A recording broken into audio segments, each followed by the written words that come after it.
This film is purely fictional. Please do not imitate it. Your like and subscribe are the motivation for me to update. Chapter 1. Hiss, it hurts. Sue Sanson slowly opened his heavy eyes, and what came into his eyes was darkness. Where am I? His brain crashed for a moment. Shouldn't I be in the medical room? How could it be? He raised his heavy left arm again. Hiss, ah! A piercing pain came instantly. Sue Sanson turned his head and looked at his left arm with difficulty. In the darkness, he vaguely saw a bloody wound spreading from her left shoulder to her forearm. Along with the pain, there was also a strong smell of blood and an unforgettable picture. A 14 or 15-year-old girl fell from a pile of ruins.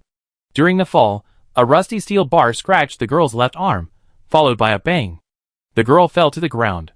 At the moment of falling to the ground, a huge monster was cut in the throat by a black figure holding a long knife. At the same time, the girl closed her eyes. Sue Sanson was a little confused. Could it be that she had traveled through time? But where was the legendary carved bed and beaded curtains? Looking at the dark room, he pricked up his ears again. The usual opening line of "Woman, this king will" did not sound at the right time. Did she really travel through time? Why was it different from what she imagined? She turned her head again to look at her left arm that was so painful that she couldn't move. Under the tattered clothes, the bleeding wound seemed to silently confirm her guess. Sue Sanson bent her right hand and tried to stand up. At this time, she suddenly found that she was holding something in her right hand. When she got closer, she found that it was an emergency medical kit that she had picked up in the medical room before she lost consciousness. It was over. It was confirmed that she had really traveled through time. Sue Sanson, female, 20 years old, a junior student at XX Medical University. Her parents accidentally died of infection during a global epidemic. On December 12, 2023, Sue Sanson was interning in the emergency department of YY Hospital. That afternoon, an ambulance brought in a patient with a knife wound. Under the instructions of the head nurse, she was responsible for going to the medical room to get tetanus injections and surgical treatment tools. Just as she touched the handle of the emergency medical kit, she suddenly traveled through time inexplicably.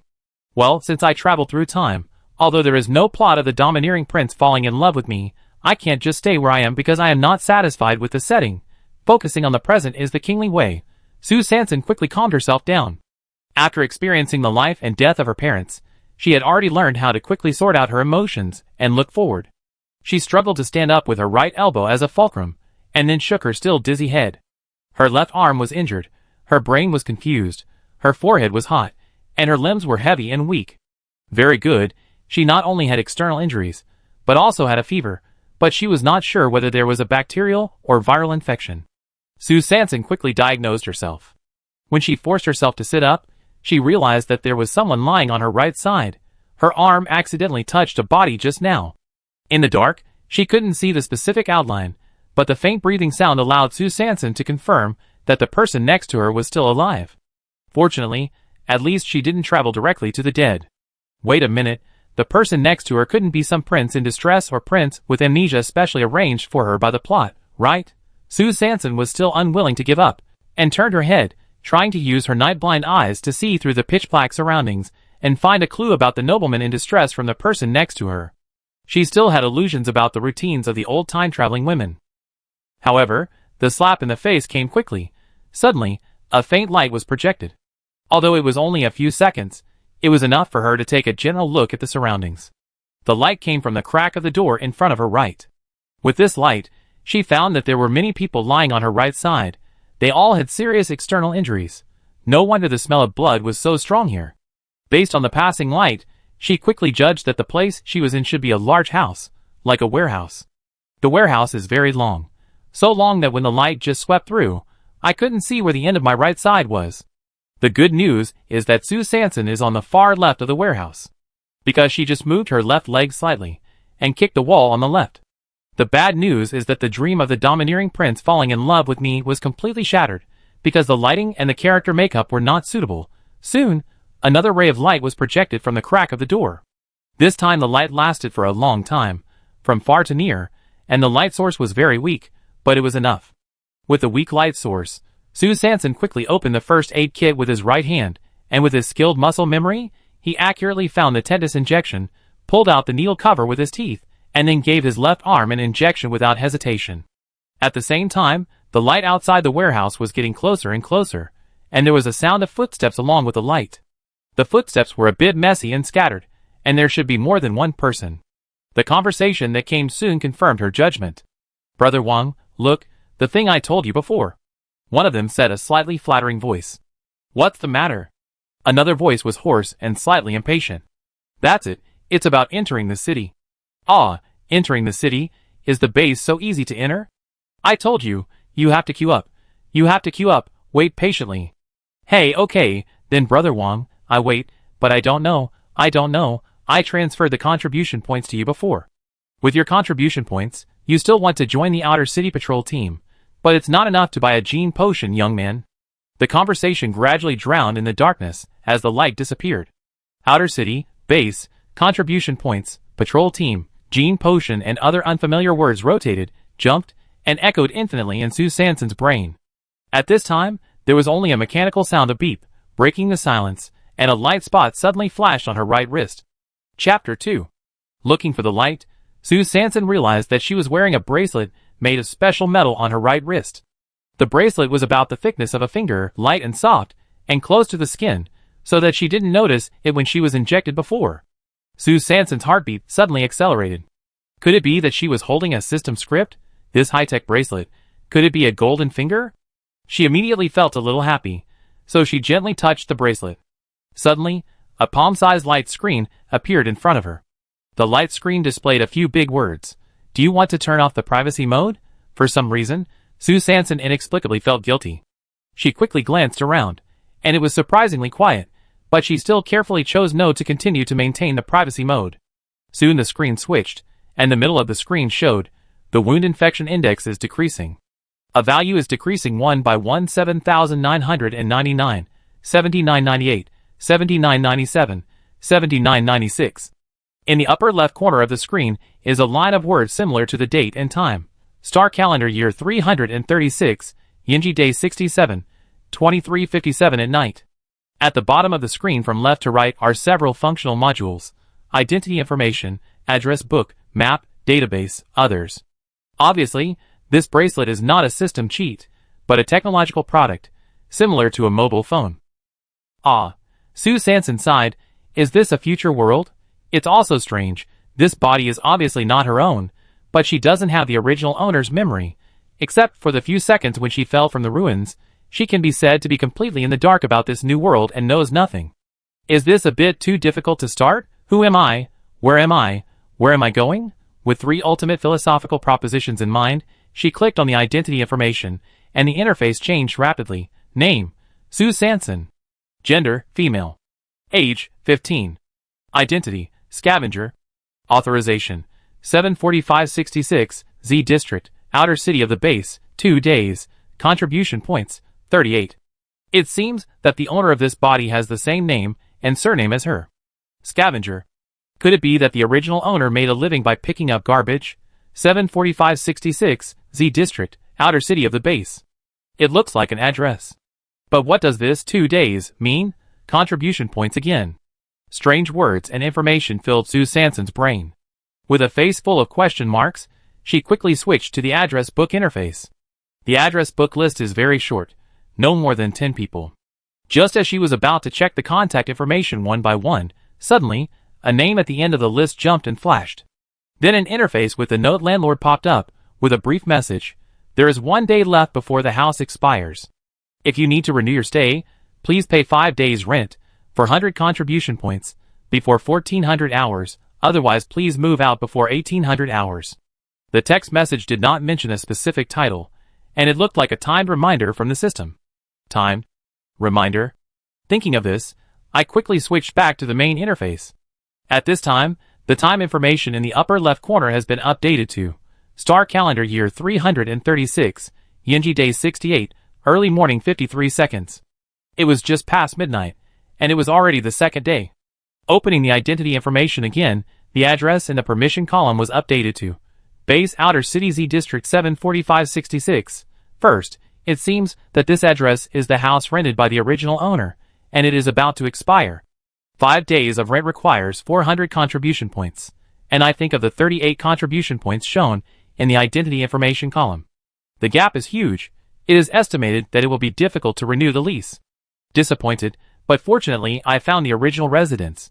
At least I have to go in and check it out before the house expires, and then make the next plan. Open the map function of the bracelet, and next to the real-time positioning cursor on the interface, 3 big words are displayed: Refugee Camp. 5 minutes later, Sue Sanson finally had a general understanding of the environment he was in. This is the refugee camp outside the number 103 base city. In addition to the refugee camp, there are also shanty towns and exile areas outside the city. Among them, the shanty town occupies the largest area, almost surrounding 2/3 of the number 103 base city wall, and extending outward for about 1.5 kilometers. The shantytown is filled with densely packed small squares of varying sizes and shapes, but they are close to each other, with a thin and long hollow area between each row. The small squares should be the houses built in the shantytown, and the hollow area should be the road between the houses. In comparison, the refugee camp and the exile area are much simpler, with dozens of large squares neatly arranged, also extending about 1.5 kilometers outward close to the base wall. Each large square in the refugee camp has a number, from 1.001 to 9.009, and the closer to the base wall, the smaller the warehouse number. The warehouse where Sue Sanson is now is shown as 9.004 on the map, almost attached to the 1.5 kilometer line extending outward. The layout of the exile area is similar to that of the refugee camp, and is also identified and distinguished by numbers, but the specific functions and purposes of the two areas are unknown. The corresponding one is the base city divided by a very thick marking line. The base city is very large, approximately a huge circle with a diameter of 80 kilometers. Perhaps due to the bracelet's authority, Sue Sanson can only see a familiar address on the map of the base city, Z District 74566. This address is very close to the city wall not far from the west side of the South City Gate. As for other information in the city, the map is almost blank. Hiss at this time, the tingling in her left arm interrupted her thoughts. Switching back to the main interface, she found that the wound infection index was still decreasing. It seems that the tetanus shot has worked. With the faint light of the screen, she opened the medicine box with one hand, took out the alcohol cotton to wipe her right hand, and endured the severe pain to clean the wound on her left arm bit by bit, and then used her hands and mouth to suture the wound, and finally injected a shot of anti-inflammatory medicine. After all the trouble, it was already 336 years in the star calendar, 68 days in the hot season, and 0:53 in the morning. In the small medical box, 1/5 of the alcohol cotton and sutures had been used up, and there were 3 doses of tetanus shots, 3 doses of anti-inflammatory shots, a surgical scalpel, and a pair of surgical scissors. The above were all her current belongings.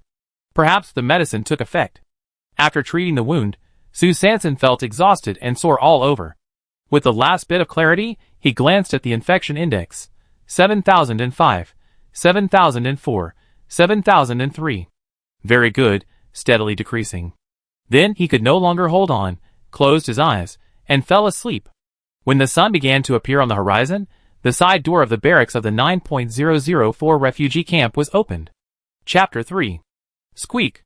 A sharp and long metal friction sound was heard, and the side door of the 9.004 refugee camp barracks was opened. A middle-aged man of medium build, about 1.7 meters tall, hunched over, hesitated at the door for a moment, and then walked in slowly. As he walked, he was still muttering to himself, "After delivering this last batch today, I can finally have a day off. It's really unlucky. I deal with piles of dead bodies every day, and I don't know when I can enter the city." He was wearing a blue training uniform, which seemed a little too big. The epaulets on the left and right shoulders exceeded his shoulders and drooped down. There were special patterns on the epaulets. There was no light in the barracks, and he was facing the sun, so he could only see roughly. Sue Sanson was awakened by the harsh sound of the door opening. She had actually been silently observing the middle-aged man for a while, but unfortunately, she could only see his careless and dragging movements, but could not hear clearly what he was mumbling to himself. From the moment he entered the door, he used the square instrument in his hand to sweep the people lying on the ground one by one, and the instrument kept making beep, beep, beep sounds.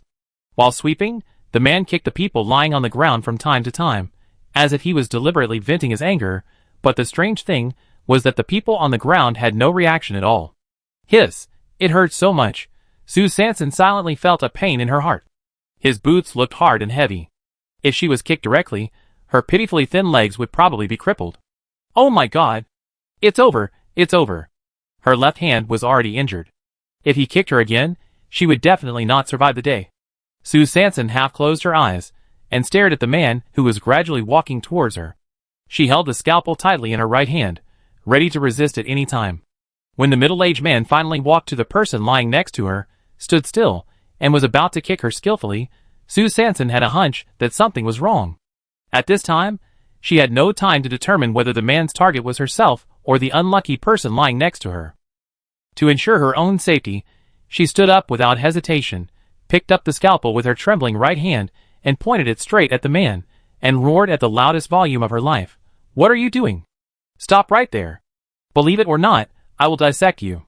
I don't know if it was because she hadn't drunk water for too long, but at this moment, Sue Sanson's voice switched back and forth between hoarseness and broken voice.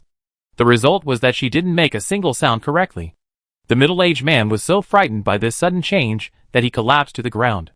He sat on the ground and quickly moved his legs back, staring with his eyes wide open and screaming, "Zombie! Zombie!" I don't know if this man is timid, and at the critical moment, he didn't have the agility to escape.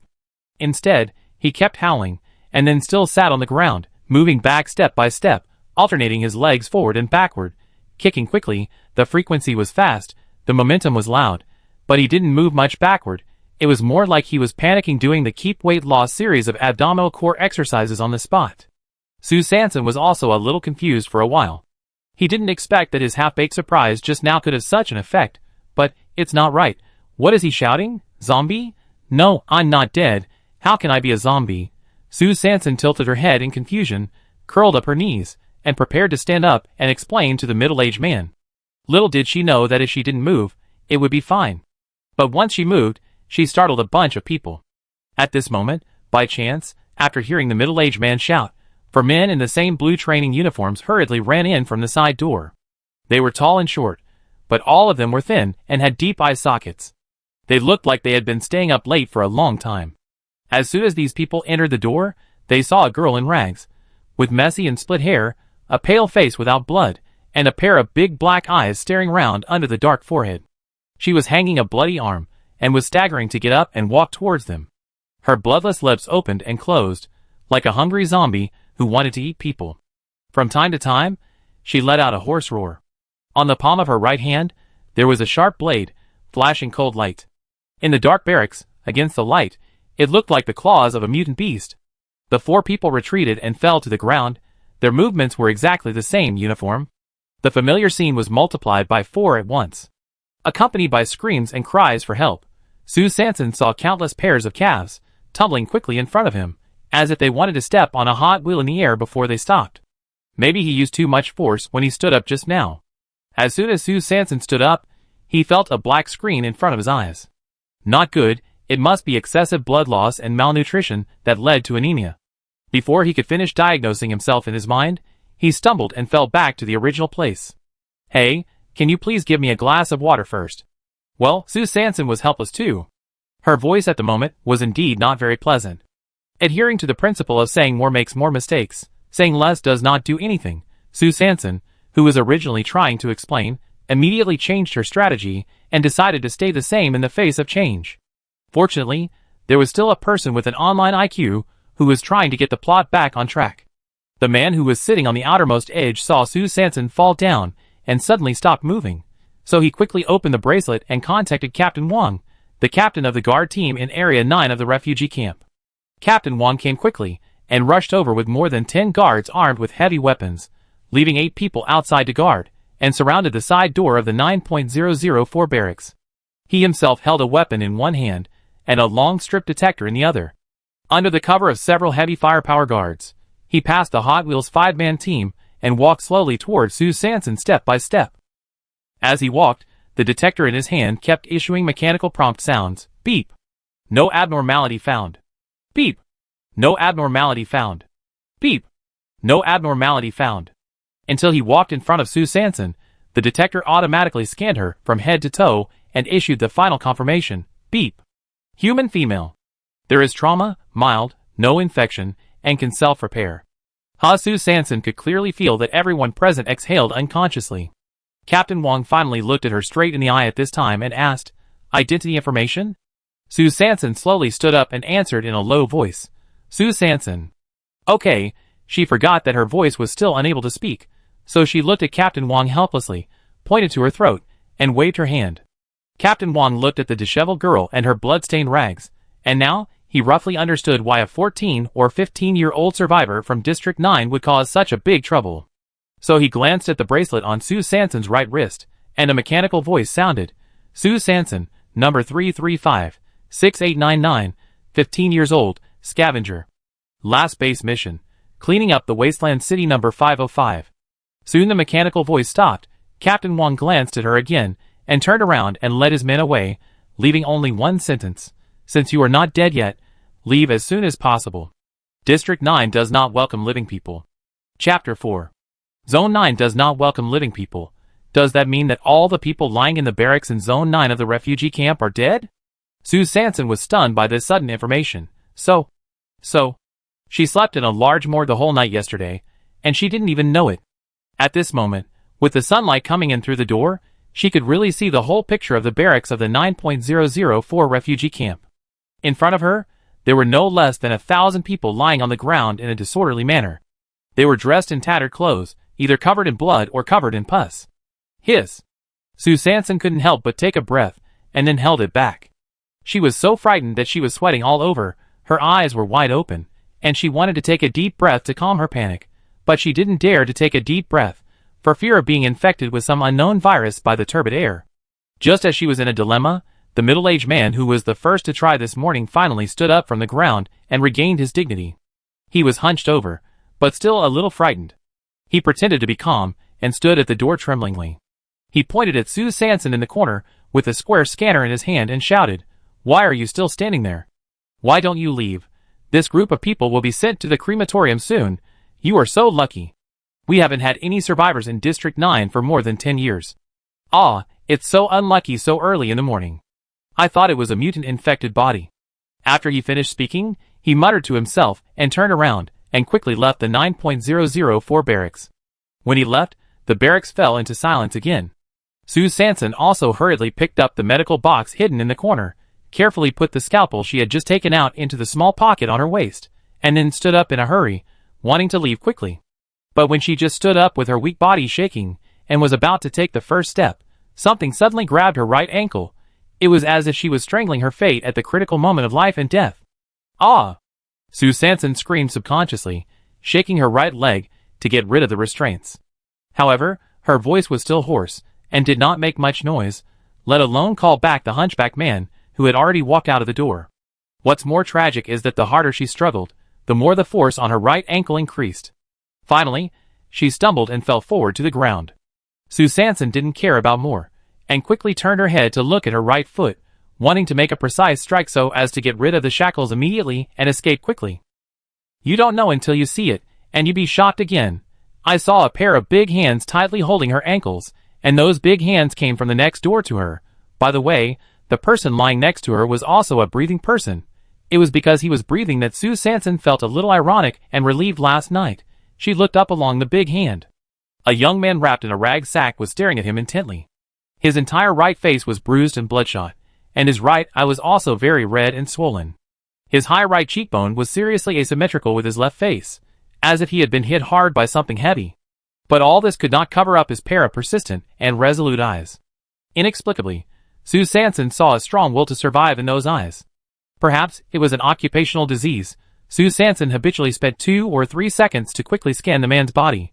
The right face was suspected to be hit by a heavy object, with a large area of soft tissue damage, and the possibility of zygomatic bone fracture, stiff shoulders and neck, and the possibility of cervical vertebrae damage. The abdomen was pierced by a sharp weapon, bleeding heavily, and the limbs had scratches of varying degrees.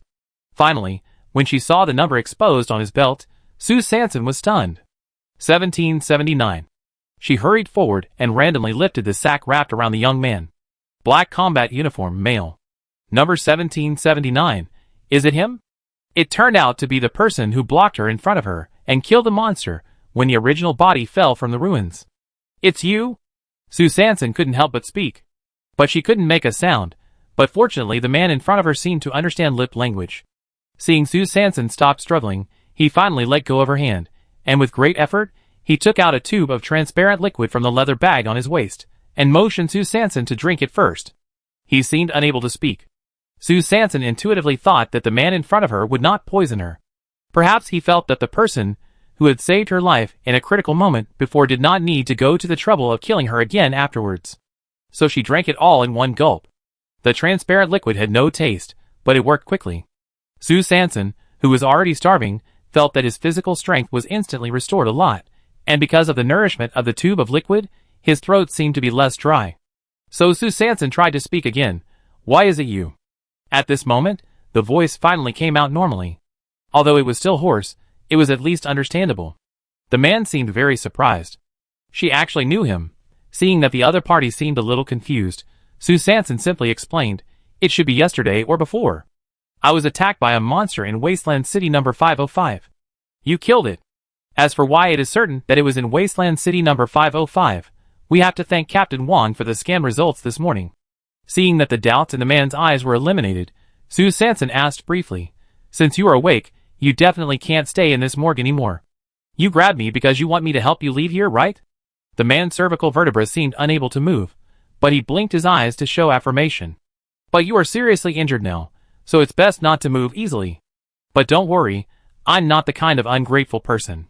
Since you saved me before, I must help you leave this damn refugee camp Area 9. Sue Sanson explained in a hoarse voice, while opening the medical box at hand, took out the tetanus injection, and injected it directly into the man's arm, and then used surgical scissors to cut open the clothes on the injured part of his abdomen. "Why does it look like a bullet wound?" Sue Sanson was a little surprised. "The conditions are tough now. There is no anesthesia. I am going to take out the metal in your wound now. I count to 3, 2, 1. You bear it." However, Sue Sanson didn't even start to count to 3, and started directly, very primitively and roughly, using a scalpel and a pair of surgical scissors to take out the thing inside, which was a metal bullet the size of an eraser. Xie Yuan was naively waiting to hear Sue Sanson's countdown, so that he could hold his strength and start to bear it, but he suddenly felt a piercing pain from his abdomen. Finally, he fainted with an unbelievable questioning face. "Hey, it's okay to faint." Sue Sanson's hands moved quickly. Fortunately, she treated herself in time last night, and she had a good rest all night. This morning, the infection index displayed on her bracelet has successfully dropped to 0, and the movement of her left arm has finally recovered. Although she can't do large-scale arm bending and raising movements, it is still not a problem to just move her wrist to assist with the scalpel. Sue Sanson used up all the alcohol, cotton, and sutures, cleaned and sutured the deep wounds on the man's abdomen and limbs, and gave him a shot of anti-inflammatory medicine, and finally succeeded. It was already bright outside. The bracelet showed the time. Star calendar year 336, Yinji day 68, 7:21 in the morning. No, she had to leave quickly. Chapter 5. After exiting the side door of the 9.004 barracks, Sue Sanson sneaked around the 9th area again. God bless, there were no people in the 9th area at this time, probably because of the sudden accident she caused in the morning, which disrupted the normal work process of the guards. She found the neatly arranged handcarts in a corner. Could it be used to transport corpses to the crematorium? Ahem. No longer caring about that, Sue Sanson pushed a cart and walked towards the side door of the 9.004 barracks. The cart was too big, and her left arm was powerless. With only her right hand, she could not control the strength well. She was either tilted to the left or right along the way, but she finally entered the side door after stumbling. She pushed the cart to the corner first, and then Sue Sanson used all her strength to grab the collar of the young man and pull him onto the cart. At this moment, she did not care about the problem that the wound was too big and it was not suitable to move. Half of the foot has already stepped into the crematorium, so why should I care about the wound? It took more than 10 minutes before she panted and dragged the young man to the cart. Sue Sanson, who had long been tired of love, was out of breath and her right hand was shaking violently. Ah, it turns out that flags can't be set up casually. Now I want to give up, but I'm afraid of backlash in the future. While sighing, she continued to pull the cart resignedly and walked out. That's right, it was pulling, not pushing. Because she really couldn't push it. Now she could only use her whole body as a leverage point and grit her teeth to pull it out. When she finally pulled the cart to the door of the 8.006 barracks, it was already 8:11. That's right, this is still a refugee area, but it has been moved from Area 9 to Area 8. Since Area 9 does not welcome living people, Then you can be temporarily safe as long as you leave Area 9. At least, that's what Sue Sanson has judged so far. According to the map, the nearest non-Area 9 barracks to the side door of Barack 9.004 is Barack 8.006. Sue Sanson pushed open the half-open side door of Barack 8.006 and saw a lot of old people lying on the ground, both men and women, in tattered clothes, skinny, and numb eyes.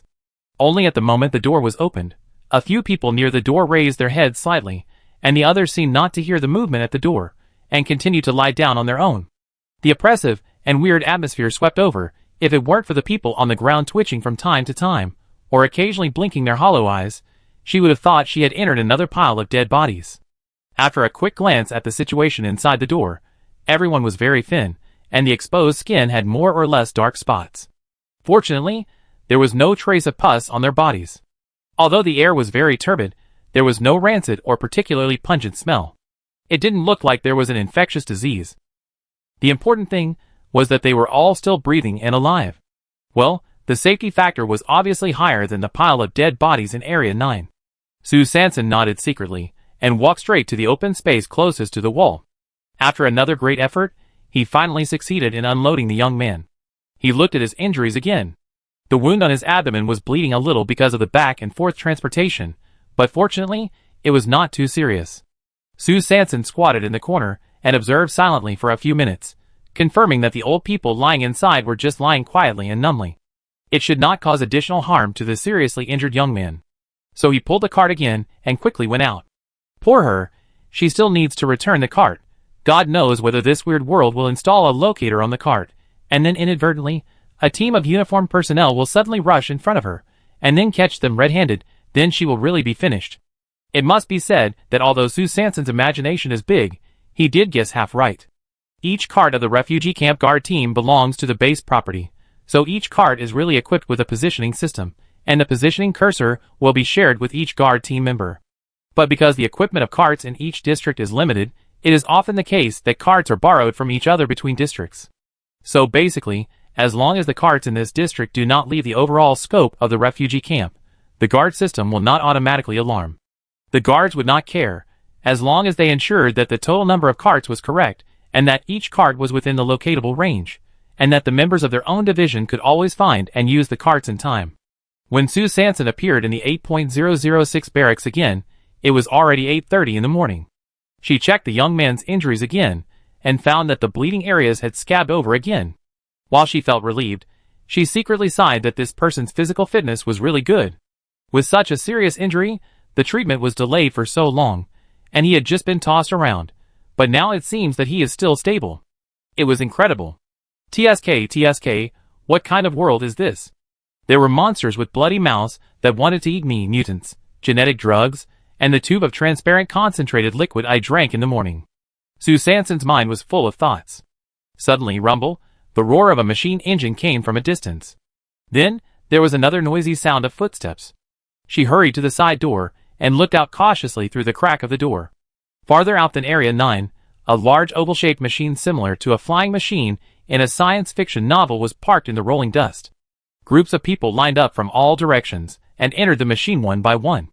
Some people also walked out of some barracks near the base wall in the refugee camp, and hurried towards the direction of the parked aircraft. Although their clothes were not bright, and they looked dusty, they did not seem to have any external injuries. Some were middle-aged, and some were even teenagers. They were carrying bags, backpacks or sacks, and trotting forward. They were completely different from the old people lying in the 8.006 barracks waiting to die, who looked empty and weak. Perhaps the closer to the Bay City barracks, the healthier they were. Sue Sanson made a bold guess. About 20 minutes later, after all the people in line boarded the plane, the doors in the four directions slowly closed.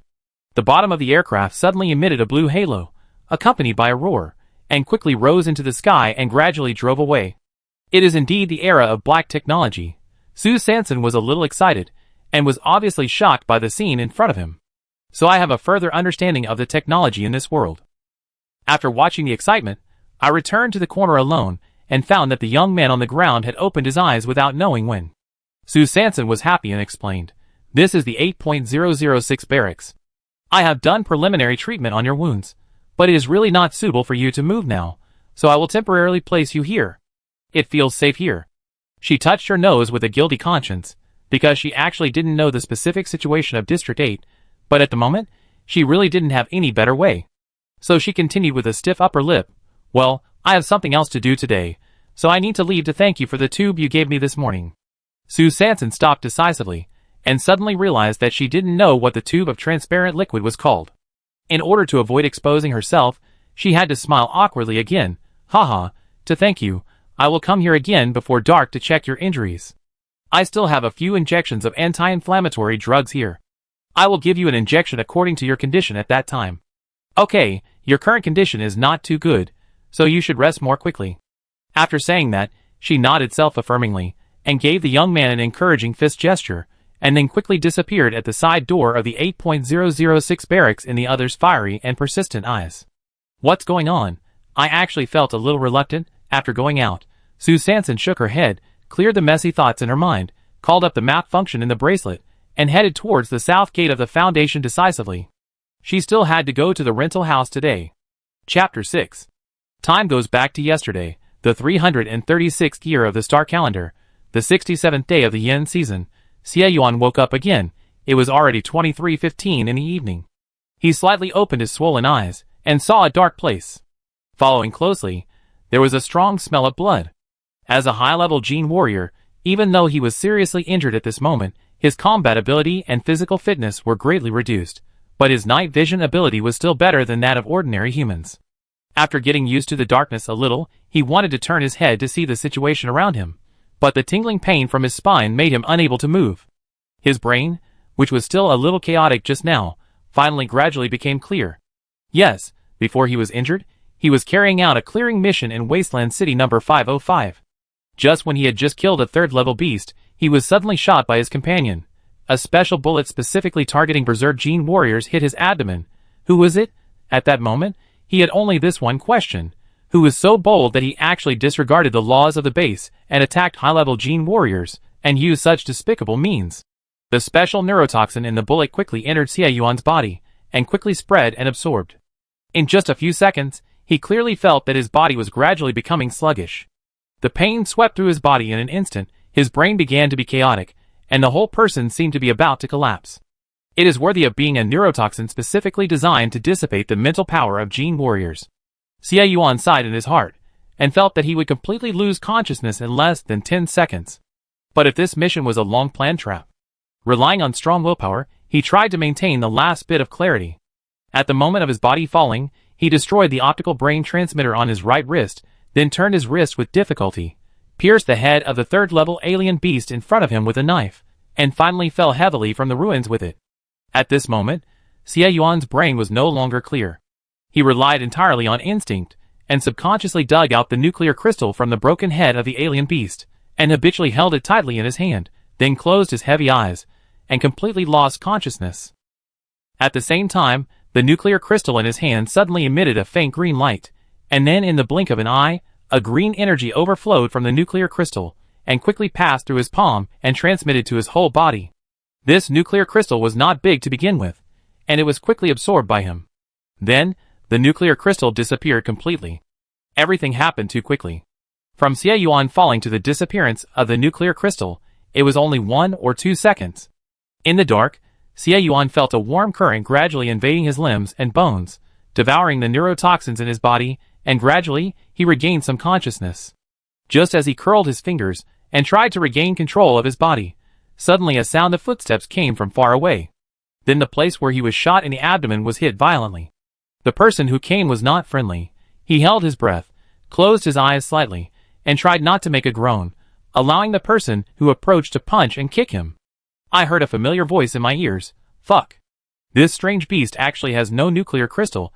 Captain Xie, Captain Xie, I didn't expect that you would have this day, ha ha, but you can't blame me for this. If you want to blame someone, you can only blame yourself for attracting the wind and blocking others' way. Ha ha. After the others had completely gone away, Xie Yuan's 5 senses gradually recovered. With his last breath, he picked up the 2 corpses of scavengers beside him and rushed towards the landing site. Under the cover of the corpses, he successfully bypassed the guard warship and staggered onto the scavengers' aircraft. Then he tore off a large piece of rags from the corpse's coat and wrapped himself up, covering the combat uniform on his body, and struggled to climb to the corner of the aircraft, completely submerging himself in the many scavenger corpses. Finally, he could no longer support himself and fainted completely. Xie Yuan lay in the dark. Because of the invasion of neurotoxins, his cervical vertebrae could not move, and he could only try to use his peripheral vision to look around.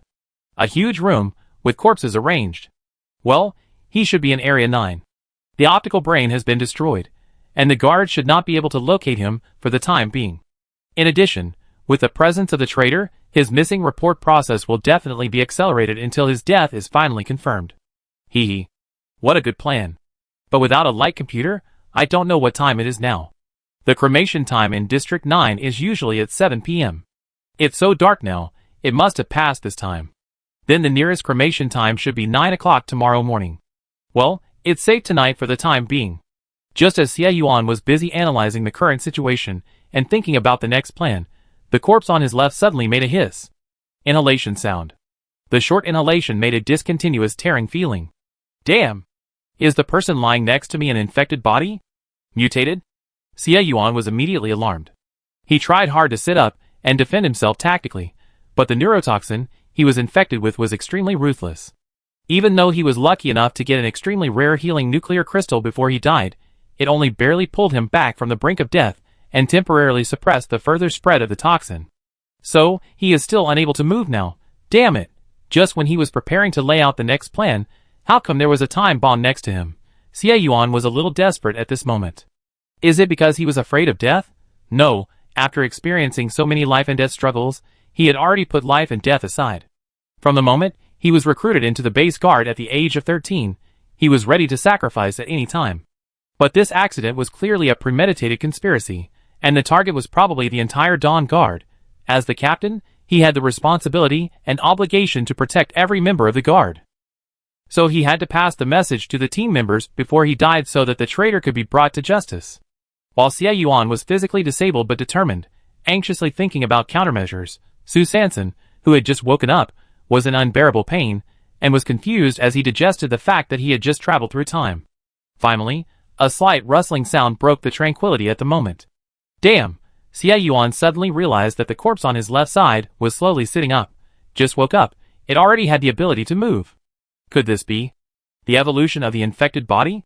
Xie Yuan was shocked again. It seems that this time he is really in danger. I just hope that the members of the Dawn Guard can take good care of themselves. Xie Yuan couldn't help but write in his heart the last blessing to the guard before he died. But at this moment, light suddenly came in from the crack of the door, followed by intermittent conversations. Great, someone is here. It should be the guard team responsible for patrolling Area 9 of the refugee camp. While the infected body has not fully awakened, as long as he finds the right time and makes some appropriate noises, they should notice this place. And then he can. Xie Yuan breathed a sigh of relief and habitually made judgments and next plans. But then, he found that the infected body beside him began to move further. Has it awakened so quickly? It twisted its body rustlingly, as if it was looking for something on its side. Xie Yuan was a little split at this moment. With a seriously injured body, and this twist and turn, he actually felt a bit of vulgarity from an infected body. What was going on? With his thoughts in a mess, he clearly saw in his peripheral vision that the infected body actually took out a tube of injection from somewhere unknown and injected himself very skillfully. Then, its optical brain suddenly emitted a faint light again. Then it actually sat there and didn't move much. Chapter 7. Year 336 of the Star Calendar, Day 68 of the Scorching Season. In the morning, Su Sanson had just left Barracks 8.006.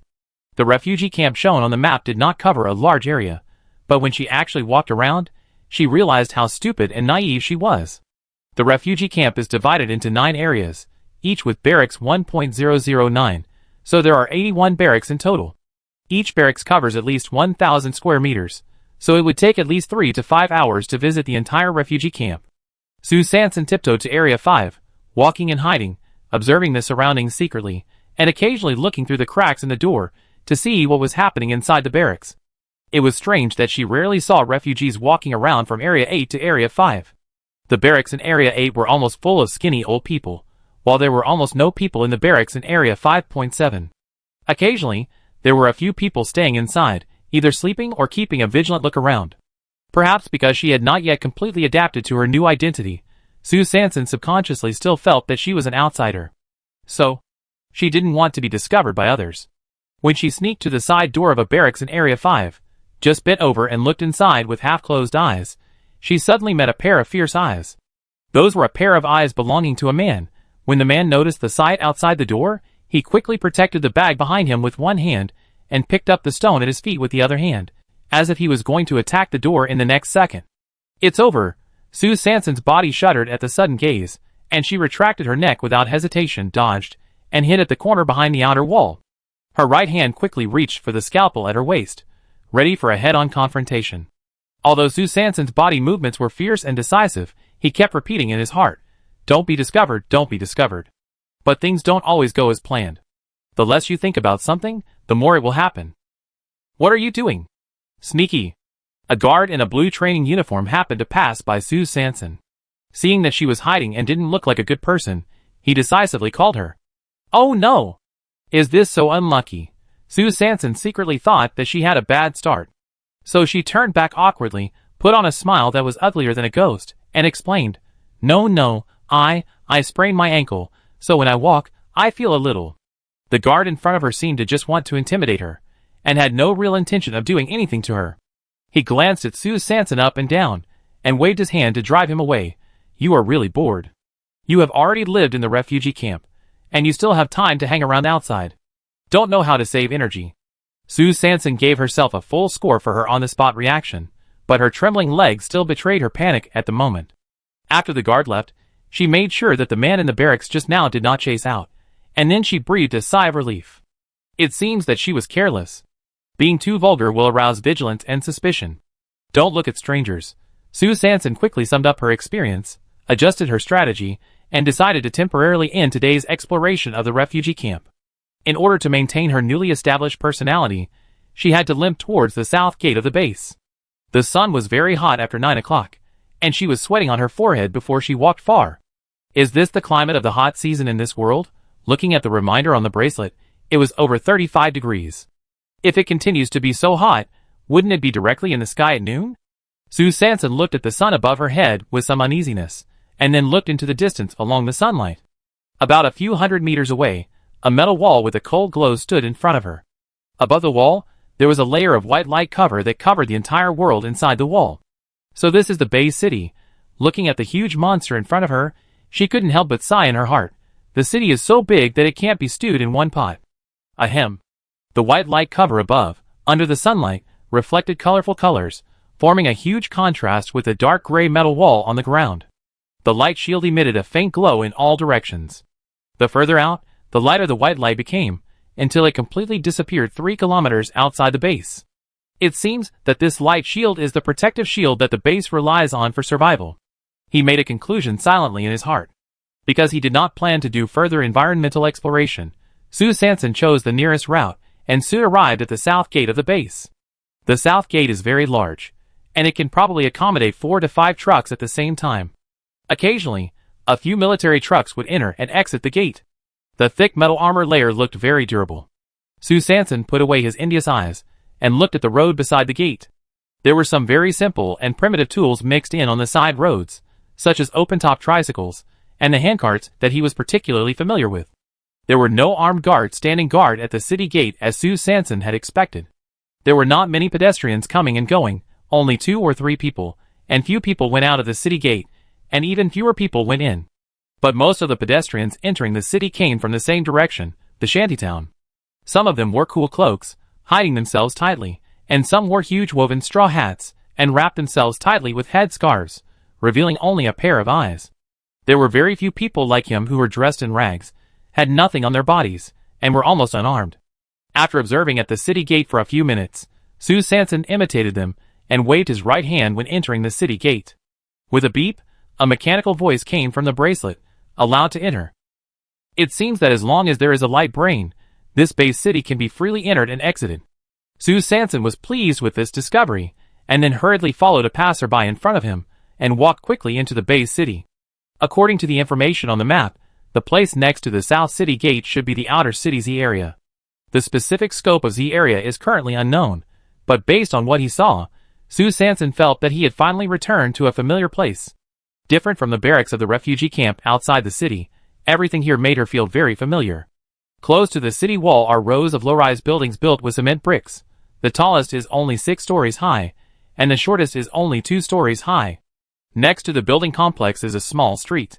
Although the small street is not as spacious as the main street leading directly to the South City Gate, it is completely accessible.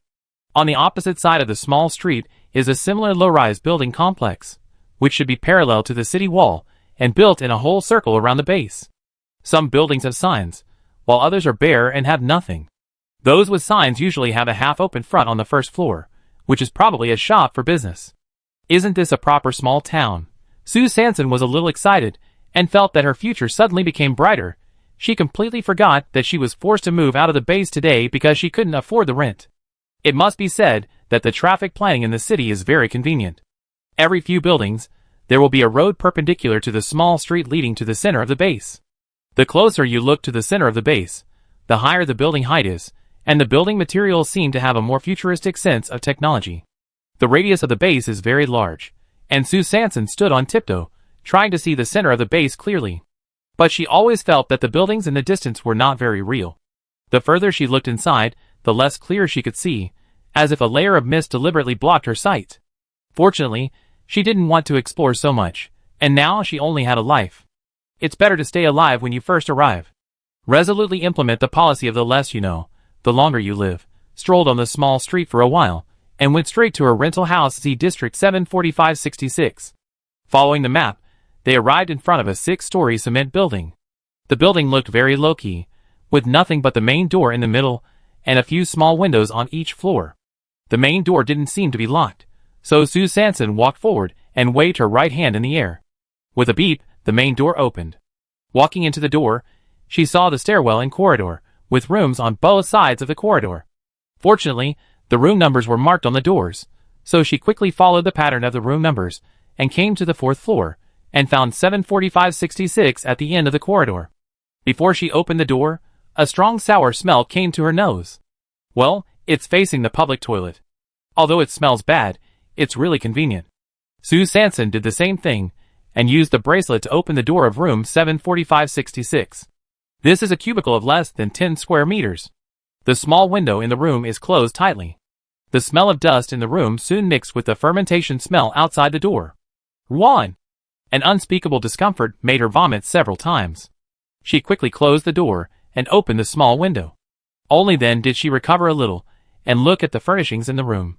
Well, actually, there are no furnishings. The only big item in the room is a single folding bed facing the window. There is a tattered grass on the folding bed, and a washed white blanket is placed on the grass. There are also some sundries piled under the bed. In the corner opposite the folding bed, there was a severely faded plastic bucket with rough edges. On the bucket was a plastic wash basin that had also been used for a long time. In the wash basin was a metal lunch box with many dents and 2 empty plastic bottles. Excluding a patched cloth bag hanging behind the door, this should be all the original owner's belongings. Although it was not a bare house, it was definitely poor. Alas, after a sigh, he walked to the small bed, squatted down, and pulled out the sundries under the bed to check. Among the sundries, Sue Sanson found 5 large metal plates, 6 metal pipes, and several plastic sheets that were still tough. It seems that the original owner has already prepared to move out and set up a tent outside. In addition, she was surprised to find that there was a more than 1 meter long cart hidden under the bed. The cart is not big, and the wheels are also small, with a diameter of less than 10 centimeters. Although this cart is just a thick metal plate with 4 wheels, it is not affected at all after being tied with a hemp rope next to it. I didn't expect that the original owner was actually a car owner. Sue Sanson was a little overjoyed. He pulled the cart back and forth several times in this small room. After expressing his satisfaction, he stopped this exciting test ride activity. Fortunately, there is a water room next to the stairwell on each floor, which provides drinking water and domestic water. She took an empty plastic bottle, filled a whole bottle of water, and gulped down more than half of it. After clearing her throat, she finally found her voice. Because there were no clothes to change in the original owner's room, Sue Sanson took a plastic bucket and filled it with water. He took out a rough towel from the big cloth bag behind the door and washed himself from head to toe. He also scrubbed and washed the clothes he had taken off. He hung them under the window before noon. After a busy day, he finally wrapped himself in a small blanket and fell headfirst on the folding bed. Well, the straw mat was a little prickly, but it was soft. The alarm on the bracelet woke the person on the bed at 4:30 in the afternoon. The clothes hung under the window had already dried and were still slightly warm. Sue Sanson changed his clothes and started to pack. Actually, there was nothing to pack. Put the metal plate on the car, put the plastic basin under the plastic bucket, insert the metal pipe into the bucket, fold the small blanket and roll it in the grass, wrap it with plastic cloth and stuff it into the bucket, then fold the folding bed and put it on the metal plate, hang the cloth bag on the body, and you can move away. It took less than 10 minutes in total. Just as she excitedly pulled the cart out of room 74566, she suddenly received a beep beep warning from her bracelet.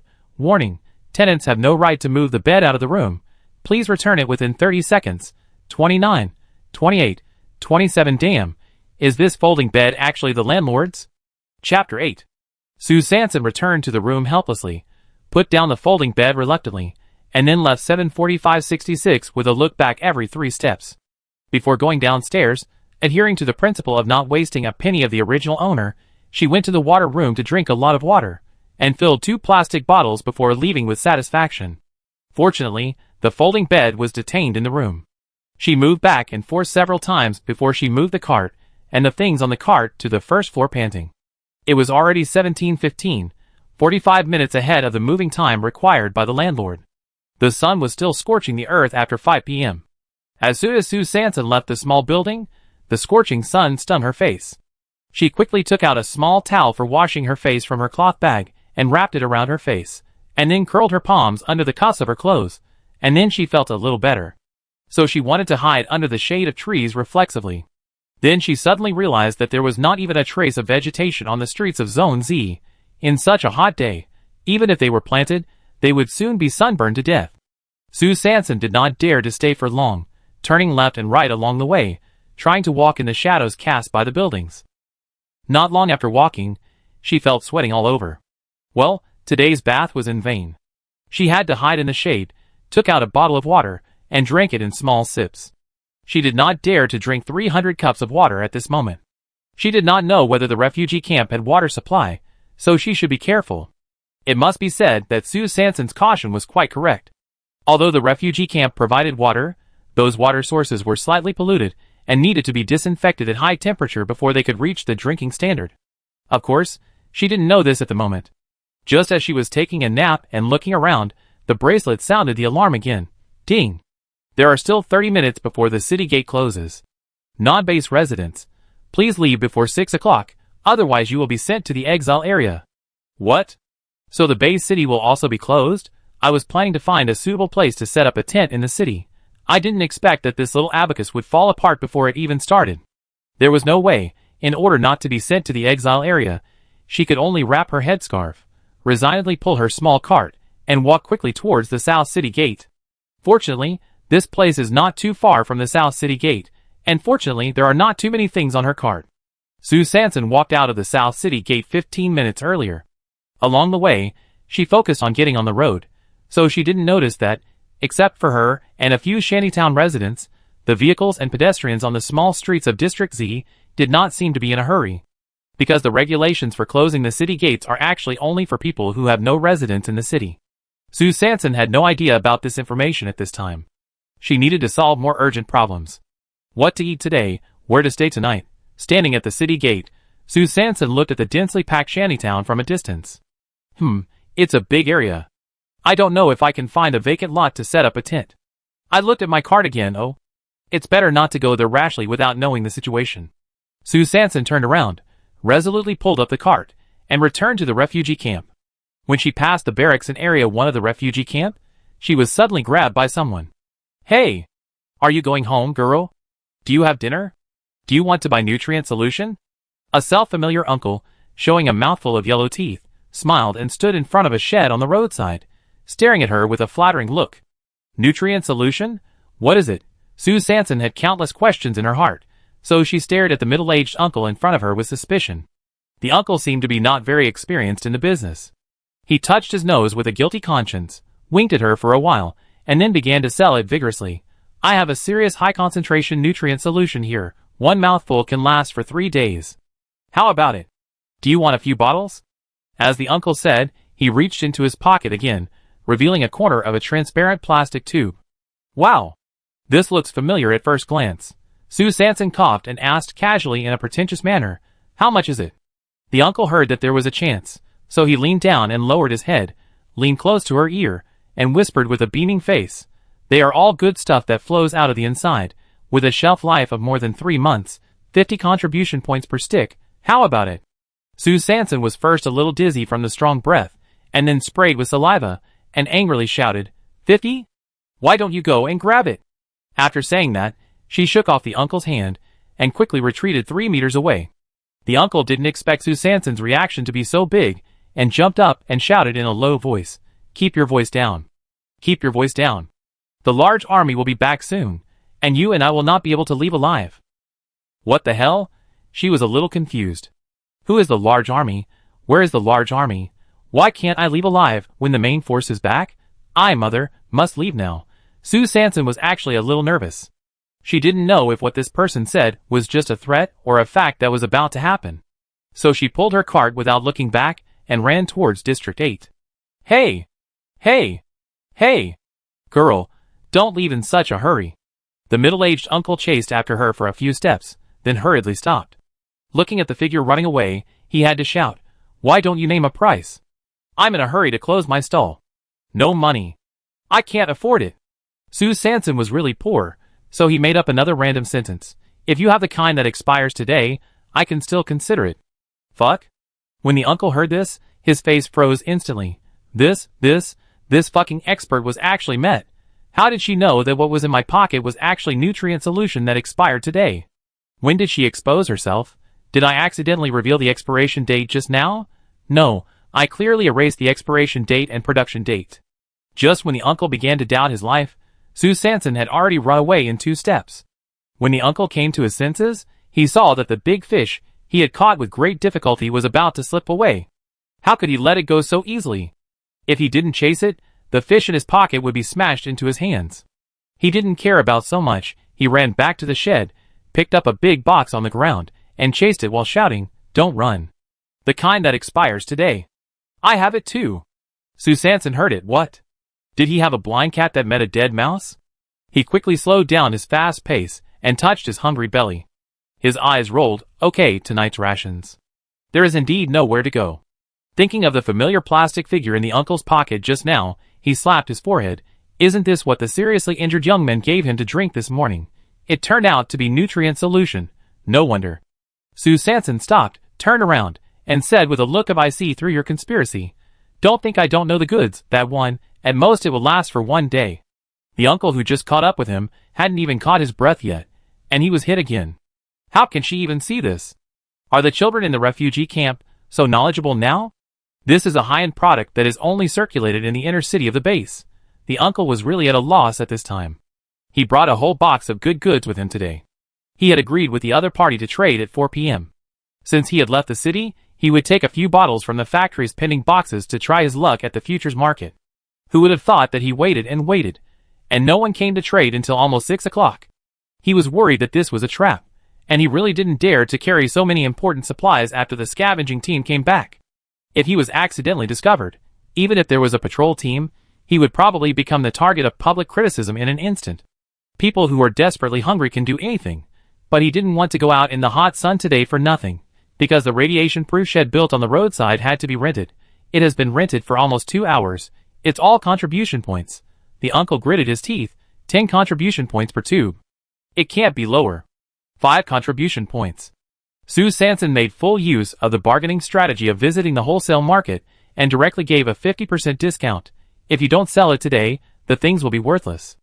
Sue Sanson obviously grasped the uncle's mentality of wanting to make every bit of money. The uncle, whose pain point was strangled, sighed, and had to accept his fate. 5 contribution points is 5 contribution points. I still have 6 left. You have to buy them all.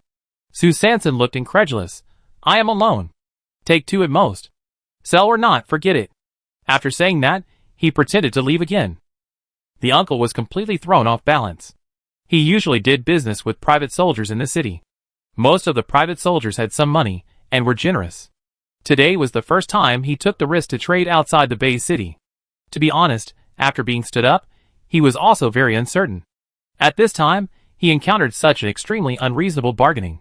He just wanted to finish this order and quickly close the stall and go home. So he stomped his feet, 12 contribution points for 3.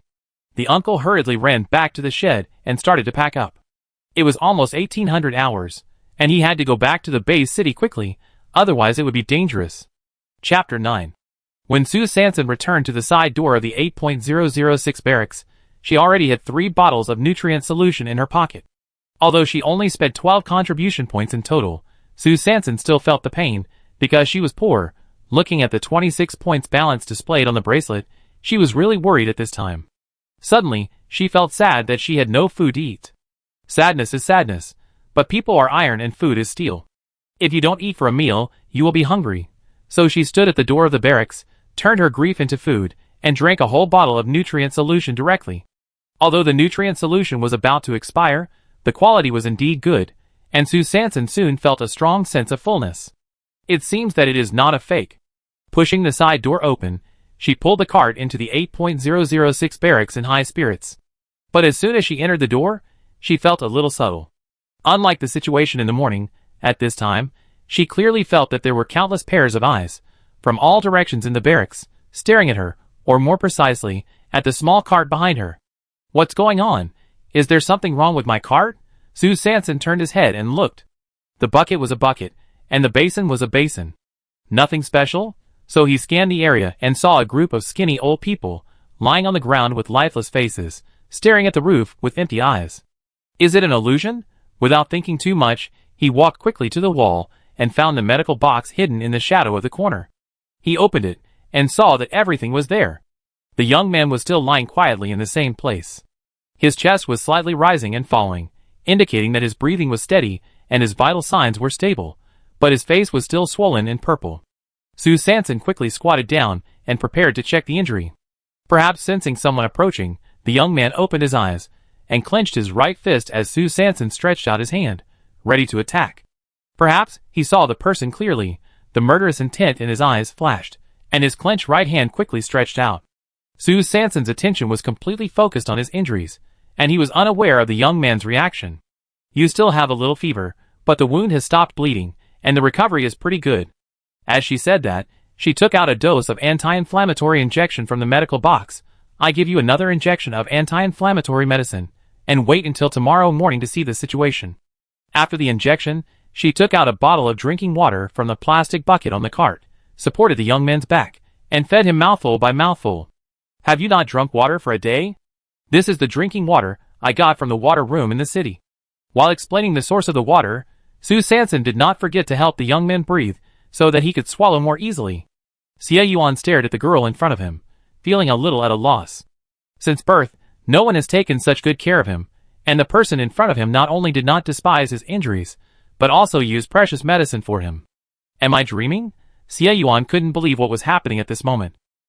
Sue Sanson shook his right hand, and found that the young man suddenly stopped drinking water, and stared at him. His eyes were red, and his lips were trembling. Ah! Maybe I accidentally touched his wound just now. It hurts, and he is twitching and almost crying. Where does it hurt? Is there bleeding in the abdomen or other places? As he said that, he pressed around his wound one by one with his fingertips, trying to find the bleeding point as soon as possible. Hiss! A piercing pain successfully awakened Xie Yuan, who was still wandering in his trance. It hurt so much. It must not be a dream. Sue Sanson quickly checked and found no new bleeding points, so she was completely relieved. But at this moment, she once again felt countless pairs of eyes coming from all directions. This time, the eyes were vague, sometimes sweeping over the plastic bottle in her hand, and sometimes staying on the plastic bucket on the cart. Is it thirsty? Want to drink water? Sue Sanson was not sure, raised her eyes and looked around, and soon, the feeling of being spied on disappeared. Huh? Strange. At this time, the young man suddenly held her hand tightly, with a burning look in his eyes. Sue Sanson opened her eyes wide, and then she suddenly realized that the empty eyes, chapped lips, and skinny body were clearly the characteristics of long-term lack of food and water. They must have thought there was food on the cart. It turned out that I was being targeted when I entered the door. It's over. I've fallen into a wolf's den.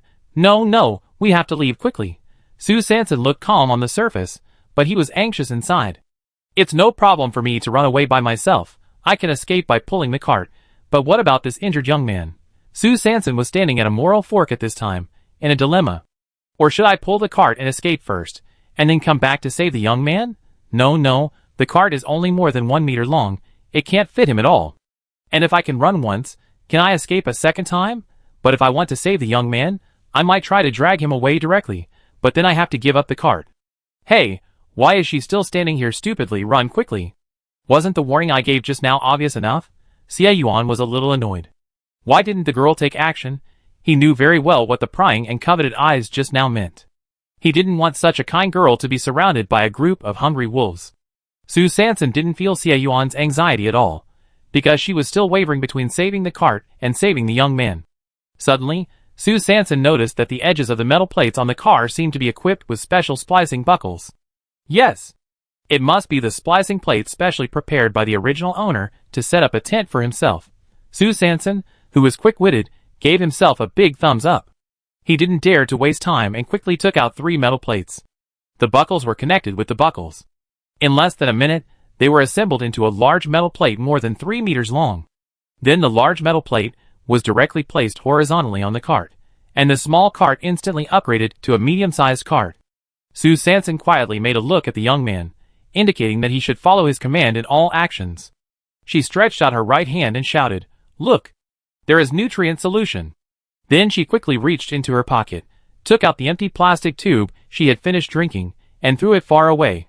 Regardless of how the person lying on the ground rushed towards the tube of nutrient solution, like a hungry ghost, Sue Sanson dragged the young man by the collar and tried his best to pull him onto the cart. Xie Yuan was stunned for a moment by the sudden commotion. However, he quickly reacted and used his left hand, the only hand he could use, to join the great cause of dragging himself. After a lot of effort, Xie Yuan finally lay on the cart, and Sue Sanson clamped the bucket and basin set between the young man's legs. Holding the medical box, he pulled the hemp rope and started to pull out. Xie Yuan, get up. Sue Sanson tried hard, but the cart did not move. At this time, the evil ghosts who were hunting for food had already turned around and surrounded Sue Sanson. Fortunately, they were very hungry and their physical strength could not keep up, so they had not blocked his way. Why is there a nutrient solution over there? Sue Sanson was desperate and had to use the same trick again, pointing to a farther place and barking. I didn't expect this trick to work. The evil ghosts who had turned back crawled towards the new target again. Sue Sanson seized this opportunity, wrapped the hemp rope around his shoulders, and pushed hard with his back foot. Let's go! The cart finally moved. Once the car started moving, there was no static friction to hinder it, and the two escaped from the 8.006 barracks very smoothly. The sun was setting, but it still stung her skin and made her feel hot. Sue Sanson took out a small towel and wrapped it around her face. She also moved the rags on the young man's body upwards to cover his exposed head and face, and strode towards District 9. She had only one thought now: only dead people would be safe. Meanwhile, at the door of the 9.001 barracks, several guards in black combat uniforms were verifying the resurrection this morning with Captain Wang of District 9. You mean, the survivor this morning was a girl? One of the guards, who was tall and had a scar on the right corner of his eye, asked again. Captain Wang took out the detector and answered very respectfully, "Yes, sir, this is the girl's information." The scarred man looked at it and didn't say anything, but just frowned and nodded, indicating that he knew.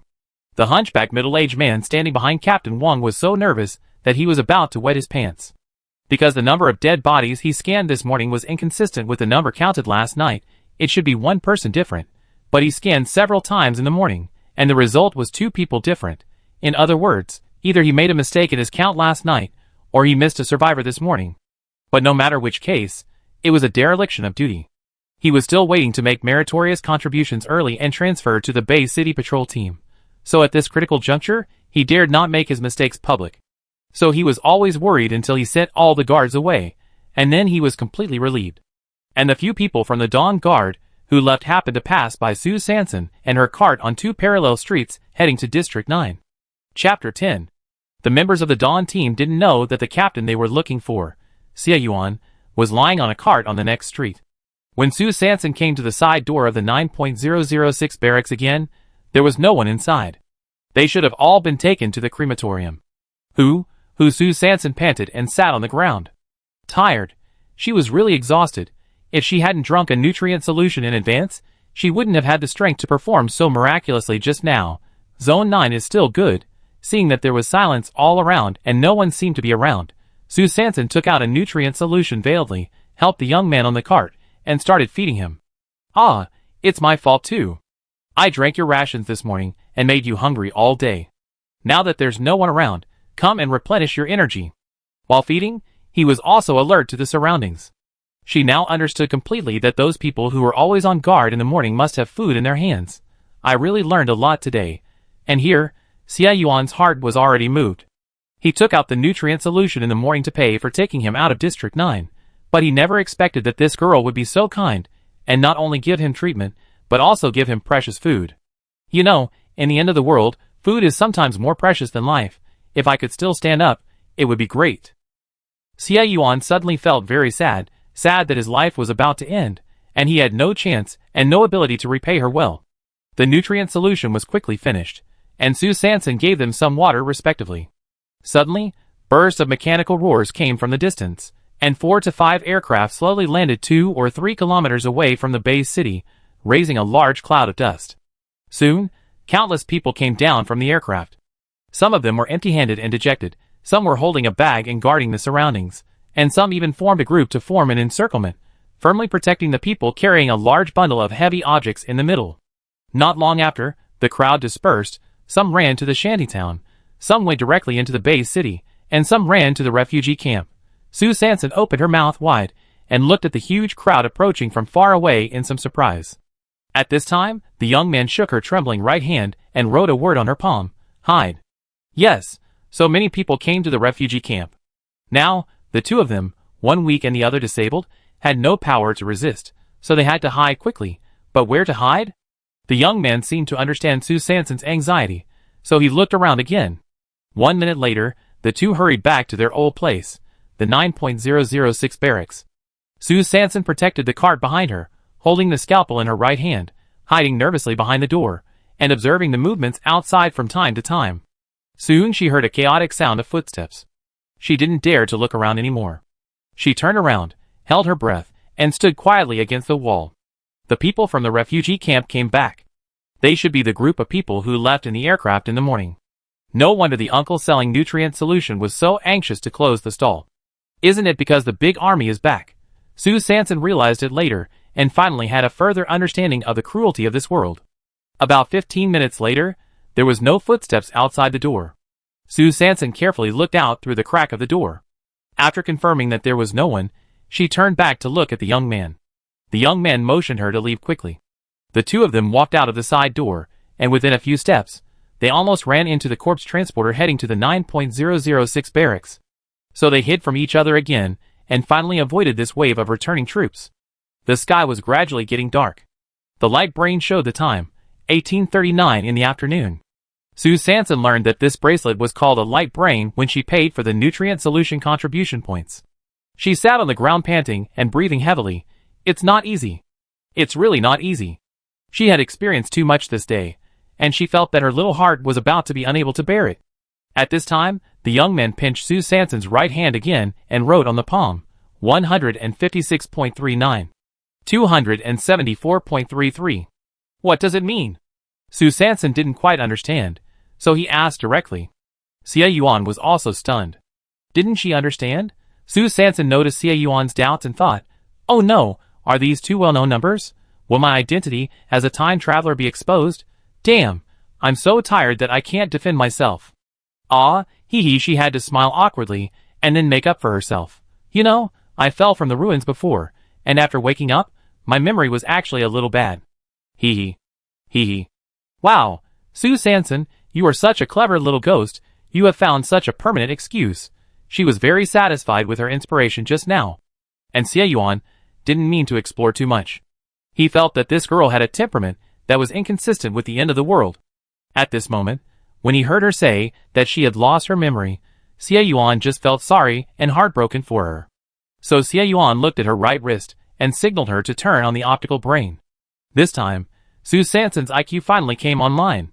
She turned off the privacy function of the bracelet, opened the map, and directly entered the 2 strings of numbers, and at the same time did not forget to ask, "Is this the coordinate?" The young man gave a positive look. The map is located in a small square, which is in the middle of the shantytown. "You mean, we go here to set up a tent?" Sue Sanson was a little excited. The young man gave a positive look again. This coordinate was actually mentioned by a scavenger and his companion when Xie Yuan was performing the task of cleaning up the Wasteland City number 505. Because the scavenger has saved enough contribution points to rent a house in the Bay City, and the location of his land in the shantytown is not bad, so he secretly told his companion the coordinates, hoping that he could move from a remote location. The time for the scavenger to move is this evening. The rule of the shantytown has always been, first come, first served. Xie Yuan felt that it was still in time for them to rush over now, and it was worth a try. "Really? We can have a place to set up a tent?" Happiness came too suddenly, and Sue Sanson danced with joy. Xie Yuan was also infected by the joyful girl in front of him. His eyes curved, and his eyes unconsciously showed joy. What he didn't know was that the scavenger's companion happened to be injured in the 505th city, and he had to stay at home to rest for a few days, so they actually had no competitors. About an hour and a half later, Sue Sanson finally arrived with a cart. 156.39. 274.33. This is a vacant lot of about 20 square meters, tightly sandwiched by 3 small houses on the left, back and right. There was nothing on the open space, and a few sticks that were about to break were inserted roughly around to demarcate the area from the neighbors. Fortunately, the sun sets very late in the hot season. It is now 20:15 in the evening, and there is still a glimmer of light in the sky. The sun waits for no one. Sue Sanson unloaded the young man from the cart very skillfully, and then began to seize the time to splice the metal plates. The design of the metal plate is really ingenious. In just a few minutes, a large board of 3 meters * 4 meters was assembled. The large metal plate is used as the roof. 6 metal pipes are embedded in the slots around the large plate, and then inserted into the soil with force, and then the buckles at the bottom are screwed on to stabilize the foundation. Plastic sheets are hung around the metal plate, and soon a small tent of about 12 square meters is built. The tent is not small, but the floor height is too low. The metal pipe is not long to begin with, and now another section is inserted into the soil, making the floor height even lower. But this is not a problem.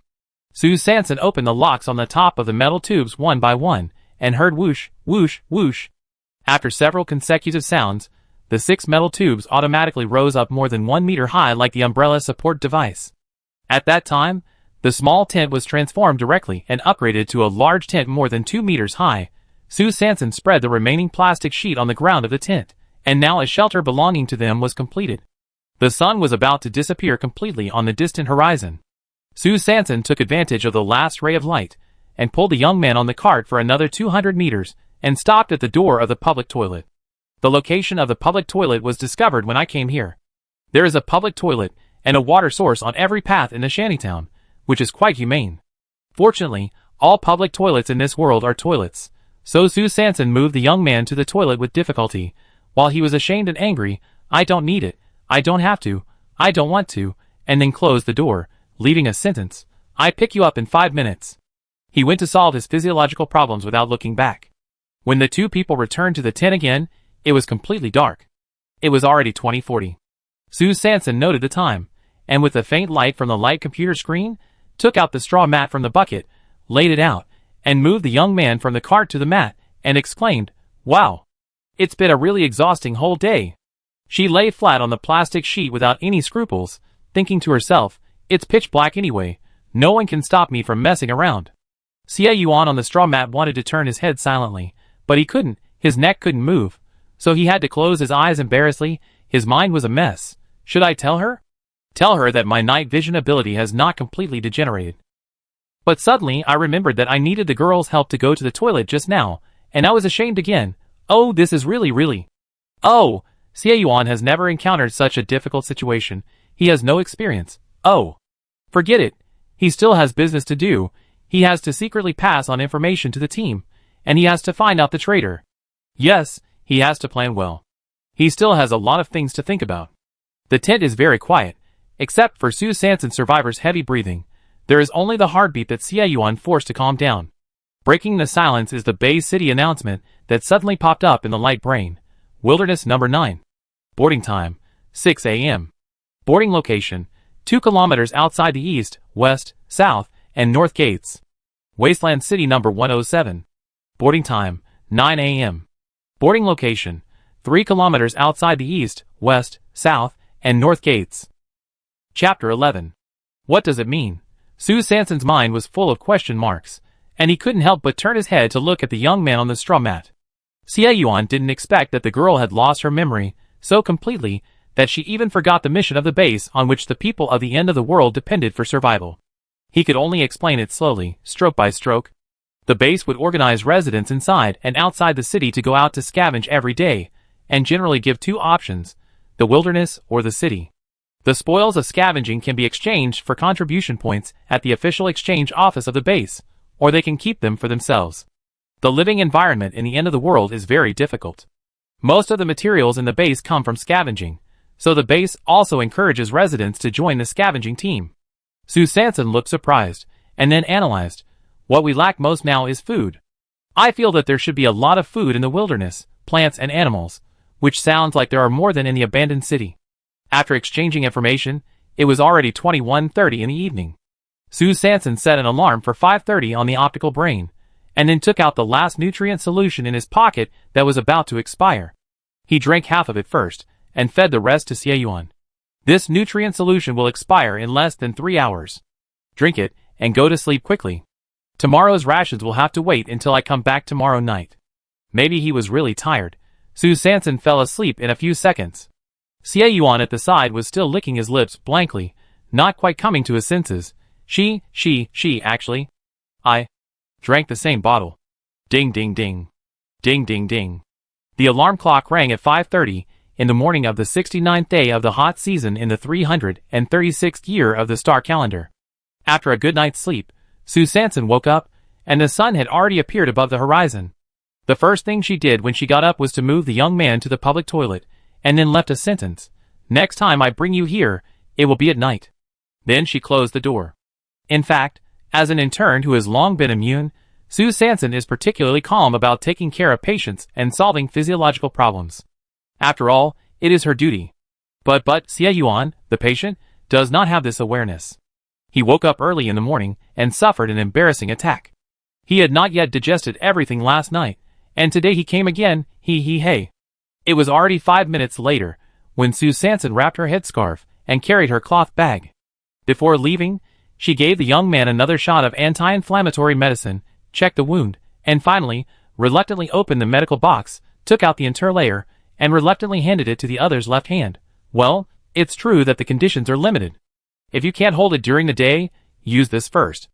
After saying that, Sue Sanson pulled her small cart and left without looking back, leaving Xie holding a plastic interlayer, windless and messy in the tent. Shuttled through the shantytown, along the way, met many people who were going to the gathering 2 kilometers away. Maybe because everyone didn't carry food, they didn't have much defense against each other. Soon, Sue Sanson also followed the flow of people and came to the gathering point. On the land full of yellow sand, there were 3 aircraft the size of a football field parked. She turned left and right, and found a relatively small team to line up. The crowd walked very fast, and it was Sue Sanson's turn to board the plane in a few minutes. She imitated the person in front of her, and waved her laptop at the hatch door. With a beep, she was stopped by a tall man in khaki combat uniform. "Cart, check it out," Sue Sanson said timidly, showing the small cart behind her. The man's mouth twitched, probably because he was really disgusted, so he waved his hand. "I won't charge you contribution points, go in." So the cart has to be charged extra? Sue Sanson looked at her balance very preciously. Fortunately, it was still 26 contribution points. She sat not far from the hatch door again, and observed for a while, and found that vehicles with engines or other kinetic energy conversion devices all require additional contribution points. Fortunately, her small cart is a thrifty one. The interior space of the aircraft is very large. In addition to the scavengers sitting on the ground, there are also khaki combat uniforms who come and go, so it doesn't seem crowded. There should be a place reserved for everyone to put the scavenging results. Sue Sanson is true. Soon, at 6:15, a broadcast came from the aircraft. The hatch is closed, and we are about to go to Wasteland number 9. Today's special mission is moderately or slightly contaminated mulberry leaves. Good luck to everyone. As soon as the broadcast stopped, there was a lot of noise around. Sue Sanson didn't know what was going on, so he could only listen to the corners. Today is mulberry leaves. I saw a few mulberry trees in Wasteland number 9 last time. Shoo! Keep your voice down. Don't get caught. I don't know how many contribution points this special mission can give. Can it be more than last time? It's a special mission, so it's definitely necessary. At least 8 contribution points for one gene. Maybe 10 contribution points. Sue Sanson looked so surprised, but a piece of mulberry leaves is only a few milligrams at most. How much can be collected for one gene? Besides, the young man told her last night that not all animals and plants can be eaten, only those that are slightly polluted or unpolluted are edible. It is difficult to find unpolluted food now, so people generally eat slightly polluted food. And the hay, wood and other inedible things that can be used in daily life will not cause harm to the human body as long as they meet the moderate pollution. Those heavily polluted animals and plants are fine under the protection of the protective shield. Once they are out of the protection of the protective shield, humans will be infected in a short time, alienated after 3 days, become infected, and then gradually become irrational beasts. God knows how shocked and desperate Sue Sanson was when she knew all this. Why do others travel through time and space to beautiful mountains, rivers, and good futures, while I am running away, moving houses, and looking for food? 10 minutes later, I don't know what kind of black technology, the aircraft has arrived above a large area of dense forest. At this time, the broadcast sounded, the spacecraft has arrived at Wasteland number 9, and the protective shield has begun to be deployed, preparing for landing. Sue Sanson looked through the cabin and saw several small aircraft flying out from under the spacecraft, spreading in all directions. Soon, a white light shield that looked similar to the Bay City rose from the sky above the dense forest. The broadcast sounded again. The hatch is about to open. Please be careful. Do not leave the range of the protective shield. With a bang, the spaceship landed, and then the hatch opened. First, dozens of personnel in khaki combat uniforms got off the ship, followed by scavengers leaving one after another. After Sue Sanson got off the ship, her first reaction was, what a big, dense forest. The trees were at least as tall as 10 stories, the grass was directly above her calves, and a leaf could at least hold up a wash basin. This is called a wasteland? Was she sure she didn't misunderstand? Just when Sue Sanson was stunned, the other scavengers had already scattered in groups, and only 2 or 3 personnel in khaki combat uniforms were left by the spaceship, looking at her sideways as if she was a fool. Ahem. Sue Sanson scratched her head, put away her ignorant country bumpkin look, dragged the small cart, and walked into the depths of the dense forest without any rules. After completely walking out of the sight of those people, Sue Sanson began to let herself go again, looking left and right, touching, and occasionally exclaiming, my God, look at this tree trunk. It's so thick. If it were in the previous life, it would be fenced off, and then a protected park would be built, and admission would be charged. Look at these flowers, how big and gorgeous they are. This must apply for a Guinness record. I lose. This. Is this aloe vera or a giant octopus? This is too big. Sue Sanson wandered around and inspected a large circle, but did not find any plants that looked like mulberry leaves, so she gave up decisively. It's better to be cautious for the first mission, so she went back to the place where the mutant aloe vera was, ready to test whether she could find some branches and leaves with mild or moderate pollution, and make some aloe vera gel or something, and apply it to the sunburned area to relieve the pressure caused by solar radiation. That's right. Sue Sanson also learned last night that the sun in the hot season is harmful to the human body. Unless you stay in the Bay City and have a protective shield to filter it, the radiation from the sun will gradually accumulate in the body until one day it completely explodes and causes death. The elderly lying in Area 8 of the refugee camp had too much radiation accumulated in their bodies and could not be treated after the explosion. In order to save limited supplies, the base cut off their water and food, so they had to wait for death. Sue Sanson shuddered when he thought of this. He was afraid again.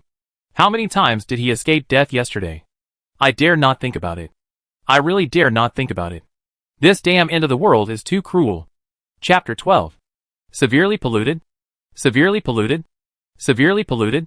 Sue Sanson has been testing this huge aloe vera for more than 30 minutes, but all she hears in her brain are severe pollution alarms.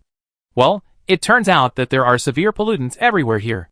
No wonder it's called a wasteland, because there's nothing there. Sue Sanson was a little discouraged, so she started to be careless, but she didn't stop her movements, but it was still severely polluted one after another. Well, this aloe vera has been tested by her, and it seems that there is no hope at all. No wonder there is no one here. Had the scavengers tested this aloe vera a long time ago? Sue Sanson doubted her professional ability. Ugh! What professional ability? She doesn't have it at all. Ah! Passing by some more plants, Sue Sanson also tested them one by one, and the results were still sad. On the way, she also met some equally dejected scavengers. It seemed that she was not the only one who had nothing to show for it. Suddenly, there was a commotion not far away. There was a cry of surprise. Ah! It was actually mild pollution. Then, there was another rebuke. Shut up. Then, there was another messy running sound, and Sue Sanson saw that the scavengers who had been wandering around her before were all running towards the commotion. Could this be a robbery? She suddenly felt that she had learned something again. Sure enough, keeping a low profile is the way to go. It was already 9 o'clock, and the sun was gradually hanging high in the sky. Although there was a protective shield filtering and no danger of radiation, the temperature was still high. Sue Sanson felt a little exhausted from the heat, so she found a big tree, sat under the canopy to cool off, and replenish some water by the way. There was still half of the water left in the bottle. She drank it in small sips, fearing that she would accidentally drink up the amount in the afternoon. Alas, I have never calculated how much water I drink before. After another sigh, she picked up a vine at hand and tested it reflexively. Moderately polluted, can be used. What? Sue Sanson was stunned for 2 seconds, and picked up the vine again to test it again. Moderately polluted, can be used. Oh my God, finally, God will not let down those who work hard. The sudden pie gave Sue Sanson great encouragement. So she took out the scalpel, and started cutting. The vine was as thick as a calf. Sue Sanson sawed back and forth for several minutes before cutting it off from the root, and then pulled it down along the trunk. Wow! Only then did he realize that the vine was more than 10 meters long. Sue Sanson quickly rolled it up like a wire, and then started to detect it nearby. As the saying goes, there is no such thing as a coincidence. Facts have proved that this theory is indeed effective. It didn't take much effort for her to detect 3 medium contaminated vines of the same size on several large trees nearby. It was already noon when the 4 large vines were firmly fixed on the cart. After avoiding the strongest sun for an hour, Sue Sanson, with increased confidence, started to sweep again with high morale. This is how people are. When they are unlucky in everything they do. Once they are lucky, they can't stop. She walked and stopped, and along the way, she collected several medium contaminated dead branches, broke them one by one, and put them away, and then tied them into bundles with vines. Isn't there firewood for the evening? With her mind completely open, Sue Sanson is no longer limited to the plants she knows. She tests whatever she sees, whether it is edible or usable. As long as it meets the requirements, she will take it. So as she walked, she came to a reed bush. Reeds! Good stuff. My family is in need of straw mats. Her eyes lit up. She rolled up her sleeves and started testing. This reed bush was very dense. After more than an hour of severe pollution, Sue Sanson finally detected a moderate pollution. Her mentality at this time was much calmer than a few hours ago. After careful observation, she found that this moderately polluted reed was thinner and tenderer than those heavily polluted ones. I see. It should be newly grown, less polluted, so the probability of detecting useful ones would be greater. Based on this judgment, Sue Sanson began to focus on those reeds that were relatively small in size. More than 2 hours later, a thick pile of moderately polluted reed stems had been piled up on the cart behind her. However, unknowingly, Sue Sanson was getting deeper and deeper into the reeds, getting closer and closer to the boundary of the light shield. Ding!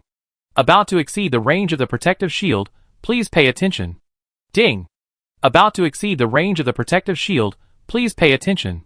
Fortunately, the light brain issued a warning in time, and Sue Sanson raised her head and looked around.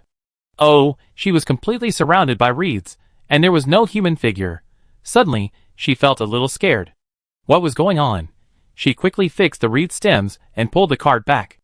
After walking a few steps, there was a click sound, and the cart seemed to hit something and turned over. Sue Sanson hurriedly turned back to check. Fortunately, the things were tied firmly, and not scattered all over the ground. However, she spent a long time to straighten the tilted cart. Huh? There was a pile of dead branches under the tilted cart, but why did it look so much like? Sue Sanson quickly squatted down and pulled away the reeds covered by the dead branches. Oh! It turned out to be a bird's nest. There were 3 eggs the size of a human head in the bird's nest. This is probably not a dinosaur egg. Sue Sanson was panicked, but her body was very honest. She quickly took out the light brain and tested them one by one. No pollution, edible. No pollution, edible. No pollution, edible. What? She was afraid that she was hallucinating from exhaustion, so she hurriedly tested it again. This time it was confirmed that the 3 dinosaur eggs in front of her were indeed uncontaminated. Sue Sanson didn't have time to think whether it was a bird egg or a dinosaur egg. She picked up the egg and hid it in the reeds on the cart. Then she quickly moved her short legs and left the crime scene as fast as possible. Bang, bang, bang. Sue Sanson's heartbeat was so strong that it almost jumped out of her chest. In her mind, she unconsciously replayed the strange beast she saw before her original body fell to the ground. She was really scared. How big a bird must it be to lay such a huge egg? I dare not think about it. 45 minutes later, just as Sue Sanson ran back to the familiar dense forest panting, a huge wild duck staggered towards the reeds from outside the protective cover. At this moment, a scream suddenly came from the other end of the forest. Help! Ah! There are flying insects! Then, a dozen personnel in khaki combat uniforms suddenly rushed out from somewhere in the forest and ran straight to the source of the sound. Locust swarms were found in the mulberry forest. Locust swarms were found in the mulberry forest. Received. On the way. Received. On the way. Received. On the way. Received. On the way. Received. On the way. Then, there was a burst of bang bang bang gunshots and woo woo woo fire breathing sounds. The dense forest was already noisy. Countless scavengers ran back from all directions. They looked panicked, holding the spoils collected today tightly in their hands, and fled towards the spacecraft. In the crowd, there were also a few scavengers with heavy weapons, going upstream and running towards the mulberry forest. Sue Sanson hid in the crowd, watching his small cart while paying attention to the top of his head. Locusts. Those locusts left no grass wherever they passed. He was afraid and anxious. Especially when she saw obvious claw marks on many people's arms and faces, she felt that she should cherish her life and put safety first. Sure enough, the special mission of the base is not so easy to complete. How can it be so easy to collect mulberry leaves?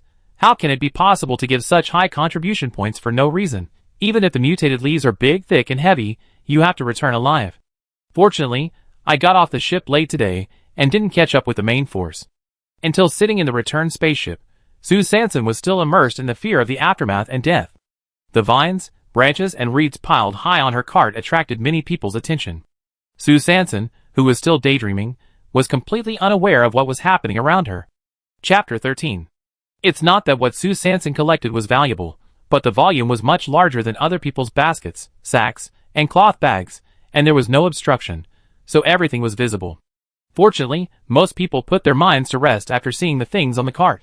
Because these vines and branches were not suitable for eating or drinking, and the cloth bag hanging on her chest was deflated, and it was obvious that there was nothing to gain, so it was not worth it for them to take risks under the eyes of the guards. So just like this, Sue Sanson escaped again without knowing it. At 18 hours 5 minutes and 34 seconds, the spacecraft arrived at the base berth one after another. From the moment they got off the boat, the scavengers started their life-and-death battle. In addition to the single-handed fight and group siege that Sue Sanson saw yesterday, there were also people riding skateboards, folding bikes, driving tricycles, and even using drones to transport supplies from the air. In short, they used all kinds of skills, and they did it as fast and as safely as possible. Sue Sanson looked at her handcart. Okay, it was slow, it was indeed a bit slow, but she didn't have to buy an extra boat ticket. Fortunately, she was pulling a cart of dead branches and hay, which few people could afford, so the journey was relatively smooth. When we returned to the small tent, it was exactly 1830. When the plastic sheet was lifted, a wave of heat hit us in the face. The young man lying on the straw mat was already sweating profusely, and his face was red. Oh, how careless! The metal roof absorbs too much heat, and the plastic sheet is not breathable. After being exposed to the sun all day, the temperature in the tent was more than 10 degrees higher than the outside. Sue Sanson quickly rolled up the plastic sheet around him and started to ventilate, then ran to the young man to check on him. Sure enough, after being in the heat for a whole day, the wound became inflamed again, and his forehead began to feel hot. Fortunately, he kept blinking his eyes, indicating that he was still alive, otherwise Sue Sanson would have worried that he would have fainted. The air from all directions quickly lowered the temperature of the tent. Sue Sanson took out the remaining bottle of water, poured it into the empty bottle next to the young man, and then quickly fed him. Be patient for a while. I take you to the toilet first, and then go get some water. Carefully unloading the reed stalks, vines, and firewood from the cart, Sue Sanson pulled the cart back and forth on this small road in the shantytown. Finally, 15 minutes later, a small pile of firewood was set up in this small open space in front of the tent. Sue Sanson took out the matches left by the original owner in the cloth bag and quickly ignited the fire. Then he took out the bumpy metal lunchbox, scooped water from the plastic bucket again and again, boiled it, and poured it into the plastic basin to cool. Another half an hour passed, and the water in the plastic basin was full. At this time, Sue Sanson sneakily opened her reed stalks, turned out a giant egg from it, and buried it in the fire. "Look, I found something good today," she boasted to the young man in a low voice, fearing that the fact that she had an egg at home would be heard by others. The young man was also very surprised when he looked at the egg as big as a human head. She was so powerful. This is meat. When he was the captain of the Dawn team, it was also difficult for him to eat meat. Xia Yuan's eyes were wide open, and he couldn't help but drool. After another 10 minutes, Sue Sanson felt that the time was almost up, so he put out the fire and waited for a while. Taking advantage of this gap, he filled 2 bottles of water to replenish the young man's water. Then he rubbed his hands, tiptoed, and moved the cooked giant egg into the tent. He put down the plastic sheet around it. Fortunately, the quality of the plastic sheet was very ordinary, so ordinary that it was somewhat transparent, so the tent was not too dark. Sue Sanson then let out a breath and began to talk about what happened today, not forgetting to crack the eggshell with a scalpel. "You don't know. I found them when I was walking back. They were all pollution-free. Didn't you say there was no pollution-free food anymore?" At this time, the eggshell was broken, and a strong egg fragrance swept the entire tent. If it weren't for the fact that the tent was only light permeable but not air permeable, no matter how much Sue Sanson covered it up, it couldn't be hidden from Joe's neighbor's dog-like nose. Sue Sanson was still chattering, and Xia Yuan, lying on the straw mat, fell into a trance again. What did she say just now? There are more than 1 egg, but 3. What else? All pollution-free. How is it possible? How is it possible? Xia Yuan felt that his 3 views had collapsed in the past 2 days. Is this still the end of the world he is familiar with? On the other side, Sue Sanson neatly split the egg into 2, and then put it into a metal lunchbox and cut it into small pieces. "Wow, not bad, not bad, it's actually sweet." As she said that, she stuffed a piece into Xia Yuan's mouth, and then took a bite for herself. It tastes great. It melts in your mouth, smooth and not greasy. She didn't forget to give a good review. As soon as Xia Yuan touched the egg, he clearly felt a familiar warm current spreading from his mouth to his whole body. As the number of egg pieces fed to him gradually increased, the energy of this warm current became stronger and stronger. No wonder it is uncontaminated food. The beast that laid the eggs must have a healing nuclear crystal hidden in its body, and the size of the nuclear crystal cannot be too small. Otherwise, these giant eggs cannot be uncontaminated, and the egg liquid cannot contain such strong healing energy. The neurotoxins in Xia Yuan's body are slowly being dissolved by this warm current. Soon, he found that his cervical vertebrae seemed to have regained consciousness, his left arm could move freely, and his right arm gradually became movable. The most important thing is that he can finally speak. Xia Yuan never thought that after waking up, he would have the opportunity to encounter the healing nuclear crystal energy again. Is all this really not a dream? Looking at the girl who was still feeding him, he felt that he could never repay her in this life. After struggling for a while, he finally said, hello. Xia Yuan was a little embarrassed. He really didn't know what to say first, so he could only say hello stiffly. "Ah!" Sue Sanson stopped what he was doing and turned back suddenly. "You can talk now?" Xia Yuan felt that he was so stupid just now, and his face suddenly flushed again. He was so nervous that he stuttered, "Hello, my name is Xia Yuan." Sue Sanson was happy that his patient could talk, so he cooperated very well and sincerely blessed. "Congratulations, you can talk now." Hello. I am Sue Sanson." "Hello, Sue Sanson, my arm can move too. So thank you very much, and your eggs." Sue Sanson was very surprised, put down the lunchbox, and went to check his arm. He found that not only his arm could move, but also the wound on his arm healed, as if it had healed suddenly. It was strange, but when she came back, it was still a little ulcerated, and it was clearly worse. So she quickly lifted the linen on Xia Yuan's body, pushed aside the combat uniform, and looked at the wound on his abdomen. Although the wound on his abdomen had not healed, it had begun to scab. When Sue Sanson touched him, Xia Yuan, whose upper body had regained consciousness, felt like he was tickled, his brain was numb, his heart was trembling, and immediately, he felt hot on his face again. He knew that he must have blushed, and was worried that the girl would find out about his embarrassing state, so he twisted his upper body and began to change the subject. Well, let's talk about my injury later, my balls are almost cold. In fact, Xie Yuan didn't know that his whole face was now purple and swollen like a pig's head, and it was impossible to tell whether he was blushing or green. The healing nuclear crystal energy is also very naughty. Why does it only heal the body and not the face? When Su Sanson heard that the egg was going to get cold, she stopped checking and picked up the lunch box again. Just kidding, this is her first meat meal since she traveled through time. No one can let it catch a cold. You mean, there is a nuclear crystal with healing effects in the body of this strange beast, so the egg it laid repaired the wound in your body. After eating, looking at her left arm that was already intact, Su Sanson began to try to digest the information she had just heard. But what should she do? She was really a little full. She didn't know if it was because this half egg was too big, or the setting of this nuclear crystal was too incredible. In short, she felt that she had to stroke her heart. Seeing her touching her chest, Xie Yuan asked with concern, "Do you need water?" Su Sanson, "No, I need to be quiet." Chapter 14. Although the eggs contain rare healing energy, my injuries are too severe, so they can't heal me, Xie Yuan said calmly, "but I am still very grateful to you. Thank you for rescuing me from the refugee camp and providing me with precious medicine and food."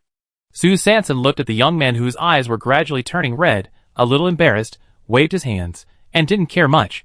"Oh, that's because you saved me first. I just repay you a little. Besides, this place to set up the tent was provided by you.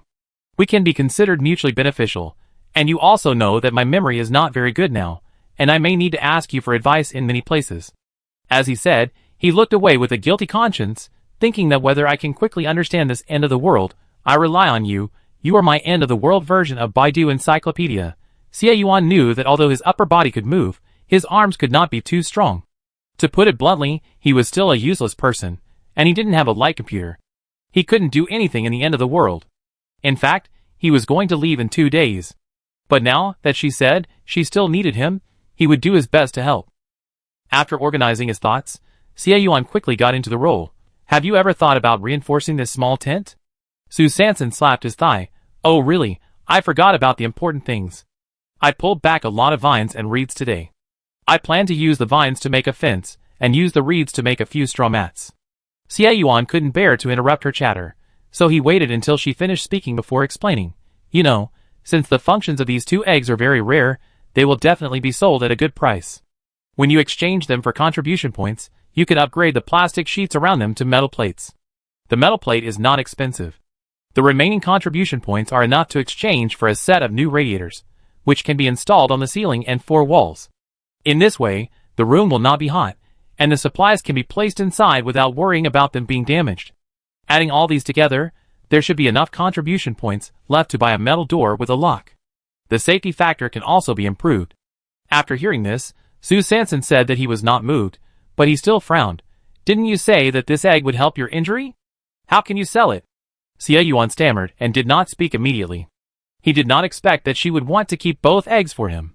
He suppressed his emotion again, shook his head, and smiled faintly. "Even if I eat them all, I can't recover. At most, I can recover a little. Moreover, this tent is indeed not safe enough.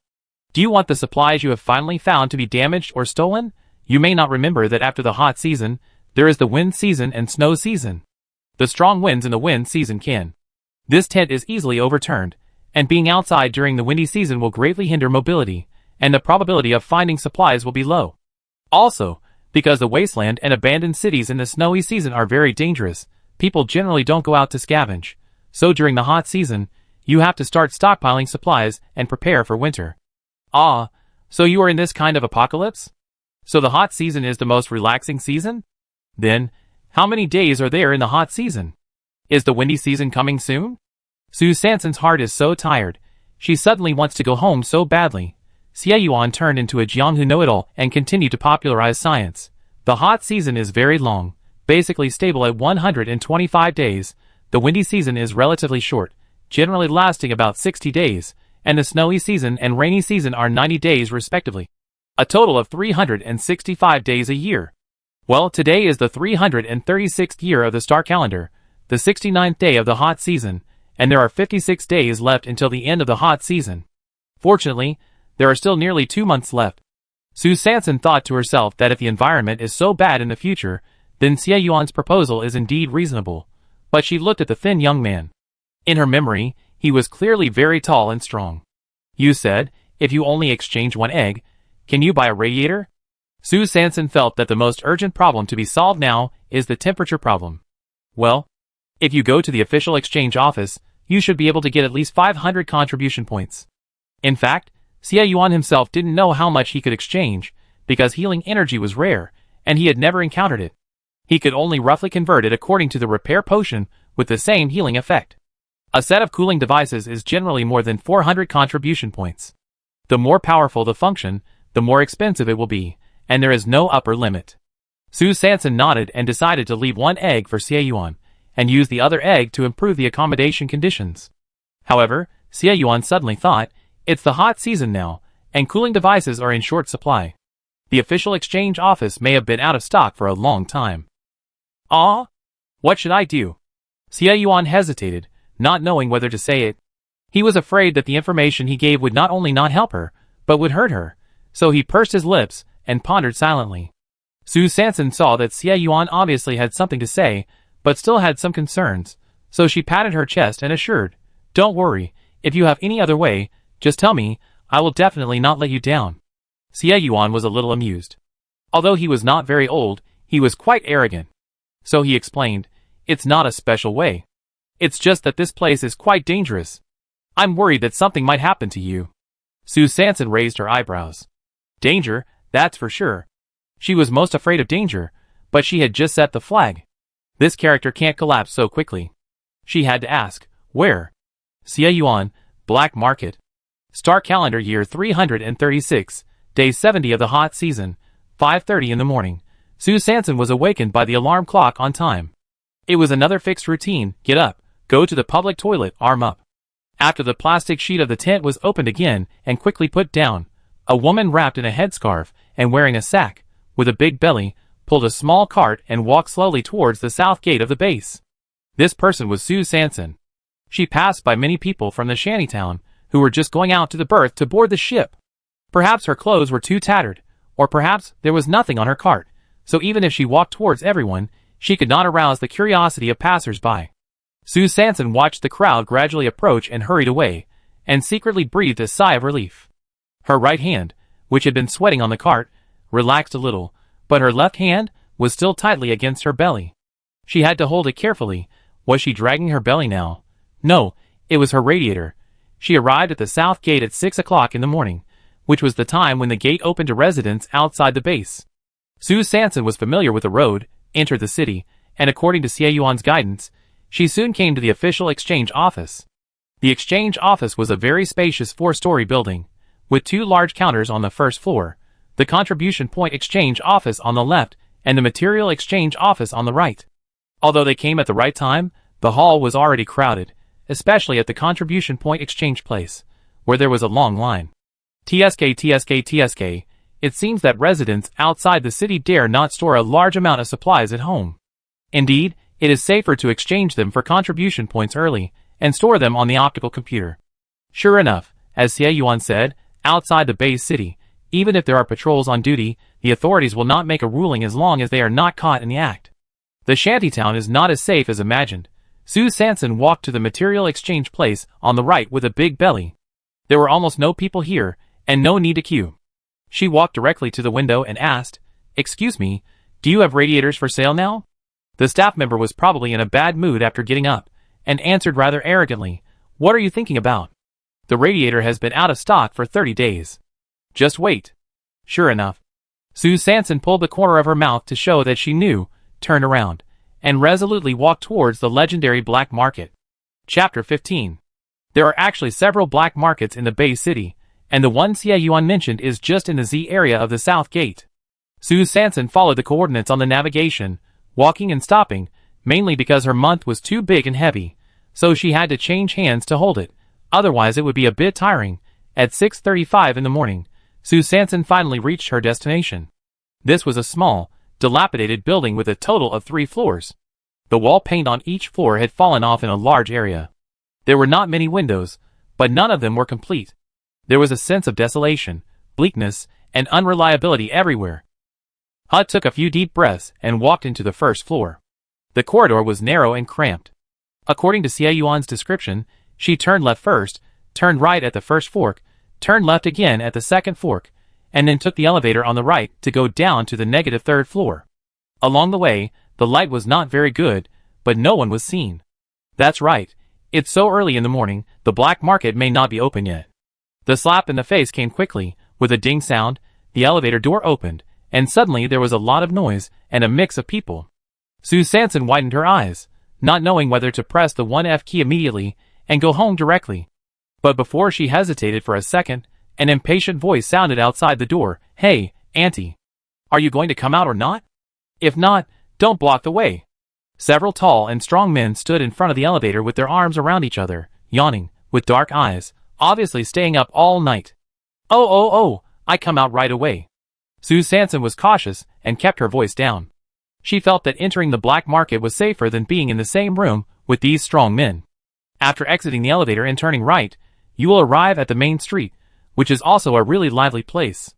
The main street is lined with shops with all kinds of signs, and people are coming and going in an endless stream. Isn't this an underground city? Except that the street is narrower, the shops are smaller, and the people coming and going are not serious. It is no different from the small streets on the ground in Zone Z. There is no need to bask in the sun here. Sue Sanson suddenly became interested and followed the flow of people, looking around. As she walked, she came to the end of the black market. She looked up at the store sign. Well, there was no sign. She looked at the door. It was really small.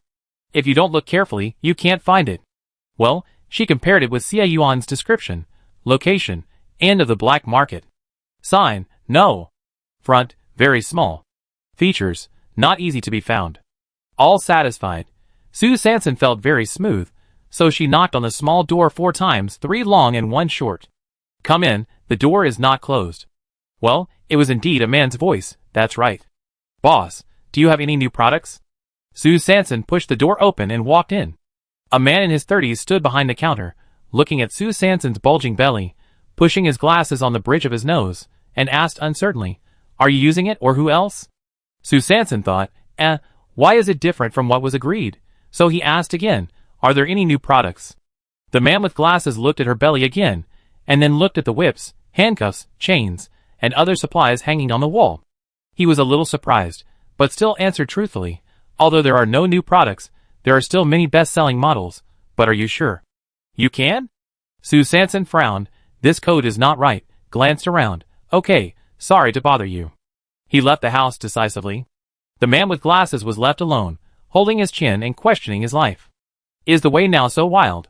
After Sue Sanson left the XX Supplies store, he recalled Xie Yuan's description last night, and found that he was indeed not wrong, and had not missed anything, so he walked around a few more times.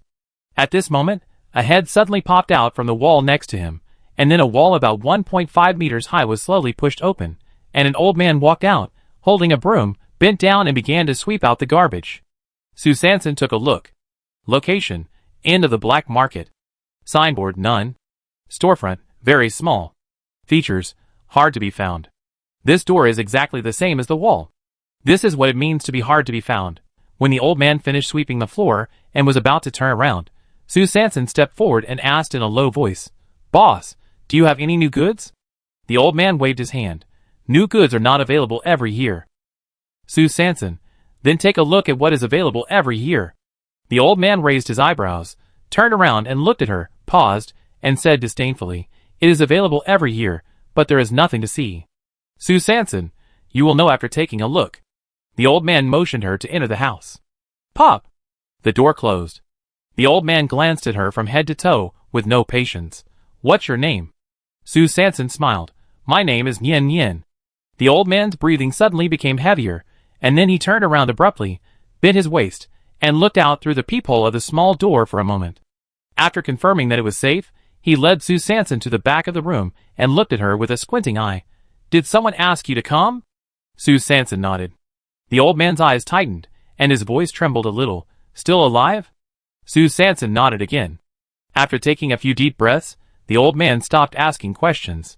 He could guess that something must have happened to Xie Yuan, otherwise why would the computer show that he was logged out, and people came to the store from time to time to inquire about him in the past few days. The old man's surname is Qin, and everyone calls him Lao Qin. He also has a son named Qin Yinyan. 5 years ago, he and his son were in trouble in City 303 and almost died. It was Xie Yuan who saved them. Take out the food in your stomach, Lao Qin said indifferently, and walked back to the counter. Su Sanson paused. Was she so easily seen through? If she had been exposed long ago, why did she have to act so hard? Lao Qin seemed to see her worry, and added faintly, Humph. I, Lao Qin, have been in the martial arts world for more than 10 years. How can I survive without a bit of vision? Su Sanson was embarrassed but smiled. She took out the giant egg in her arms, and put it on the counter. This is an egg. The kind without pollution. Lao Qin raised his eyebrows, and squinted his eyes. Come on, little girl, continue to make up stories. Su Sanson. Healing nuclear crystal energy. As soon as the words fell, Lao Qin took a breath of cold air, his eyes rolled, and he immediately slapped Su Sanson's claws away, picked up the giant egg himself, carefully placed it on a black instrument, pressed a few buttons, and stared at it intently without saying a word. After a while, the detector showed high-level healing energy value 577. Lao Qin finally lost control of himself at this point, holding the egg and turning his head. What do you want to exchange? Su Sanson looked around. This was a small second-hand store. Except for this counter, the rest of the store was filled with shelves that went all the way to the ceiling. Each shelf was filled with various items, mostly metal instruments and accessories. Well, she didn't recognize any of them, so she had to ask back, how many contribution points can you give for this egg? Lao Qin was a little excited. This treasure is not easy to get. The base's medicine is in short supply now. For example, the repair medicine that used to cost 500 contribution points has been sold at nearly 800 points on the black market because of the severe shortage, and medicine is 3-point poison, and the repair medicine also has side effects, but this giant egg is different. It has high energy value, and is pollution-free. If the news is released, the price will definitely double. Cough cough. Lao Qin coughed tactically. Acquaintances are acquaintances, and business is business. After a little consideration he said, I will pay 800 to buy it. You can't find a better one than this. The price is too high. Su Sanson was shocked. How could it be so much higher than Xie Yuan's estimate? Could it be that she deliberately gave a high price for his sake? Acquaintances are acquaintances, and business is business. She was a little embarrassed. This is not good. Lao Qin's heart skipped a beat. He knew the market. His eyes rolled again, so he made up his mind and gritted his teeth and said, no more than 1100, no higher. Su Sanson almost couldn't breathe. She is an expert in bargaining for buying things. But this is the first time she has encountered a sponsor who actively raises the price when selling things. Could it be that the old man didn't care about his face when he quoted the price? It turns out that this giant egg is so valuable. I hit the jackpot by accident. After thinking clearly about the key points, she decisively decided, deal. Lao Qin finally gave in. God knows, he was actually ready to raise the price to 200. Boss, to be honest, I also want to buy a set of radiators. Lao Qin happily hugged the giant egg, and was reluctant to let go for a long time. He changed his previous cold tone, and introduced it very attentively. What boss? Just call me Lao Qin. I'm telling you, I just got a set of high-end radiators here.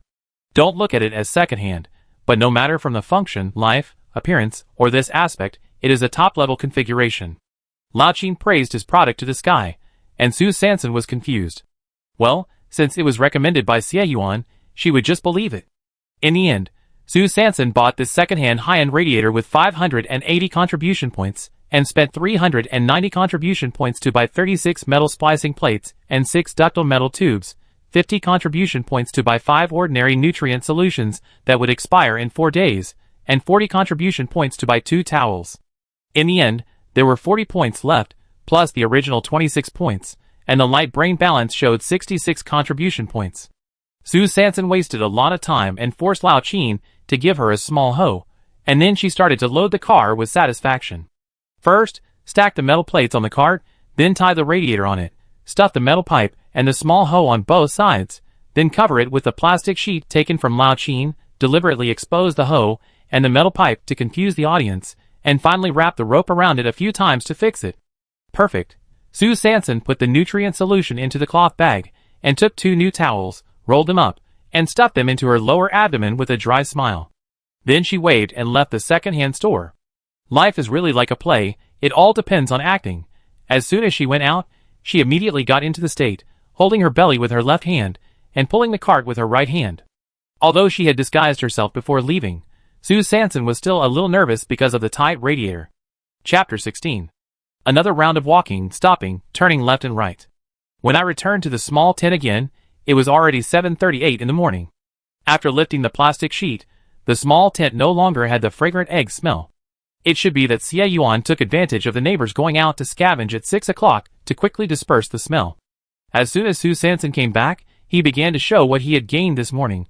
Look, Lao Qin said that this radiator is a high-end product. He didn't lie to me, did he? Xie Yuan stood up, took one of the heat sinks, looked at it carefully, and nodded. Well, the performance should be good. Hearing this, Sue Sanson finally felt relieved, so he began to upgrade the tent under Xie Yuan's guidance. First, retract the metal tube supporting the tent to 1 meter high, then install the main heat sink in the center of the roof, then replace all the plastic sheets with metal plates, prop up the metal tube again, and fill the empty part with the remaining metal plates to directly form 4 metal walls, and finally install the remaining heat sinks in the center of the outer side of the metal wall. The small tent was finally completely upgraded to a small house. Since there was no budget to buy another door, Sue Sanson removed a piece of metal plate and replaced it with plastic sheeting, so that a 1.5 meter wide door was available. It can let light in when it is put down, and can let air in when it is lifted up. It is flexible and convenient.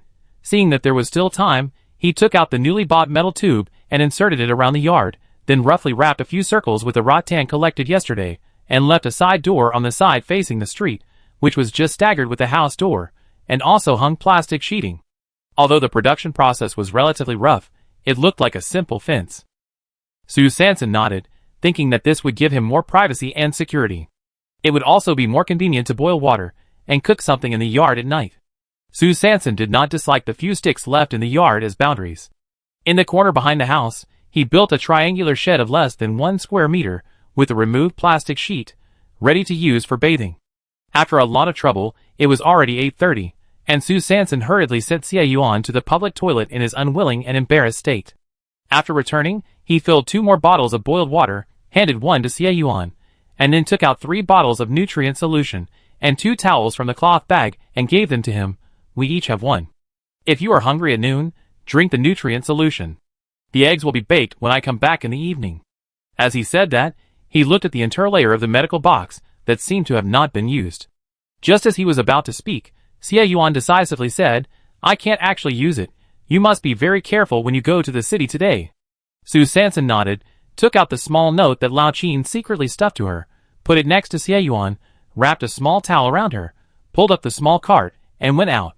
Because the morning time was delayed by the black market, Sue Sanson could not join the Wasteland army that set off at 6 o'clock today, but in order to save supplies as soon as possible, he could not be idle, so he decided to participate in the scavenging of the Wasteland City number 302 at 9 o'clock.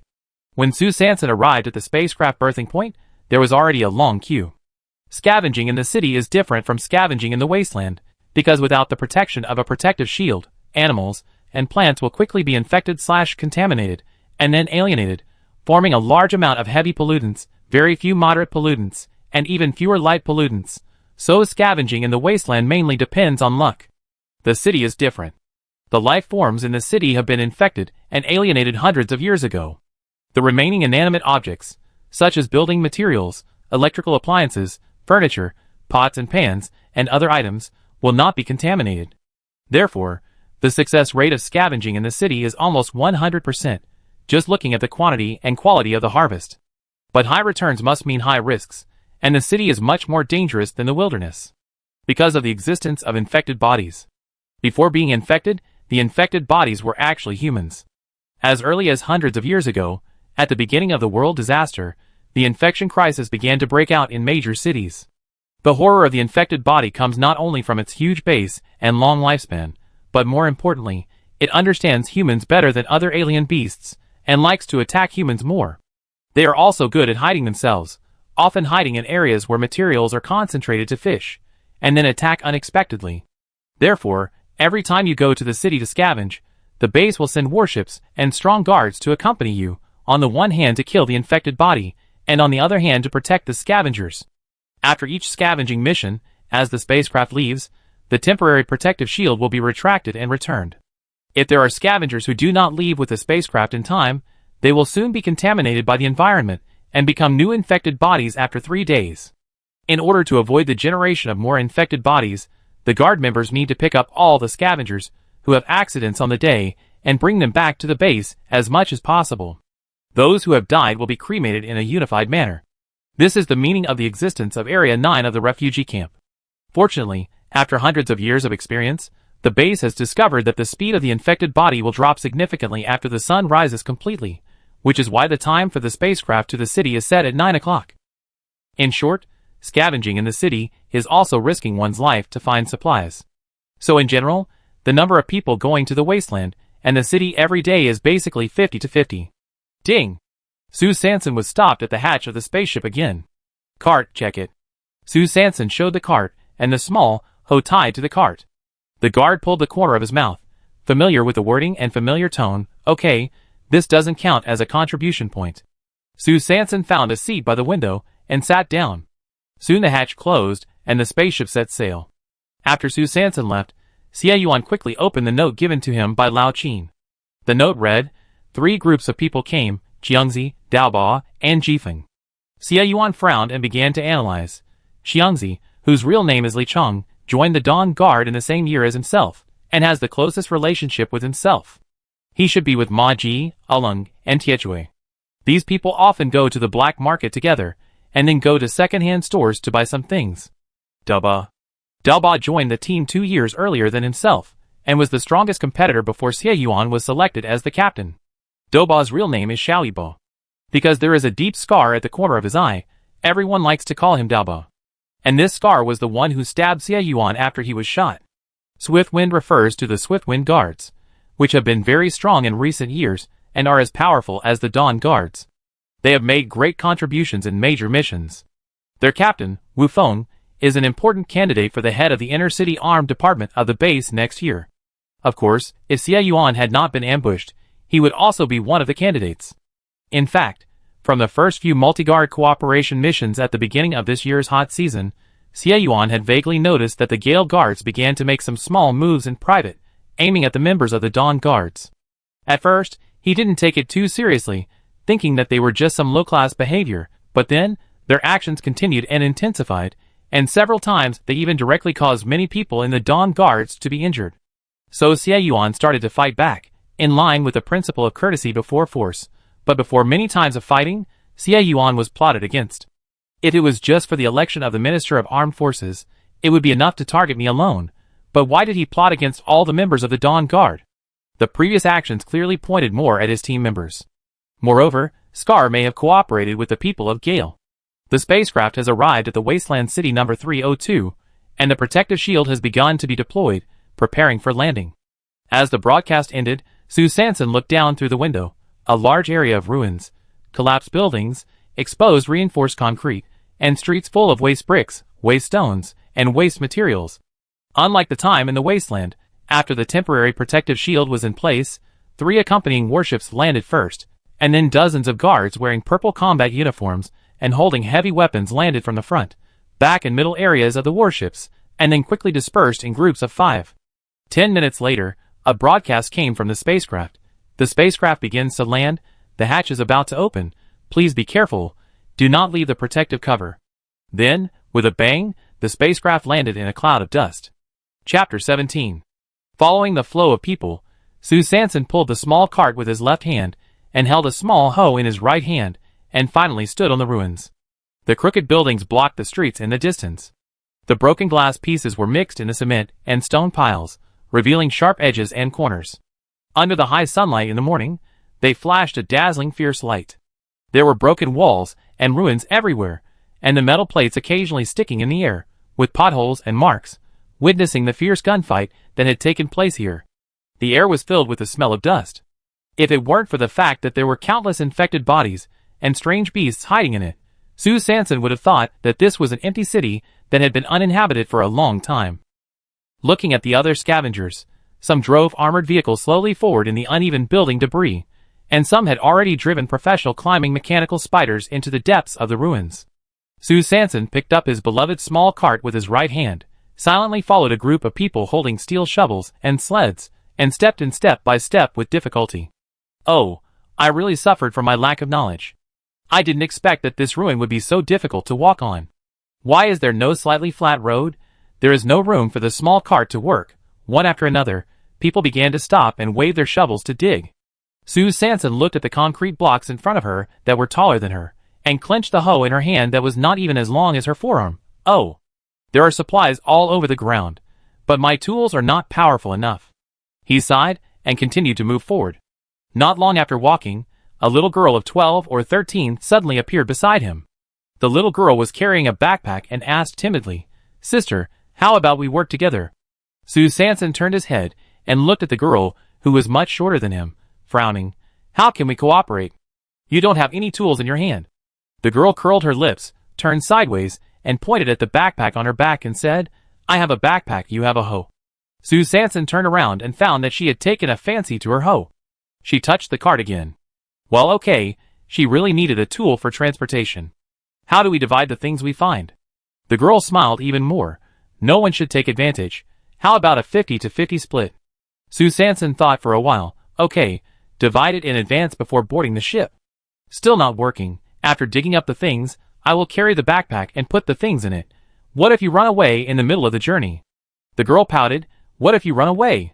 Sue Sanson thought to himself, yes, then take turns carrying. The girl thought about it, and reluctantly agreed. Sue Sanson still felt that it was not safe enough, so he took another photo of her and added, "If you run away halfway, I will send your photo to the patrol team. I know Captain Wang of the patrol team. Well, I borrowed the reputation of Captain Wang of District 9. He shouldn't mind." The girl stared with her eyes wide open. She probably had never met such a relative person before. She was obviously shocked by this half-true and half-false lie and nodded continuously. "Humph, you want to trick me? No way." So the two began to walk and stop, mainly to find a place where the building was more thoroughly destroyed, so that her small hoe could pry it open. At 11:47 in the morning, the two had been digging in a pile of ruins for nearly an hour. The surface concrete blocks were piled up very thickly. Sue Sanson was struggling to swing the hoe, and the girl next to him was not idle either. She directly dug it out bit by bit with her bare hands. This made her look sideways. Sure enough, survival is not easy. The end of the world does not support idle people. The two dug for a while, and finally saw a bright color. It was a small red plastic basin. Although it faded a little, it was intact. They quickly picked it up, and put it in the girl's backpack. Not long after, the two found a plastic cup near the small basin. The cup looked like an acrylic product. Although the surface was cracked by pressure, the inside was still smooth, which means that it did not affect the use at all. It seems that we have dug to the material layer. The girl put away the water cup, and was very excited. During this period, they could hear continuous gunshots from a distance from time to time. Once a gunshot sounded, the two immediately stopped what they were doing, alerted the surroundings, and were ready to escape at any time. Sue Sanson was digging while paying attention to the surroundings. Fortunately, although they stopped 6 times in the morning, they were all safe. It was already noon, and the sun was at its hottest. Sue Sanson drank a sip of water, took out a tube of nutrient solution and drank it, wiped the sweat off his head, and quickly wrapped a towel around his head and face, suggesting, "Now is the hottest time of the sun." Although it is the hottest, it is also the time when the infected body is least active. Since we have already dug up the supplies, why don't we just make a concerted effort to dig up enough and then go back early? How about that? The little girl nodded and agreed with this idea, but her eyes occasionally glanced at the nutrient solution in her hand. Sue Sanson did not kindly offer to share the nutrient solution with her. It was the end of the world, and since food was so precious, of course, he had to keep it for himself. Obviously, this is also the consistent principle of the end of the world, so the little girl just looked at it, and said nothing, and continued to dig the ruins with her bare hands. Next, the two dug out a set of unopened toothbrushes, 3 tubes of toothpaste, 2 plastic cups with handles, a rusty razor, a broken hair dryer, several severely weathered towels, a mirror broken into 3 large pieces, a ceramic wash basin with a missing corner, a toilet that had long been out of shape, a shower room that was broken into glass slag, a rusty shower head, a faucet, a water pipe. and 3 plastic basins that overlap from small to large. A set of toothbrushes has a total of 12 pieces, which can be used directly after being sterilized with boiling water. Although the toothpaste has long been hardened into blocks, the toothpaste skin is made of metal and can still be recycled. The plastic cup is the best preserved, and it feels like it can be used directly after washing. The razor is severely corroded, but it is also worth recycling. The outer shell of the hair dryer has been completely shattered, but the parts inside still look intact. The weathered towels were full of fiber strands and holes, and professional skills were needed to reuse them. Because the backpack could only carry a limited amount of weight, the two finally decided to give up the heavy wash basin, toilet, shower room, shower head and water pipes, and put small items such as toothbrushes, toothpaste, faucets, etc. directly into the backpack. The nesting doll basin that was finally found was held directly in the hands of the little girl. It was already 16:12 in the afternoon, and the backpack was full. Judging from the little girl's expression, the two should have gained a lot today. Miss, the remaining things here cannot be wasted. When we go back, we can sell the coordinates of this place to those who have cars. We can split the contribution points we get equally, how about it? Sue Sanson raised his eyebrows. Can you still play like this? So he nodded in agreement, then bent down to pick up a few large concrete bricks and filled them in. Since they were going to sell them for money, it was better to hide them. After everything was ready, the two of them walked back. Sue Sanson put the small hoe on his waistband, freed his right hand, and supported the backpack on the girl's back. On the one hand, it was to reduce the weight of the backpack, and on the other hand, of course, to firmly grasp his own spoils. The girl carried the first half, and Sue Sanson's turn was the second half. As they walked, Sue Sanson felt something was wrong. She always felt like she was being watched, so she pulled the girl to change the route, but the weird feeling still existed. Suddenly, among the mirror fragments sticking out from the backpack, several figures flashed by quickly, and under the reflection of the sun, they were extremely dazzling. Oh no! We were being followed. Sue Sanson hugged the cart tightly, whispered a few words in the little girl's ear, and took out the mirror from the backpack. Then the two of them separated immediately, and ran in different directions. Hoo! There were raised or sunken stones everywhere along the way. Sue Sanson panted heavily, paid attention to her feet with 120,000 vigilance, and ran for her life. She glanced at the mirror in her hand, and 2 tall and hideous monsters rushed towards her. Could this be the legendary infected body? Isn't it said that under the scorching sun, the speed will slow down? Looking at the monster in the lens, which was getting bigger and bigger, Sue Sanson wanted to cry, but had no tears, and complained in his heart. How is it slow? This is running fast. This can't go on like this. How can I, a weakling, escape the clutches of the infected body, and there are 2 of them? No, I have to calm down. Think of a way. At this time, I came to a fork in the road. Sue Sanson turned in without hesitation, and then ran 50 meters to the next intersection. Seeing that the infected body had not caught up yet, he immediately pulled out the small hoe from his waist, threw it on the left road, and then turned to the ruins on the right without looking back. At this time, the optical brain suddenly issued a warning, ding. It is about to exceed the range of the protective shield, please pay attention. At the critical moment, the protective shield will go against me. Sue Sanson didn't dare to go forward, so he had to use local materials. Relying on his petite stature, he quickly climbed up the rubble on the right and hid in a high concrete gap, then turned the small cart over, held the wheel, and hid his whole body behind it. Hoo! Sue Sanson curled up, held his breath, alerted his surroundings, and didn't dare to make a sound. The sweat on his forehead formed a line, and slid down his cheek into his collar. The towel around his head and face was already soaked. Because of the extreme fear in his heart, his legs couldn't stop shaking. Time passed by minute, and suddenly, a woman's scream came from a distance, followed by a series of gunshots. Sue Sanson didn't care to judge whether the scream came from the little girl, because at this time she heard the sound of click footsteps outside the ruins. Chapter 18. The footsteps were heavy, wandering around the ruins for a long time, followed by a strange sound of hiss, cough.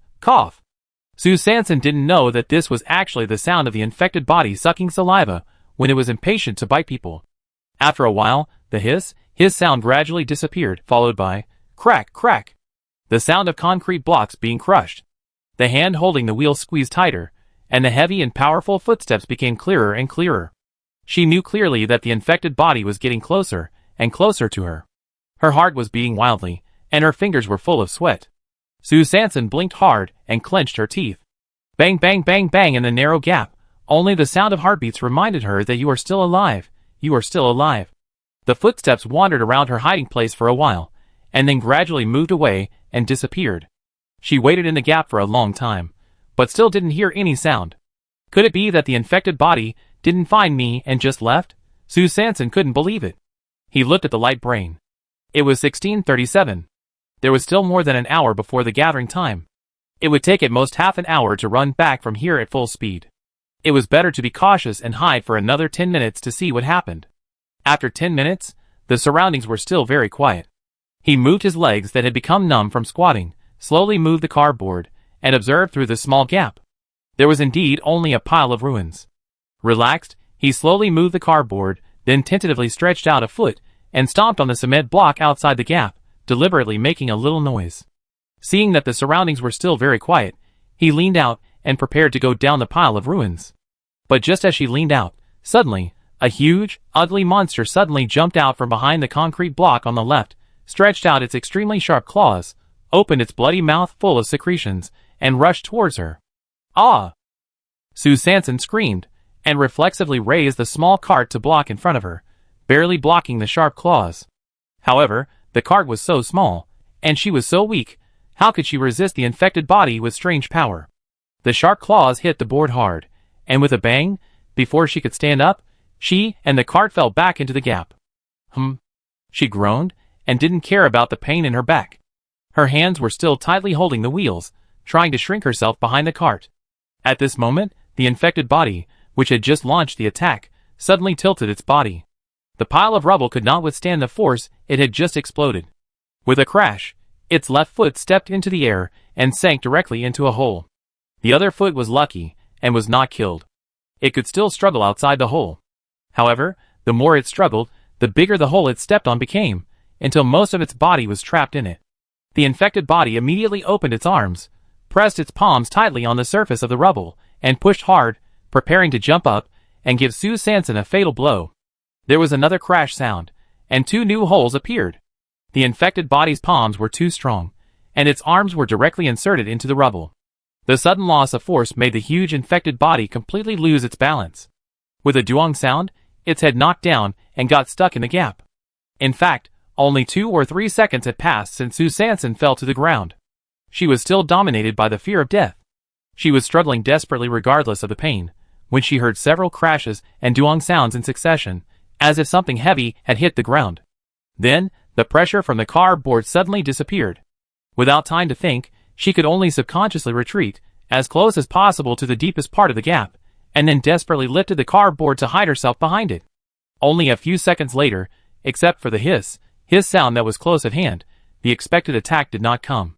Sue Sanson began to wonder, is there going to be a break before the meal, a ceremony or something? Unable to figure it out, she carefully moved the cardboard and looked out. Fuck! She was so shocked that she immediately yelled at the quintessence of Chinese culture. She saw the ferocious head of the infected body, right in front of her, less than half a meter away, drooling at her. What the hell? Sue Sanson trembled and shrank inward desperately, fearing that the infected body would bite her. But she had been fiddling with her calf for a while, and saw that it was still staying in the same place, just with its mouth open, and its dark eyes, and she didn't know where it was looking. I was really confused. I was afraid that I had met a fool. Not daring to think too much, Sue Sanson took out the surgical scalpel without hesitation, and stabbed it directly into the infected body's eyeball with courage. It was not enough to just poke it in. She kicked the handle with her foot to make it go deeper. Finally, she did not forget to follow Xie Yuan's reminder, and turned it a few more times to ensure that the brain tissue was completely damaged. After watching the infected body shake its head and struggle, stick out its tongue and die, she finally breathed a sigh of relief. She didn't dare to stay any longer. She stepped out of the gap tremblingly, glimpsed the big hole in the ruins, and realized something. Then she hugged the cart and ran to the gathering point without looking back. Surviving the disaster did not bring much relief, but instead a wave of fear.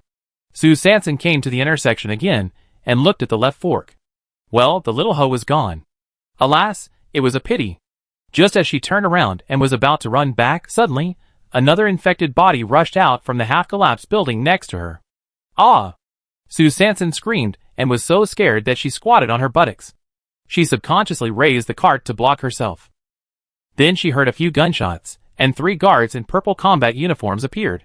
One of them held a gun and guarded the surroundings. One quickly cut open the infected body's head with a long knife and took out a yellow nuclear crystal, and another person came forward to pull her up and warned, "This road is not safe. Go that way to return to the spaceship." "Where to go? But I just came from there." Speechless, but still obediently turned back. When passing by the ruins, I saw that the infected body was still hanging there, neither humble nor arrogant, motionless.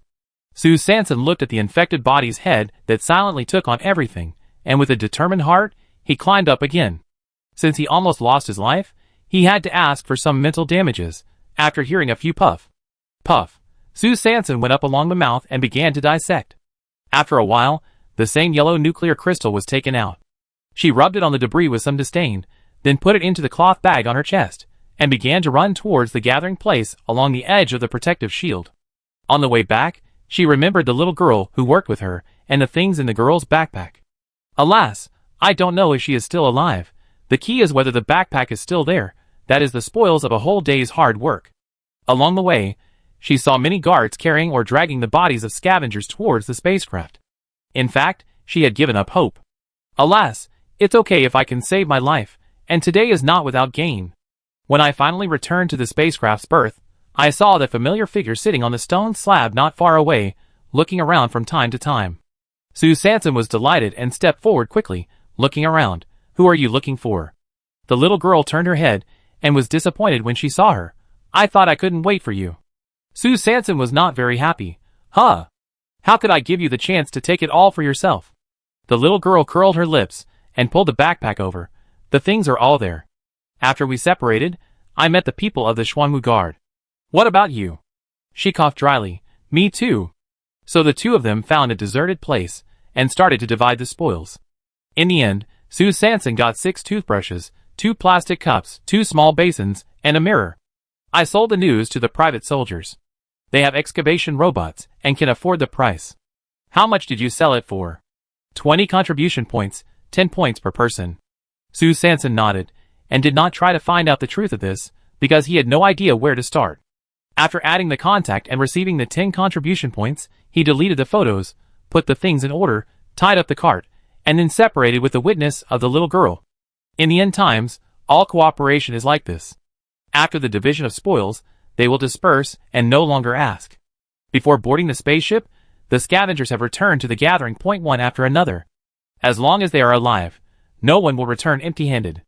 Some of them are even fully equipped, and they directly transport supplies back in trucks. These trucks have no wheels, but tank tracks instead. They are designed and manufactured specifically for driving on ruins. The carriages are large, and the roofs are cranes. Well, they are very hardcore. The spaceship has a special hatch for these large machines to enter and exit. This truck looks very safe. People don't need to get off the truck. They can directly operate the mechanical arm to dig. Sure enough, you have to be rich everywhere. Sue Sanson is a little envious. At this time, a bald man walked straight towards her from the crowd. Chapter 19. At this time, a bald man came from the crowd, stood in front of her, handed out a business card, showed 8 teeth, well, one of them was metallic, and smiled. "Do you need escort services?" Sue Sanson didn't understand, took the business card and looked at it. "Wow, Shanfeng Escort Agency. Is there logistics in the end of the world?" The bald man continued. "Look, girl, our Shanfeng Escort Agency has a wide range of business. Whether it is the wilderness, the city, or the free mission, we provide escort, exchange, and settlement one-stop services. Of course, the business types are also very diverse. We accept both insured and uninsured. How about it?" Sue Sanson grabbed a few unfamiliar words. "Are free missions included?" The bald man, "Hey! Don't worry about this. We have channels for all private army missions, and all VIP missions. Then, one-stop service." "What do you mean?" "As long as the spaceship returns to the base city, we can start providing escort services from the moment it lands. Of course, if you want to start from the moment you board the spaceship, that's fine, but you have to pay extra. But don't worry, we promise to complete the contribution point exchange on the same day and transfer the money immediately." "Oh, how much do you charge?" The bald man looked around and whispered with a sly look. "This is a commercial secret. The situation of each order is different, and the charges are also different. But what I can guarantee is that our Shunfeng service is definitely the benchmark in the industry. The general quotation is between 10 and 50%. This, we still have to analyze the specific issues, don't you think? Su Sanson nodded in agreement, and then immediately shook his head. Well, it sounds great, but I don't really need it. The bald man didn't care, and took out his laptop with a joking smile. Just because you don't need it now doesn't mean you won't need it in the future. So, add me as a contact, and you can contact me anytime if you need anything. Su Sanson thought. Anyway, he had already added the girl named Taozi today, so it didn't matter if he added another escort agency, so he also took out his laptop. Ding, it's already in the contact list. Do you want to add it again? The bald man was obviously stunned, and then he pulled the corner of his mouth. You are teasing me. Didn't we confirm the eye contact a long time ago? Su Sanson put away the light computer awkwardly. It's not her fault. Who would have known that the Jin Guifeng in the contact list is the bald man in front of her? Jin Guifeng probably also felt that her name was really unmannerly, so she coughed twice. Ahem, well, you can add a note. Just call me Jin Piato. Su Sanson quickly followed suit and quickly added a note, but still retained the word Guifeng. It's better to make it as complete as possible.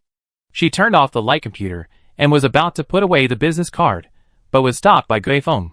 Guifeng took the business card and smiled apologetically. Supplies are in short supply, business cards are recycled. Su Sanson nodded again, and watched Guifeng go to develop the next customer with a shining bald head. Sitting on the spaceship, everyone was guarding their own spoils. Compared with many rich families, the few plastic basins and cups on Su Sanson's cart seemed very inconspicuous. So at 1825, Su Sanson finally returned home. After passing through the fence and lifting the plastic sheet, I saw Xie Yuan weaving reeds in the sunlight. Not to mention, the weaving technique is quite complicated, and the mat that has been woven looks thick and soft. The temperature in the room is also suitable. It seems that Lao Qin did not cheat her. The performance of this radiator is really good. Su Sanson is very satisfied with this. Do you want to go to the toilet? She is very obsessed with this matter. Xie Yuan, 2 minutes later, Xie Yuan sat on the toilet in the public toilet, very regretful. Why did not his legs recover first? He has completely forgotten that it would be difficult to complete this arduous task independently with only legs and no hands. After going to the toilet and getting water, Su Sanson talked about the thrilling experience of today with a beaming face. Xie Yuan raised his eyebrows and looked at the nuclear crystal in his hand. He never expected that she could kill an infected body alone and take out the nuclear crystal. At this time, he was very fortunate that he told her the weaknesses and killing methods of the infected body last night. But she immediately became afraid. She had to go out to scavenge every day. With her knife, she could kill this time, but what about the next time and the next time? But the end of the world is so cruel. Either starve to death or fight. He has no position or ability to ask Su Sanson not to go to two dangerous places. Alas, he entered the mode of daily dislike for himself 10,000 times again. By the way, I met someone from the escort agency today. He mentioned free missions. Does the base have other missions besides scavenging? Xie Yuan explained. In fact, as long as you have a spaceship and a temporary protective shield, you can move freely. It's just that the cost of the spaceship is very high, and the temporary protective shield is even more difficult to find, so ordinary people can't have the ability and resources to move freely, unless those private soldiers or wealthy people who have both money and connections. Su Sanson nodded to show that she understood, and then she wailed, Damn! Who stole my toothbrush? There were only 4 toothbrushes left in this small plastic basin. Don't be too angry, it's like this on the spaceship, basically everyone has been stolen. Besides, you used 2 toothbrushes as bait to save the important nuclear crystal. Xie Yuan's comfort obviously worked, and Su Sanson felt that this was a profound philosophical question. Sure enough, there is gain only when there is sacrifice, and people still can't have everything, they have to learn to take the big and let go of the small. In the evening, a whole giant egg was baked for Xie Yuan, but he insisted on eating only half. You were injured today, and you should eat all of it. Su Sanson waved his hand. I only suffered a superficial injury. You are the real disabled person, okay. After a few rounds, Su Sanson took a quarter, and the rest belonged to Xie Yuan. After the two washed up, it was completely dark. At this time, the light brain issued a notice for tomorrow's scavenging, and it was already 2100 hours in the evening. Su Sanson, what do you think is the best way to deal with that nuclear crystal? Xie Yuan, this is your trophy, you have to decide for yourself. Su Sanson was playing dirty, but I don't know. Xie Yuan didn't want to interfere. According to the rules of the end times, you have no right to interfere with other people's trophies disposal methods, especially nuclear crystals. Su Sanson was persistent. Today, I was able to successfully kill this infected body, thanks to your teaching last night. So, this nuclear crystal also has your share. Can you tell me now? Xie Yuan clenched his fists. After eating 3/4 of the egg, he clearly felt that the strength of his arms had been greatly restored. It was just a pity that his legs. He felt that he was really lucky. In times of crisis, he met such a girl. You can consider exchanging it for contribution points directly, or you can keep it first, and take it out when you need it in the future. Su Sanson is a bit obsessed with money. How many contribution points is it worth? Well, about 500. The specifics depend on the test results. Does the yellow nuclear crystal have any special energy, such as healing? Xie Yuan shook his head in the dark. No, the yellow nuclear crystal is the most basic energy nuclear crystal, generally used as fuel for large machinery such as spacecraft. Su Sanson closed his eyes and turned over. Well, I see, now I have a house, although it still lacks a door, but I want to go to the wilderness tomorrow, so I don't have time to go to the exchange office. Otherwise, you can stay at home first. You will be responsible for guarding the supplies at home during the day, and be my military advisor at night. Guard supplies, be a military advisor. She actually gave me such an important thing to keep. Doesn't she have any guard against people? Su Sanson had fallen asleep, leaving Xie Yuan alone in the dark with a lot of thoughts. Chapter 20. Ding ding ding. Star calendar year 336, Yenji day 71, morning 5:30. Su Sanson was awakened by the optical brain on time. It was another day of hard work to collect supplies. Still the familiar process of getting up, going to the public toilet, washing and brushing teeth. Before leaving, Su Sanson opened the medical box and found that there were still 3 bottles of nutrient solution in it. Obviously, Xie Yuan didn't drink any of them yesterday. Thinking of his contribution point balance of 76 and the nuclear crystal worth 500, he can be regarded as a person with a small savings. At least he can exchange for more than 50 bottles of nutrient solution. So the occupational disease began to play tricks. This time, I still have to eat regularly. Don't let the infected body bite me, but be half killed by stomach disease. I took out a nutrient solution and opened it, poured half of it into my mouth, and handed it to Xie Yuan. I declare that from today on, we will eat at least 2 meals a day, breakfast and dinner, and if necessary, lunch. After saying that, he motioned Xie Yuan to drink quickly. Xie Yuan was dizzy. After drinking the nutrient solution, his mind was in a mess again. Why did she share another tube of nutrient solution with me? And 2 meals a day? How could this life be possible? Remember to keep the supplies at home. Su Sanson lifted the plastic sheet and went out. Sitting on the spaceship, Su Sanson looked at the small cart with a large dent in the middle, feeling very distressed. He didn't have time to repair it yesterday. And thought of the small hoe that was thrown away before it was warm. Alas, as expected, things that come for free cannot be kept. Soon, a familiar broadcast sounded. The spaceship has arrived at Wasteland number 13, and the protective shield has begun to be deployed, preparing for landing. The hatch is about to open. Please be careful. Do not leave the range of the protective shield. Looking at the dense forest in front of her, breathing the air from the plant world, the Wasteland still has great advantages compared to the city, especially for people like her who have few weapons and mechanical assistance. Because the cardboard was deeply sunken, and the deepest part exceeded the plane where the wheels were, the cart did not move smoothly on the ground. It bumped and knocked, making a thump-thump sound.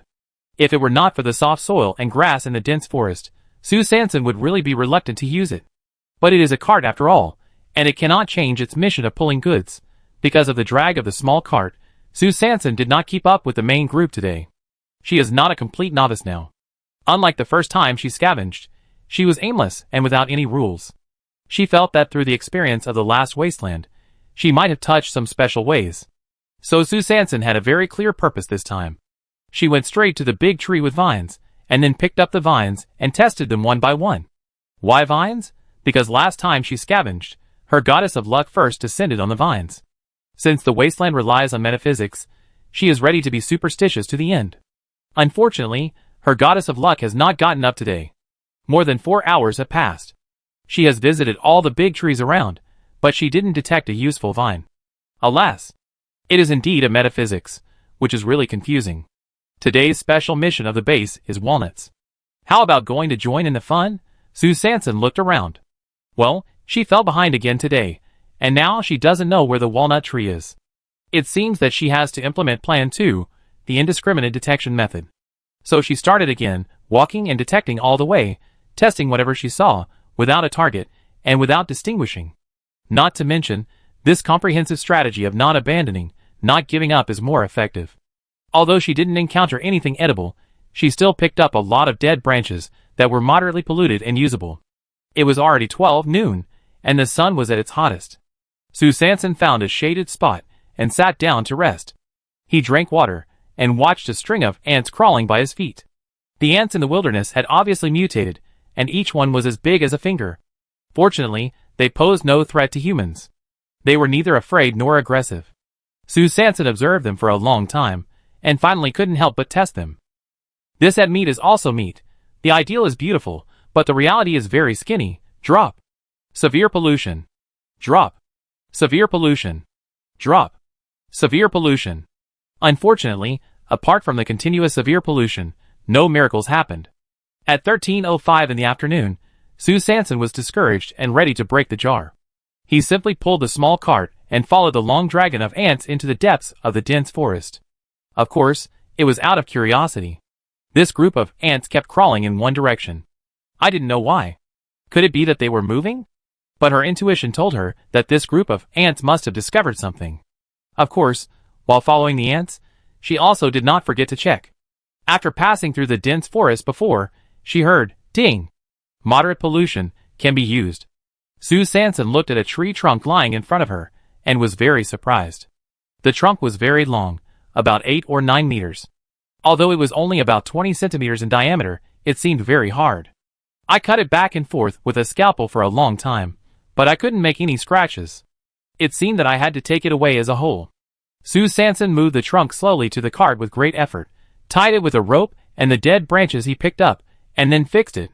Because the trunk is too long and the cart is too petite, the trunk is more than 4 meters beyond the cart in front and more than 4 meters behind.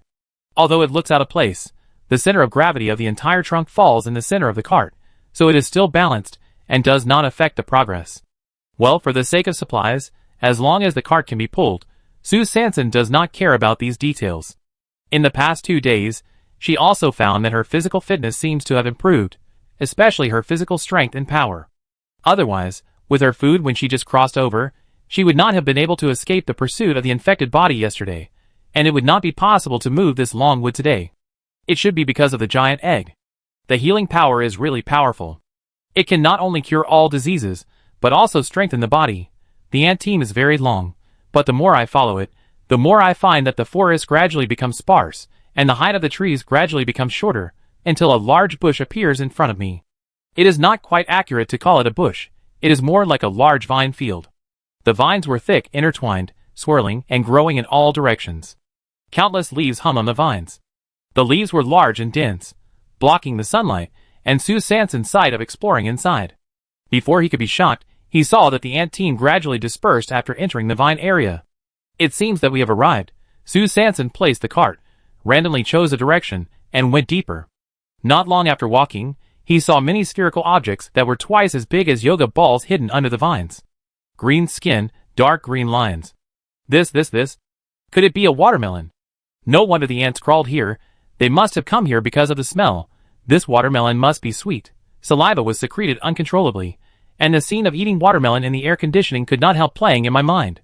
Why was less than 1 second, and then it quickly returned to reality. It doesn't matter how much, the key is to be able to eat it. Then I saw a figure starting from the periphery of the melon field, attacking in circles, and from time to time from the melon field. Drop. Severe pollution. Drop. Severe pollution. Drop. Severe pollution. Drop. Severe pollution. Soon more than an hour passed, and Sue Sanson had measured the position from the periphery to the center. Disappointment is certain, but she was unwilling to leave like this. So she wiped the sweat from her forehead, wrapped the small towel around her again, bent down, and continued to test inside. Drop. Slightly polluted, edible. Sure enough, the gods did not disappoint. Her lucky goddess came. Sue Sanson looked at the mutant watermelon in front of her, which was about the size of a washing machine, with shining eyes, and tested it over and over again. Drop. Slightly polluted, edible. Drop. Slightly polluted, edible. Drop. Slightly polluted, edible. The mechanical sound was like the most beautiful melody of the end of the world, bringing endless beauty to the world. Intoxicated as it was, work could not be delayed. Sue Sanson rolled the big watermelon out of the melon field again, preparing to finish testing the central area in a while, and then come back to study how to load it and take it away. Sue Sanson, who was excited, returned to the place just now, and did not let go of the watermelon vines and watermelon leaves, and tested them all. Sure enough, the watermelon vines that can grow low-pollution fruits are definitely not ordinary products. Another ding. Slightly polluted, edible. After that, Sue Sanson's mind was completely opened. Since this watermelon vine is also slightly polluted, can it be understood that slightly polluted roots can grow slightly polluted fruits? Then if you dig some soil and go home to plant it, won't you be able to grow melons every year in the future? As soon as they said it, the watermelon vine was carefully dug out, but unfortunately, the soil around this watermelon vine was all heavily polluted. It's really strange that heavily polluted soil can grow slightly polluted watermelons. Sue Sanson was puzzled, but time waits for no one, so she had to continue working hard and testing in the center. While testing, among the severe pollution, a moderate pollution suddenly appeared. Sue Sanson stopped, not disliking this moderately polluted watermelon at all. Although it is not edible, what if it can be used for other purposes? So he touched the green watermelon in front of him again. It felt cool and smooth, but a little sticky. Sticky? Why is it sticky? Sue Sanson frowned, feeling something was wrong. Looking carefully, the watermelon was very big, bigger than any he had seen before. It doesn't matter if it's big, the bigger the better, which means more parts can be used. But why does it feel a little different from the previous watermelon? Moving down, suddenly, I saw a large leaf that looked like a webbed foot next to it. Sue Sanson was puzzled and habitually tested the leaves again. With a sound, ding! Moderate pollution can be used. She finally saw what was in front of her clearly. This is not a leaf that looks like a flipper. It is clearly a big flipper. Looking more carefully, there is no big watermelon. What she just touched was the big butt of a strange beast. Sue Sanson was smart and immediately stopped the test action, bent down, held her breath, and tried to reduce her presence as much as possible. She retreated slowly step by step, fearing that she would make a little noise and disturb the strange beast in front of her. Relax, relax, retreat slowly, retreat slowly. She was sweating again. After more than 10 minutes, she finally retreated from the center of the melon field. The speed was too slow, and she was worried that something might happen. Sue Sanson observed again, and saw that everything was the same as before, nothing unusual, so she turned around a little bit and ran back. Just as she turned around, a huge beast with the same pattern as watermelon rind stood up slowly and turned its head. Chapter 21. Sue Sanson ran towards the cart, but she didn't know that she had been targeted by the mutant bullfrog behind her. The mutant bullfrog was very dissatisfied with the two-legged beast that disturbed its sleep. Its two basketball-sized eyes were tightly locked on Sue Sanson's figure.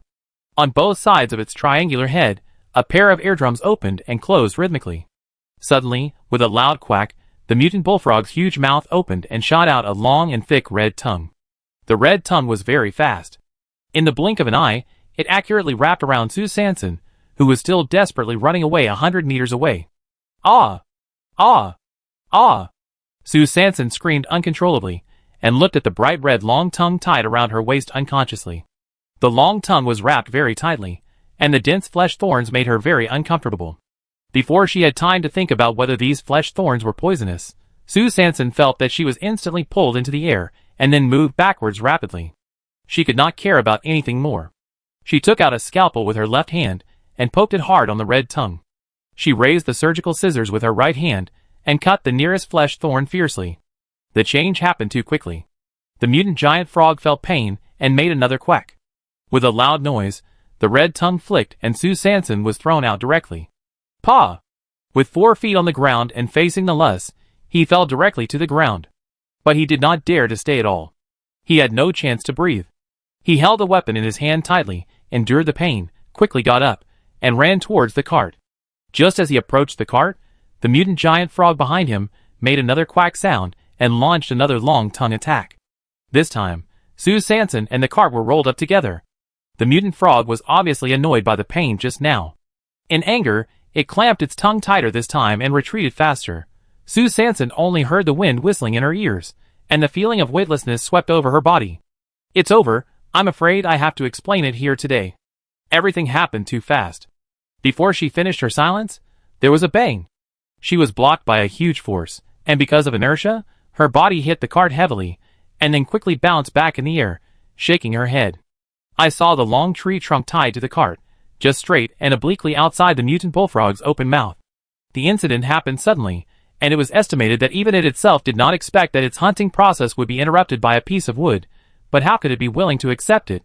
The mutant bullfrog was furious at this time, and the eardrums on both sides of its cheeks expanded and contracted rapidly, and it opened its mouth wide. Quack! Quack! Quack! The huge sound waves came out of its mouth, venting the anger of the beast. The food in its mouth. How can it not stop until it swallows it? The mutant bullfrog's tongue swung left and right, trying to find a suitable angle to swallow Sue Sanson and the cart in one bite. However, the tree trunk was really long. Even though the mutant bullfrog was huge, the big mouth was not 8 or 9 meters wide no matter how wide it opened behind the ears.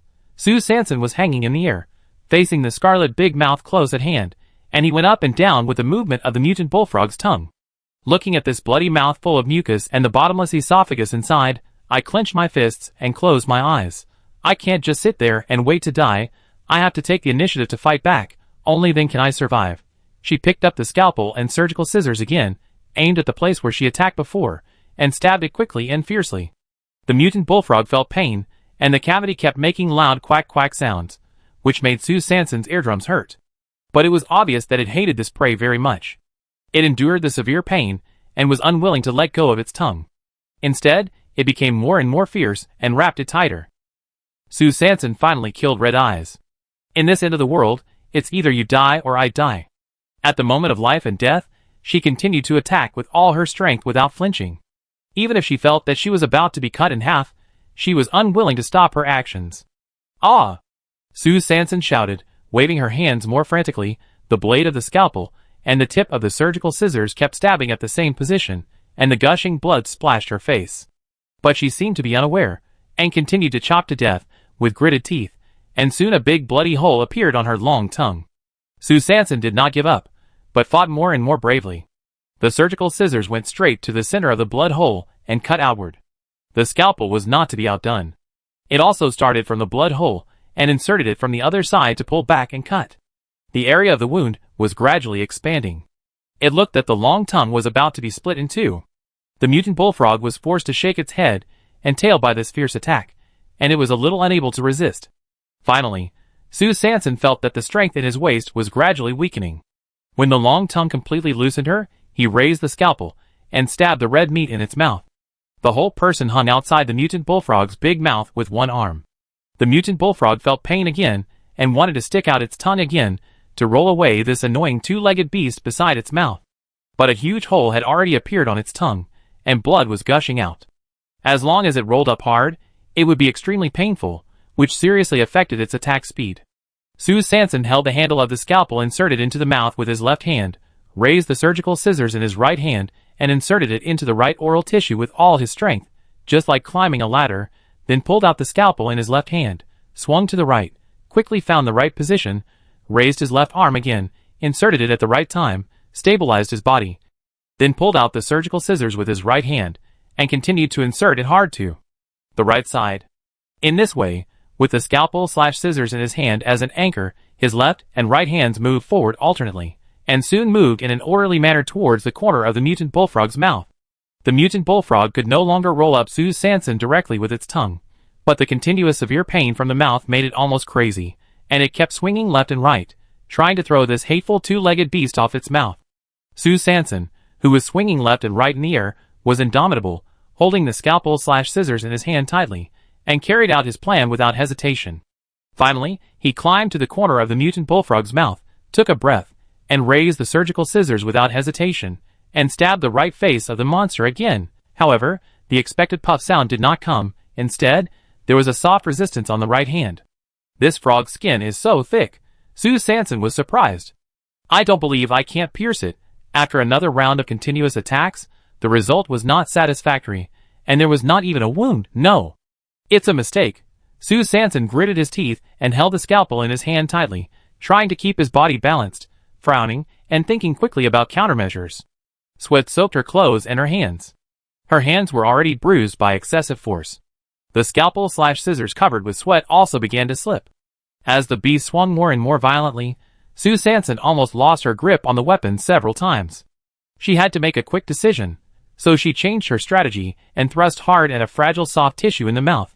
Sure enough, the mutant bullfrog felt pain again, and the eardrums on both sides began to contract violently, making a loud quack-quack sound from its mouth. Now! Sue Sanson seized the opportunity, and when the right eardrum bulged rhythmically, he raised the surgical scissors in his hand and stabbed hard. Bang! The eardrum ruptured. Quack, quack! The mutant frog immediately swung wildly. Sue Sanson quickly stabilized her body, and with the force of its swing, she contracted her waist and abdomen and thrust upwards, raising the scalpel in her left hand with all her strength. Puff! The scalpel inserted into the mutant frog's right eye. The right eye was suddenly injured, and it was obvious that it had already regretted provoking this two-legged beast. So it sank its hind legs and exerted force, and jumped directly into the air, jumping dozens of meters. No! It's going to run away! Sue Sanson was worried that the mutant frog would jump out of the protective shield, so she sped up her hands, recalled the details in the lab class, and began to dissect deeper along its eyeball. Because the body was suspended in the air, constantly shaking up and down, left and right, it was difficult to use force, and the speed of dissection was not as fast as imagined. Fortunately, as her scalpel gradually went deeper, the mutant frog's jumping speed became slower and slower, and finally fell down and died in the dense forest 5 kilometers away from the melon field. As the mutant giant frog fell to the ground, Sue Sanson finally breathed a sigh of relief, completely exhausted, and fell straight to the ground. Her heart was still pounding, and she was gasping for breath. Only then did she feel numbness in her limbs, and she couldn't move at all. Damn it! Could it be that I'm poisoned? Chapter 22. The sun has begun to set, but the temperature is still high. Sue Sanson has been lying there straight for more than 40 minutes. Oh, I was too impulsive today. I should have run away decisively when the mutant bullfrog loosened its tongue for the second time. Sue Sanson regrets it now, but there is no regret medicine for the end of the world. She closed her eyes, because only her eyelids could move at this moment. Another half an hour passed, and she found that the numbness in her limbs was gradually weakening. Slowly, her hands seemed to be able to move, but she still had no strength. Huh? Being able to move is good news. Sue Sanson exhaled a breath and did not forget to comfort herself. I looked at the optical brain at the first time. It was already 16:52. There was only 1 hour left. Even if she could recover completely by lying down for another half an hour, she might not be able to catch the spaceship if she walked back from here. Besides, there was a cart and this mutant bullfrog. Sue Sanson stared at the light brain and began to worry. Don't panic, stay calm, stay calm. 1 minute later, she dialed Lao Chen's contact number. Hello? What do you want to see me for? I don't have any new goods today. Lao Chen's disgusted voice sounded from the light brain. Sue Sanson breathed a sigh of relief. She was really afraid that Lao Chen would not answer her call. I have something good. Are you interested? Lao Chen was sitting at the counter, counting the accounts on the calculator. When he heard this, his movements were stagnant. But he soon shook his head and continued to count the numbers on the keyboard. It was only a day later. What good things could a little girl have? But he immediately thought of the giant egg he got yesterday morning. He sold it in the afternoon and made 1,200 contribution points directly.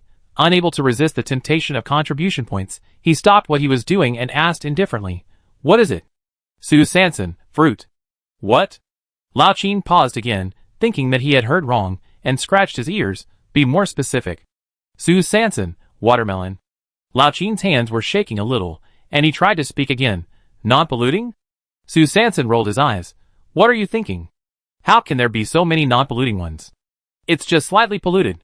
There is still a little disappointment, but that is also edible fruit. He hasn't seen fruit for a long time.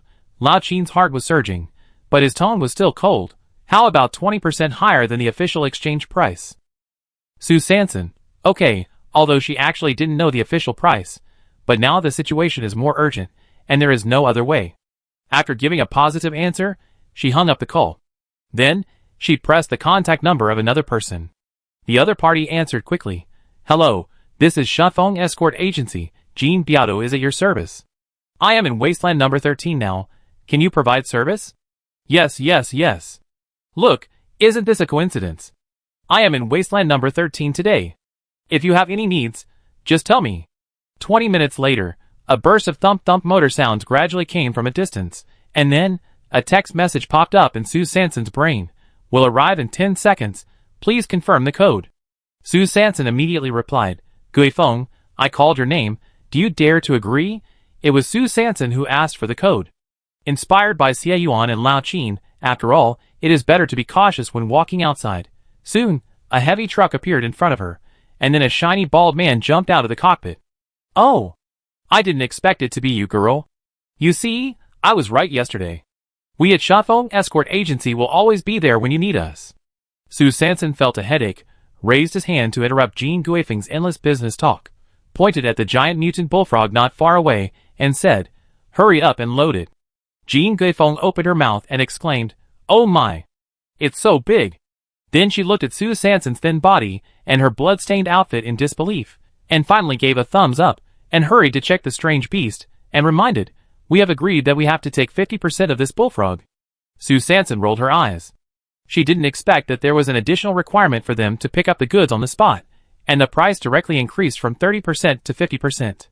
Of course, she was not one to take a loss. We agreed before that you have to help me transport the cart and the things on it to the designated location for free. Jean Guifeng's attention was all on the giant frog, so she agreed repeatedly. Soon, she operated the crane to load the giant frog into the truck compartment, and then drove Sue Sanson to the melon field. Sue Sanson had almost recovered by now, jumped off the car, ran to his beloved cart in a few steps, picked up the scattered old branches on the ground, tied them to the tree trunk in a few seconds, and then grunted and pushed the big watermelon not far away onto the cart, and then waved to Jean Guifeng on the car. Hurry up. Use the crane. Jean Guifeng's eyes widened, and she looked at Sue Sanson in bewilderment. Hey, this is what you said about the cart? Sue Sanson grinned. Yes, there are a lot of things, but look, they are all on the cart. As she said that, she slightly moved her hand away from the watermelon for a moment to prove the credibility of her nonsense. Jean Guifeng smacked her lips, rolled her eyes, and complained, You didn't say there was a big watermelon here. If he knew there was an edible fruit, he would have to take 50% of the commission. Just kidding, this is fruit. He hasn't seen it for several years. Sue Sanson shrugged, obviously not wanting him to take advantage of this. You didn't ask. Besides, didn't we agree in advance to take away the things on the cart? Jean Guifeng. He choked, feeling that he was being tricked, and a mouthful of anger was pressing against his chest, which he could not swallow. It was always him, the golden escort, who set traps for others, and no one dared to blackmail him in broad daylight. Jean Guifeng narrowed her eyes and stared at Sue Sanson. Humph, now you want to make trouble, then don't blame me for turning my face against you. So her expression was restrained, and she showed displeasure, spitted, and tore her face. You are playing tricks on me here. Ha! Even the you is gone, it seems that he is going to get serious. Sue Sanson frowned, and the test failed. It seems that the Shafeng Escort Agency is really not a kind person. Fortunately, she was prepared, and she did not dare to be arrogant, and took a decisive step back. This watermelon has been reserved by someone, otherwise, the mutant bullfrog's eyes, and a whole ton will be given to you. Although fruits are rare, but these eyes and tongues. Jean Guifeng touched her bald head, thought for a moment, and reluctantly agreed. It was already 1758 when she returned to the spaceship. Sitting in the exclusive cabin of Shafeng Escort Agency, Sue Sanson looked around. Behind the glass partition were all kinds of supplies. Obviously, Shafeng had received many orders this time. There were also several other scavengers sitting around. They should be the same as her, all clients who entrusted the escort. The layout design here was also very particular. The seats were at least 2 meters apart, which fully guaranteed the safety of the customer's personal belongings in the cabin. I also heard that after landing, this cabin would open the door 30 seconds before the main force. Sue Sanson couldn't help but sigh. No wonder they could provide insurance services. On the spaceship, she also suggested that the mutant bullfrogs did not need to be sent to the official exchange office, but could be sent to the designated location with the cart. When Jean Guifeng heard that her workload was reduced, she nodded. The feeling of being blackmailed was finally offset, and her face was saved a lot. So she showed her signature 8 teeth and smiled. Girl, if you have similar needs in the future, remember to come to me. The face changes faster than turning a page. Sue Sanson nodded perfunctorily. Let's talk later. Because there was no cart to pull, it was less than 1810 when Sue Sanson returned to the small house. After lifting the plastic sheet, Xie Yuan saw the blood-stained, empty-handed girl standing in front of the door, and his heart tightened. What happened? Hey! Don't mention it. Sue Sanson shook his still numb arms, and laid down on the straw mat, weakly. Today is really a long day. Took out a fist-sized yellow nuclear crystal from the small cloth bag, and threw it to Xie Yuan. Look, how much is this worth? Chapter 23. Xie Yuan was still worried about her experience today, and was hit by a nuclear crystal in the next second. Sue Sanson started from the ant colony. The more Xie Yuan listened, the tighter his brows locked. Finally, he could no longer bear it. The captain of the Dawn Guard possessed him and sternly scolded. Today is too risky, you know. This is an encounter with a non-lethal alien beast. What about next time? Will you be so lucky next time? Do you think your life is too long? You have no protective armor, no heavy weapons, and no genetic modification. What can you use to fight against alien beasts? For a nuclear crystal, you risk your life. Do you think it's worth it? 50 runs in the training ground. Sue Sanson was stunned by the roar. It was the first time she saw Xie Yuan angry. Xie Yuan also realized that he had lost his composure, so he put his fist against his chest and coughed. Sorry. I'm sorry, I mistook you for. I was just too worried. Sue Sanson scratched her head. Actually, she was also very scared, staring at the corner of the wall. You were right to scold me. I regretted it at that time. I almost thought I couldn't come back. I was really reckless today. The atmosphere became a little heavy. Xie Yuan raised his eyes, and saw that she kept bowing her head and repenting. She should have realized the seriousness of the matter. After all, this was not in the team, hey. So he changed the subject at the right time. How is your injury, in addition to the numbness of your limbs? Do you have any other discomfort? Sue Sanson twisted her upper body, kicked her legs, and shook her head. I feel okay. It's also amazing that I fell from such a high place, and didn't get hurt much. Xie Yuan asked her to do a few stretching and jumping movements. Seeing that she was really fine, he pondered for a moment. It should be the healing energy of the egg that strengthened your bone hardness and physical fitness. Sue Sanson nodded. Yeah, I think so too. But it doesn't mean you have the ability to kill monsters with your bare hands. He actually brought the topic back again. Sue Sanson nodded and swore, then remembered the important task after returning home. Oh, by the way, do you want to go to the toilet? Xie Yuan, Sue Sanson slapped his thigh. Oh. Miscalculated? I gave my card to Shafeng Escort Agency. How can I take you there? Xie Yuan's face flushed again, and he interrupted her hurriedly, saying very embarrassedly, I've been there myself. He didn't know why. He seemed to have to die countless times in front of this girl every day. And Jean Guifeng, after pulling the supplies back to the warehouse of Shafeng Escort Agency near the south gate of the base, took out a professional electric melting knife and cut the mutant bullfrog. The eyeballs and tongue were taken out and put away separately. This was his personal kickback. Then he started to peel along the edge of the mouth. The skin of the mutant bullfrog was made of a very special material. It was transparent and light, but very tough. It had to be cut with a special electric melting knife. Then came the oral mucus and toxin gland sacs. After collecting them in glass containers, it was time to remove the bones and cut the meat. While processing, he muttered, Such a big beast, but there is not even a nuclear crystal in its head. As a bullfrog? How can you be so embarrassed? Really? Then he looked at the big watermelon in the corner. Oh! I really want to eat it all. But suddenly he thought of the delivery coordinates given to him. It was clearly a VIP exclusive warehouse in the black market. I didn't expect that she actually had a way to be a black market VIP. His thoughts were a little scattered, but his reason quickly returned. In order to avoid getting into trouble with someone he shouldn't, Jean Guifeng decided to be more cautious in this order. After taking a shower and eating a nutrient solution dinner, Sue Sanson looked at the 2 nuclear crystals in the medical box, his eyes sparkling, and he asked for the 5th time today, Are these 2 really worth more than 1,000 contribution points? 1,000 points means at least 100 bottles of nutrient solution that are about to expire. If you eat them sparingly, it will be enough for one person for 3 months. Xie Yuan was helpless, and could only explain again without getting tired. We still have to test it to know the specific value. I saw a black instrument at Lao Qin's place. He used it to test the giant egg. Can it also test the nuclear crystal? Xie Yuan affirmed and asked again, Does Lao Qin know that you are going to give him half a mutant giant frog? Sue Sanson nodded, then shook his head. I just said that there are some other things and asked him to help collect them first. This is also the main reason why Sue Sanson did not bargain with Lao Qin on the purchase price of the watermelon at that time. Xie Yuan asked Sue Sanson to open the optical computer. Send a message to Lao Qin now, and tell him to find a master he is familiar with after receiving the mutant giant frog, and use frog skin to make you a set of hooded outer armor. Although frog skin is not as corrosion resistant as the skin of other high-level exotic beasts, it is at least a protection for you now. Su Sanson nodded quickly. At 19:21 in the evening, the black market was bustling. Ergo. Lao Qin called his son Qin Yinyan to help watch the store for a while, and he himself needed to go to a 6-story building next to the black market to receive the goods. Here I come!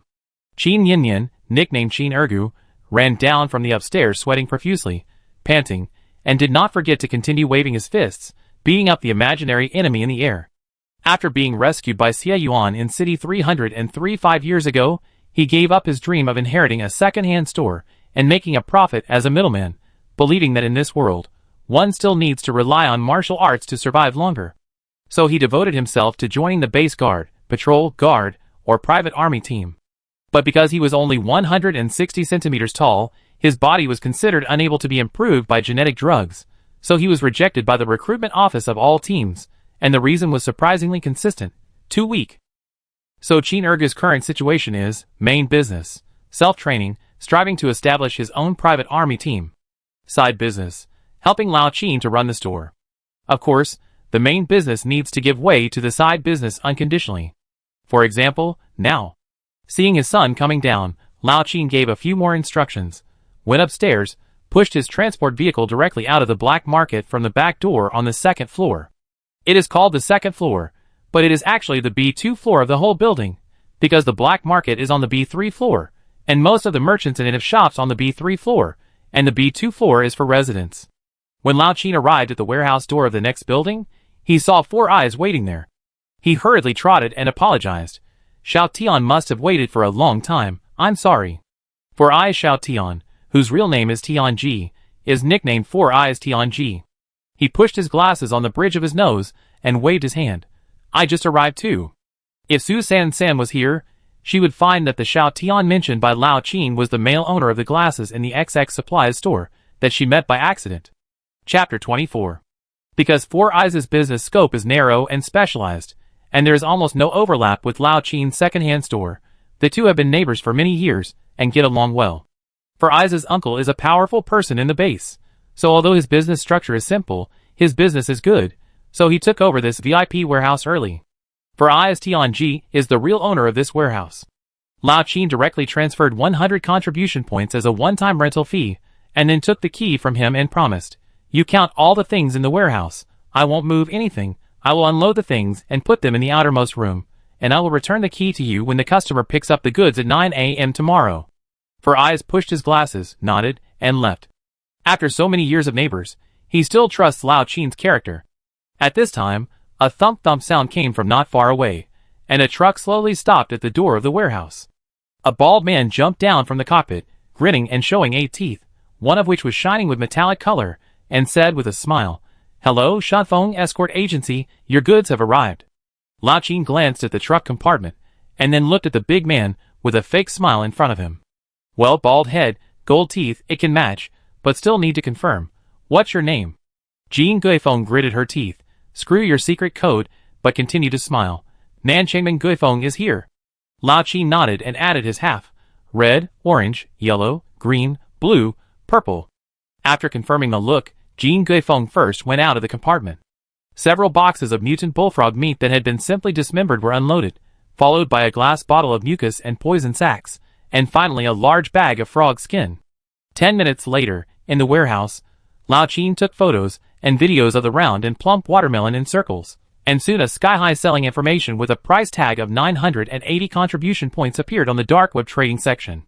Star calendar year 336, Yinji day 72, early in the morning at 6:30, Su Sanson, with a big belly, turned left and right to the end of the black market, and knocked on the wall. Dong dong dong dong, 3 short and 1 long. "Who is it?" "Boss, do you have any new products?" "How can we have new products every year?" "Then what products do we have every year?" The door opened and closed again. Lao Qin led Su Sanson to the counter, and pushed the frog skin armor that the master had processed overnight forward. "Let's see if this fits first. If it doesn't, you will have to pay extra for rework." Su Sanson took out the armor, and was surprised. She didn't expect that the frog's skin was transparent. She was actually ready to wear green. She held it in front of her and gestured. It was a little big, but it didn't matter. She was only 15 years old and was still growing, so she nodded. Not bad, not bad. Then Lao Qin pointed to the cart in the corner. Over there, your new cart. The board is the most popular high-hardness, lightweight, foldable metal board, equipped with 4 metal universal wheels. The board head is embedded with a metal chain for you, and the top of the chain is a handle. According to your requirements, 2 retractable hand straps are installed on the back of the board, which can be directly pinned on the arm. Do you think it fits? Su Sanson tried the new cart a few times. The board was folded up and passed through the 2 retractable straps behind the board to pin it on the left arm. The cardboard opened, and the metal chain at the end was pulled up, and the universal wheels could roll back and forth on the ground smoothly. As expected, it was light and flexible, and she was very satisfied. I also repaired the old cart next to it for you, and replaced the 4 universal wheels. Watermelon, according to the agreed premium of 20%, a total of 580 contribution points. I transferred the watermelon vine to the scientific researchers of the Base Agricultural Institute, and after deducting my commission, it was 120 contribution points. The frog meat and mucus of the mutant bullfrog, a total of 230 contribution points. I took it. The frog meat is actually not very useful. Mainly the mucus can be used as a medical anesthetic. And that piece of wood is a rare diamond wood. I will also charge you 20% of the premium, which is 120 contribution points. The processing fee of the outer armor, and 2 pairs of gloves will be deducted from you 180 contribution points. The materials and labor of the new cart will be deducted from you 460 contribution points. For the old cart, I will only charge you for the 4 wheels, which will be deducted from you 80 contribution points. The 2 daggers you chose, a hoe, and a backpack will be deducted from you in total 260 contribution points. 580 plus 120 plus 230 plus. Finally, there are 70 points left. Is there anything else you need? Oh, by the way, don't forget your big bundle of firewood when you leave. It will take up my space. In fact, she had shown these prices to Xie Yuan before leaving. There was no problem. Lao Qin did give a fair price. But Su Sanson took a deep breath. She didn't expect that she spent almost all of yesterday's harvest on this shopping spree. Alas, she really spent money like water and made money so hard. Then she changed the subject and asked, Lao Qin, how much does a detector usually cost? What kind of detector? She pointed at the black detector, the kind that can detect nuclear crystal energy. Lao Qin waved his hand. It's not worth much now. Advanced optical computers have built-in detection functions. Su Sanson was surprised. There are also grades of optical computers? Lao Qin looked at him like an idiot. What things are not graded? Even animals and plants are graded into mild, moderate, severe and pollution-free. Optical computers, a smart device that everyone needs, must also be graded into good and bad. I see. How much does an optical computer with a detection function cost? A second-hand one. It's about 300 to 500. What, do you want to change your optical computer? Old Qin squinted his eyes and looked at Su Sanson. No, you have a nuclear crystal in your hand. Su Sanson's eyes widened, and he was done. He let it slip. What kind of international joke is this? How can I, someone like me, get a nuclear crystal? Old Qin curled his lips. That's right. A little girl who doesn't even have a heavy weapon. It's good enough to survive. How can she get a nuclear crystal? Su Sanson saw that Old Qin didn't continue to entangle on this topic, secretly relieved, touched the things in his pocket. Hey, I was still thinking about whether to take it out for testing. Now it seems, forget it. Xie Yuan is right. The harvest in the past 2 days is not small. It may have attracted the attention of those who are interested in the black market. It's better to keep a low profile. Lao Qin, is there a tool that is not a light computer, but can add contacts and communicate with each other? Lao Qin frowned. Wouldn't it be enough to use a light computer? Do you want to use it outside the protective cover? Su Sanson was startled and waved her hand quickly. I dare not leave the protective cover. Then if you use a light computer, wouldn't it be? Before he finished speaking, Lao Qin suddenly stopped.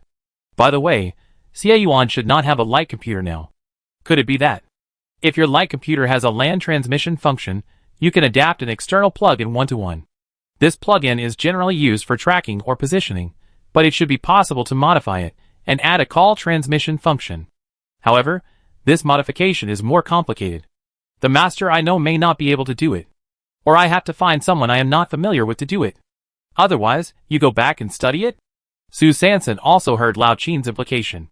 She had to discuss with Xie Yuan before making plans. In fact, today was also a sudden idea. When talking about the topic of light computers, I suddenly thought of Xie Yuan's light computer was broken, but he didn't seem to plan to buy another one. Besides, as a member of the guard, why didn't he return to the team and didn't contact anyone except Lao Qin? There must be some secrets here. She could guess that Xie Yuan's injury must be related to something, so that he would rather stay in the shantytown as an illegal household than return to the organization. But Su Sanson was not a nosy person. After all, Xie Yuan was a native of the end of the world and knew how to survive in this world better than her. Since he didn't say anything, she pretended that she knew nothing. However, if she had a mobile phone or something like that, she could contact him at any time when she needed to Baidu for consultation, which would be much more convenient. Just then, there was a knock on the door outside the second-hand store, and several tall men in black combat uniforms stood at the end of the black market. Chapter 25. Old Qin looked through the peephole and opened the door. Su Sanson turned his head and saw 4 members of the Dawn Guard in black combat uniforms standing outside the door. Ah! These are Xie Yuan's teammates. Su Sanson recognized the combat uniforms at a glance. Oh! There are guests. The leading man was slightly surprised. Lao Qin was nervous, but he had a smile on his face. Hey, Xiangzi, Maji, Ulung, and Chiechui. Come in. You came so early today, are you going on a mission? The one called Xiangzi entered the door first, walked up to Lao Qin, and nodded. Yes. Today is another joint mission with Jifeng. Lao Qin heard that there was a mission, which meant that there was business, so he closed the door and shouted upstairs, Ergu. Your brother Xiangzi and his friends are here, come down and greet them. After calling Ergu, he turned back and smiled at the 4 people. You can look around first, I am checking out with this customer, let Ergu come down to introduce you. Xiangzi and the other 4 took the opportunity to look at Su Sanson standing next to them. She was wearing tattered clothes, a scarf on her head so that her face could not be seen clearly, and she had a big belly. Well, the typical dress of a pregnant woman in a shantytown. Several people nodded, and then they walked around the shelves on their own. Soon, footsteps came from the stairs. It was Ergu coming down. Ergu, who was sweating all over, was obviously familiar with Xiangzi and the other 4, so he greeted them happily. Brother Xiangzi, what do you want to get? Yesterday, a batch of new parts arrived. Xiangzi and the others laughed and said, Ergu, you know the rules of the team, the equipment is standardized. If you want to modify it, you have to find a way yourself, we want to find some converters. At the same time, on Su Sanson's side, the 2 of them tacitly understood each other, and did not continue the topic related to Xie Yuan. Lao Qin said, What else do you want? Su Sanson felt that the atmosphere was a bit subtle, and did not want to stay for long, so he spent 50 contribution points, took 5 bottles of nutrient solution that expired in 4 days, packed up his things, pulled the new cart, and left. Not long after leaving, Xiangzi found Lao Qin and whispered, If there is no news, the team will issue a death notice of Captain Xie tonight. We are here to tell you. After all, Captain Xie's favorite shop before was yours. Lao Qin took a deep breath and held it tightly until his eyes were slightly red, then nodded, Thank you. Qin Ergu, who didn't know the truth, was wiping tears and sobbing, hiccuping and muttering, Woo-woo, Captain Xie, if you can live, I, Qin Ergu, can do anything for you, woo-woo, woo-woo. Lao Qin looked melancholy, no need, Ergu. Su Sanson followed the old road and turned left and right, and soon came to the elevator. Ding. The elevator door opened, pulled the cart in, pressed the 1F key, and soon left the small broken building in the black market. However, in the doorway near the elevator entrance on the B3 floor, a fat woman with slightly curly hair and a gold ring on her hand was sticking out her buttocks, silently watching the flow of people through the wide-angle cat's eye on the door, and muttered, It's this pregnant woman again. After returning to the hut in the shantytown, it was almost 7:30 in the morning. I first unloaded the firewood in the yard, and then lifted the plastic sheet to enter the door. How is it? Su Sanson showed her new cart, armor, and dagger one by one. After getting Xie Yuan's affirmation, she took out a pair of frog leather gloves and handed them to him, then pulled over the upgraded old cart. This pair of gloves is made for you, and this cart will also be yours to use in the future. As she said that, she turned over the cardboard and showed him the specially replaced universal wheels. How is it? Gloves plus cart, low in wheelchair. It should be more convenient for you to go to the public toilet in the future. Xie Yuan, My heart, which was originally moved to pieces, was suddenly trapped in the public toilet. It was too embarrassing to get excited, so she coughed and said, "Thank you, I can do the water fetching work in the future." Su Sanson finally realized Xie Yuan's discomfort. Well, he could take care of himself anyway, so she didn't need to bring up the toilet topic again. Then she remembered something and asked, "Can you modify machinery?" Xie Yuan raised his eyebrows. "Did Lao Qin say that?" Su Sanson smacked her lips. "Not really, he just hinted. I said I wanted to buy a device that was not a light computer, but could communicate with the light computer at any time." After saying that, she secretly glanced at Xie Yuan. She knew that as long as she mentioned it, he would definitely be able to infer that she had guessed something, but keeping in touch was indeed what Su Sanson needed more at the moment, so she had to make it clear. Xie Yuan pursed his lips, clenched his fists, and spoke hesitantly. "I don't use the light brain because I don't want others to know that I'm still alive, but there are many things I haven't investigated clearly, so I can't tell you too much, and I don't want to put you in danger. After dealing with these things, I will give you a satisfactory reward. Thank you for your help, and then leave." "You're leaving?" Su Sanson interrupted, catching the key words. "Xie Yuan? ? Shouldn't your focus be on what I'm investigating?" However, what he heard was Su Sanson's continuous questioning. "Aren't you my military advisor? Don't you still have to guard the supplies? You're saying you're leaving now?" "No, brother, my little broken house is not safe at all, and what kind of deadly natural disasters will happen when you talk about the wind season, snow season and rainy season? It's unimaginable. Brother, you're not really going to give up, are you?" She was really anxious. She thought she had found someone who looked decent. Straight, the natives who should be trustworthy, to be their long-term consultants for survival in the end times, but they are already discussing breaking up, and it has only been a few days since we started. No, we have to keep them, but how to keep them? Increase salary? Reduce workload? Extend vacation? Flexible working hours? Increase freedom? Su Sanson was a little confused, and all he could think of subconsciously were the hot search lists on a certain platform in his previous life, such as how to increase your weight in the minds of HR before leaving, how HR can retain talents in the critical period, the killer weapon you don't know about labor arbitration, etc. Xie Yuan, on the other hand, was still being asked 3 questions in a row. His brain was a little confused, and he stammered, I will investigate the matter, and I guess. Su Sanson beat his chest and stamped his feet, actively thinking about countermeasures, and suddenly a gleam of light flashed in his eyes. "How about this? The main division of labor between us is still in accordance with what we have agreed on, that is, I will be responsible for going out to find supplies, and you will be responsible for providing logistics and security services, and you can investigate whatever you want. And I will never interfere or ask, but it cannot affect the division of labor we have agreed on. How about it?" Xie Yuan was a little nervous and a little confused. She. What is she talking about? She and I have reached a division of labor where she is responsible for the outside, and I am responsible for the inside. Division of labor. Is it the matching I understand? Matching division of labor? You mean?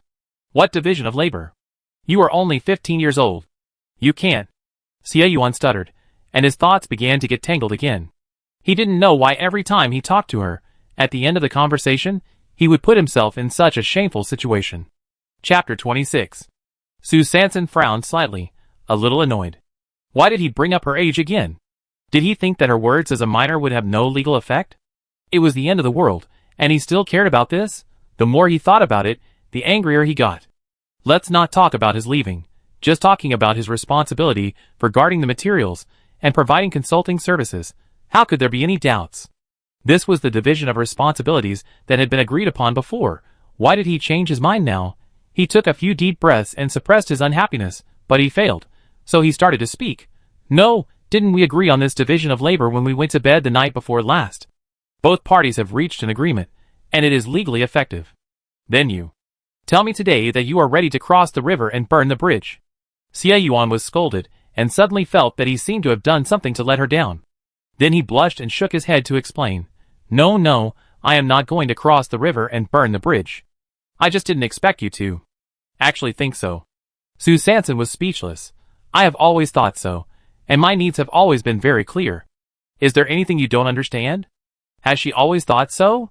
Has she never disliked my injuries? Yes, she saved me from the beginning and gave me medicine and food. But how can I be worthy of her with my disability? Xie Yuan suddenly fell into endless inferiority and self-doubt. But my body, I mean, even if you don't mind my disability, but my body. I am afraid I can't live for long. After all, he didn't have the courage to tell the truth. He didn't want to be a burden. Su Sanson waved his hand. If you want to leave for this reason, then there is no need. Suddenly he thought of something and quickly confirmed. Oh, are you saying that you want to go back to the guards to continue working? If that's the case, then I really have no reason not to let you go. Xie Yuan smiled bitterly and shook his head. I can't go back to the guards. Su Sanson suddenly heard the sadness in his tone, a little regretful for the temper just now, so he comforted him.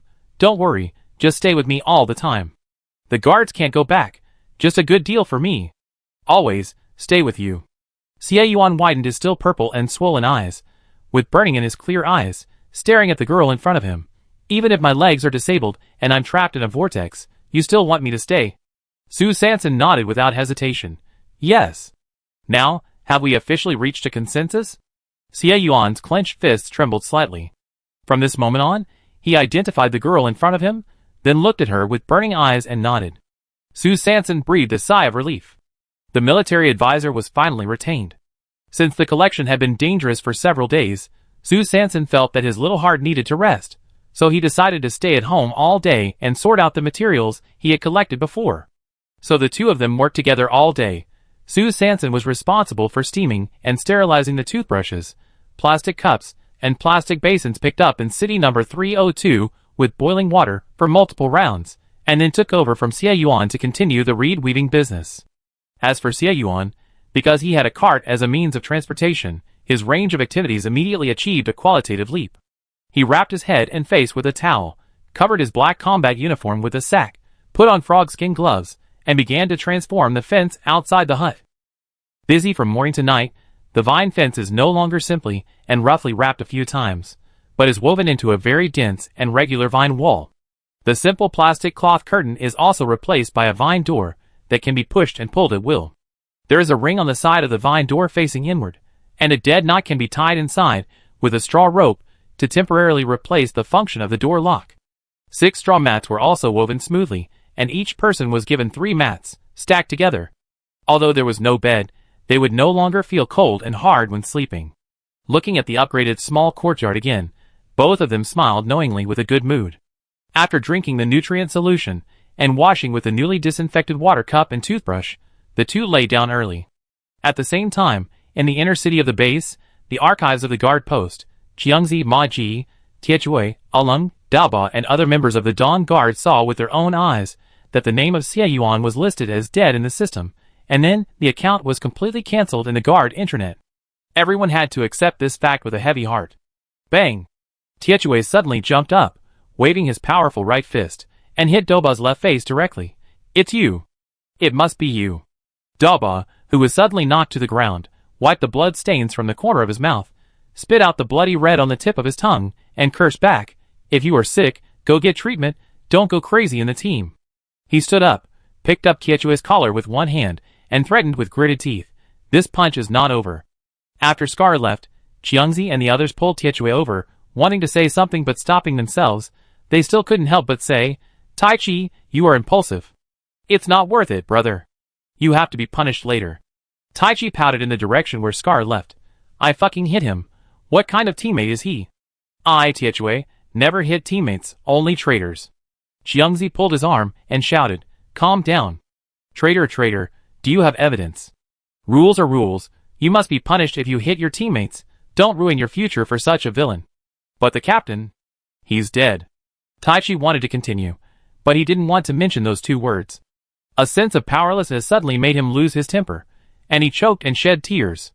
Ah Lang and Ma Ji's eyes also turned red, and they patted his shoulders respectively. In the guard's single dormitory, Scar took out a long knife from the cabinet. The handle of the long knife was engraved with 1779, which was Xie Yuan's guard number, and the same number that Su Sanson saw on his belt at that time. This knife belongs to Xie Yuan. At that time, after Xie Yuan was shot and fell, all the heavy firepower weapons on his body were searched and turned over to the guard post by Scar, except for this knife.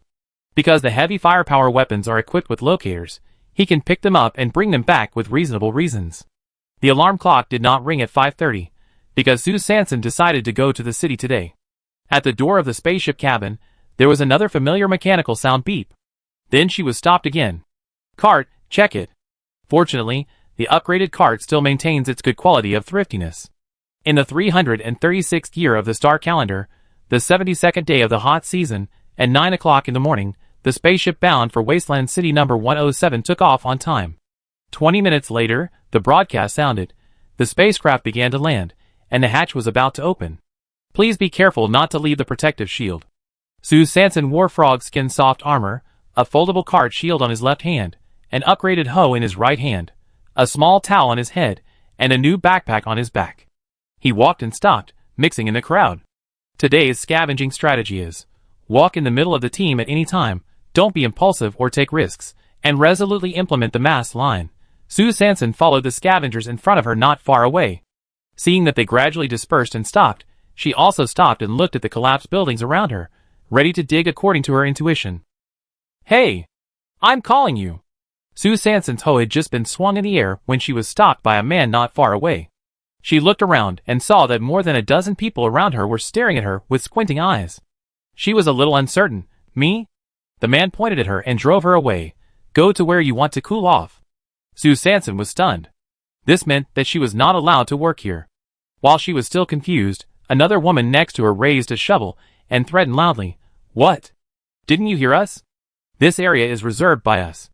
If you insist on staying, don't blame me. Sue Sanson didn't pay attention to the second half of the sentence, but she still caught the key words. It turned out that she accidentally followed a small group of scavengers. It really made her worry. This mass line is really not easy to follow. Chapter 27. Since the other party is a small, organized, and disciplined gang, Sue Sanson can only admit defeat and leave quickly. Fortunately, there is still a small group of scavengers who have not gone far.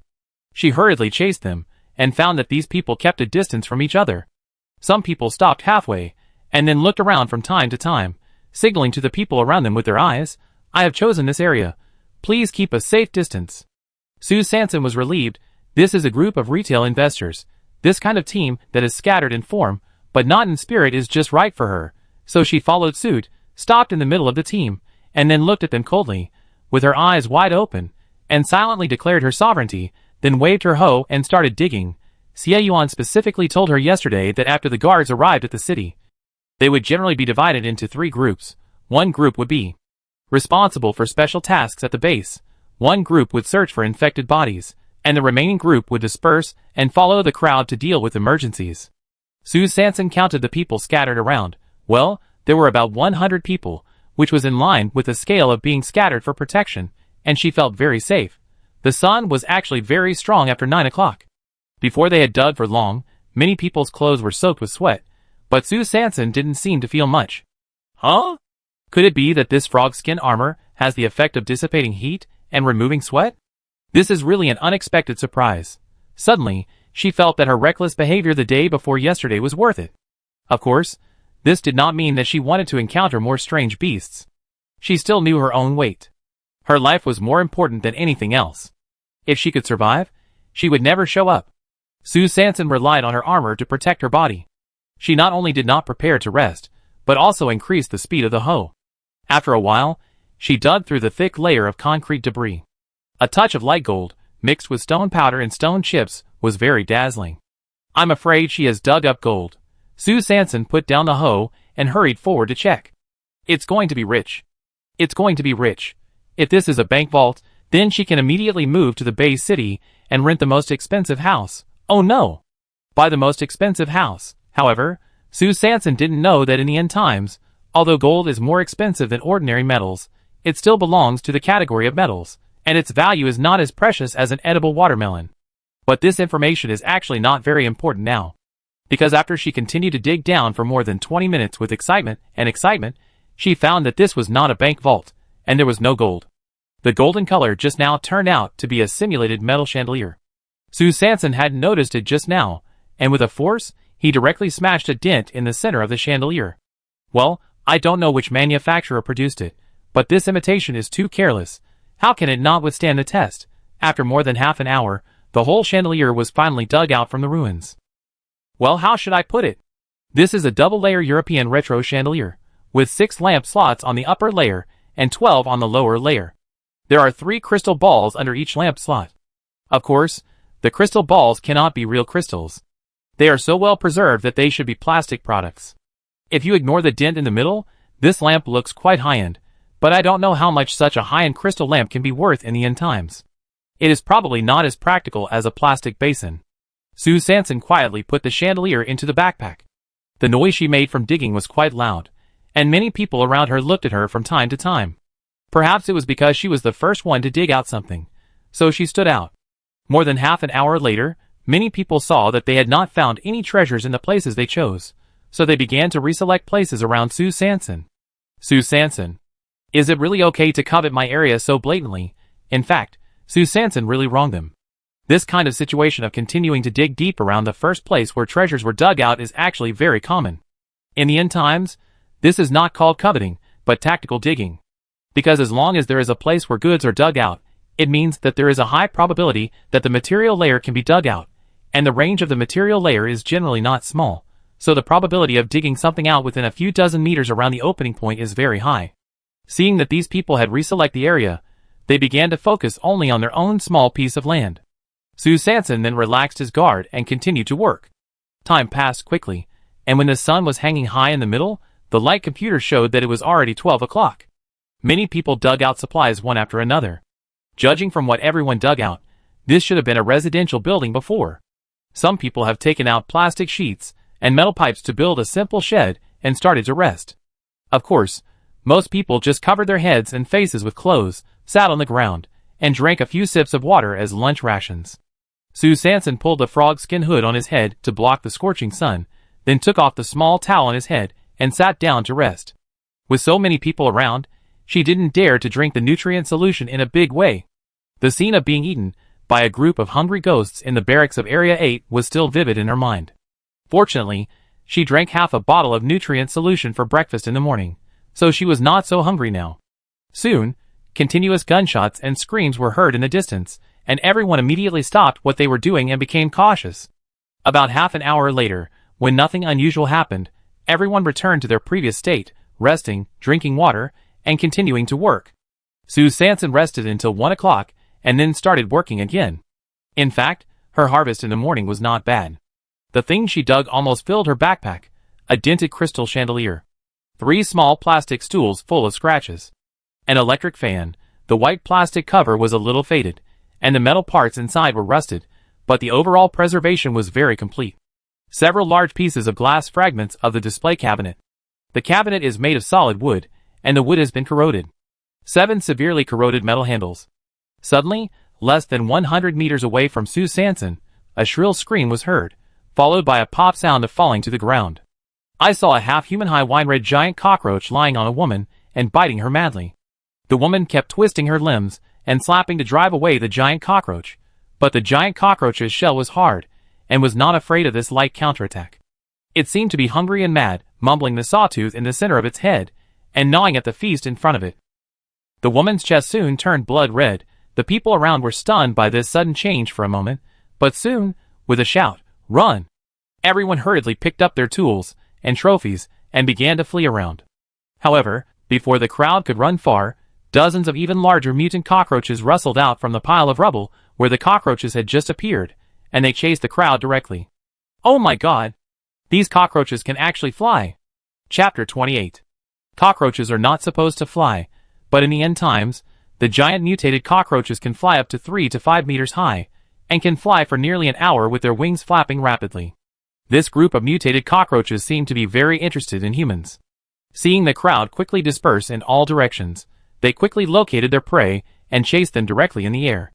The road surface of the Wasteland city was not easy to walk on, and the mutated cockroaches were not slow in flight. Soon, the scavengers who were close were caught up.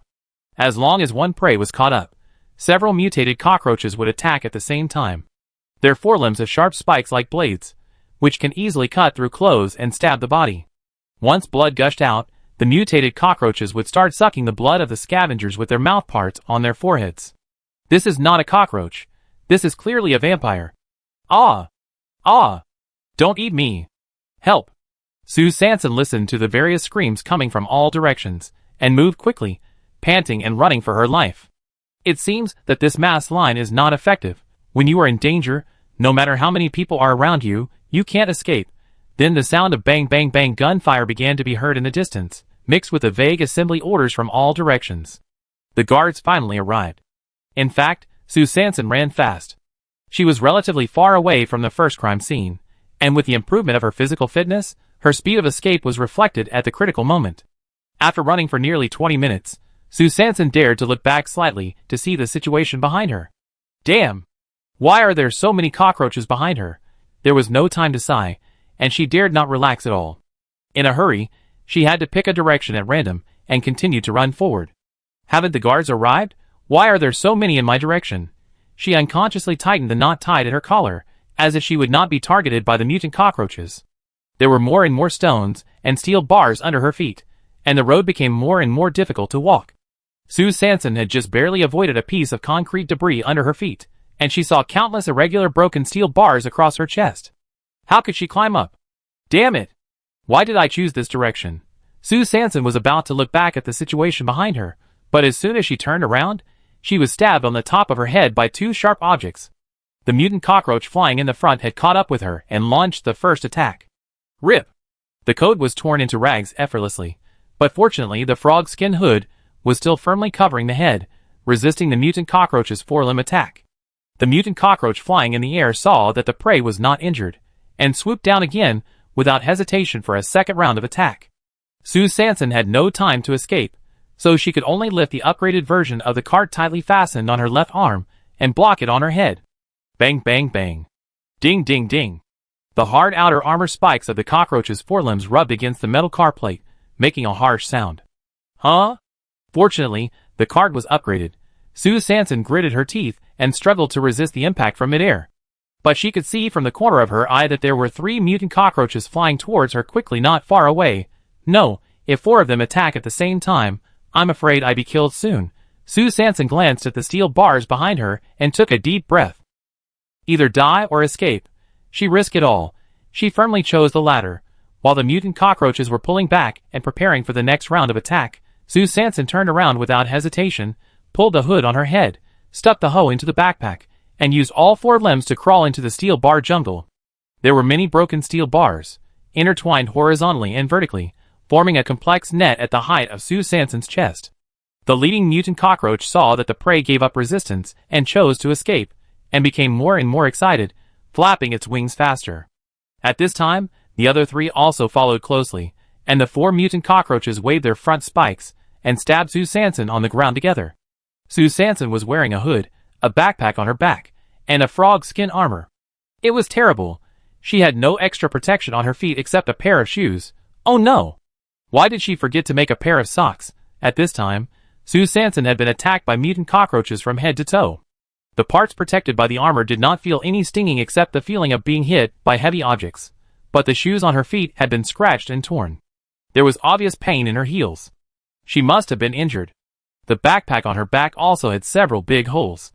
Several metal handles dug in the morning had fallen to the ground along the holes.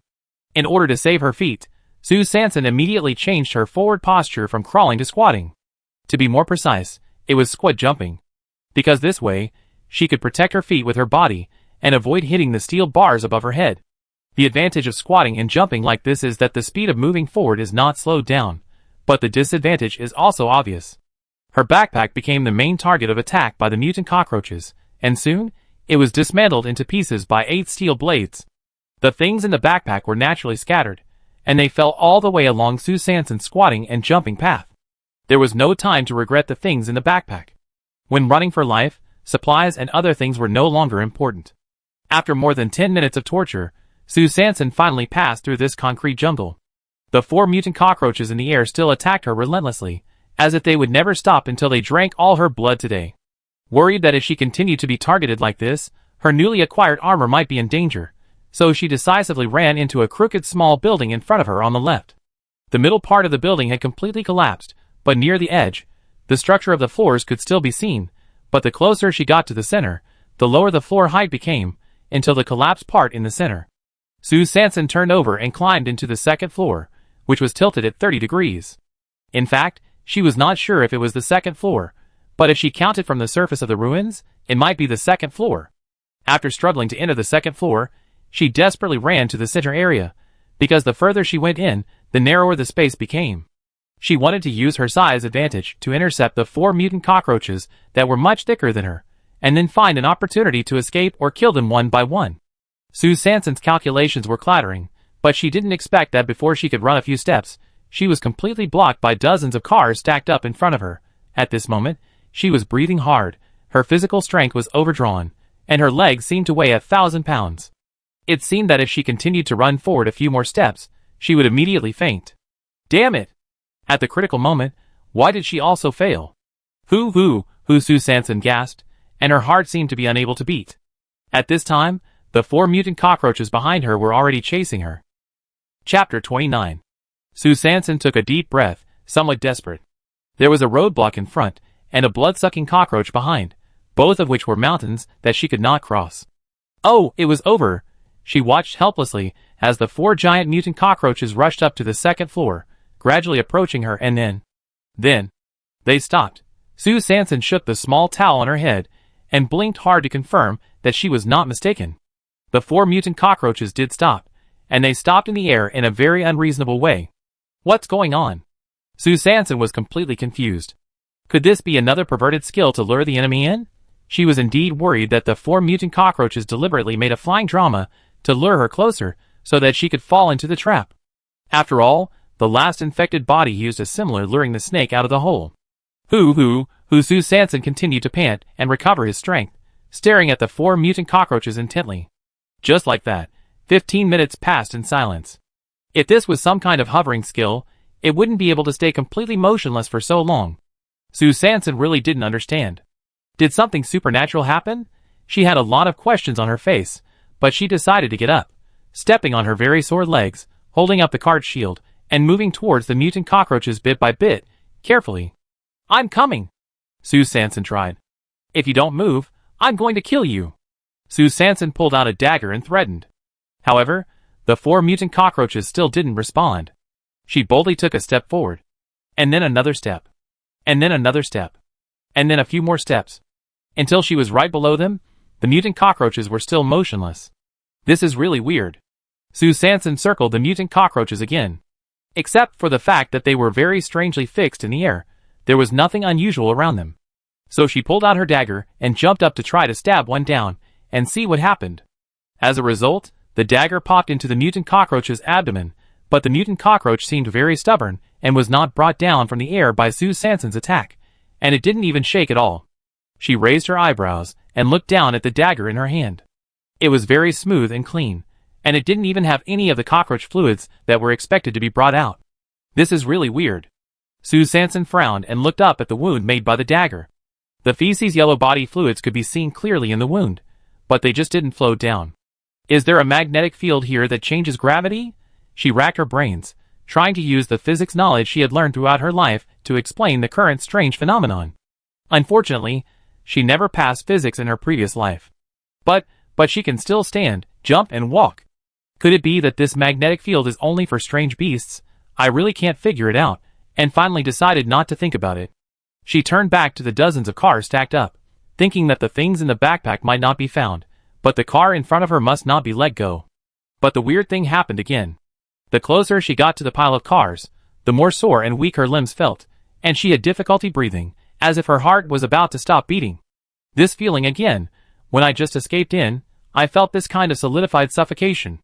I thought I was out of strength before, but now it seems that it has something to do with this pile of cars. This place is really weird. But the car arts in front of her are like a pile of contribution points waving at her frantically, constantly calling out affectionately in her ears.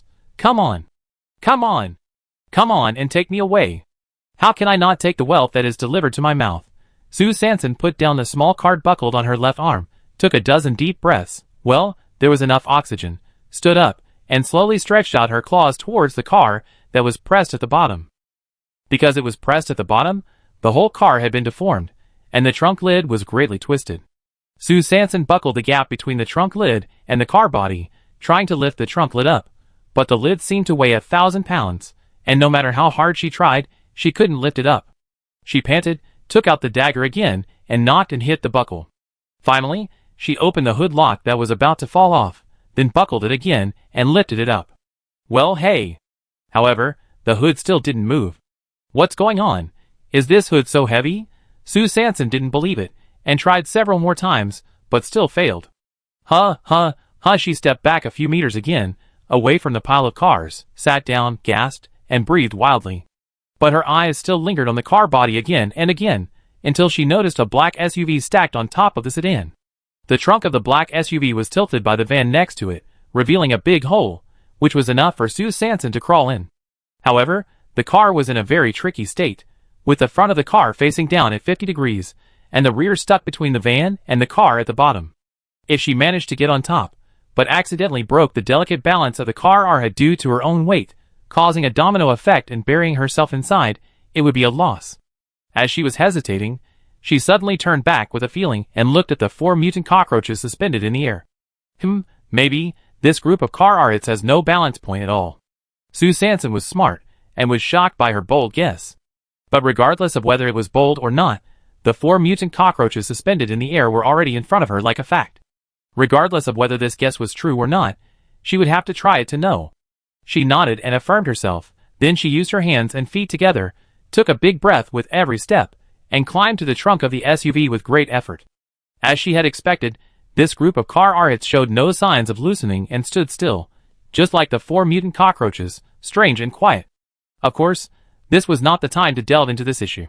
Sue Sanson clung to the rear wheel and wall of the off-road vehicle, took a few breaths, and then leaned over and got into the trunk. Oh my God! She couldn't help but let out the biggest exclamation since she came to the end of the world. The things in front of her were really incredible. In the trunk, there was a brand new large plastic box. According to Sue Sanson's memory of his previous life, this should be a camping storage box. Next to the storage box, there were 2 jackets, 2 t-shirts of a certain brand, and 2 pairs of hiking boots neatly stacked. The key was that these clothes were actually well preserved without any signs of weathering or corrosion. Sue Sanson was stunned, and then she opened the lid of the storage box with force. The things inside surprised her even more. On the left side of the box were outdoor grill pans, hanging pots, kettles, gas cylinders, 6 gas cylinders, and a claw hammer. The key point was the right side, where half a box of compressed biscuits were neatly placed, 5 large bags of individually packaged ham sausages, at least 20 in each bag, and 7 or 8 stainless steel seasoning bottles were placed in a corner. The most incredible thing was that on top of the ham sausages were 2 large boxes of fresh steaks. The firm muscle lines of the steaks were clearly visible, and the surface of the tender and juicy meat layer was faintly oozing with blood. Fresh meat. Damn! Am I traveling back in time? Chapter 30. Sue Sanson was stunned, looking at the things in front of her in disbelief. She stretched out her trembling hands, picked up a piece of compressed biscuit, opened it, and observed it carefully. It was bright in color and normal. She put it to her nose and sniffed it. The smell was fragrant and very appetizing. Gula couldn't help swallowing her saliva. Then she remembered that she could use the optical brain to test it. Ding! No pollution, edible. Sue Sanson trembled all over and was very excited. Ding! No pollution, edible. Ding! No pollution, edible. She checked everything in the trunk in excitement and found that even the jacket and hiking boots were pollution-free. Didn't they say that there would be no food in the city? Did I really travel back in time? Sue Sanson immediately climbed out of the trunk, eager to return to that familiar and beautiful world. However, the collapsed concrete, the slanting steel bars, the broken stones, and the 4 mutant cockroaches hovering above her head all reminded her that this was the end of the world, the end of man-eating people. She did not travel back. Disappointment, for sure. The excitement and hope she had just had were matched by the loss and sadness she felt now. But life had to go on, and she had to keep on surviving. Could it be? There are healing nuclear crystals in this car? Sue Sanson suddenly had an idea, and thought of the 3 unpolluted giant eggs, and felt that he might have seen through the truth. He hurriedly returned to the trunk, panting, and then searched for a long time. Except for a small broken stone with holes all over it that was completely black in the corner under the rear seat of the car, he did not find anything similar to nuclear crystals. Sue Sanson held the ugly little stone in her right hand, looking from left to right. Well, it does look a bit sorry, but why do I always feel that my right hand has become very stiff, even a little out of control? Is this not some toxic substance? With a shudder, she threw the little stone out. Bang, bang, bang.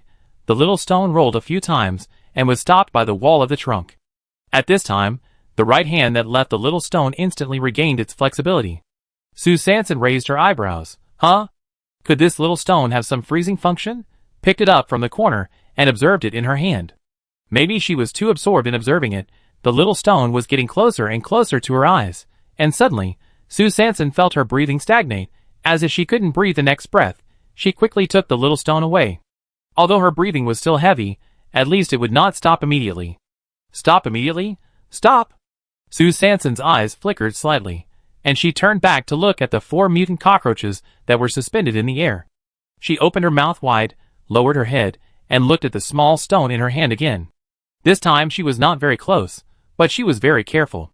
Slowly, she found that with the small stone as the center of the sphere, within a spherical range of less than 0.5 meters in radius, there was a layer of extremely inconspicuous mist covering it.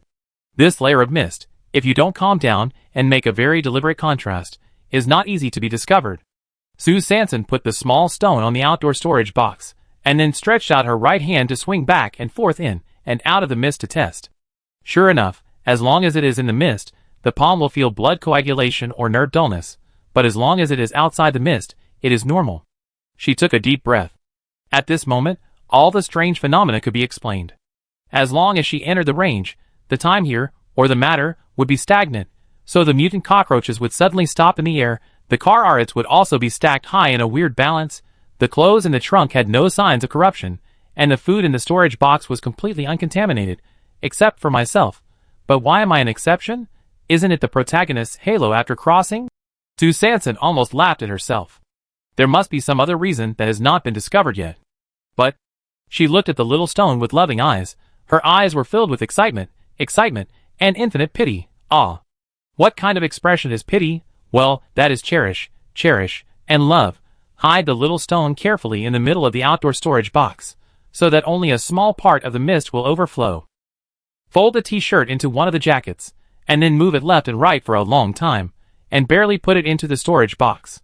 Sue Sanson put on the remaining jacket, which was too big for men, and rolled up the sleeves. He tied the laces of 2 pairs of hiking boots together, and hung them directly around his neck. Finally, he took out the hemp rope from the cloth bag on his chest, tied a special knot for military training around the storage box, then turned around, carried the storage box on his back and climbed out. Huh? There must be a very huge little stone here, otherwise why would this storage box be so heavy? Sue Sanson bent over and panted to finally carry the supplies down, but he was already exhausted and collapsed on the ground. She looked at the light computer. It was 16:35. She had to hurry back to the gathering place. After resting for 5 minutes, she fastened the cart with her left arm, and stared at the 4 mutant cockroaches above her head with regret, looking back every few steps. Oh well, she's not tall enough. Even if there are nuclear crystals inside, she can't reach them. Just save them for now. Sue Sanson waved her sleeves and walked out of the 2nd floor of the crooked building quickly.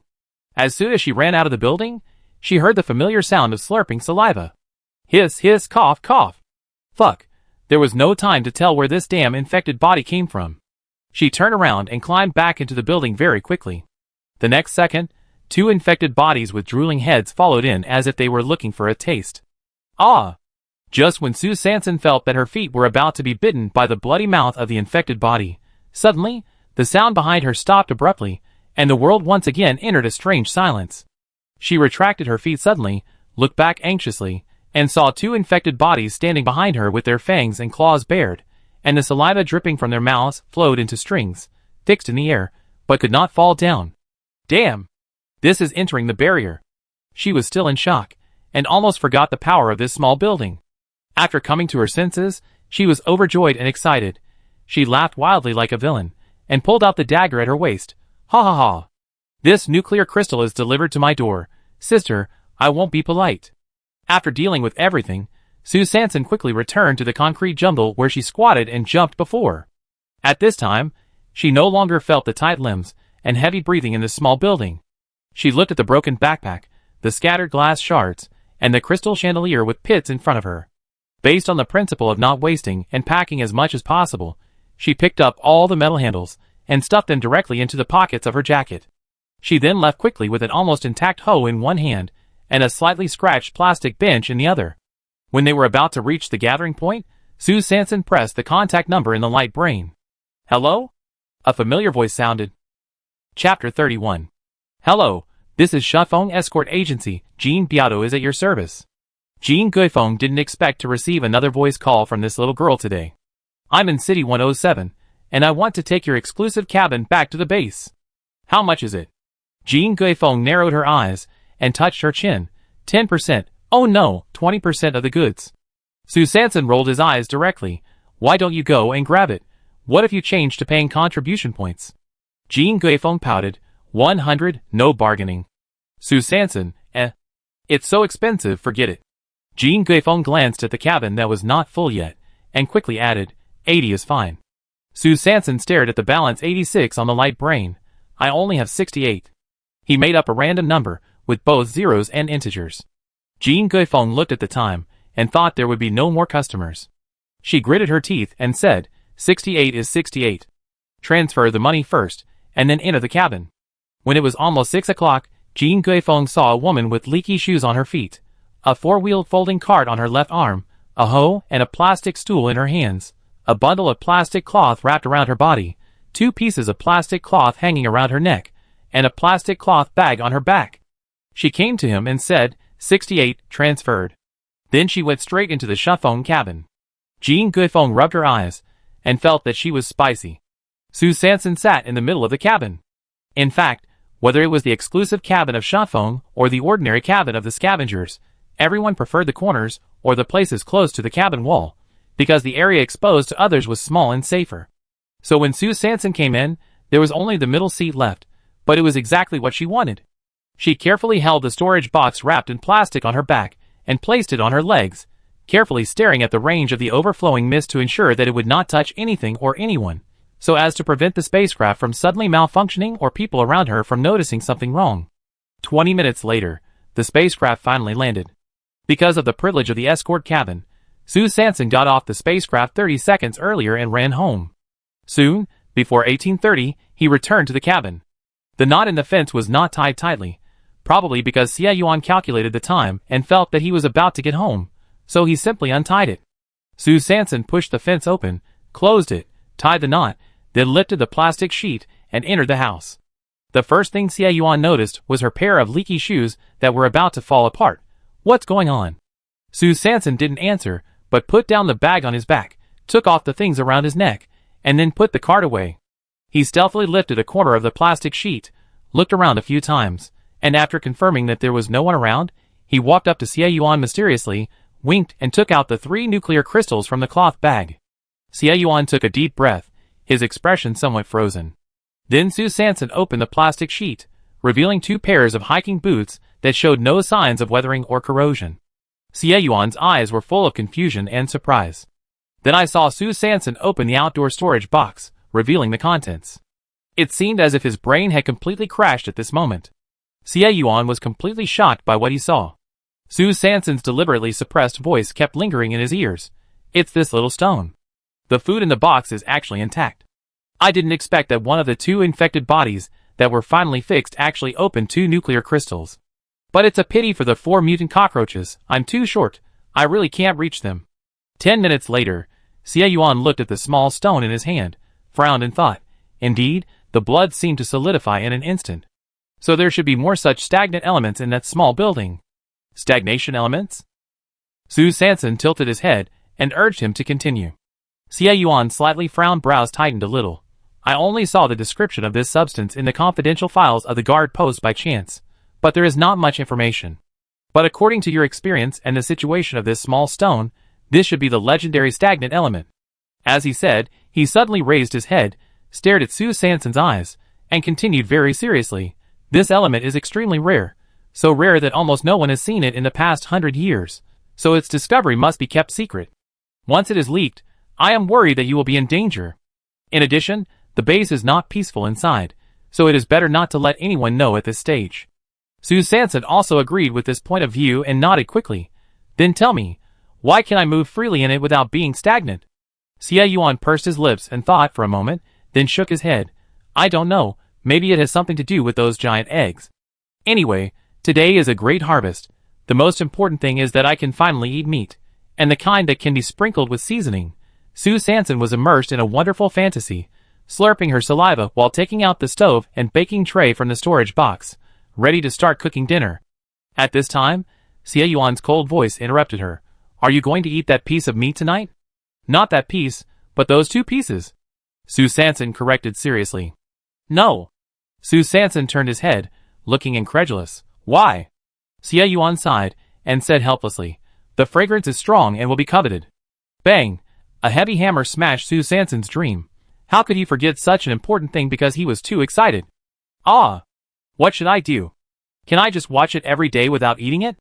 Sue Sanson asked desperately. She wasn't worried that the meat would go bad. With a small stone, she could keep it as long as she wanted. She just couldn't accept the burning pain of being able to see it but not eat it. Xie Yuan looked at her angry and resolute face and laughed a little. He comforted her softly. Wait until you install a deodorizing device at home, and it will be fine. Sue Sanson's eyes lit up immediately. What deodorizing device? How many contribution points? Deodorizing device or ventilation device is fine.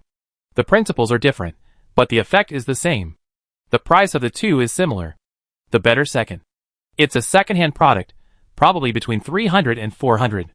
Sue Sanson clapped her hands. Okay. Then I go to the black market to find Lao Qin tomorrow. Oh! By the way, try this t-shirt and the jacket to see if they fit?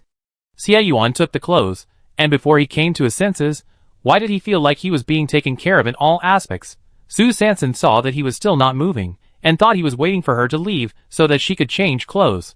She felt a little embarrassed, laughed dryly, turned around and walked out. Well, you change. I go out and boil some water. Xie Yuan quickly stopped her. Chapter 32. Xie Yuan stopped Sue Sanson, who was about to go out. No, change after taking a shower in the evening. I have boiled the water. Let's eat first. So they each took half a tube of nutrient solution, a pack of compressed biscuits, and a sausage. Although they didn't eat steak, the deliciousness of the sausage still made them eat with relish. Before the sun set, Sue Sanson and Xie Yuan counted and put away today's harvest one by one. 3 plastic stools. No need to send them to the official exchange office for exchange, because they just happen to be used at home. 7 metal handles, which can be sent to exchange for contribution points. The jacket and t-shirt, although a little fat, are of the right length, so Xie Yuan can just change out of his sensitive black combat uniform. Sue Sanson decided to downsize the other jacket for herself. Her jacket was torn beyond recognition after being attacked by the mutant cockroaches. Of course, she couldn't bear to throw it away. After washing and sewing it, it could still be used. After all, they were going out to pick up trash, so there was no need to dress it well. As for the 2 pairs of hiking boots, they needed to be exchanged, 1 pair for each person according to their sizes. Kitchen utensils such as baking trays, stoves, and kettles can also be used at home. Just put them in a corner next to toiletries such as plastic basins. Finally, there was the food in the box. There were 68 packs of compressed biscuits in total. After eating 2 packs for dinner, there were 66 packs left. There were 5 large bags of ham sausages, each with 20 sticks. After eating 2 sticks, there were 98 sticks left. 2 large boxes of steaks, and a bunch of seasonings could only stay quietly at the bottom of the box. Sue Sanson placed the small stone in the middle of the pile of compressed biscuits, so that the mist could completely cover the storage box. Isn't this just like an advanced refrigerator? Before going to bed at night, she asked, when do you think the base spaceship can go to City 107 again? Xie Yuan put his hands behind his head and asked back, do you want to go into the small building again? Sue Sanson turned over. Well, I want to get a few more small stones back. And there must be a lot of supplies inside. So many cars, and 4 mutant cockroaches. Xie Yuan nodded, his eyes bright. The base spaceship usually rotates to a place every 90 days. Let's go to sleep first. I think of a way. Star calendar year 336, hot season day 73, 6:40 in the morning. Sue Sanson, with a big belly, wearing leaky shoes and leaky jackets, pulled an empty cart, got out of the elevator, and turned directly into the main street of the black market. Here we go again. A pair of eyes stared at Sue Sanson's back through the wide-angle cat's eye on the door. Do you want to practice with Lao Wu? The fat woman behind the door turned the gold ring on her finger, turned around, and looked at the man lying on the rocking chair with a flattering face. The man opened his eyes, with a hint of displeasure in his eyes. Let's observe first. Lao Wu hasn't finished his apprenticeship yet. The fat woman twisted her hips, pouted, and continued to stare at the world outside the cat's eye. Sue Sanson actually wanted to go to the official exchange office to experience it, but when he walked to the door and saw the long queue of people, he went straight into the black market building. Whether it was in the last life or this life, queuing or something, it can still be avoided, so avoid it. At the end of the black market, Sue Sanson knocked on the door. Today is 3 long and 1 short, as agreed in advance last night. Soon the door opened. It was Lao Chin who opened the door. It turned out that Lao Chin was not so obsessed with the secret code as long as the knock was right. Of course, this was just Sue Sanson's personal idea. As for Lao Chin, he now treated Sue Sanson as a cash cow. First, it was a healing egg, then edible fruits, and today it was a pollution-free genuine leather men's boots, or a retro style. All his big orders in the past few days were brought by this little girl in front of him. How can you neglect a cash cow? There is no need for secret codes. Even if Sue Sanson turned into ashes now, Lao Chin could recognize her one by one. After closing the door, the two came to the counter. Lao Chin then noticed her tattered clothes. He frowned and said hesitantly, Were you robbed on the road? Sue Sanson shook her head, lifted her coat, and skillfully took out 2 pairs of men's hiking boots from her belly, put them on the counter, pushed them forward, raised her hand, and made a gesture of invitation, signaling Lao Chin to check the goods quickly. Then, there were 2 consecutive sounds. Ding! Pollution-free, edible. Sue Sanson. No, the optical computer in this end of the world will not think that all pollution-free things can be eaten. But Lao Chin obviously did not notice this bug of the optical computer. He carefully picked up the boots with trembling hands, and put them on his black detector. After pressing a few buttons, after a while, he heard, ding! The material cannot be identified. The material cannot be identified. Sue Sanson frowned. What the hell? She is familiar with this brand. It claims that all shoes are handmade with pure cowhide. How come the material cannot be identified? Lao Chin was obviously calmer. He turned around and went upstairs. After a while, he brought down a silver instrument from upstairs, and then scanned the 2 pairs of hiking boots in various ways. Then I heard ding! Pollution-free artificial PU leather. Ding! Pollution-free artificial PU leather. Sue Sanson's heart skipped a beat. What? How did it become artificial leather? Is it that the manufacturer is not a good person, or the car owner bought a high imitation? This, I'm afraid it won't sell for a high price. Sue Sanson was very disappointed, but Lao Chin was trembling all over, very excited. We agreed yesterday, I want both pairs. Sue Sanson was confused and didn't understand. Is this artificial PU leather still a rare thing in the end times? When Lao Chin saw that Sue Sanson didn't react, he widened his eyes, opened his arms, and tightly protected the hiking boots, like an old hen protecting her chicks. Don't regret it. This is a PU leather craft that has been lost for hundreds of years. No! No matter what, I have to get it today. After saying that, he gently stroked the upper from time to time. Sue Sanson covered his face, feeling that Lao Chin's actions were really eye-catching. This is worn. Don't people in the last days fear athlete's foot? Yes. When did I break my promise? But I be frank, since it's an antique, the price must be. Sue Sanson rubbed his fingers, and gave him a look that said you know what I mean. Lao Chin's eyes twitched, and he regretted it. Why did he say it yesterday and expose the antique thing? It's just that I only thought it was a cowhide product before, but now. He resigned himself to his fate and said, Hey, the price is easy to talk about. The price is easy to talk about. I Lao Chin, don't you understand? I always give a fair price. Sue Sanson laughed in his heart. All businessmen are dishonest, but he didn't show it on his face, still smiling and responding, Okay, then name a price. Lao Chin tapped his fingertips on the table and pondered for a moment. 1,000 a pair, no bargaining. Sue Sanson's heart trembled. Isn't it so high? So he widened his eyes and asked back, Are you sure? Lao Chin clenched his back teeth. He really gave the highest price, and he was unsure if he could raise it any higher. I really can't raise it. Sue Sanson pouted slightly. Why didn't this trick work today?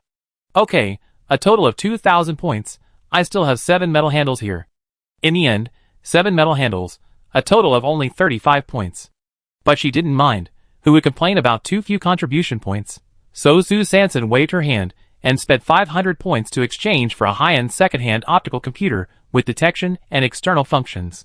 100 points to buy a button-shaped tracker.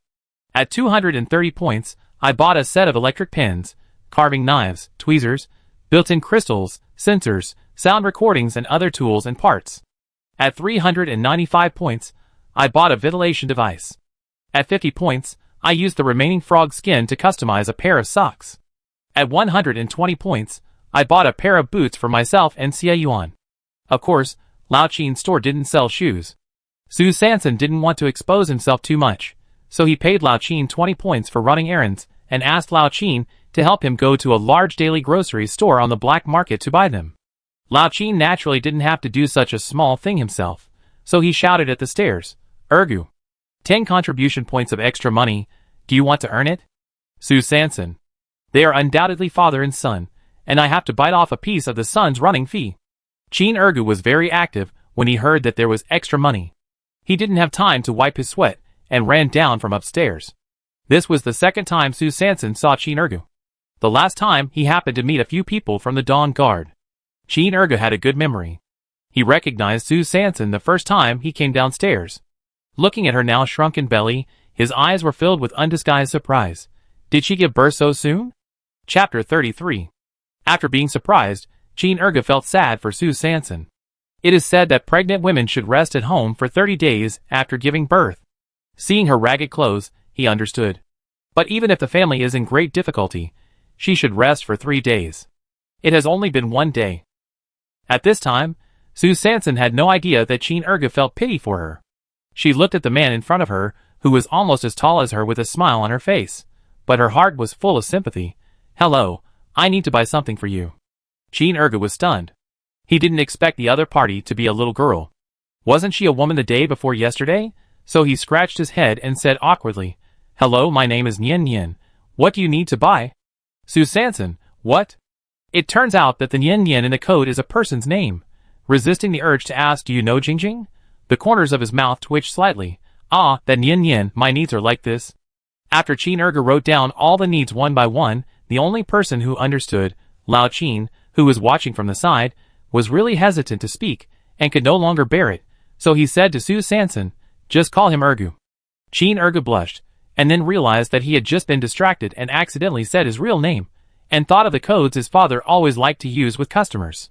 "Oh, I really want to find a dog hole and crawl in." In the end times, people generally don't use their real names. Some are for privacy and security considerations, some are because the real name is too eye-catching, and some are because of superstition. Qin Ergu's name Ergu is out of feudal superstition, because cheap names are easy to support. Su Sanson didn't have to wait long before Qin Ergu came back from upstairs with some things. It must be said that Ergu was quite cautious in his work. Except for the owner of the sundry shop, no one knew what he had bought. After paying the bill, he did not leave through the main door, but went directly to the second floor of the sundry shop, left through the back door on the second floor, and went straight home. Su Sanson looked at the 2 pairs of shoes, both of which were made of thick and wear-resistant artificial materials. He also touched the spare vest, t-shirt and pants that he had bought temporarily. He could not tell what the material was, but it was generally soft and breathable. Including the 20-point errand fee, Su Sanson spent a total of 1,575 points today. The 2,000 points for selling antiques dropped to 425 points instantly. With the original remaining 18 points, the total balance displayed on the optical computer was 443 points. Before leaving, he spent another 50 points to buy 5 nutrient solutions that were about to expire. Although he had compressed biscuits and ham sausages now, he had to eat them sparingly. It was still okay to have a snack occasionally to improve the food. So, under Qin Ergu's stunned gaze, Su Sanson stuffed 2 pairs of shoes and clothes into her belly, then fixed the rest of the things on the cart, covered it with plastic sheeting, straightened her waist, supported her belly, and staggered out of the second-hand store. Lao Qin gave Qin Ergu a glare, then sat back in the chair behind the counter in a bad mood, took out the account book and calculator, and began to count the accounts. Hey, doesn't the name Ergu sound a little smart? Lao Qin suddenly regretted changing his name. It was not yet 8 o'clock in the morning when Su Sanson returned to the hut. As soon as she lifted the plastic sheeting, she heard her regretful whisper, "Oh no! I forgot to buy the door." Xie Yuan saw the bulging bag on his cart, and the belly was also full of things, so he smiled and comforted. "It's okay, anyway, I don't go out much, I'm here to watch." "What did you buy?" Su Sanson thought so too. Seeing that he was now conscientious in his division of labor, she was very pleased to take out the tracker and the set of tool parts. Ding ding ding, surprise or not. Then he turned the optical brain on his wrist. This is a high-end product. Sue Sanson couldn't catch up with the Wasteland today, but she didn't want to go to the city again. One day in the Wasteland and one day in the city, this combination is more in line with the concept of sustainable development.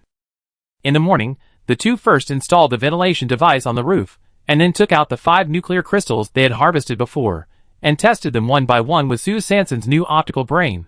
The first nuclear crystal from the infected body in city number 302 is an intermediate nuclear crystal of the energy system, with an energy value of 587, which is basically equivalent to 587 contribution points. The second mutant bullfrog from Wasteland number 13 is also an intermediate nuclear crystal of the energy system, with an energy value of 512. The remaining 3 were all infected bodies from City 107, 2 of which were low-level energy-related nuclear crystals with energy values of 283 and 329 respectively, and the other was an intermediate-level energy-related nuclear crystal with an energy value of 477. Nuclear crystals with energy values between 1 and 400 are low-level nuclear crystals. Nuclear crystals with energy values between 401 and 800 are intermediate-level nuclear crystals.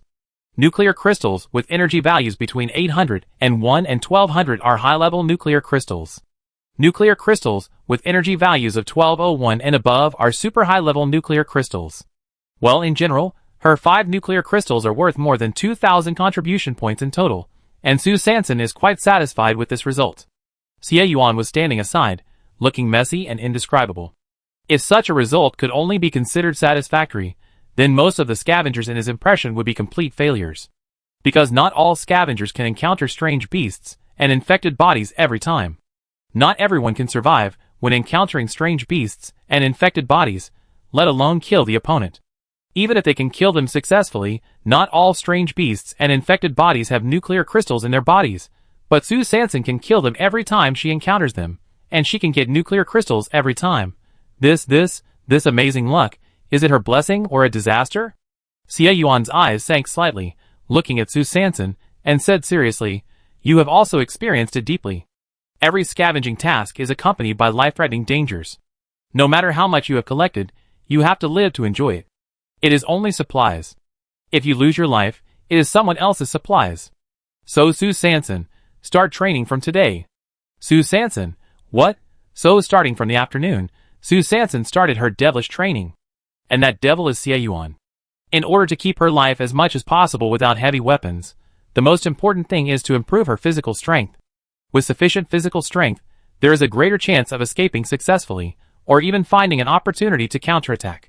Although she was unwilling, for the sake of her life, Sue Sanson still worked hard to carry out the training plan formulated by Xie Yuan: 1,000 squats, 1,000 frog jumps, 1,000 push-ups.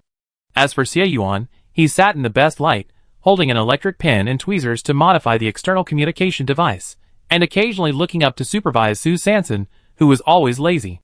Her limbs trembled, sweated, panted, and began to doubt her life. Am I really the heroine of a time-travel novel? Snap! A reed rod hit her knee accurately. Xie Yuan's cold voice came, lazy again. Sue Sanson gritted his teeth. Are his eyes on the top of his head? Chapter 34. From 1 p.m. to 5 p.m., Sue Sanson could only barely finish the 4-hour training. As for the degree of completion, according to Xie Yuan's requirements, the degree of completion could only be 0. Of course, today was only the first day, so Xie Yuan was not in a hurry. After all, she was a little girl who had not undergone genetic modification. How could she meet his requirements immediately? The moment Xie Yuan called a halt, Sue Sanson collapsed to the ground like a puddle of mud, and didn't want to get up at all. No one can stop me from lying like Guyu. Xie Yuan looked at the girl lying on the ground with her arms and legs spread out. His eyes flashed. He lowered his head silently, and fiddled with the parts in his hands anxiously, but his ears were red. Guyu is a posture? After resting until 6 o'clock, Sue Sanson stood up with a bang, blinked her big eyes, and looked at Xie Yuan. How about frying a piece tonight? Xie Yuan didn't really know what the fried steak she was talking about was, but seeing her so confident, it was not good to discourage her enthusiasm, so he could only smile and nod.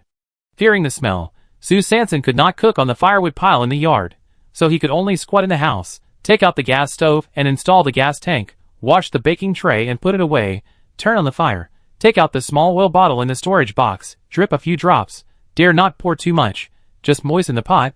They are all scarce materials, so they have to use them sparingly. Then pick up the homemade wooden chopsticks, pick up a piece of steak, put it on the pot, and hear a sizzle. A strong meaty aroma gradually fills the house. Gurgle. Su Sanson and Xie Yuan swallowed unconsciously. How well done do you want it? Su Sanson suddenly asked. Xie Yuan was confused, and had to stammer. Same as you. After one side is cooked, turn it over to the other side, sprinkle with salt and pepper, and cut it into small pieces with a dagger. A steak cooked to medium is ready to be served. Cut the steak into 2 portions, one on the lid of the metal lunch box and one in the lunch box, and hand Xie Yuan a pair of chopsticks, signaling that he can start eating. The first thing you taste is the delicate and smooth beef flavor you've never experienced before, wrapped in the salty and fresh taste of pepper, which makes your mouth water. After chewing it carefully, you will find that it is crispy on the outside and tender on the inside, fat but not greasy. Xie Yuan feels that this is the most delicious food he has ever eaten in his life. Su Sanson half closed his eyes and enjoyed it, and sighed from time to time. Hey, a glass of red wine would be even more perfect. Xie Yuan was confused. What is red wine? I have only heard of simulated beer, but that is also a drink that only powerful people in the inner city can enjoy.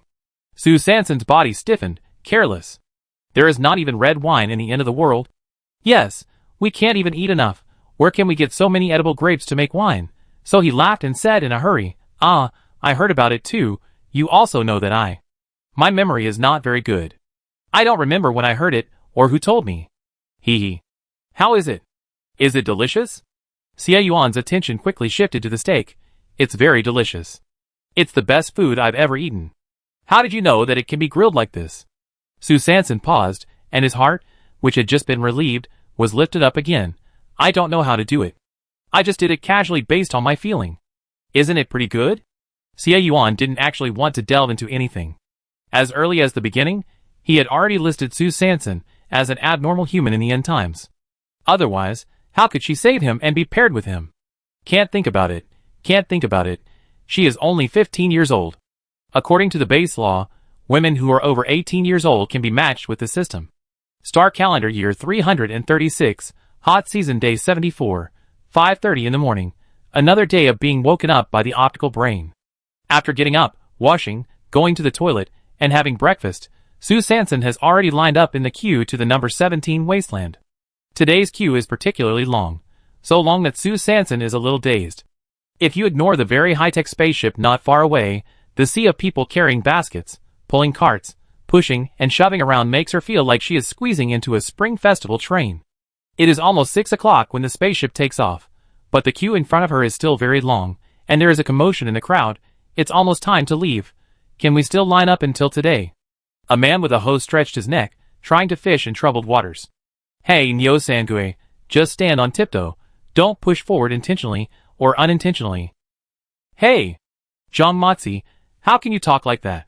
Which eye of yours saw me pushing forward? On the other side, a middle-aged woman carrying a large sack complained, Hey, I told you that there is a good thing today, so you should get up early, and now you can't even get on the spacecraft. A man next to him pricked up his ears and winked, Hey! Auntie, what good thing is it? Do you have any inside information? The middle-aged woman looked around warily, then whispered a few words in her ear, and the man immediately widened his eyes and stamped his feet. This. What should I do? I have to squeeze forward quickly. Soon, the time came to 6 o'clock. At 1 p.m., the hatch of the spaceship was mercilessly closed, a whirlwind blew up, and dust flew everywhere. Then, the spaceship rose into the air, flew higher and higher, and gradually disappeared. Su Sanson, like many scavengers still in the queue, looked at the spaceship that was gradually going away, with a sad face and regretful. Why didn't he get up 10 minutes earlier? Some people who were unwilling to accept reality even sat down and wailed in disappointment. Is it possible that I can't catch up with the spaceship? Su Sanson didn't expect that today would be so popular. Is this Wasteland number 17 a treasure wasteland? Just then, a message popped up from the light brain. Due to the large number of people going to Wasteland number 17 today, the base will send an additional spaceship. The takeoff time is set at 6:30, and the return time remains unchanged. The crowd that was still wailing suddenly quieted down for a moment, and then, there was a mixture of various joys and excitement. I didn't expect so many people would get the news. I wonder if we still get a chance if we leave half an hour later. Hey, don't think too much. It's good enough to have a second flight. That's right. Then, many more people came from the refugee camps, shantytowns, and even the base city, and joined the queue at 6:30. These people were probably originally planning to go to the city at 9 o'clock, but they changed their plans at the last minute. Sue Sanson couldn't help but start to get curious. What good thing is it that makes everyone want to join in the fun? Chapter 35. 6:30, the spacecraft took off. Sue Sanson pulled the cart to a corner at random, and then the broadcast sounded. Today's special mission, slightly polluted or unpolluted corn, good luck to everyone. Suddenly, the cabin was noisy. The boy next to Sue Sanson shook his sister's hand excitedly. I was wondering why there were so many people today. I didn't expect that food was found. The older sister next to him took over the conversation. Of course. The news was released last night.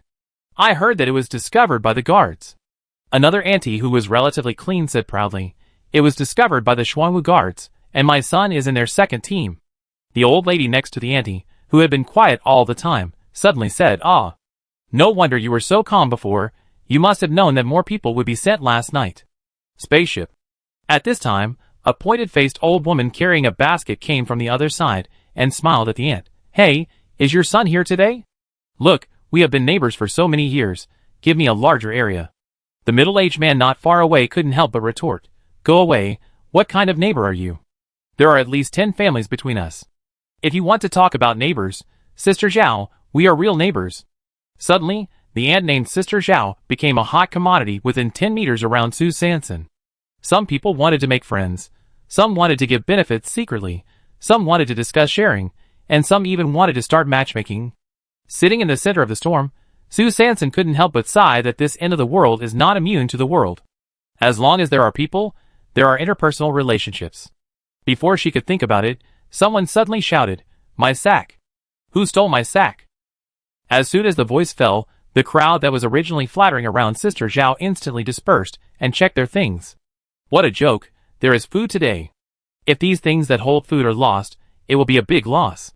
So the noise gradually quieted down, and everyone began to be alert and guard against each other. Sue Sanson, well, the end of the world is still the end of the world, everyone is in danger, the end of the world where food is the most important thing. Soon, the familiar broadcast sounded, the hatch is about to open, please pay attention, do not leave the protective cover. With a bang, the spacecraft landed in Wasteland number 17. What caught my eye was not the dense forest that Sue Sanson imagined, but the endless grassland. It turns out that there is more than one kind of wasteland. The grassland is very vast, and there is no end in sight. Sue Sanson couldn't help but touch the half-man-high grass in front of him. The texture was full, thick, and elastic. Well, it's worthy of being a mutant grassland. The wild grass grows so lush. At this time, a loud voice came from behind. Those who want to participate in the special mission, come this way, and follow the Xuanwu Guard to the south. Those who don't want to participate can move freely. The gathering time remains unchanged. Sue Sanson turned around, and saw the endless golden fields in the distance, and then the Xuanwu Guard members standing outside the crowd. The purple combat uniform was particularly conspicuous against the golden background. A tall young woman, estimated to be at least 180 centimeters tall, was holding a loudspeaker and continued to introduce. I am Gao Xian, the captain of the 5th team of the Xuanwu Guard, responsible for assigning today's special tasks. As soon as the voice fell, the crowd began to talk. There has never been a distribution of tasks in the past? Yes, I just did a special task yesterday, and I didn't hear that there was a guard member leading it. That's right, this thing grows on the ground, whoever has the ability, it belongs to him. After the noise gradually subsided, Gao Xian held up the loudspeaker and explained, 1. There are many people today, in order to avoid trampling or fighting, please obey the arrangement, otherwise, guns have no eyes. 2. The cornfield is very vast, everyone will try to improve efficiency later. The few scavengers who were forcibly suppressed by her with guns were still a little dissatisfied and wanted to shout to everyone to come forward to argue. But then, they heard that the place was too big, and they had to improve efficiency, so they immediately stopped thinking and prepared to see the situation first. Soon, all the scavengers who got off the spacecraft followed the Xuanwu Guard to the cornfield in the south. Unexpectedly, no one chose to move freely, including Sue Sanson. After all, in the end times, no one can resist the temptation of food. As they walked, the Xuanwu Guard shuttled back and forth in the crowd. Every time they passed a scavenger, they would use a square instrument to scan the other party's optical computer, and then remind them not to exceed this range, otherwise the data would be uploaded to the guard station and the scavenging qualification would be permanently revoked. Soon, it was Sue Sanson's turn. After being scanned, a map with coordinates popped up in the optical computer, followed by a familiar warning: "This is your collection range. Do not exceed this coordinate range." Sue Sanson suddenly realized that the guards had already divided the area. As long as he stayed within the area, he should be able to spend today's scavenging safely. As the coordinate range was distributed, the crowd gradually dispersed. It was 45 minutes later when Sue Sanson ran to her own area. It must be said that this cornfield was really too big. She was not the one who was assigned to the farthest area. Those who were assigned to the border were still running wildly on the road. Oh! My God! I'm exhausted before it even started. Sue Sanson wiped the sweat from his forehead, quickly wrapped a small towel around him, and looked at his own 1/3 acre of land. Well, it looks like at least 3 mu of land. The key is, isn't this corn a little too big? It's taller than a person, but a cob is half a meter thick, and a grain is as big as a steamed bun. It's really a mutant corn field. If you want to pick corn, you have to climb up the corn stalk first. It really needs to be more efficient, otherwise the detection may not be completed until the evening. Sue Sanson looked at her small cart and suddenly felt a little disgusted. This corn is not even a cob. How can I transport it back in the afternoon? Is it going to be an escort again? However, Sue Sanson soon found that she was overthinking. Because after she climbed up and down the corn leaves for almost 3 hours countless times, she didn't even detect a single edible cob. Sure enough, the wasteland is still the wasteland where metaphysics is supreme. Sue Sanson, who was sitting under a corn leaf, drank a sip of water weakly, and then silently began to believe in futile superstition in his heart. Please, my lucky goddess, where are you today? Please, my lucky goddess, you are beautiful and drifting, with a pair of beautiful big eyes and thick and long braids. Thank you for your love, which I will never forget in the end of the world. Thank you for your favor, which is worth my waiting this morning. Before a hymn was finished, a wail came from afar. I didn't go beyond the scope. I am wronged. I am wronged. Then I saw a thin man with fangs and claws appearing at the edge of the cornfield in the distance. He was directly pulled out of the field by the Xuanwu guards. Then, a pair of handcuffs with a cold and beautiful metallic luster in the sun were put on his wrists. I don't know what happened. Soon, he stopped shouting and stood there like a wooden chicken, as if he had suddenly lost his soul. Sue Sanson glanced at the metal handcuffs on his wrists from a distance, and secretly sighed. Could it be some kind of doomsday black technology? Shaking her head and looking away, she found that the shady side of several leaves of a corn stalk next to her were covered with large crystal-clear pearls. The pearls were full and round, the size of eggs, and neatly arranged in several rows, revealing an indescribable strange beauty. Sue Sanson stood up and took a closer look. There were not only pearls on the thick leaves, but also several jagged teeth marks. If this is not insect eggs, what is it? Chapter 36. Sue Sanson was surprised and happy. She was surprised because she was most afraid of insects in her previous life. She was happy because she had just tested every insect egg and found that 28 of them were slightly contaminated. Eat, don't eat, eat, don't eat, eat, don't eat. This is really a happy trouble. What should she do? After struggling for a long time, reason prevailed. Sue Sanson picked a few corn leaves, rolled them into an inverted triangle, and then picked the slightly contaminated insect eggs one by one, and put them into the corn roll. Not to mention, the eggs feel cold, chewy and resilient. If they were fruit candy, they would definitely taste great. Ah! Paw! Paw! I immediately despised myself for 3 seconds. These eggs are meat. They are precious. How can they be compared to a piece of candy? After packing the eggs, Sue Sanson picked several large corn leaves and wrapped them around the egg rolls as a buffer layer for protection. Then he took out a piece of plastic cloth from the cloth bag to pack the whole thing, tied it with a hemp rope, and tied it to the cart. Then, he climbed up the corn stalk that was selected by the unknown mutant insect, opened the corn husk vigorously, and displayed the light brain to detect. Ding! Slightly contaminated, edible. What kind insect is this? It is so good at choosing a place to lay eggs. Sue Sanson was overjoyed, and suddenly felt that insects didn't seem so annoying, pulled out the hoe hanging on his waist, and waved it excitedly. Not long after, there was a bang. The nearly 2-meter-long corn cob fell to the ground. Sue Sanson picked a lot of corn leaves and wrapped them around the outside of the corn cob layer by layer, then untied the insect egg package that had just been fixed, moved aside, made room, and used all his strength to drag the whole corn cob onto the cart. The cart couldn't keep its balance at once, tilted, and turned over directly. After another round of busy work, he finally moved the big corn cob onto the cart. He moved it back and forth several times to ensure that the small cart was directly below the center of gravity of the corn cob. Then he tied it tightly with hemp rope, wrapped the eggs again with a military training knot, and carried it directly on his back.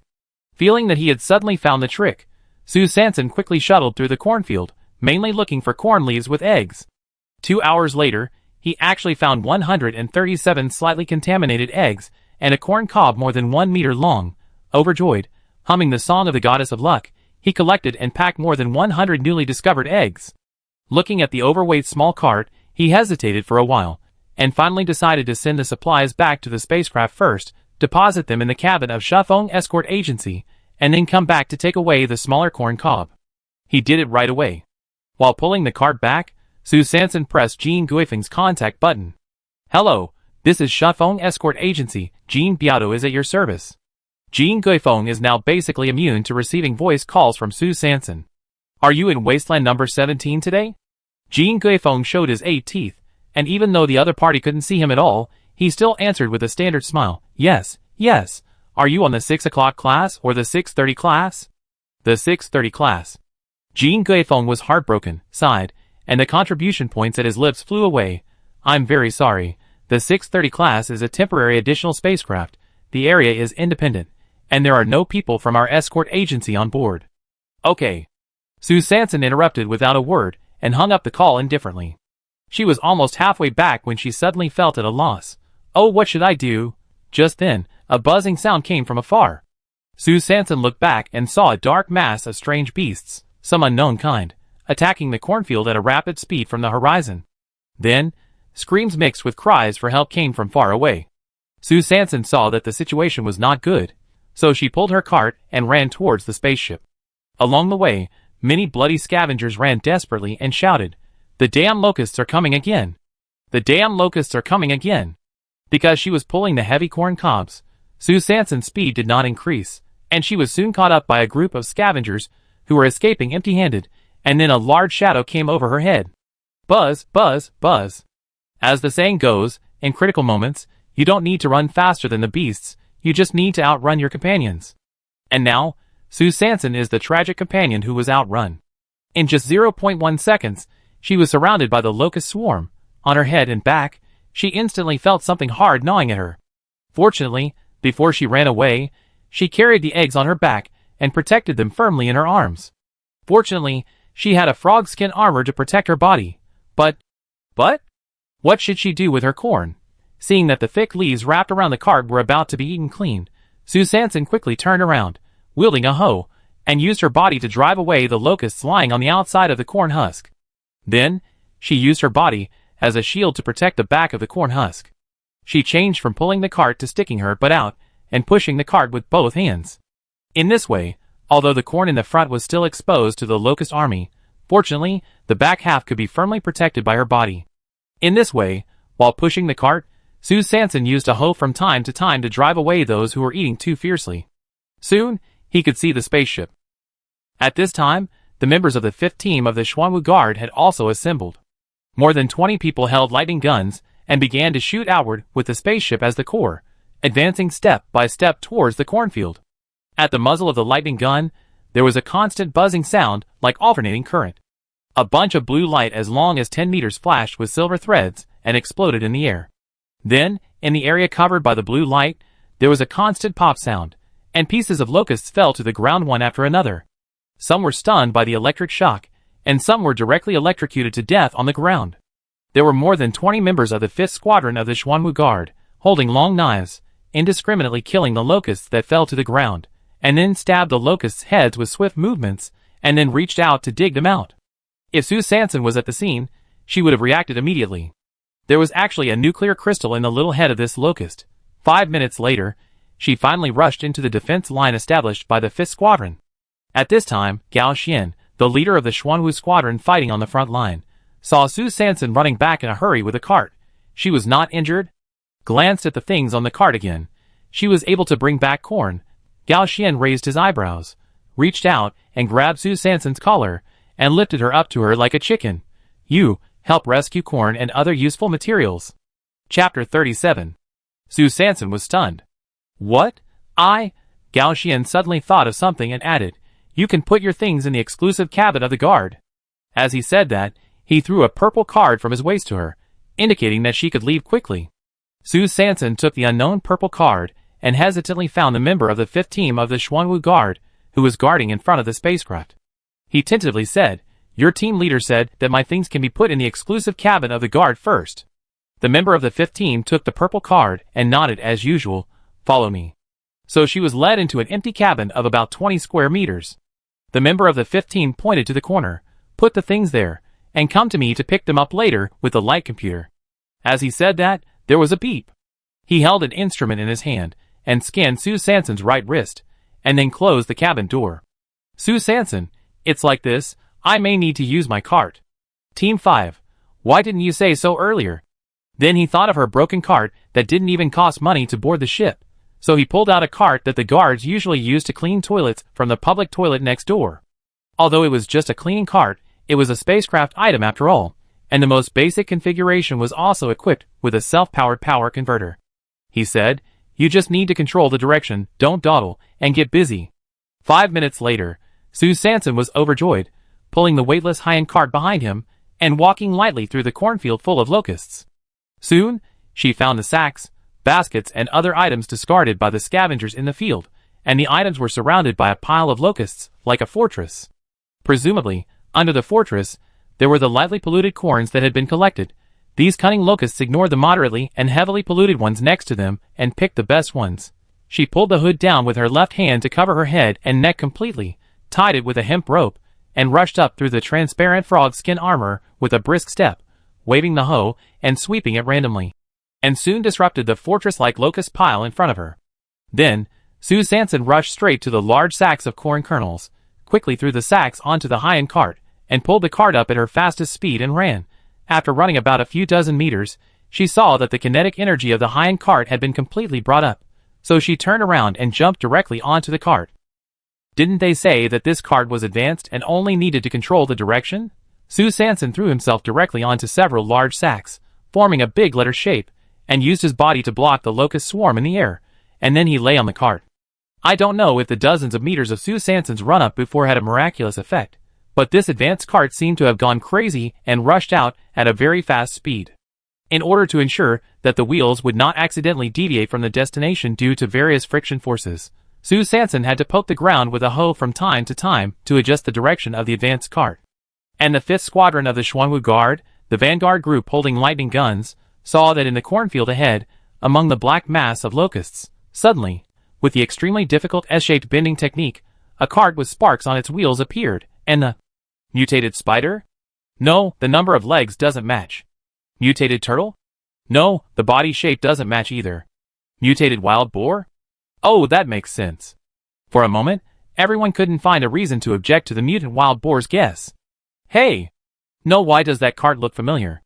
Then, amid the discussion, a special cart for cleaning the public toilet on the spaceship, carrying a cart of corn and Su Sanson lying on the corn, passed by everyone at lightning speed. Gao Xian's eyes twitched. Is this how the cleaning cart is used? The guard next to him. Fuck. Who is this? Is this okay? So, in the next 2 hours of sweeping locusts and fighting gangs to rob supplies, Su Sanson shuttled back and forth more than 10 times, snatching a total of 37 hoes and machetes, 29 bags of loose corn kernels, and 4 corn cobs that were half-eaten, including the one she found herself. But all the rescued materials were taken over by the guards. She hesitated for a long time, and didn't ask for the corn cob she found in her field because the scene was too chaotic, and no one could prove that it belonged to her field. So Su Sanson decided to wait for the Captain Gao Xian to take the initiative to offer her a reward. Good man, she rescued a lot of materials today. However, she waited and waited, until the spacecraft took off and landed, and she returned home with a small cart, but still didn't wait for the thanks she wanted. Ah! My corn cob. Just confiscated it. When the plastic sheet was lifted, Xie Yuan saw Su Sanson, who had a bitter face but obviously returned with a full load. Xie Yuan asked in confusion, what kind of accident happened again? Su Sanson took off the egg bag on her chest, untied the hemp rope tied to the corn husk, and dejectedly recounted what happened today. You said, I helped the guards to snatch back so many supplies. Why didn't they give me any labor fees? Here, Sue Sanson was indignant and angry about the unfair treatment she suffered. On the other side of the fifth team of the Xuanwu guards, everyone was counting the results of the locust sweeping while discussing the sassy heroic appearance of the card sister today and her awesome cornering skills. That's right, in the fifth team, Sue Sanson has been nicknamed the cart sister. In the cabin, Xie Yuan told her that the guards let her sit in the guard cabin and let her get off the ship 1 minute earlier than the main force, which can be regarded as a reward. Sue Sanson thought that the price of the exclusive cabin of Shufeng Escort Agency was 100 contribution points, but she could only get off the ship 30 seconds earlier. In this way, she was considered to have made a profit today, so she felt much more balanced. After dinner, the two of them took advantage of the last sunset to start processing corn kernels. Although a quarter of the whole corn cob was eaten clean by locusts, the rest was still well protected. While Xie Yuan was sighing at the girl's talent for scavenging, he reminded her, corn kernels can be stored for a relatively long time, but if the more than 100 insect eggs are not handled in time, they will probably hatch automatically. Sue Sanson shuddered instantly, and goose bumps appeared all over his arms. How should this be handled? Cover it with a small stone? Xie Yuan looked at the mist emitted by the small stone, and then looked at the huge insect egg bag at his feet. If all the compressed biscuits inside were taken out and the space was temporarily replaced with insect eggs, it would indeed be a solution, but it would not be a long-term solution, so he thought and replied, it may not be enough. You can consider going to the official processing department, where there are machines that can air dry and vacuum treat the food, so that it can be preserved until the end of the snow season. Sue Sanson nodded, but Xie Yuan hadn't finished. In fact, going to the official processing place is a very good choice, cheap and efficient, but considering the number of these insect eggs and her talent for scavenging, she suddenly had a hunch that there would be a lot of demand for air drying and vacuuming in the future. Then he continued, but in this case, the number of insect eggs you collect will be noticed by the people on the scene. If you go there more often, it may not be safe. The current food reserves at home are actually enough to make people have bad intentions. Sue Sanson calculated the food reserves. If he saved a little, it would be enough for him and Xie Yuan to eat for 2 or 3 months. He really had to be cautious. You mean, go to the black market? Xie Yuan nodded. Sue Sanson, but I've been to the black market several times in a row. I'm worried that I might have been targeted. Xie Yuan frowned slightly. Indeed, if you leave with a lot of food, you may be followed on the way back. People there have various ways to know whether you have food on you.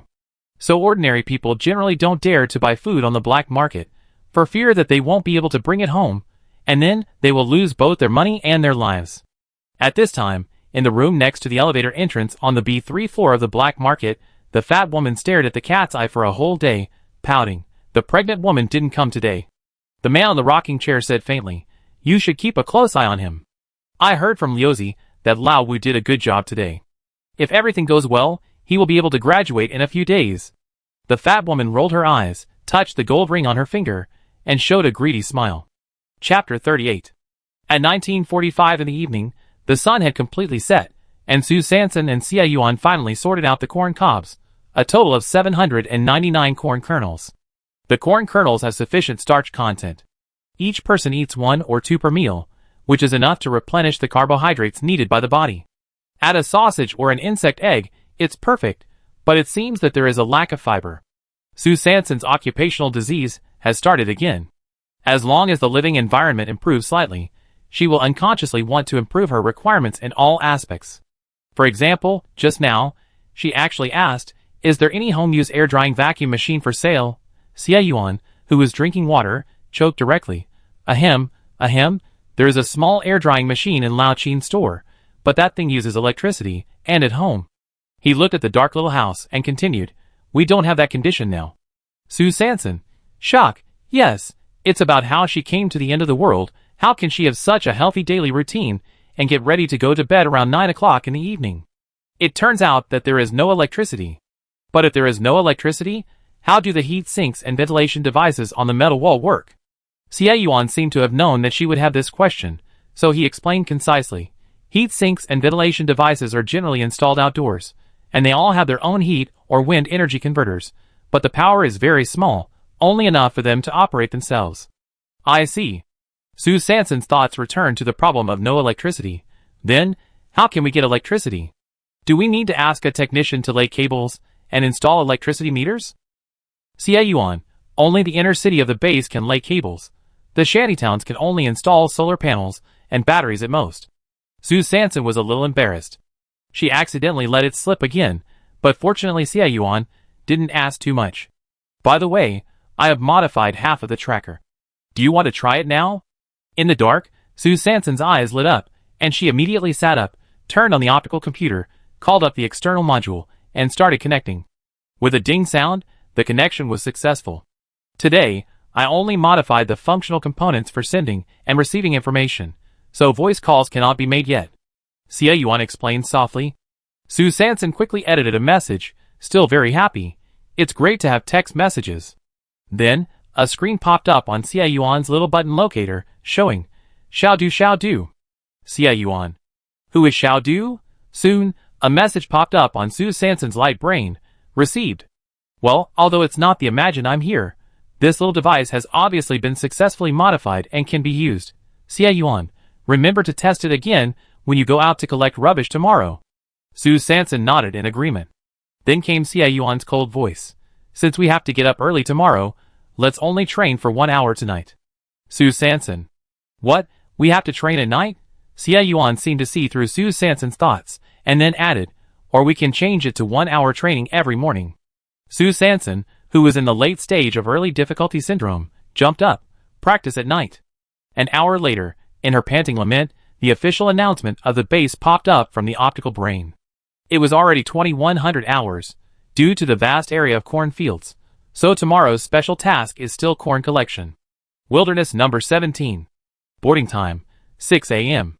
Boarding location, 2 kilometers outside the east, west, south, and north gates. Su Sanson was still upset about the confiscated corn cobs, so he waved his hand. I decided, I will continue to go to Wilderness number 17 tomorrow. At the same time, in the Dawn Guard's data room in the inner city of the base, under the dim light, Scar was sitting in front of a table piled with historical archives, flipping through the documents in his hand. Outside the door, Jiangzi came from the end of the corridor, passed by the data room, saw the light coming through the crack of the door, frowned, turned the handle, and pushed the door to check. Hey! Isn't this our Xiao Yiba, Deputy Captain Xiao? It's so late, and he's still working overtime. He's really worried about our Dawn Guards. He deliberately emphasized the word deputy in Deputy Captain Xiao's name, and the meaning couldn't be more obvious. The position of captain will never belong to you. Scar's expression remained unchanged, and he was obviously familiar with such sarcasm. What do you want? Jiangzi saw that his sarcasm had no effect, so he spat. Nothing, what can I do? I just saw the lights on in the data room in the middle of the night. I'm afraid that there are rats or some bad guys taking advantage of the fact that our Dawn Guard is leaderless and doing something shameful. Scar looked calm and tilted his head. Now. You can leave. Oh, remember to close the door. There was a bang. The door of the data room was slammed shut. Scar looked at the shaking door and tightened his fist on the table. Turned to the page of the mission record he had just read, his eyes became more gloomy and his gaze became dim. In the small house, in the dark room, Yuan was lying on the straw mat. His face was still a little bruised and swollen, and his eyes were surprisingly bright. That day, Su Sanson came back from Lao Qin and brought him a new note, which read, Dead. It seems that the process of the guard post is going very fast. Since he has died, the position of captain is likely to become the new target of the mastermind behind the scenes. Will the new captain be Scar? Why do they want to attack the Dawn Guard? In the 336th year of the star calendar, on the 75th day of the hot season, at 5:30 in the morning, the optical brain woke up not only Su Sanson, but also the residents of the entire shantytown. Oh no, and their bladders, because there was a long queue at the entrance of the public toilet. Is this the magic of corn? When Su Sanson pulled the small cart and carried the small hoe and rushed to the gathering point, there was already a long queue and a sea of people. Wow! The team is so big. Are there so many people living near the south gate? Su Sanson, who was at the end of the team, was a little worried. Could everyone here really get on the spaceship smoothly? At this time, a member of the Xuanwu Guard wearing a purple combat uniform walked past Su Sanson, and then quickly retreated. Sister Ban Che. So you are here. Come on. Follow me. Su Sanson's sleeve was suddenly grabbed by the tall and strong man in front of him. Hey! Wait a minute. I'm not Sister Ban Che. You recognize the wrong person. Su Sanson struggled. still unaware of his title in the underworld. When the Xuanwu team members, who were over 190 centimeters tall, heard this, they realized that they had recognized the wrong person. They immediately turned around and stared at Su Sanson and her cart, then muttered, "No mistake." Then he took out a small instrument from his pocket and scanned it on Su Sanson's light brain. He saw that the instrument showed the storage record of the guard cabin yesterday, and then he pulled Su Sanson up again and walked into the crowd. "It's you, cart sister. This record shows it's true," our captain said. "Today." Because the second half of the sentence was said to the front, and Su Sanson was dragged behind, she was short, and the crowd around her was very noisy, so she didn't know what the guy said later, until she stood in front of the spaceship cabin door, and then after a beep and the familiar cart inspection process, she got on the spaceship very smoothly in advance and met Gao Xian, the captain of the 5th team, and she said, "After getting off the spaceship today, you will follow me first." Su Sanson, ? What's going on? Chapter 39. 20 minutes later, the spaceship broadcast came as promised. "The hatch is about to open. Please be careful not to leave the protective shield." After getting off the spaceship, Su Sanson found Gao Xian, the captain of the 5th team of the Xuanwu Guard. She looked up at him, showing a professional fake smile that was even worse than Jean Guifeng's, and asked, "Captain, what can I do for you?" Gao Xian left a sentence, "Follow me." Then he turned and walked towards the public toilet next to him. Su Sanson. Isn't it popular for women in this end times to go to the toilet together? Then she tightened her belly again. Well, okay, I really don't feel anything. If she really needs to accompany me, then I can only go through the motions reluctantly. She was fantasizing alone, and Gao Xian pulled out a toilet cleaning cart from the public toilet and walked up to Su Sanson. It's the same one you used yesterday. Let me show you. Su Sanson, ah? So you don't want to go to the toilet together, but want to see me show off my skills? This. How can I be so embarrassed? At this time, several members of the 5th team came around Gao Xian, and they all said that they also wanted to watch the high-definition and uncensored live version of the cart sister up close. Su Sanson was flattered. Surrounded by a group of tall people, she followed closely and pulled the high-end cart to a relatively open grassland. Gao Xian raised her chin and signaled that she could start. Su Sanson said shyly, "I forgot to take the hoe." At this time, a loud voice came from behind the crowd. "Here it is. Sister Banshee. The hoe is here." Well, there are people helping her get props. She is going to be famous. So, under countless pairs of fiery eyes, Su Sanson held a hoe in one hand and pulled up a high-end cart with the other hand, and then silently shouted in her heart, 1, 2. Well, she is still used to taking action before 3, for patients and for herself. She pulled the cart and ran forward for dozens of meters, then paused and jumped neatly onto the cart that rushed out from the side. As soon as she stood still, the cart rushed out. She was seen sometimes bending over, sometimes twisting her hips, constantly adjusting the rhythm of her body according to the rhythm of the friction between the cart and the ground, and always maintaining the balance between herself and the cart.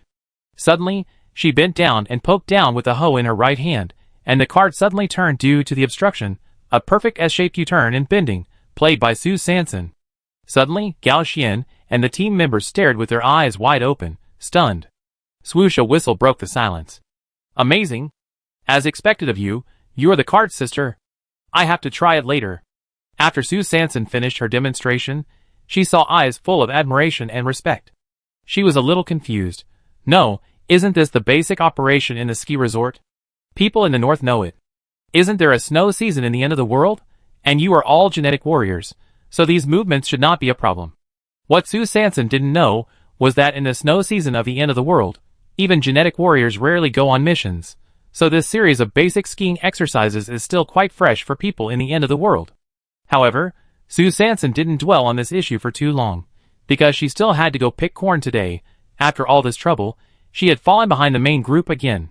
If she went there now, she wouldn't be assigned to the farthest and most remote area, so the members of the 5th team of the Xuanwu team saw a serious-looking girl who was not shaken by the flattery around her. Oh! You are worthy of being called the cart sister. This is a great god. Only a great god can have such a character. Su Sanson hurriedly found her small cart and was about to pull it up to catch up with the main force when Gao Xian suddenly stopped her. No need to chase. We have reserved a place for you here. Su Sanson heard that she had been arranged in advance, so she thanked excitedly. Oh! Thank you, Captain Gao, for taking care of you. Next time, If there is something like this that needs to be demonstrated, you can always find me. Gao Xian looked at the group of team members behind him, who were obviously obsessed with playing, and twitched his mouth. Next time, there is no need. Su Sanson followed a team member, and came to his own area. This cornfield is not far from the spacecraft docking point, and it takes about 20 minutes to walk there. This is already a relatively good area. The nearby fields are all occupied by people with connections to the guards, such as the cousin of the sister of the colleague of the fourth uncle of someone, the neighbor of the wife of the nephew of the second aunt of someone. After Su Sanson confirmed the scope of his cornfield on the optical computer, he put the hoe on his waist and started working. Today's cornfield is more lush than yesterday's. Standing at the edge of the field, you can see several corn cobs over 3 meters long. Su Sanson rubbed her hands and climbed up and down the field. After an hour, there was still severe pollution. Su Sanson found a corn stalk to lean on, wiped her sweat, drank some water, and then remembered that she had a test task assigned by Xie Yuan today, so she turned on the optical brain, clicked on the external module, and soon sent out a message without any creativity. Xiao Du, Xiao Du. When Xie Yuan received the message, he was using tweezers to test the sound sensor and transceiver chip. He smiled softly and replied, "I'm not here." Obviously, this reply was requested by Su Sanson, and the reason was quite sufficient. This was the communication code between the two of them, in case someone hacked her optical brain or Xie Yuan's little button and pretended to be either party to obtain material wealth. Okay, the test was successful. Su Sanson wrapped her little towel around her and decided to use the worm egg tactic developed yesterday afternoon. Starting from the easternmost part of the area, she quickly turned over the leaves one by one until she reached the westernmost part of the area, then walked 2 steps deeper, and started from the westernmost part again, turning over the leaves one by one towards the easternmost part. In this way, more than 3 hours passed. I don't know if the Xuanwu guards gave her special care. Her cornfield today was particularly large.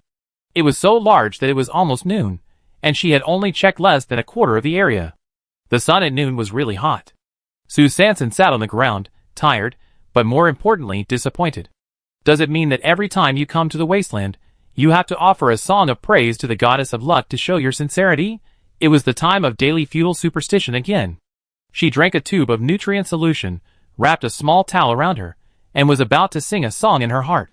Suddenly, a flash of white flashed in her peripheral vision. Su Sanson immediately turned her head, and saw the corn leaves behind her right swaying, and making a rustling sound. Not good, there is something alive in it. Chapter 40. Su Sanson immediately became alert, put the folded card on her left arm, raised the small hoe in her right hand, and slowly explored the direction of the corn leaves. After walking deeper for more than 10 minutes, she found nothing more except the broken corn leaves. Strange, was it my illusion just now? But how to explain these broken corn leaves? She was full of doubts, which made her walk more cautiously. She continued to search for the broken corn leaves on the ground, but unexpectedly, she ended up going around in a circle and returned to the original place. Su Sanson couldn't help but frown. This is a master. This is. What a cunning beast.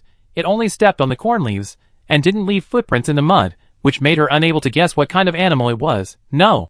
I just followed the corn leaves, and went around in a circle, which means it didn't go out at all, but was still in this circle. Su Sanson's alarm bells rang, and she held the hoe in her right hand tighter. However, she looked around and was on guard for a long time, and the beast seemed to have disappeared, and there was no trace at all. Except for the broken corn leaves she found before, there were no extra traces left. Strange. Too strange. She didn't dare to stay in the same place. After all, she was in the light, and the enemy was in the dark, and now she was at a disadvantage. So she decisively gave up this area, and continued her worm egg strategy in another direction. After all, dangers are around every day, and the beasts can't delay the scavenging. Under the scorching sun, she searched faster and didn't even take a break at noon. She just drank the nutrient solution and replenished some water before continuing to work, and she obviously sped up her speed. She wanted to finish the investigation as soon as possible, and if there was still time, she might be able to try her luck on the grassland on the other side of the spacecraft. However, it was not as expected. Su Sanson's goddess of luck was probably absent today. It was already 15:35 in the afternoon. Not only did she not find a leaf with insect eggs, but even after she started to test again step by step, none of the corn and corn leaves she tested were edible. During this period, she could hear surprises from multiple directions nearby from time to time. It seemed that many people had gained a lot. Well, well, today's luck belongs to others after all. Just when Sue Sanson was dejected and ready to leave, suddenly, the white color appeared in her peripheral vision again. This time she reacted quickly, picked up the hoe and chased after it. Deep in the cornfield, Sue Sanson only caught a glimpse of white hair, and the strange beast quickly disappeared in the swaying corn leaves. This speed is really fast. Sue Sanson felt an inexplicable strange feeling in her heart. She hesitated for a moment, worried that she might be targeted. Otherwise, why did this strange beast appear so elusive and keep approaching me? But once discovered, it would run away without a trace. She thought about it, and decided to investigate first before leaving. After all, there are many people here, and if there is any danger, she can ask the guards for help. If she is followed by some strange beast to the grassland, there are few people over there, and she might scream at the top of her throat, but no one will hear her.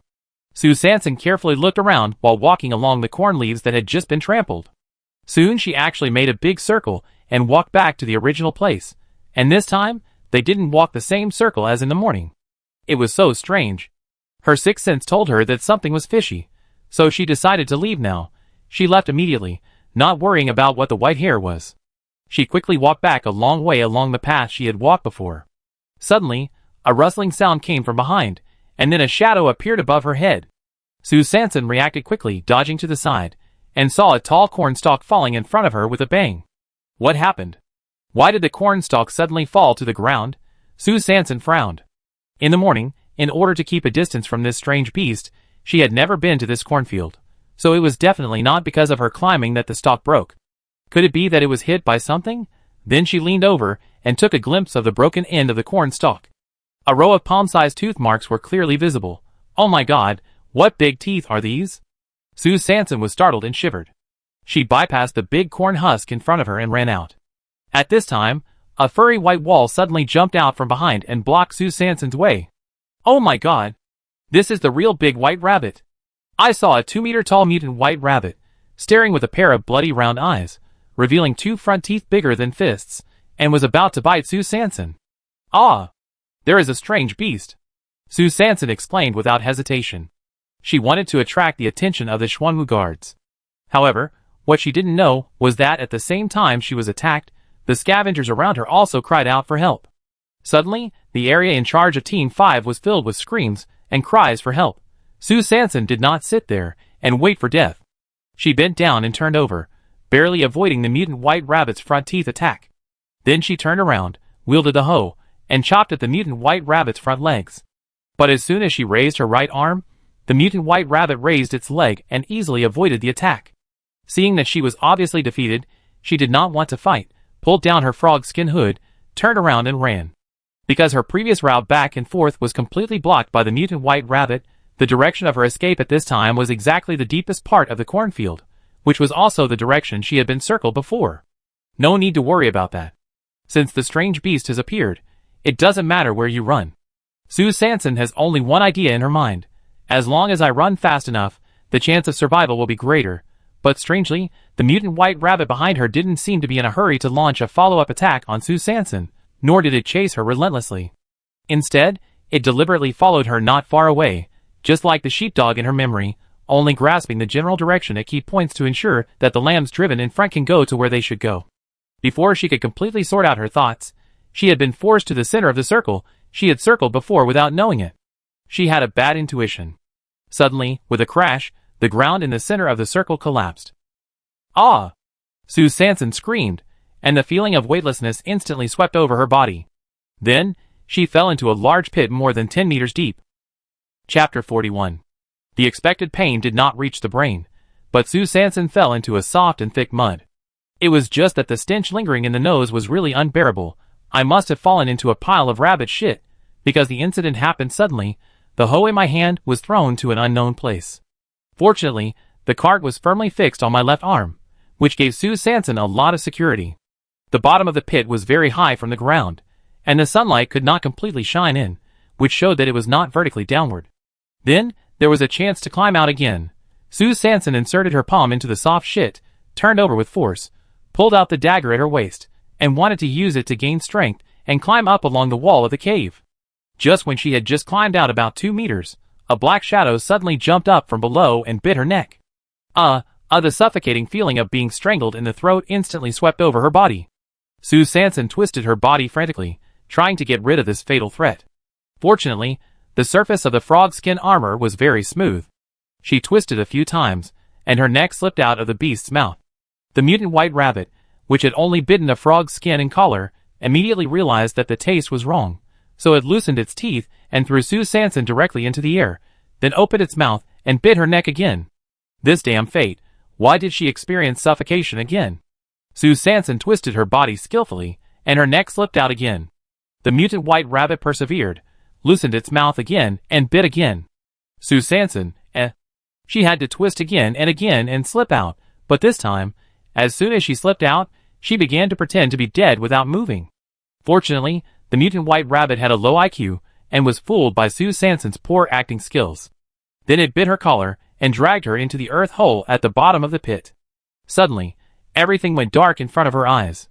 Sue Sanson could only hear her heartbeat and the rustling sound of her clothes rubbing against the soil. She didn't know how long it had been.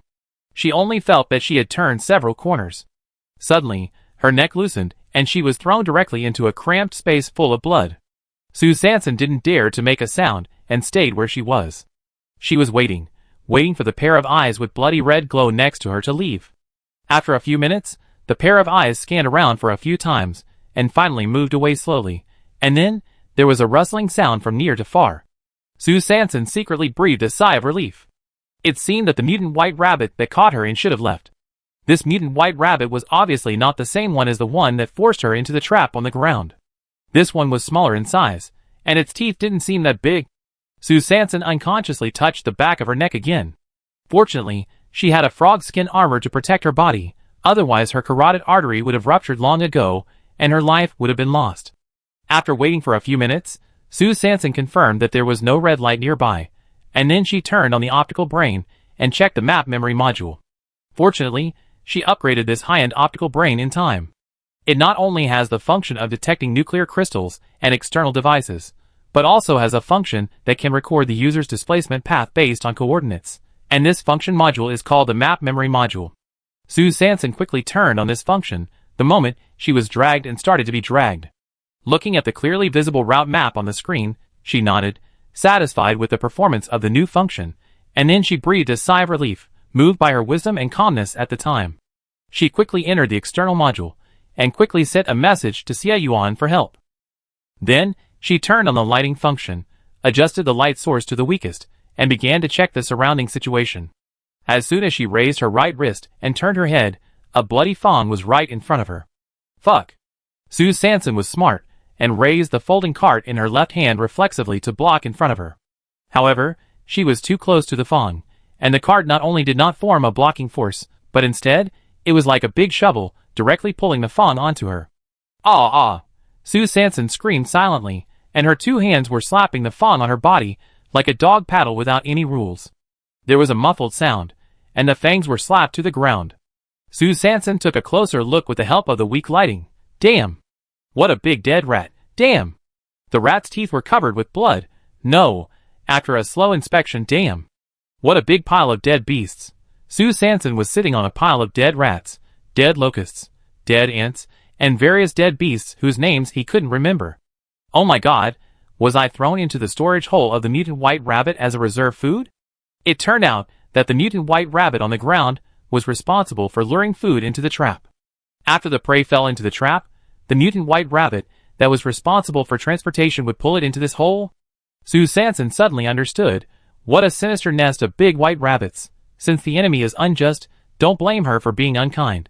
Sue Sanson took out a dagger and stabbed the nearest dead rat with sharp teeth.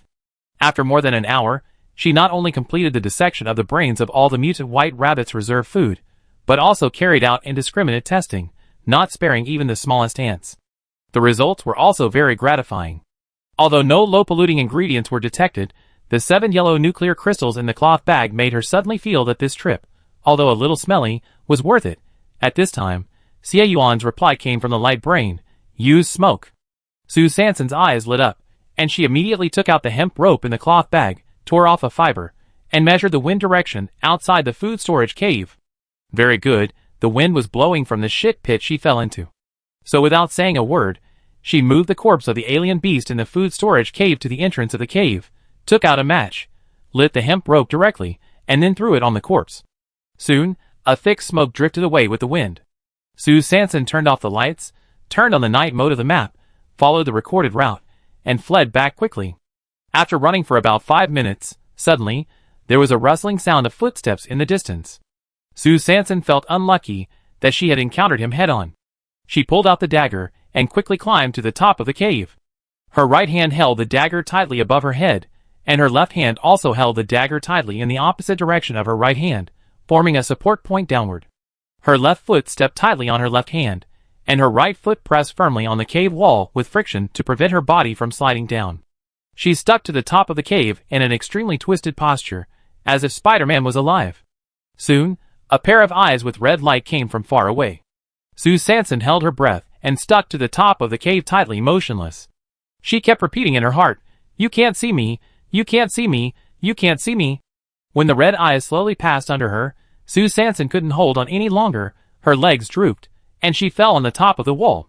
At this time, it was not known whether it smelled the smell or her movements were too big, affecting the wind speed. The red eyes that had disappeared in the darkness suddenly turned around and looked directly at Sue Sanson hanging in the air. Chapter 42. Oh my God! Does it have eyes on its back? Sue Sanson pulled out the dagger and immediately took out the hemp rope and matches from her cloth bag. Damn it! Why can't it light up? Seeing the pair of red eyes getting closer and closer to her, the matches in her hand suddenly became uncontrollable and could not produce sparks. At this time, the red eyes were already close at hand. It kicked its hind legs and jumped in front of her in an instant. Sue Sanson blocked with her left arm, and with a clang sound, the mutant white rabbit's teeth hit the cart. At the same time, the match in her right hand was finally lit, and she immediately lit the hemp rope biting her mouth, and threw the match at the mutant white rabbit. With a scream of squeak, the mutant white rabbit was burned by the burning sensation of the match. Sue Sanson took advantage of the situation and retreated, raised the hemp rope that was emitting thick smoke, and threw it in front of the mutant white rabbit. The thick smoke followed the wind from the shit pit, and soon filled the entire cave. The mutant white rabbit was smoked by the thick smoke, and retreated again and again. Sue Sanson took advantage of the smoke, and turned around and ran to the shit pit. Time passed by minute, and the familiar but reassuring stench became stronger and stronger in the choking smoke, and Sue Sanson's heartbeat gradually accelerated. Almost there. Almost there. When she finally returned to the starting point according to the route of the map memory module, the expected cave entrance and sunlight did not appear, and it was pitch black all around. Strange. Sue Sanson turned on the lighting, looked around, leaned over and sniffed with his nose, and pressed it with his hand. This strong smell of shit, this familiar soft feeling, that's right. Then how? She suddenly raised her head, and with a weak light, she looked up into the darkness, and then she found that the more than 10 meters deep tunnel was right above her head. But damn! No way, this pit is sealed. Yes, it was originally a trap, so it was normal to be sealed. Sue Sanson analyzed calmly. Since it was a trap, it meant that this pit would definitely not be sealed. Thinking of this, he regained hope, pulled out the dagger, and climbed up quickly along the pit wall step by step. Soon, he climbed to the top. Sue Sanson hung diagonally on the pit wall, and gently touched the top of the pit with his hand. It felt soft, thick, and elastic. It should be corn leaves. It was so dense that it was opaque. I guessed there was a layer of soil on the leaves. Worried that the mutant white rabbit below would soon catch up after the hemp rope he had just thrown burned out, Sue Sanson made a concerted effort and poked upwards with the dagger, breaking the leaves and soil covering the top of the cave. She stretched out her hands and was about to use force to get out of the trap, but immediately, she was met with a pair of blood-red eyes. Fuck! How could she forget that there was a big one guarding this side? She was so frightened that she shuddered and fell back. Fortunately, she felt that the small cart on her left arm was in the way, so in order not to affect her turning over and getting out of the pit, she temporarily embedded the cart on the wall of the pit in advance. At this time, she was just holding the edge of the cart, hanging in the air shaky. The mutant white rabbit outside the pit obviously didn't expect that this damn prey could still climb up from the bottom of the pit, so it opened its big mouth and was about to bite her. At the critical moment, there was a gunshot, and the mutant white rabbit outside the pit suddenly jumped and dodged more than 10 meters away. Its front leg was hit by a bullet. Sue Sanson took advantage of this opportunity to pull out the dagger, stabbed it into the wall of the pit, and used force on his waist and abdomen to get out of the trap. Before she could pull out the cart that was still embedded in the pit wall, she rolled on the ground and was almost kicked by the mutant white rabbit's hind legs. At this time, the mutant white rabbit was facing her with its buttocks, and its blood-red eyes were fiercely staring at the person who fired the gun not far away. It was Gao Xian. At this time, Gao Xian was being entangled by another mutant white rabbit, and the insidious guy in front of Su Sanson was obviously preparing for a sneak attack. She immediately pulled out the cart from the pit wall, put it on her left arm, and stabbed the mutant white rabbit's buttocks with a dagger. Squeak!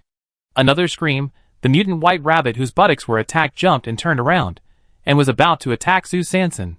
Maybe because it was just shot, the mutant white rabbit's movements were obviously not as flexible as before. Su Sanson used the cardboard as a shield with his left hand, and held the dagger in his right hand. The expected front teeth collision came as expected.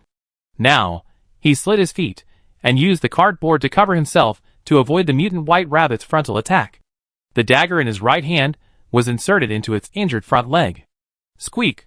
The mutant white rabbit felt pain, and couldn't help shaking its head and struggling. Su Sanson used her right hand to push her body upwards with the wound where the dagger was inserted as an anchor point. She used her left hand to reach out and grab a rabbit ear, and refused to let go. The mutant white rabbit seemed to be hit in the vitals, and its body swung wildly. Su Sanson was delighted. Rabbits are just rabbits after all, and their ears are still a weakness. She pulled up the dagger, looked at the ear roots, aimed at the deep ear holes, and stabbed them randomly. Soon, the mutant white rabbit lost its life, and fell to the ground with a bang. At the same time, Gao Xian had also finished dealing with it. The mutant white rabbit that was fighting with her turned around and shot in the direction of Su Sanson. Bang! In the trap behind her, the mutant white rabbit responsible for transportation had just jumped out of the pit when Gao Xian shot it in the head. Su Sanson turned around in shock, and sure enough, the rabbit with the headshot was much smaller than the one under her. After Gao Xian took out the nuclear crystal from the mutant white rabbit in front of her, she left without saying a word. There were still many mutant white rabbits waiting for her to harvest. Su Sanson looked at her back as she walked away, a little stunned. What does it mean? She doesn't want the nuclear crystals of the remaining two. Su Sanson saw that the person had gone far away, rubbed her hands, and started the familiar brain dissection process without hesitation. Soon, a huge yellow nuclear crystal was taken out from the brain of the big white rabbit under her.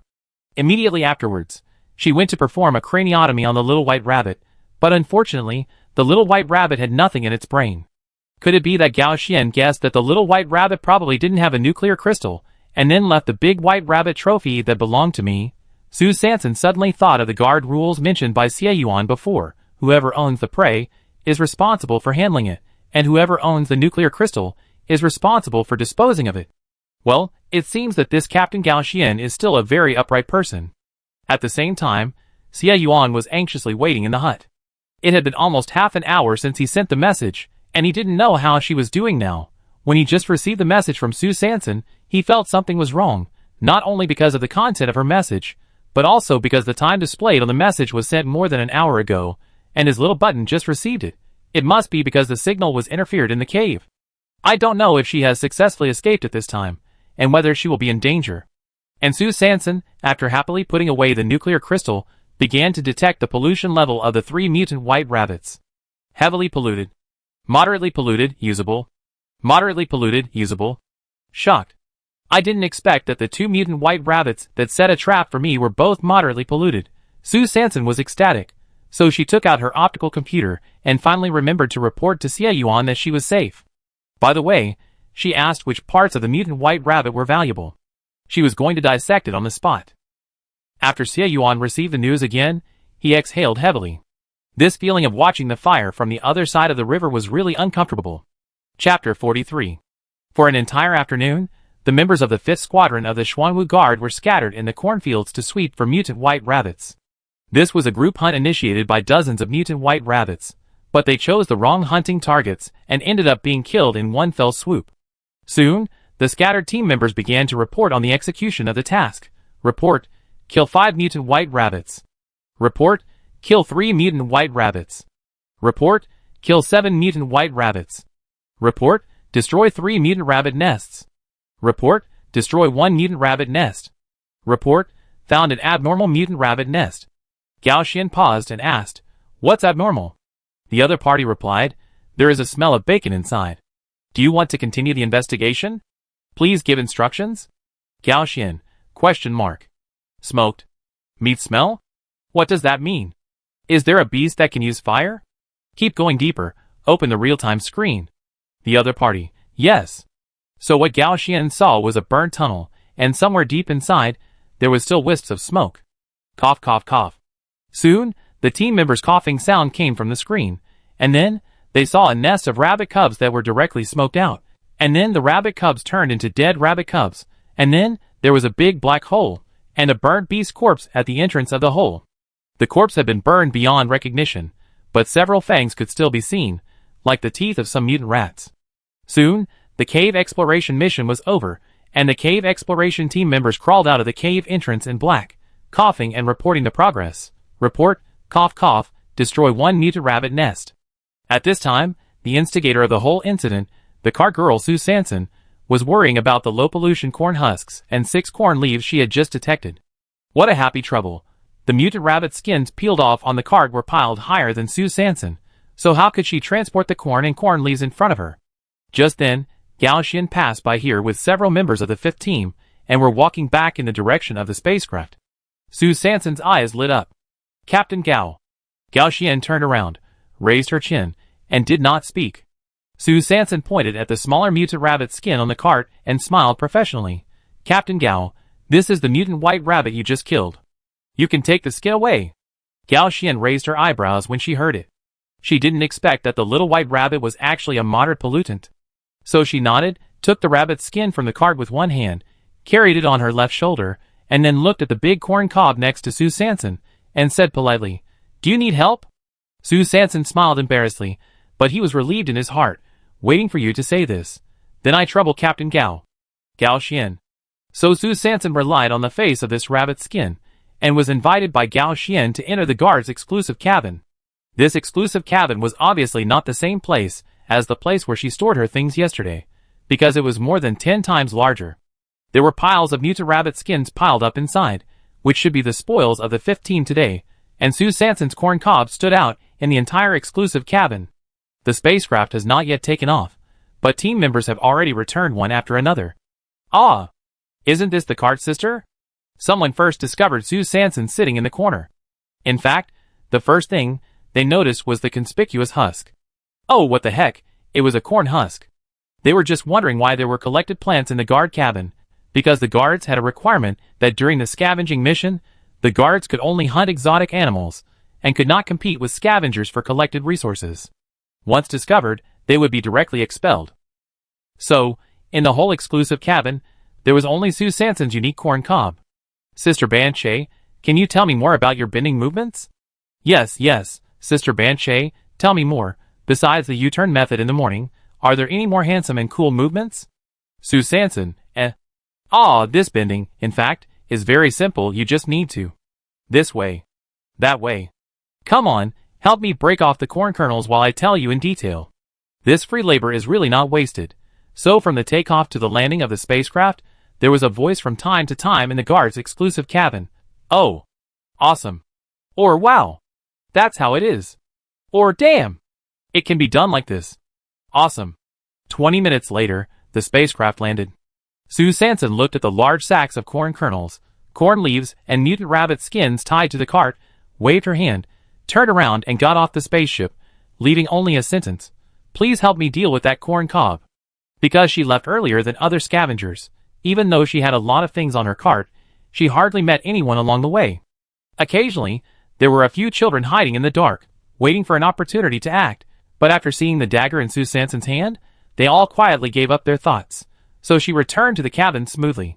After lifting the plastic sheet, Xie Yuan was seen concentrating on modifying his little button. If it was a few days ago, when Sue Sanson entered the door, Xie Yuan would definitely look up at the first time to see if she was injured. But today was different. Sue Sanson had told him everything that happened in the afternoon through messages, on the one hand to prevent him from worrying, and on the other hand to test the signal stability of this external little button. The test results found that as long as she went 3 meters underground or approached the edge of the protective shield, the information Xie Yuan received would be randomly delayed, and the delay time could not be judged. It seems that we need to add a signal enhancement device. This is the conclusion Xie Yuan came to today. Sue Sanson pulled the cart to the corner, unloaded the corn kernels and corn leaves, picked up the large rabbit's skin and began to show it. Look! How about this skin? Xie Yuan actually stopped his work after she put down the plastic sheet. He reached out and touched the rabbit's skin, nodded and said, "Not bad, very thick, it should be worth 200 to 300 contribution points." Sue Sanson shook his head. "I'm not going to sell this, how about using it to make a quilt or coat? Didn't you say that the snow season is very cold? We are still lacking warm clothes now." Xie Yuan was inexplicably moved again. You know, no one has ever cared about whether he can wear warm clothes in the snow season, so he nodded with red ears, and then he suddenly looked stern, and rode his small cart anxiously, and went out. At the same time, the Dawn Guards, who completed the base mission before the Xuanwu Guards, were sitting in the meeting room of the guard station, discussing the upcoming captain election voting activities. Tietue glared at Scar, who was sitting in the corner, and said disdainfully, "He can't even think of getting a vote." Xiangzi patted his shoulder. "Don't worry, the brothers have sharp eyes." Alung smiled honestly. "Yes. I'm going to vote for Xiangzi in a while." Ma Ji also nodded and agreed. "Yes. We all vote for Xiangzi." Xiangzi smiled lightly, suppressed his inner joy, and looked at Scar provocatively. Scar looked up and looked at Xiangzi, his eyes filled with undisguised hostility and murderous intent. Just as the management staff of the garrison were about to announce the final voting results, suddenly, the door of the conference room was pushed open. Wait a minute. A person appeared behind the door of the conference room. Chapter 44. The door of the meeting room of the guard station opened, and the director of the guard station, Shi Dongming, walked in. He just said, "I heard that the Dawn Guard is re-electing its captain today. I interrupted you to announce an internal transfer order from the top of the base. I announced that from now on, Wu Feng will be the captain of the Dawn Guard, and Wu Feng will no longer serve as the captain of the Gale Guard from now on. Okay, I have something else to do, so I leave first." The meeting room was silent for a moment. After the figure of Director Shi Dongming completely disappeared at the end of the corridor, the meeting room suddenly exploded again. What's going on? Why is it Wu Feng? Wu Feng is staying well in Gale. Why did he come to our Dawn? Are those bastards in Gale doing something dirty again? Scar in the corner still had no expression on his face, but just silently watched everyone with indignation on their faces, expressing their dissatisfaction. Xiangzi, who was sitting next to Tietue, obviously did not have the good attitude of Daobao. He sat there in disbelief, and his clenched fists were bleeding from the disappointment and anger that he could not hide. At this time, Xie Yuan, who was finally free of pain, came out of the public toilet with a purple face. He sat on the cart and slowly rode towards the hut. He met the neighbor's sister who was just going out to fetch water. He nodded slightly and said hello. The sister also smiled and nodded perfunctorily. She turned around and muttered, "You dead cripple, I don't know what you eat at home all day long, and you always smell like meat." The sister scolded very softly. Of course, if it was Xie Yuan in the past, he would definitely hear it clearly, but now, except for his eyes, which can still have a little night vision ability beyond ordinary people, his other body functions have fallen back to the starting point as early as the moment he was invaded by the neurotoxin, and may even be worse than an ordinary person. Xie Yuan smiled bitterly. Although he couldn't hear, the elder sister's puffy cheeks indicated that she must not have said anything good. It seems that I have to keep a low profile for a while.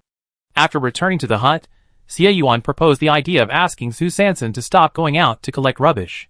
She looked puzzled. Why? Didn't you say that we should seize every day of the hot season to stock up on supplies? Xie Yuan explained, on the one hand, it is to keep a low profile, because the 2 giant eggs eaten before buying the ventilation device may still attract the attention of the neighbors. On the other hand, you need at least 10 days of intensive training. Sue Sanson. 1 hour a day, isn't it enough? Xie Yuan.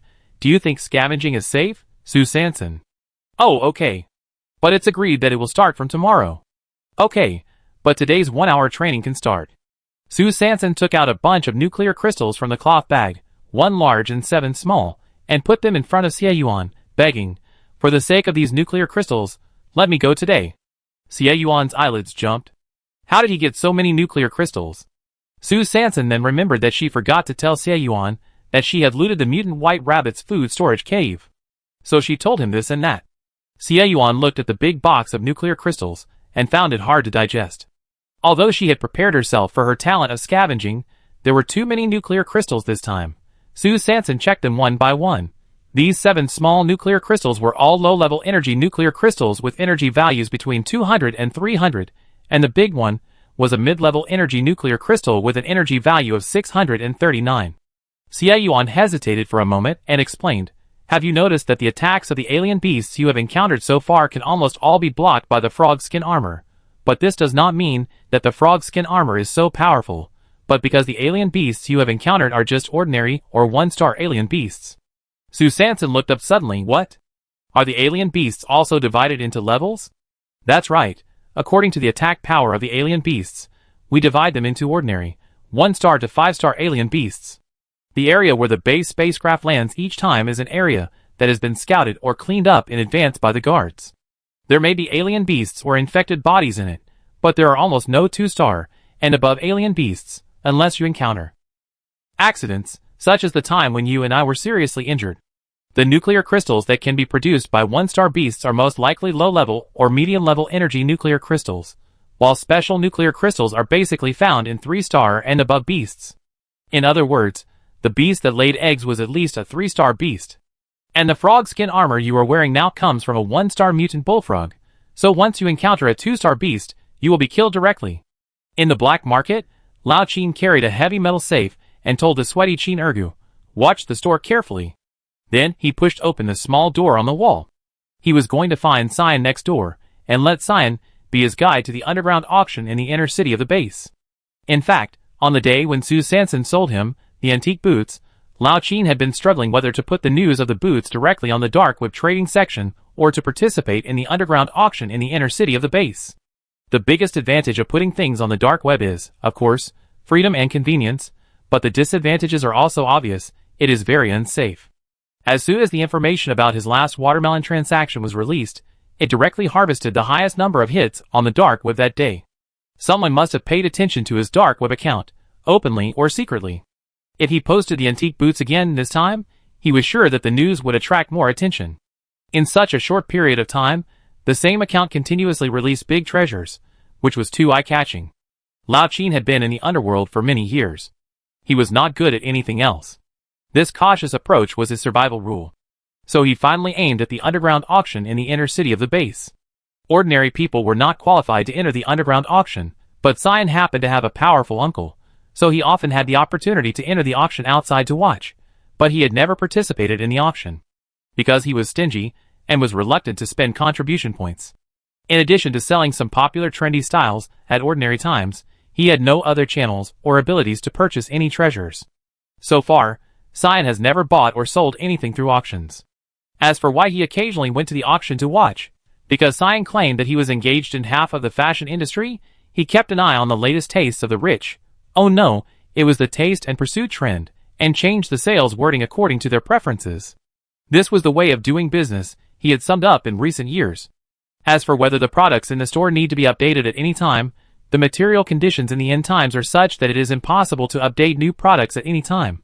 But classic models will never go out of style, so when Lao Qin found him and offered to pay 30% of the auction proceeds, he agreed very straightforwardly. Anyway, he was going to watch the auction this time. It was nothing more than arriving at the place 2 hours in advance and adding a process of selecting, inspecting, and auctioning. For him, this business that is sure to make a profit must not be missed. So when the two arrived at the inner gate of the base, it was less than 1900 hours. Cyan took out the inner city pass and the special invitation card for the auction, and handed them to the guards in the inner city.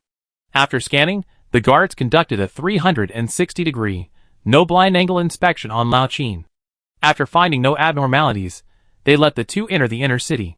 This was actually Lao Qin's first time entering the inner city.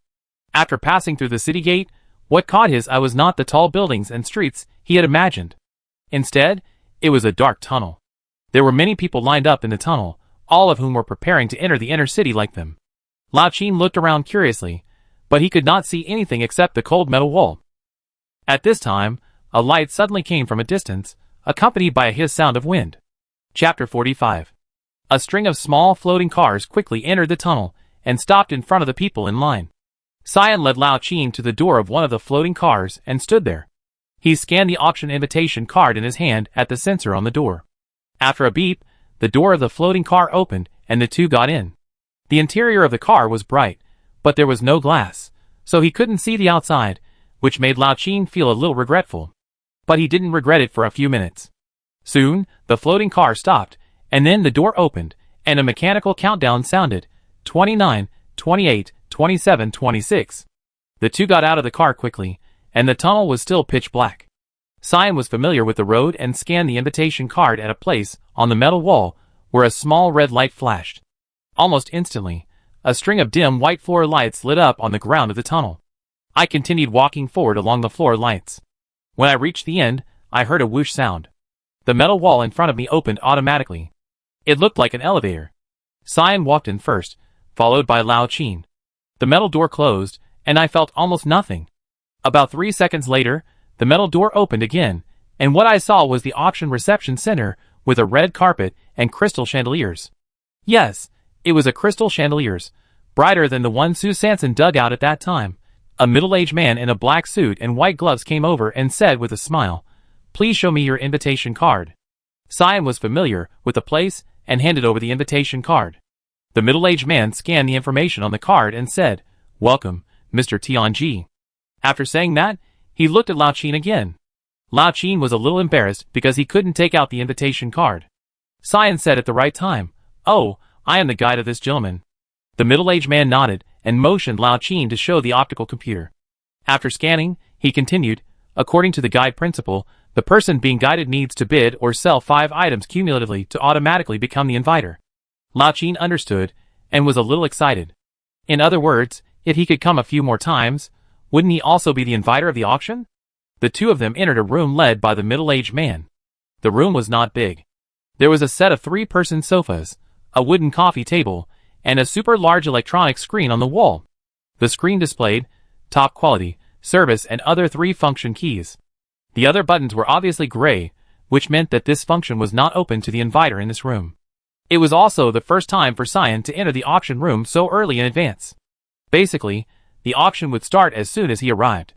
The screen would directly display the scene inside the auction, and he only needed to watch. So at this moment, facing the several options on the screen, he was also a little curious. He first clicked on the service function key, and a long string of numbers occupied half of the screen, from 3,000 contribution points to 10,000 or more. There was no way to know, because the stingy Cyan was shocked and immediately exited the interface when he saw the price, as if he looked at it for another second, these contribution points would fly out of his account. This made Lao Qin, who was still curious, suffer. He was still rational because he knew that the place he arrived at today was the inner city, where powerful people were, so he was mentally prepared for high consumption. However, before he could see clearly what the specific services were, Cyan had already switched the interface. As a freeloader, he could not make any more requests. Cyan got to the point and clicked the top quality function key, and then heard a mechanical voice. "The reviewer is on the way. Please wait patiently. We will conduct the on-site inspection, and after the inspection, the items will be directly inspected that night according to your reserve price." Soon, the door of the room opened again, and a masked woman of unknown age came with a toolbox and said in a gentle voice, "Hello, I am the reviewer today. Please show me the item you want to be top quality." Lao Qin finally got a little nervous, his hands trembling slightly, and behind the eyes of the other two, he opened the metal safe he brought with him, and carefully took out the 2 pairs of artificial PU leather hiking boots inside. The reviewer took it with both hands, and placed it on the metal panel that automatically rose from the top of the toolbox. She took out a transparent glass piece from the bottom of the toolbox, something like a magnifying glass, and carefully checked the upper from front to back, from inside to outside, from top to bottom. Then she nodded silently, made a note on the optical computer, and then took out a metal detector from the middle layer of the toolbox to conduct a comprehensive scan of the hiking boots. Then, there was a beep sound, and a mechanical voice came, "Old century men's shoes, made of artificial PU leather." As soon as the voice fell, Lao Qin's heart, which had been lifted high, could finally fall peacefully. I only heard the reviewer say, "The product has passed the inspection, and the recommended minimum price is 10,000 contribution points per pair." Lao Qin's mind suddenly buzzed, and he had no idea what the reviewer said later. He only remembered the sentence, "The minimum price is 10,000 contribution points per pair." This is the rhythm of getting rich, getting rich. Soon the time came to 2100 hours, and the auction officially began. On the screen in the room, the auctioneer was introducing today's featured items, the first of which was said to be the most complete treasure map of the old century. It was found in the Wasteland City number 609. When it was found, the treasure map was well preserved and was protected by the old century owner using professional plastic sealing technology and hidden in the same place as the old century coins. Later, the expert group of the Base Research Institute took the lead in deciphering the map for 5 years, but still failed to identify the specific location of the treasure. According to the analysis of the evaluator, the design of the map is very exquisite and complex, and the treasure should not have been successfully discovered so far. Therefore, if you bid for this map, you will not only get an antique from the old century, but also an opportunity to discover treasures. The auctioneer introduced it vividly, and many participants in the inner and outer venues were very excited, eager to try, wanting to take this hidden treasure. If Sue Sanson was there, he would definitely roll his eyes speechlessly. Isn't this just a WeChat QR code placed next to the cash register? How did it become a treasure map? In the hut, Sue Sanson knew nothing about everything in the auction. She had just finished an hour of training tonight, and dragged her tired body to the plastic shed to wash up. She soon fell asleep on the straw mat. At this time, in the shantytown, in the quiet night, most people had already rested. Just after midnight, in the 336th year of the star calendar, the 76th day of the hot season, a dark shadow sneaked into the rattan fence of Sue Sanson's house. Chapter 46. Time goes back to 2 hours ago. The neighbor next to Sue Sanson's hut was whispering and conspiring.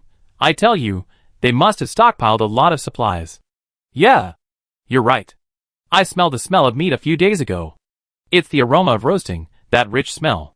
Come on, Hoosie, listen to Dad, in a while, you will do this. So, when Hoosie stepped on the clock at midnight, and climbed into the rattan fence of Sue Sanson's house, his stomach still made a conditioned gurgling sound. This is because he is craving for meat. He first turned on the lighting function of the optical computer, and adjusted it to the weakest level. Then he searched in the yard. There was nothing except a pile of firewood, and a low triangular plastic shed. So he crept to the metal wall and squatted, listening to the movement in the house. Who deep breathing sounds came from inside. Fell asleep. So he bent down, gently lifted the plastic sheet, and was about to look around when he heard a pop sound, and was hit hard on the back of his neck, and fainted. Sia Yuan lay on the edge of the plastic sheet, staring at Hoosie, who was lying on the ground, smiled, then climbed onto his cart, dragged the thief, who had attempted theft directly out of the hut, opened the fence gate, and threw him into the public toilet. Niu Wanhua and her men, who had been anxiously waiting for Hoosie's signal next door, stared at the optical computer, but did not receive any news. What's going on? Nothing happened, right? Niu Wanhua was a little worried. It should not have been discovered. Listen, there is no movement outside. Wait a little longer. Her man comforted her.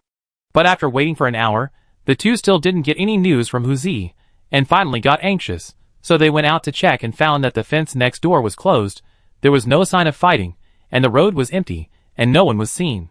It's late at night, are you trapped in a ghost wall? Or find the patrol team? Find the patrol team? Turn yourself in first? But Hoosie is missing. This matter must be related to the neighbors. So at the instigation of Niu Wanhua, her man also quietly climbed into the rattan fence. After the same search, he also crouched and lifted the plastic sheet. He was also hit on the back of the neck by a knife and fainted. Star calendar year 336, hot season day 76, morning 5:45. Niu Wanhua, who had been anxiously waiting at home all night, couldn't bear it anymore, so she knocked on the fence door of Sue Sanson's house. With a pair of dark circles under her eyes, raised her fingers, he shouted angrily, You little bitch. Where did you take my man and Hoosie? Sue Sanson squinted his eyes, which could not be opened, yawned, and asked in confusion, Who? Who is Hoosie? Who is your man? No, who are you? Niu Wanhua was so angry that she jumped up and down, very dissatisfied with Sue Sanson's pretending to be stupid. She was so angry that she pushed him. Give my man back to me. You damn bastard, you. Sue Sanson saw the other party suddenly attack, and he shrank back reflexively, wrapped his arms around his chest, hugged himself, and was about to fight back when a cry came from the public toilet. Oh my god. Why is someone eating shit here so early in the morning? No, it's fine if you eat shit, but why are you still standing in the toilet? It's early in the morning, it's rush hour, can't you wait until everyone is done? Are you coming? Isn't it better to eat hot food? Then, Niu Wanhua's man and Hoosie were thrown out of the public toilet by a group of scavengers. Sue Sanson, What's going on? Why did this lady run to the toilet like crazy? Sue Sanson, who was obviously not fully awake, closed the fence door, returned to the cabin, and fell asleep again. Today was the beginning of the Devil's Day. Training? She had to hurry up to store up her energy. The early morning episode did not attract much attention. After all, in the shantytowns where even food and clothing were a problem, all attention was focused on food and supplies. They really didn't care much about why others ate shit.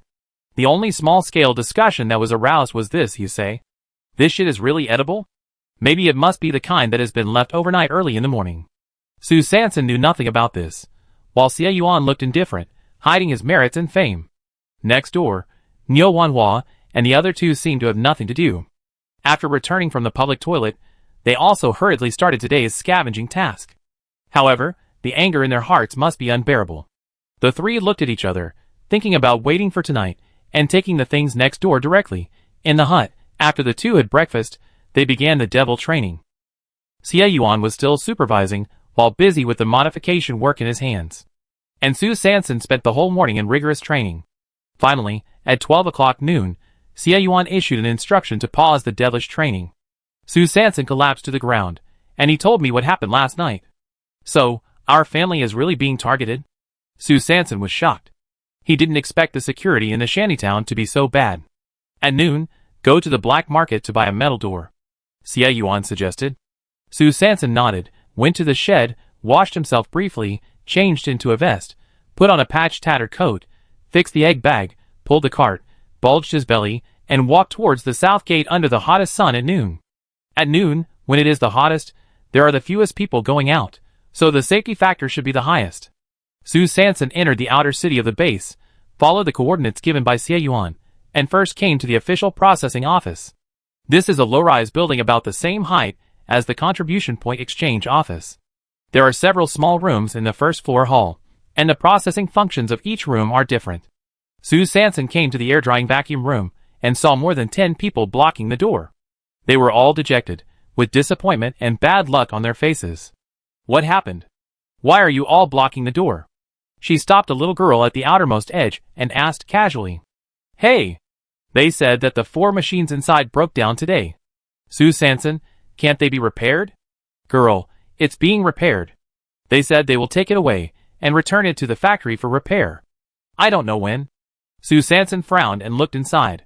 He saw several maintenance personnel in uniforms disassembling and assembling the machinery. Well, it seems that it really needs to be returned to the factory. Xie Yuan originally wanted her to go to the official processing office first, process the eggs, and go home directly. After drying the eggs, she could go to the black market to buy a metal door, because it was very dangerous to take food to the black market. But Su Sanson looked at the eggs on the cart. They had been in high temperature for several days. It was really not good to delay any longer. On the one hand, she was worried that the eggs would go bad at home. On the other hand, she was really afraid that one day she would wake up and find a bunch of worms crawling around her. Hey, Su Sanson was shocked and made a decision. There are dangers everywhere, but we can't stop eating because of choking. Going to the black market is definitely risky, but if we don't go, what will happen to these eggs? Food is so scarce in this world, we can't just watch it go to waste. Choosing the lesser of two evils, Su Sanson had no choice but to bite the bullet and go to Lao Qin to deal with the metal door together. She pulled the cart and found an empty corner. She reorganized the plastic sheet wrapped around the eggs and divided the eggs into 2 parts, putting one part on the cart and the other part into her stomach, thinking that if there was any danger, at least she could sacrifice the cart to save the driver. Ding! The elevator door opened, and Su Sanson pulled the cart into the main street of the black market. In the room next to the elevator, the fat woman stuck out her butt, turned the gold ring on her finger, and looked back excitedly. The pregnant woman is here again today. The man lying on the rocking chair opened his eyes immediately. Take a look at the test data. If there is no problem, let Xiaowu prepare. Chapter 47. Su Sanson walked unimpeded on the main street of the black market. She was familiar with the road and knocked on a wall at the end of the black market. Dong dong dong. Today, there were 2 short and 1 long knocks, and Lao Qin opened the door. He welcomed the money tree in with a happy face, and then asked with a smile and soft voice, Girl, what do you need today? Su Sanson got goosebumps instantly, turned around, and walked out the door directly. After 1 minute, she carefully re-entered the store, and said uncertainly, Lao Qin, is it you, Lao Qin? Lao Qin instantly restrained his smile, and glanced at her with an indifferent face. What? I haven't seen you for a few days. Don't recognize you? Sue Sanson breathed a sigh of relief. This is right, the previous one. It must be that her posture of opening the door was wrong. She replied with a smile. I want to borrow the air dryer in the store. Old Sheen glanced at the big bag on the cart and said unhappily, 100 contribution points, or 10% of the supplies. After saying that, she raised her hand and pointed at the things on the cart. Sue Sanson thought about it and decided that supplies were more important, so she chose to pay contribution points.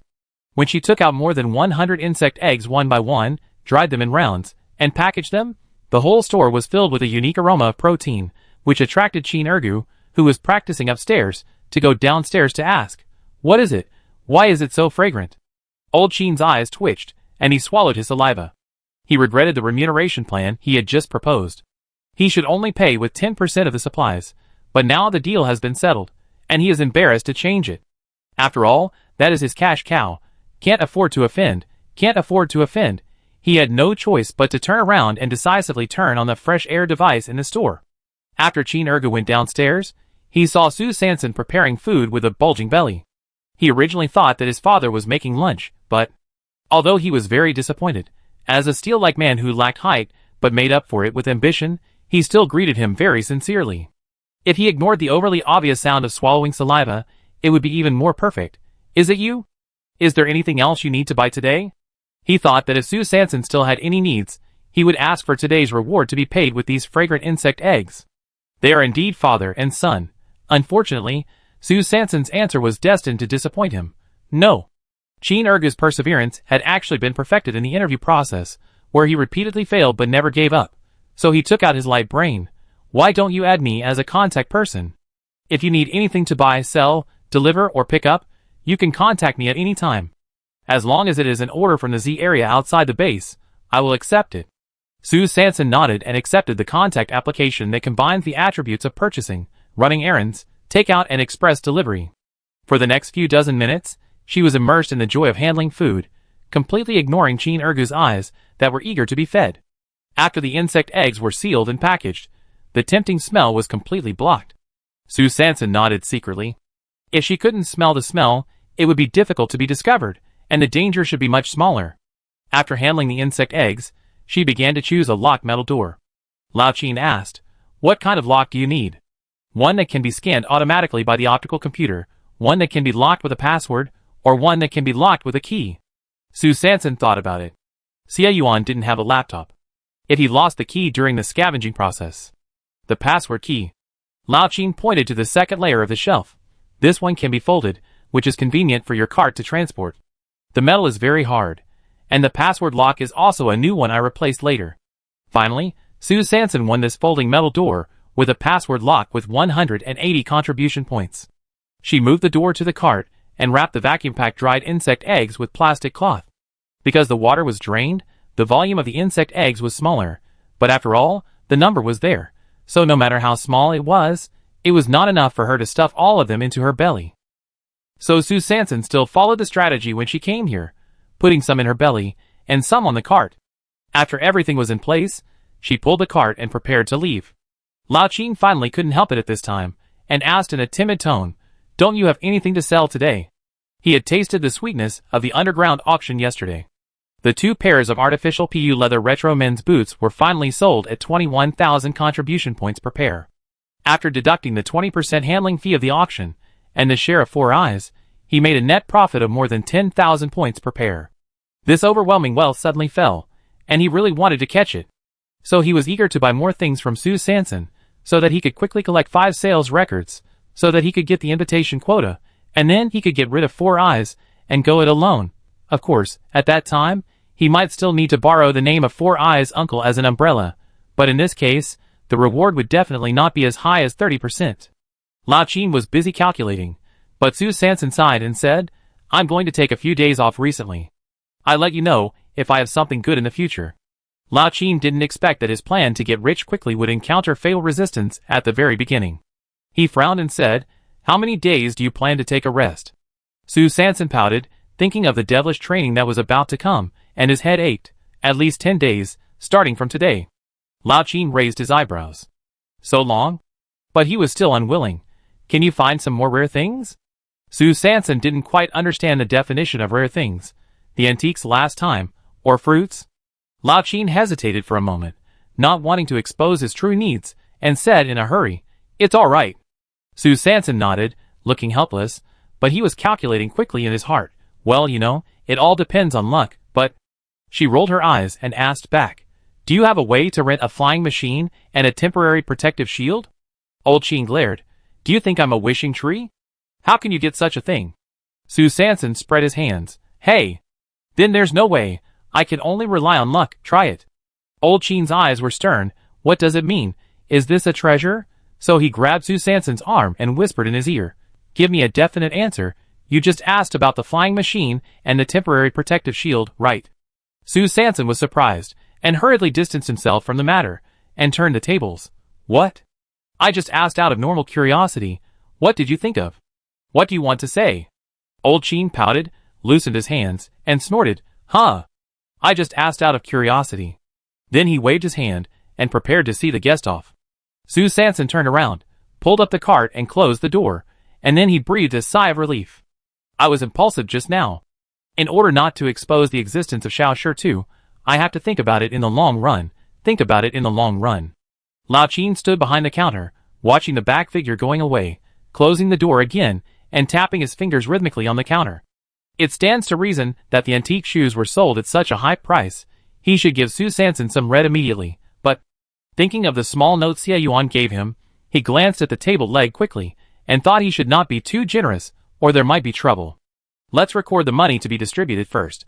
So he quietly opened the drawer, took out a small account book inside, turned to the inconspicuous page in the middle, and recorded, "Antique shoes, dividend 6,000. Then the pen tip paused and changed 60 to 50. "Hey, it's not that he can't bear it, Hey! Okay. He just can't bear it." After writing, Lao Qin quickly closed the account book, and then shouted to the upstairs, "Ergu! What's the name of the private army team you interviewed before?" Sue Sanson walked along the main street of the black market to the elevator entrance. Along the way, the detectors in several stores issued a mechanical prompt sound of beep, beep, beep. This is the prompt sound of a food detector, which means that food appears in the detection range. As a time traveler, she never thought that the people in the black market would judge whether you were carrying food not by eyes and nose, but by high-tech detection. So, even if she sealed the dried insect eggs and isolated the smell, and divided it into two, and made enough disguise, it was still easily discovered. Sue Sanson came to the elevator smoothly all the way, and the elevator door opened with a ding. As usual, she went in first, and then pulled the cart in. At this moment, a tall man suddenly appeared at the elevator entrance, raised his foot, and stepped directly on the metal chain of Sue Sanson's cart, blocking her way. Chapter 48. Sue Sanson's heart skipped a beat. She was being targeted.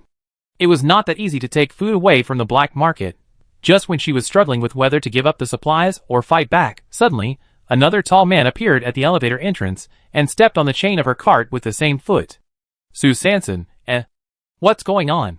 Send two people to deal with me at the same time. Isn't that too much of a compliment to me? Not 2 seconds after the second tall man appeared, the third tall man appeared at the elevator entrance, raising his foot in a familiar way, but this time he didn't step on the chain of the cart, but directly stepped on the feet of the first and second tall men. Actually, the third tall man also wanted to step on the chain. After all, this is the standard operation in the black market, but I didn't expect that the chain would be so short. What was even more unexpected was that two people had already gotten ahead of him. It's been too long since anyone dared to walk around the main street of the black market with food without signal interference in broad daylight, so he was not very skilled in the business, so he came out a little late. If he had performed normally, he would have been 2 or 3 seconds earlier than now. In fact, the entire chain-stepping incident took only 5 seconds from occurrence to development to fermentation. Sue Sanson watched helplessly as the 3 tall men in front of her began to glare at each other, throw punches, and then wrestle with each other. She wiped the non-existent sweat from her forehead, decisively pulled her small cart away, and pressed the 1F and close door buttons. Suddenly, just as the elevator door was about to close, an old hand reached in and blocked the elevator door from closing. Sue Sanson raised her eyebrows, and saw an old man in ragged clothes and a thin body, hunched over, slowly entering the elevator. Sue Sanson was very alert, and kept the cart firmly behind him. Fortunately, The elevator went up very quickly, and the old man was also silent and stared at the ground. With a ding, the elevator door opened again. Sue Sanson pulled the cart and was the first to get out of the elevator and quickly left the black market building. Oh! It was a close call. I almost got stuck in it. It seems that I have to go to the official processing office later. She was still afraid while walking towards the south gate. And the old man who entered the elevator last, after leaving the black market building, stared at Sue Sanson's back with a pair of vicious eyes, and put his right hand into his pocket, constantly playing with the blade, as if ready to take action at any time. The old man used his eyesight to quickly memorize Sue Sanson's physical features, so that he could lock onto her at any time in the crowd. Short stature, pregnant woman, metal cart, for universal wheels. Sue Sanson walked ahead without noticing, but intuitively, it seemed that something was following her all the time. So she walked and stopped, and suddenly looked back several times, but she didn't see anything strange on the street except for the pedestrians passing by. She shook her head, probably because of the sequelae of being intercepted in the black market. Before leaving the city, Sue Sanson decided to take a detour to the official processing office to take a look. If the machine hadn't been repaired yet, she could go back and discuss with Xie Yuan about the arrangements and plans afterwards. Soon, she once again came to the room where the official processing department handled air-dried vacuum-dried food. There were no machines in the room at this time. There were only a few residents from outside the base who were dressed similarly to her. They were standing in front of the electronic screen at the door, looking at the announcement. Due to the uncertain time of returning to the factory for maintenance, the processing department will officially close tonight, and the closure time is expected to be 30 days. Residents who need air-dried vacuum-dried food are requested to go to the corresponding processing departments at the east, west, and north gates for processing. Just when Sue Sanson was secretly thankful that she had read the notice, she suddenly saw through the reflection of the display screen that the hunched old man at the gate of the processing department was secretly sticking his head out, his sharp eyes staring at her direction. Damn! Has he been following me? No wonder I always feel like there is a tail behind me. Is it for the food on the cart? Didn't take action before because of the patrol team in the base? If so, I'm afraid I will face him head-on after leaving the south gate. I don't know if he is one person or a group of people. Sue Sanson's face was calm, still maintaining the posture of reading the notice, but her heart was already in turmoil, quickly analyzing the situation. She turned on the light brain and immediately sent a message to Xie Yuan. Soon, a coordinate came back. Sue Sanson maintained the look when she just entered the door, with a bulging belly, continued to pull the cart, and went out of the gate of the official processing department. In the corner of his eye, the old man pretended nothing happened after she turned the corner, and a few seconds later, he followed her into the side road. Sue Sanson passed by a team of patrol members from District Z, and sighed that the route Xie Yuan chose for her had a high safety factor. Then, according to the coordinates, she quickly entered the patrol rest area on the right side of the road. The public toilet next to it.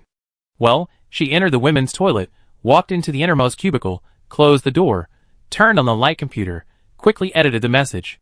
After the hunchbacked old man followed Sue Sanson to the public toilet, he also went into the men's toilet next door, pretended to relieve himself, and then quickly came out and hid in the corner outside the toilet, pretending to look at the shop sign across the street, but his peripheral vision was closely watching the metal wall of the shop, observing the situation at the door of the women's toilet through the reflection of the metal wall. And 10 minutes later, a short and fat cleaning lady with a flowered scarf on her head, with her hands full of moles and wrinkles, pushed a very old toilet cleaning car and slowly entered the women's toilet where Sue Sanson was. Knock, knock, knock. The door of the innermost compartment of the women's restroom was knocked. Who? Sue Sanson asked vigilantly. A shrill and artificial voice sounded outside the door. There is no paper in the toilet. I came to add paper. Sue Sanson asked softly. What kind of paper do you want to add? The shrill voice replied in a breathy voice. Of course, it is a mysterious woman like me. Sue Sanson breathed a sigh of relief and opened the door. When the toilet door was closed again, the cleaning lady finally breathed a sigh of relief, took off her flowered headscarf, took off her gloves and whispered, This is my first time in the women's restroom. Sue Sanson, why do I think you are quite excited? Cheen Erga finally stopped pretending and pointed at the insect eggs on the cart. This order of 5 insect eggs, it's not a loss, right? Sue Sanson nodded, quickly took out a bag of 5 eggs from the package and threw it to him. Then the two quickly changed their clothes. 5 minutes later, a short and fat woman with the same height as Cheen Ergu and a flowered scarf on her head slowly came out, pushing a very old toilet cleaning cart. Her hands were also covered with moles and wrinkles. If this person is not Sue Sanson, who else could it be? As she walked out slowly, she kept using her peripheral vision to observe the hunchbacked old man who had been hiding outside the toilet and monitoring the exit of the women's toilet. Oh! So patient. Sue Sanson was relieved, turned into the side street, and walked quickly towards the South City gate. The old man was at the door of the toilet, looking left and right, poking his head out, but still didn't see the pregnant woman and the cart coming out. He was a little anxious, and was considering whether to rush in directly, but he caught a glimpse of the patrol team resting place next to him, and finally had to suppress his impulse. It's better to get out of the city before taking action. At this time, a woman wearing tight clothes and a wide hood came out of the women's restroom. Chin Ergu, who had just walked to the door, was about to walk out with his pretentious steps, when he suddenly saw Xiangzi, Tiechui, and the other 4 people walking towards the men's restroom. Fuck. I can meet acquaintances here? Chin Ergu thought it was not good. In order to avoid unnecessary trouble, he suddenly pulled his buttocks in, tightened his legs, and complained in a shrill voice, as if he couldn't hold it back, "Why is it not over yet?" Then he turned around, and went back to the women's restroom. Another long wait. Chin Ergu adjusted the 4 cart wheels in front of his chest muscles, held them with both hands, and lifted them up, twisted his buttocks, and lifted up his tight pants that were about to be torn by him. Finally, he successfully walked out of the door of the women's restroom, and then quickly disappeared at the end of the street. At this time, the old man who had been guarding the toilet door could no longer bear it, and finally rushed into the women's toilet, but there was no one in the toilet. He kicked the toilet door angrily, and then reported on the light brain. The mission failed, the person was lost. At the same time, in the room next to the black market elevator, the man on the rocking chair looked at the message on the light brain, sneered, and then his face turned cold. Since it didn't work, let's carry out the next plan. Yes, this hunched old man is Xiao Wu. Chapter 49. Sue Sanson returned to the cabin and unloaded the folding metal door, car panels, and dried insect eggs from the dilapidated toilet cleaning car while recounting his experience today. So you finally found Chin Ergu? Sue Sanson nodded. The main reason is that Xiangzi and the others may not remember me, and didn't you also say that the 4 of them might not go to the toilet at that time? Besides, you better not expose too much now. Xie Yuan was actually ready to fake his death in front of Xiangzi and the other 4, but he didn't expect it. This is good, this is good. He also nodded and affirmed Sue Sanson. You did a good job, Ergu, and you. You are really good at confusing people. But how come there is only 1 board left of your cart? Sue Sanson was also embarrassed. The wheels were removed by Ergu, saying that they were useful and used as a deposit for the sweeper. I don't know where he got such a car, it's really good. Xie Yuan looked at the dilapidated sweeper in the house. It's probably recycled by the store. So after lunch, the 2 installed the metal door, but in this way, there was no sunlight at home. Sue Sanson felt that he had miscalculated. I think we still need electricity. Xie Yuan also felt that leaving the door open to let in light was not a long-term solution, but this would require buying a solar panel and a power storage device. Sue Sanson calculated the contribution points he had left. He had spent 280 today, leaving 113 points, which was obviously not enough. Can I sell a nuclear crystal? Xie Yuan thought for a while. The 2 devices together cost at least 1,000 contribution points. The expensive part is mainly the power storage device.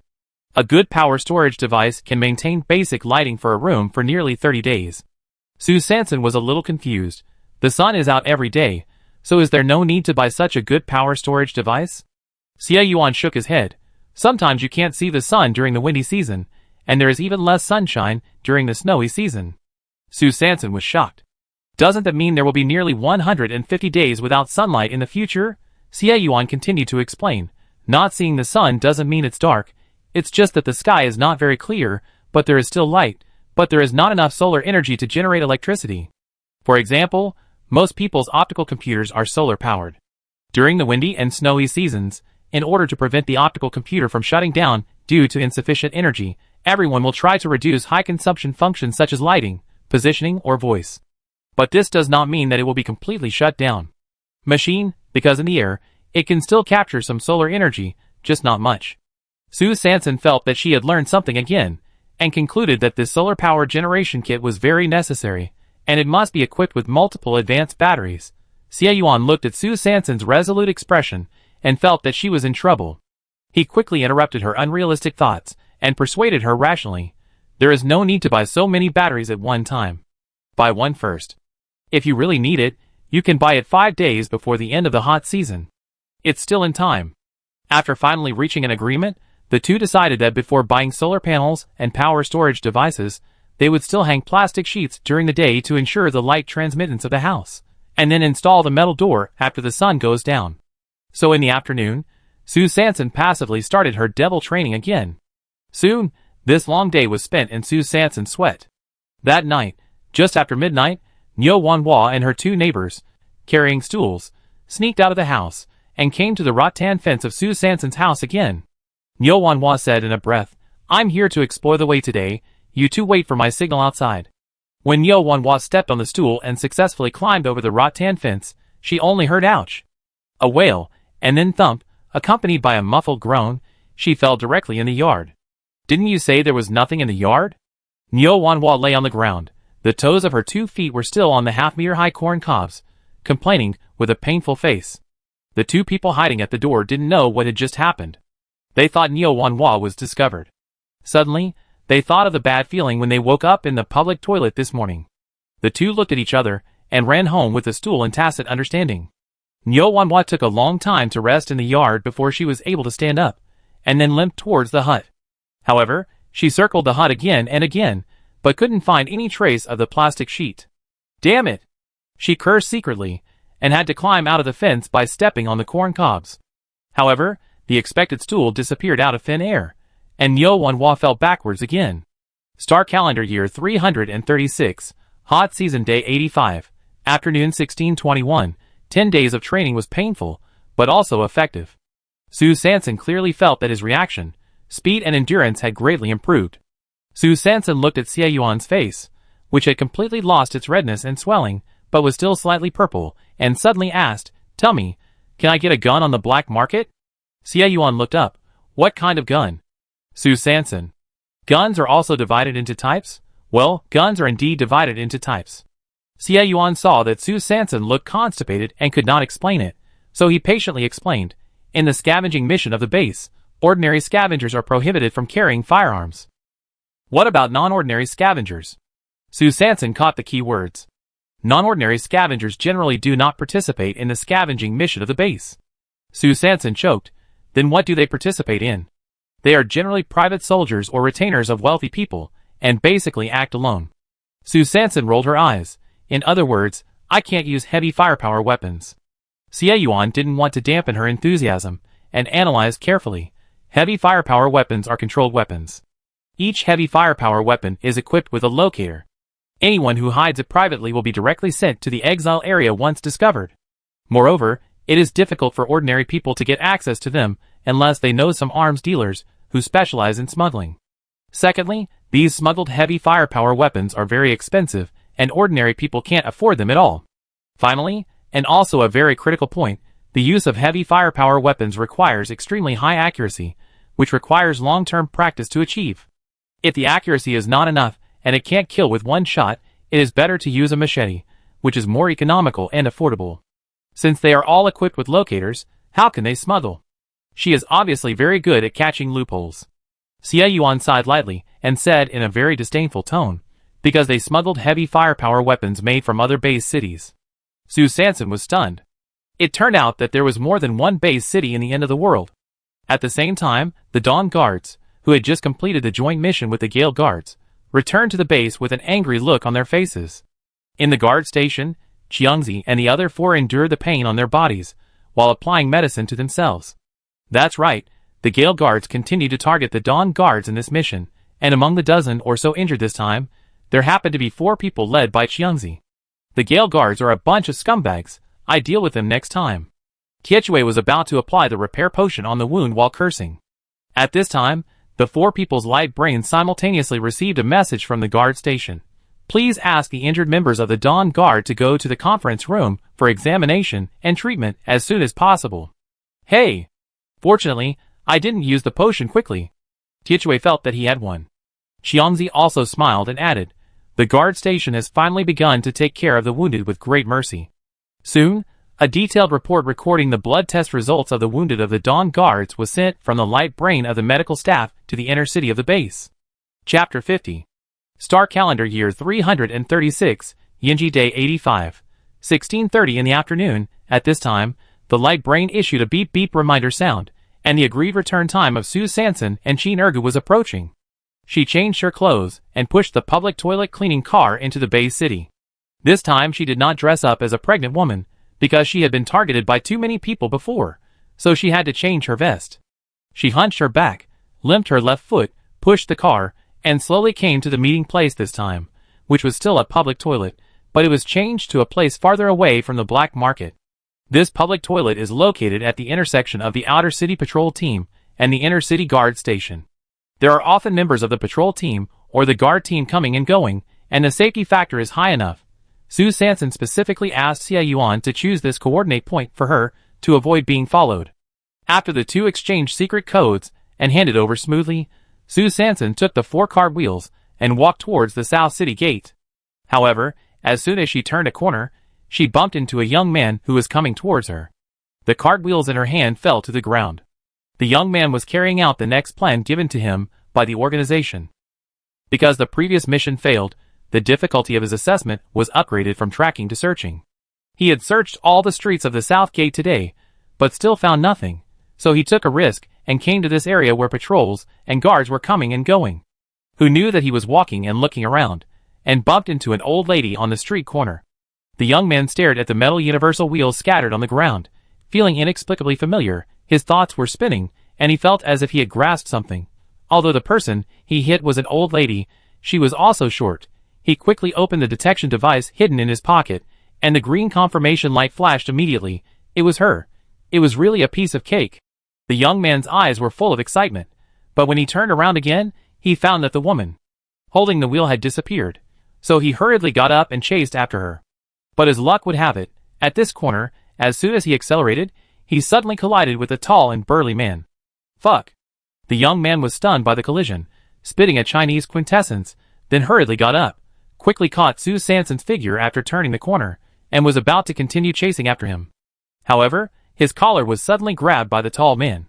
He was about to turn around and scold impatiently, but he saw the hideous scar on the other's right eye, and suddenly he was a little mute, so he asked timidly, Big brother, I didn't mean it." Scar had a cold face. He had just finished his mission, and was about to return to the guard post, but he bumped into someone. In recent days, he found that someone was always following him secretly. When he was carrying out the joint mission today, if he hadn't been careful enough, he would definitely be receiving medical treatment at this moment. Scar was worried that the man in front of him was sent by Qiangzi or someone else to cause trouble, so he took out the guard's special scanner in his pocket and scanned the other party's optical computer. Soon his identity information was displayed. Gu Xiaowu, number 339-1728, 65 years old, scavenger. Fortunately, there was no record of crime, nor any special mark of the guard's informant, but at this age. Scar glanced at the young man's face.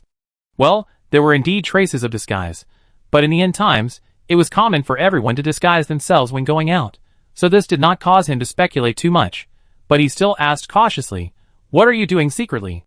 Who are you following? What is your purpose?"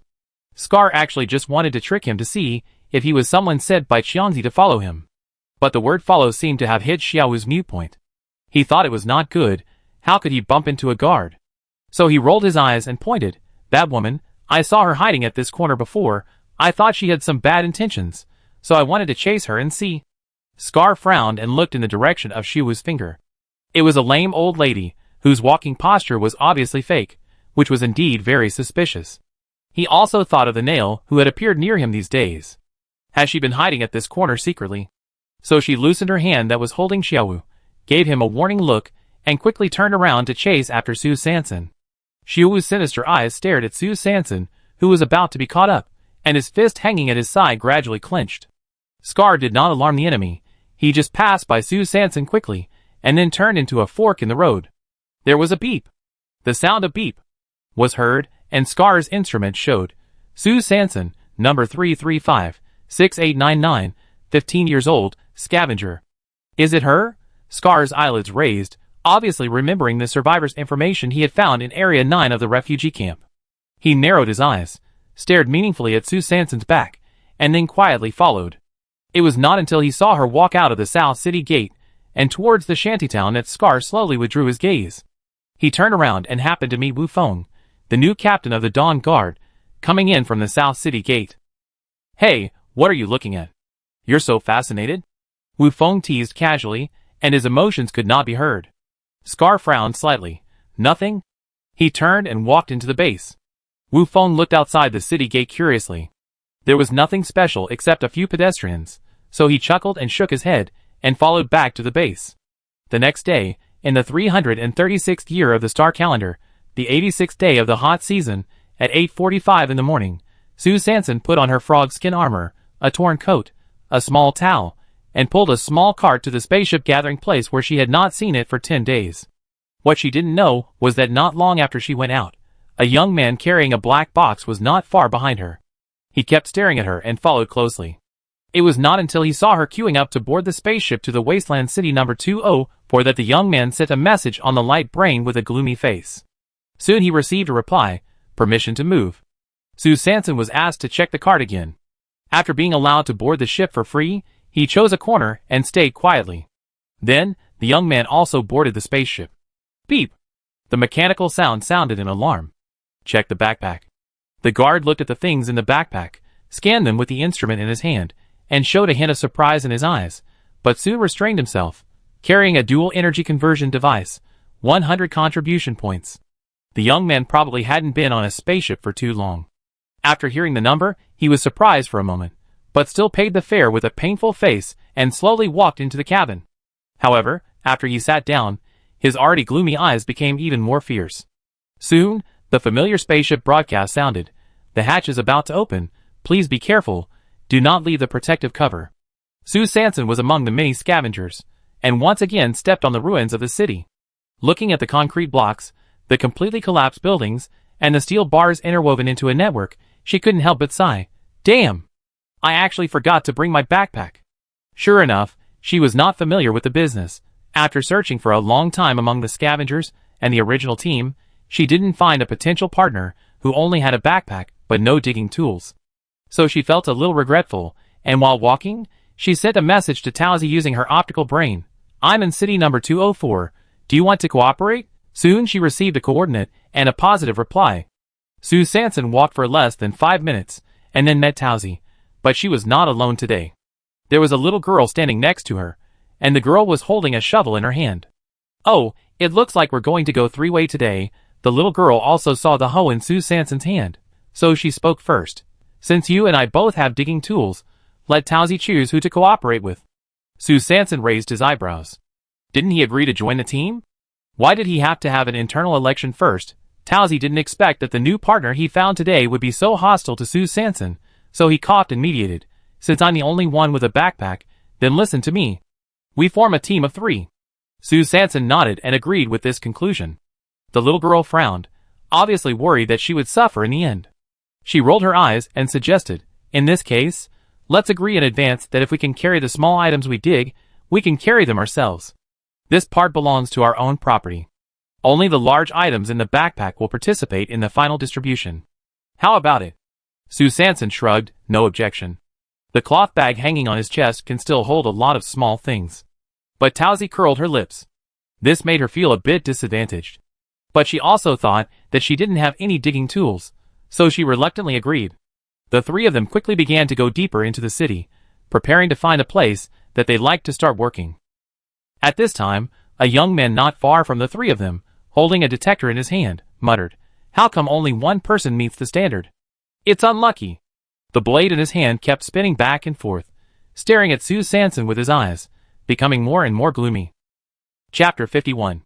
Sue Sanson and Towsy searched for about 20 minutes, and finally stood in a relatively open place, ready to start digging. The main reason for choosing this open place is that there is no shelter in this place. If there is an infected body, it can be discovered quickly and run away in time.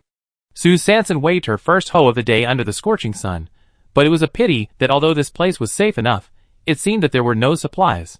The 3 of them dug for almost 2 hours, but still had no harvest, and finally decided to change places. At this time, the young man who had been staring at them from a few hundred meters away finally breathed a sigh of relief. Damn it, these 3 people are finally leaving this broken place. He felt that he was unlucky to meet this woman, who had been pretending to be a pregnant woman in his first mission after leaving the apprenticeship. After the failure of the first attack, his ranking in the organization was directly affected. He finally tracked her down yesterday, but he ran into the guards. He was distracted and could only follow her from a distance until he saw her enter the shantytown and then a small house.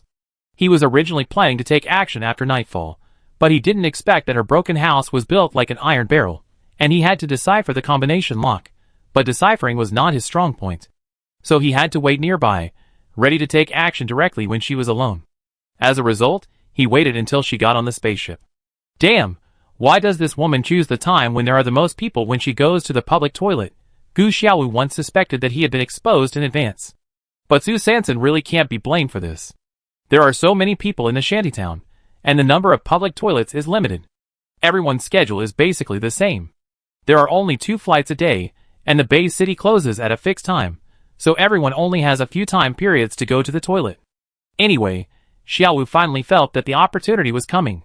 He followed the 3 people stealthily, and hid in a place where it was relatively easy to hide. He clenched the knife in his hand, and was a little impulsive to attack directly, but he looked at the 2 people next to Su Sanson. One had a shovel, and the other only had a backpack. But if either of them informed the guards, No, his knife was not fast enough to kill 3 people instantly. There was a risk. He had to wait until he was alone. And Su Sanson and his friends had been digging in the newly selected place for a while. Finally, the little girl laughed first. There is something down there, we dug it up. Soon, she dug out a plastic tube as thick as a thumb. Because of its small size, the little girl was obviously going to keep it for herself. She didn't have time to look at it carefully, and put it directly into her coat pocket. Su Sanson chuckled. This was to prevent her in Towsy. Ah, but it doesn't matter. It's the end of the world. It's good enough to cooperate reluctantly. 30 minutes later, Su Sanson also dug out something. It was a school bag that had been severely weathered and corroded. The school bag skin was basically out of shape, but the bag frame supported by the plastic tube was still there. There are some paper fiber residues in the bag, probably books or exercise books. The only thing that was intact was an iron pencil case. The lid of the pencil case was corroded by rust, and the lid and the body of the box were tightly fastened together. She used a dagger to grind it back and forth, and finally removed all the rust. Then she finally opened the pencil case with a little effort. There was a fountain pen in the box. Judging from the shape, it should be the Yingyong brand fountain pen that was particularly popular in the 1990s. There were 3 plastic ballpoint pens. There seemed to be half a tube of pen ink in the refill, but the spring at the tip of the pen seemed to be aging. Su Sanson pressed it several times, but it was not easy to eject the refill smoothly. The scale on the plastic ruler could not be seen clearly, and the eraser was as hard as a stone. But what surprised her most was the small glass bottle placed in the right corner of the pencil case. Half a bottle of green liquid in it evoked Su Sanson's infinite memories of her previous life. She carefully unscrewed the small plastic cover. The cover was very tight, so tight that she tried several times before she finally opened it. As soon as it was opened, the refreshing smell instantly filled the entire nasal cavity. It's it! That's it, the magic weapon for staying up late, Finjujing. Su Sanson didn't expect that the rust on the pencil case would achieve a sealing effect, and the ballpoint pen oil and Finjujing didn't evaporate much.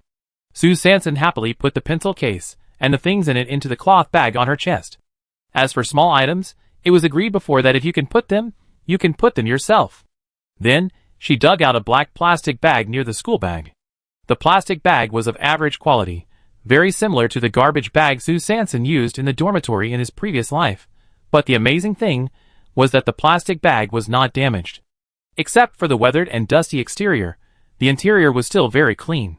Su Sanson patted the dirt off her hands and carefully opened the bag, only to find that it was actually a thick plastic book, like an old-fashioned photo album or a stamp album. She curiously opened the plastic cover and was shocked. There were more than 20 plastic-covered pages in total, and each page, on both sides, was neatly carded with 9 cards of various lusters. And the characters on the cards were none other than Ultraman, the international superstar who dominated the aesthetic taste of the entire Post-10's male group in the previous life, from the first Ultraman, to Ultraman 7, to Ultraman Taro, and then to Ultraman Tiga. Su Sanson was dazzled by the names on the pages. Well, she was an old person who didn't understand aesthetics. But, thinking of Lao Qin's eager look of accepting everything, she silently closed the card book and carefully put it into the cloth bag. About an hour later, the three dug up a lot more things. A plastic desk lamp, although the bulb had been completely shattered. 2 small plastic combs. A globe, of course. The oil paper printed with the 7 continents and 5 oceans on the surface of the globe had long been corroded, and could not be seen clearly, leaving only a bracket and a spherical object that could not be turned. A large plastic ring that was severely worn. Sue Sanson guessed that it might be a hula hoop. A severely faded and dusty plastic fake flower. The ceramic bottle under the fake flower had been broken into several pieces. There was also a particularly large plastic board with a severely rusted metal bracket under the board, and a few small plastic round cakes that looked like buttons. The three of them studied it for a long time. Sue Sanson hesitated for a long time, but decided not to tell them that it was actually a whiteboard. The plastic tube that the little girl first dug out and quickly put away should be the whiteboard pen that matches this whiteboard. As for the buttons, they should also be magnets for whiteboards. With some results, the three of them sat on the ground, wiped their sweat, drank water, and prepared to rest for a while before fighting again. At this time, Sue Sanson, who had relaxed, finally realized that something was wrong. There was something in the rubble, not far away, that seemed to be staring at her. She immediately turned her head to look over, and the strange feeling disappeared immediately. Sue Sanson narrowed her eyes and her heart sank. I was being stared at. Not sure whether it was an infected body or a strange beast, she winked at the two of them, and the three of them quickly packed up their things calmly, then turned around quickly and ran in 3 different directions. Xiaowu curled his lips. The chance he had been waiting for finally came, so he took out the silver knife from his pocket and rushed towards Sue Sanson's back. It was only 3 to 4 seconds, and she screamed, "Ah!" Sue Sanson was thrown to the ground by Xiaowu, and a silver scalpel was thrust straight at her. It turned out to be a human. How could he be so fast? Chapter 52. Sue Sanson looked at the scalpel so close to her and was shocked. Damn! Is this a fellow warrior? She raised her left arm and tried to block it with a cart, but the opponent in front of her obviously knew how to block and dismantle blocks better than her. He swept his hand back and directly pressed down Sue Sanson's left arm before it was raised in front of her. No! He is actually a martial artist? Without any other choice, Sue Sanson had to take the blow head-on, holding the opponent's scalpel tightly with both hands, and relying on the protection of the frog leather gloves to block the silver-shining weapon. 5 inches, 4 inches, 3 inches. Seeing the scalpel getting closer and closer to her, she clenched her teeth and thought about countermeasures quickly. She was obviously not as strong and fast as the opponent, and if she continued to stalemate like this, she would definitely be finished. But why did this man attack me? Could it be? Did he have his eyes on that Ultraman card? Just when Sue Sanson was hesitating whether to hand over the card, she heard the other party scornfully say, "Humph. Little girl, stop struggling and surrender." Xiaowu's eyes flashed with murderous intent, and he increased the strength of his hands, wanting to quickly get rid of the person in front of him so that he could quickly complete the task selected by the organization. Sue Sanson frowned, obviously feeling the effort, and beads of sweat kept dripping from her forehead. She narrowed her eyes slightly, and roared in anger. She used all her strength to resist the sudden increase in the other party's strength. At this moment, her hand strength suddenly loosened, and her whole head tilted to the right, and the scalpel in front of her rubbed her cheek and went straight into the ruins. The small towel wrapped on her head was instantly cut open, and a drop of blood slowly seeped out. At the same time, Sue Sanson put his right hand into the cloth bag, and his index finger and thumb rotated at high speed. It happened in a flash. At the moment when the opponent missed the first attack and was ready to attack again, Sue Sanson raised the Fenjiujing in his hand and threw it at the opponent's eyes. Ah! A sudden stinging pain made Xiaowu unable to open her eyes. Sue Sanson took advantage of the situation and stood up and ran away. She had to run faster and faster to where there were guards to be saved. Xiaowu, who was fumigated by the Fenjiujing, closed his eyes, took out a bottle of drinking water from his backpack, washed it quickly, and chased after Sue Sanson with a fierce look in his eyes, and gritted his teeth. Before Sue Sanson found the figure of the guard, he heard the footsteps behind him getting closer and closer. Damn, how can this person run so fast? No, if this goes on, he will be finished sooner or later. Sue Sanson's heartbeat kept getting faster and faster, and Xiaowu's steps became bigger. After putting away the Fenjiujing, he rummaged around in the cloth bag. Matches, no, they are useless, and scalpels, even worse, she can't throw them from a long distance now, and there is no accuracy at all, and surgical scissors too. Damn, why can't I find anything useful? Sue Sanson was in a state of panic, and the footsteps behind her were getting closer and closer. Can't be caught up. Absolutely can't be caught up. Who, Sue Sanson breathed quickly, as if she was greedily expressing her desire to survive. At this moment, she suddenly touched the black plastic bag that she didn't want to throw away. A flash of inspiration came to her, and she took out the plastic bag, swept it in front of her a few times, filled it with air, and then tied it tightly to make a knot. She paused, turned around suddenly, pulled out the iron pencil case from her cloth bag with her right hand, held the bulging plastic bag tightly with her left hand, and hid it behind her back, raised the pencil case, and aimed at Xiao Wu, who was approaching, and shouted, "Take my shot." At the same time, the plastic bag behind her pressed hard on her buttocks, and with a bang, Xiao Wu immediately squatted down with her head in her hands, and rolled over. Fuck. She actually has a gun. However, Xiao Wu, who was not hit by any bullets, looked up again, and saw that Su San had run far away, leaving only the corner of her clothes, and quickly disappeared at the turn in front. Dare to play tricks on me. Xiao Wu immediately felt that he had been deceived, and was furious. He stood up with a stern look on his face, and ran towards the direction where Su San disappeared. The evil plan succeeded. Su San was panting and continued to escape in shock, but everything was not very smooth. She didn't meet a single person along the way, let alone the guards. Less than 5 minutes later, footsteps were heard behind her again. Damn it, he's really haunting her. She felt that she had run out of tricks now. Was her death coming? Seeing that she was about to be caught up again, she couldn't help but feel a little sad and unwilling. No, can't give up so quickly. She quickly looked around with her peripheral vision, and then suddenly turned around and ran quickly to the concrete ruins in front of her right. Su Sanson was panting and breathing heavily, her body tightly pressed against a half-collapsed concrete wall. This was the hiding place she chose for herself at the critical moment just now. This ruin was not big, but there were many half-collapsed walls and pillars standing, which was very suitable for hiding. Su Sanson clenched the dagger in his hand. Listening to his sonorous heartbeat, his eyes gradually became firm and calm. Be calm, be calm. At this time, footsteps finally came from a distance. They are already chasing. Su Sanson calmed down and tried to breathe calmly without making any sound. The hurried footsteps hesitated for a moment in front of the ruins, and then sounded again. The click, click sound was getting closer and closer. Don't hide, you can't escape, I know you are behind this wall. Su Sanson closed her eyes. Was she discovered so soon? She held her breath and prepared to pick up the dagger in her hand and fight to the end. Come out! I see where you can hide. Then, the other party moved quickly, and the clattering sound of friction on the surface of the ruins was heard. Come on! Let's fight to the death. Just when she was determined and ready to face the enemy head-on, she suddenly realized something was wrong. Why did the direction of the sound change? She was dazed for a moment, and then immediately breathed a sigh of relief. It turned out that the other party did not notice her, and was just cheating. She judged the direction of the footsteps, then boldly poked her head out, quickly glanced with her peripheral vision, and then quickly retreated behind the wall. Sure enough, the man was looking for her everywhere. There is still a chance.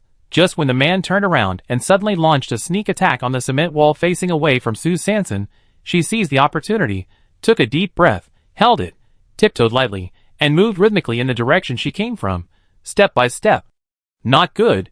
The man suddenly turned around, and Su Sanson was exposed in the ruins. She clenched her hands and squatted down quickly, with her head barely hidden behind the concrete block at her feet. Fortunately, she was short enough. After the man obviously started to move again, she caught another opportunity, and moved to the place she had chosen in advance. Su Sanson finally felt relieved, and she breathed a sigh of relief, and successfully moved to the back of a concrete pillar. The pillar was the place where the man had explored the earliest. She felt that from a probability perspective, the chance of a second exploration was relatively small, so this place was temporarily safer. It was indeed as Su Sanson thought. The man's footsteps gradually went deeper into the ruins. He checked and searched one wall after another. So Su Sanson listened to the footsteps and the man's occasional words to deceive her, judged the direction of the enemy, and glanced at it from time to time.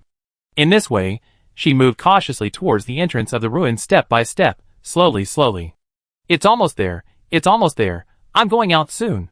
She breathed softly and continued to keep her own rhythm. Soon, she caught another opportunity to move. When the man bent down and launched a surprise attack on a possible target behind a wall, Su Sanson tiptoed, nervous, timid, and sneaked quickly behind a concrete pillar wrapped with steel bars. But at this moment, there was a click sound, and the sound of glass being crushed was particularly abrupt in the silent ruins. Sue Sanson paused, her face turned pale, and her body trembled uncontrollably. Damn! I've been discovered. Xiaowu turned around, curled his lips, showing a sinister smile, holding a scalpel, and strode towards her. Chapter 53. I thought everything was going very smoothly, but as luck would have it, there was a piece of broken glass under the pillar. The surface of the broken glass was covered with dust, causing Sue Sanson to think it was just an ordinary cement block. It's over. How could a piece of broken glass appear at the critical moment? I'm really unlucky today. My brain was petrified for a moment, and my whole body soon cracked. But in a critical moment, how can I have the time to crack? Immediately came back to my senses, stuck tightly behind this unfortunate reinforced concrete pillar, clenched my teeth, and my right hand holding the dagger trembled unconsciously. The footsteps were getting closer and closer. The heart and the tight strings in her mind were like the weapons in her hands, ready to go, and she would attack with all her strength in the next moment. The snap sound was close to her ears, and she knew that the man was behind the stone pillar at this time. This is the moment. She was fully prepared, turned around and raised her arms, and attacked directly. She only heard a scream of awe. Sue Sanson's ears were ringing and her brows were furrowed. No, I haven't started to attack yet. What's wrong? Sue Sanson, a conspiracy theorist, reacted instantly. This was another man trying to trick her, but that's not right. He had clearly determined his position. What's the point of tricking her again? In a flash, she finally felt something strange. At this time, a long-lost hiss, cough sound suddenly came close. At the same time, it seemed to be accompanied by the sound of liquid dripping and food being chewed. Oh my God! Could it be that he hit an infected body? She quietly poked her head out and saw the man lying upright on the rubble next to the concrete pillar, with a bloody back. An infected body was leaning over and gnawing at the flesh and blood in his chest. Sue Sanson was horrified, turned around suddenly, and stuck to the concrete pillar tightly, holding his breath again, not daring to make a sound. She stared with her eyes wide open, and could fully imagine the miserable situation at that time. Unexpectedly, the mantis stalked the cicada, and the oriole was always behind. Her heart skipped a beat, wondering if there were other infected bodies hiding in the dark nearby. The cruelty of reality did not allow her to think too much. Sue Sanson quickly gathered her mind, closed her eyes, and then gritted her teeth, holding the dagger in her mouth, turned around, stretched out her right hand, jumped lightly in the air, and climbed steadily onto the steel bars wrapped around the concrete pillar. Holding her breath, she quickly climbed to the top of the stone pillar with light hands and feet. Looking down, looking at the infected body still gnawing at her heart, her eyes were stern, and she jumped down, and the dagger in her mouth was instantly transferred to her hand, and she exerted force suddenly. There was only a puff sound. As Sue Sanson landed, the dagger was deeply inserted into the ear of the infected body. She twisted the dagger clockwise frantically until the infected body fell completely, and then quickly began the dissection work.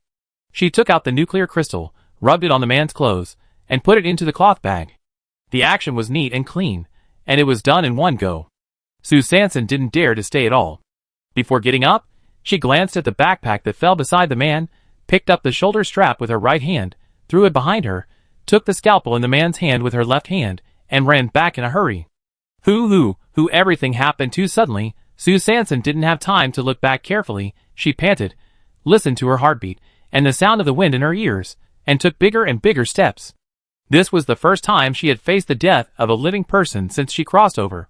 Although as a medical student, she should have been immune to the dead, but the bloodiness and cruelty of this primitive hunting still lingered in her heart for a long time. It was not until 20 minutes later that Sue Sanson finally saw the figures of several scavengers. Only then did she relax a little and breathe the air of the survivors. She shook her still confused head, calmed down, and began to check the things on her back. Opening the backpack, in addition to a box of surgical tools, there was a black square box. A long small screen was embedded on the lid of the box, and the screen could be taken out. The lower right corner of the screen flashed green. Sue Sanson raised his eyebrows. What is this? Take out the screen, only to hear a beep, and the screen showed, Health Index. Excellent. Is this a detector? Sue Sanson doubted, and pressed the buckle in the middle of the box again, and with a click, the box opened. A chill suddenly came out. She frowned and observed. The box was not big, with an obvious concave part in the middle, which seemed to be a space for placing something. The inner wall was made of very smooth metal with a fine texture. There was a constant chill under the box. Sue Sanson suddenly thought of something, and a fierce look flashed in his eyes. A surgical scalpel, a health monitor, and this refrigerated box. He wanted to remove my organs. She was immediately horrified, and had goosebumps all over her body. Suddenly she caught a glimpse of a red dot on the left side of the box, which was constantly flashing. She frowned, turned on the optical brain, and connected to Xie Yuan's little button. Xie Yuan answered the call quickly, but did not speak. This was the process he and Sue Sanson had agreed on in advance after modifying the voice function of the little button, mainly to avoid his voice causing any unnecessary trouble to Sue Sanson. After all, Sue Sanson might contact the little button in a critical moment to seek help. So if Xie Yuan took the initiative to contact Sue Sanson, he could only do so through messages, and if Sue Sanson took the initiative to speak, then the first person to speak must also be Sue Sanson. I have something here. Sue Sanson's voice sounded quickly. This should be a high-specification storage box customized with special nuclear crystals and energy converters. Storage boxes generally have a positioning system. You first. Then. According to Xie Yuan's description, Sue Sanson took the lead in dismantling the positioning system that flashed red light, and soon, the red light went out.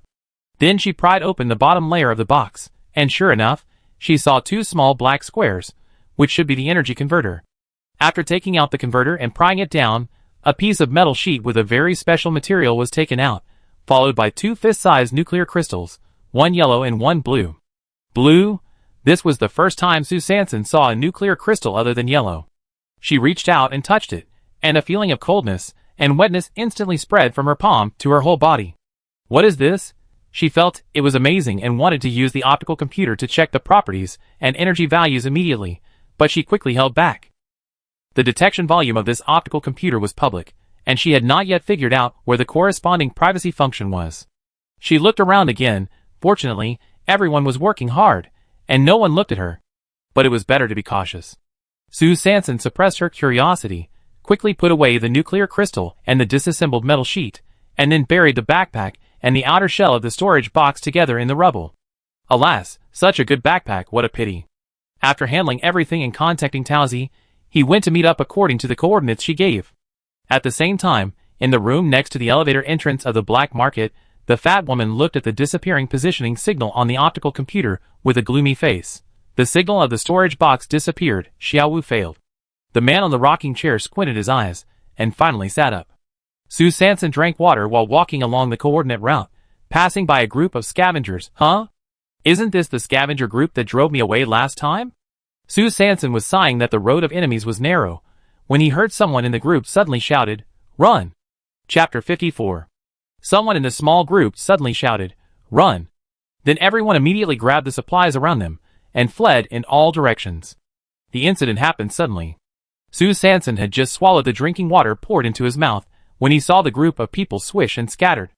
Then a half-meter-high and 1-meter-long crustacean beast jumped out from the rubble. The beast was reddish-brown in color, with strong and powerful hind legs, short and sharp forelimbs, and a pair of long mouthparts on its flat head, which kept opening and closing. It was obvious that it wanted to eat. Sue Sanson widened his eyes, put the plastic bottle into the cloth bag, turned around, and quickly joined the fleeing crowd. In the few seconds after the first beast appeared, dozens or hundreds of its kind quickly rushed out, and made a long-distance jump towards the scattered crowd. The few people who had not run far were soon knocked to the ground by the beast that jumped more than 10 meters. The long and sharp mouthparts stabbed into the chest of the people, who were knocked down without hesitation. Ah! Ah! Ah! Help! The screams, accompanied by the sucking sounds of the mouthparts, were particularly harsh in the noisy and panicked escape. It turned out to be mutant fleas? Among the ordinary people, Sue Sanson, who had a speed advantage, quickly fled to a distance, and could occasionally use his peripheral vision to see the situation behind him. They were actually sucking human blood. Although the mutant fleas did not evolve wings that could fly, their speed was not slower than that of the mutant cockroaches. Because of the extremely developed hind limb strength, they could instantly chase more than 10 meters away with just one jump. Sue Sanson looked at the fleeing crowd that was completely caught up in a few breaths, and his heart sank. Not good. These mutant fleas have such strong jumping ability that no matter how often I use my 2 legs, I can't outrun them. While wiping the fine beads of sweat on my forehead, I quickly pulled down my hood and tied it around my neck. At the critical moment, I can only rely on the frog skin armor to resist. Obviously, I have made the worst plan.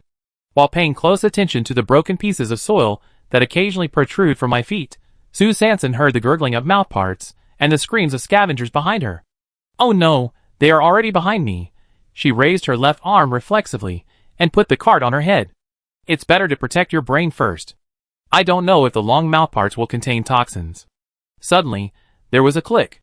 The tall man who had been following Sue Sanson and running beside her suddenly staggered and was tripped by a large cement block propped up on the surface of the ruins. Sue Sanson was not prepared to let this incident affect her pace.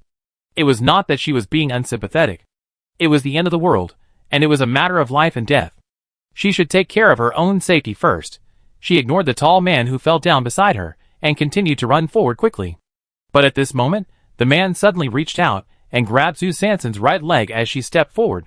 During the acceleration, she lost her balance in an instant with a tug. Paw!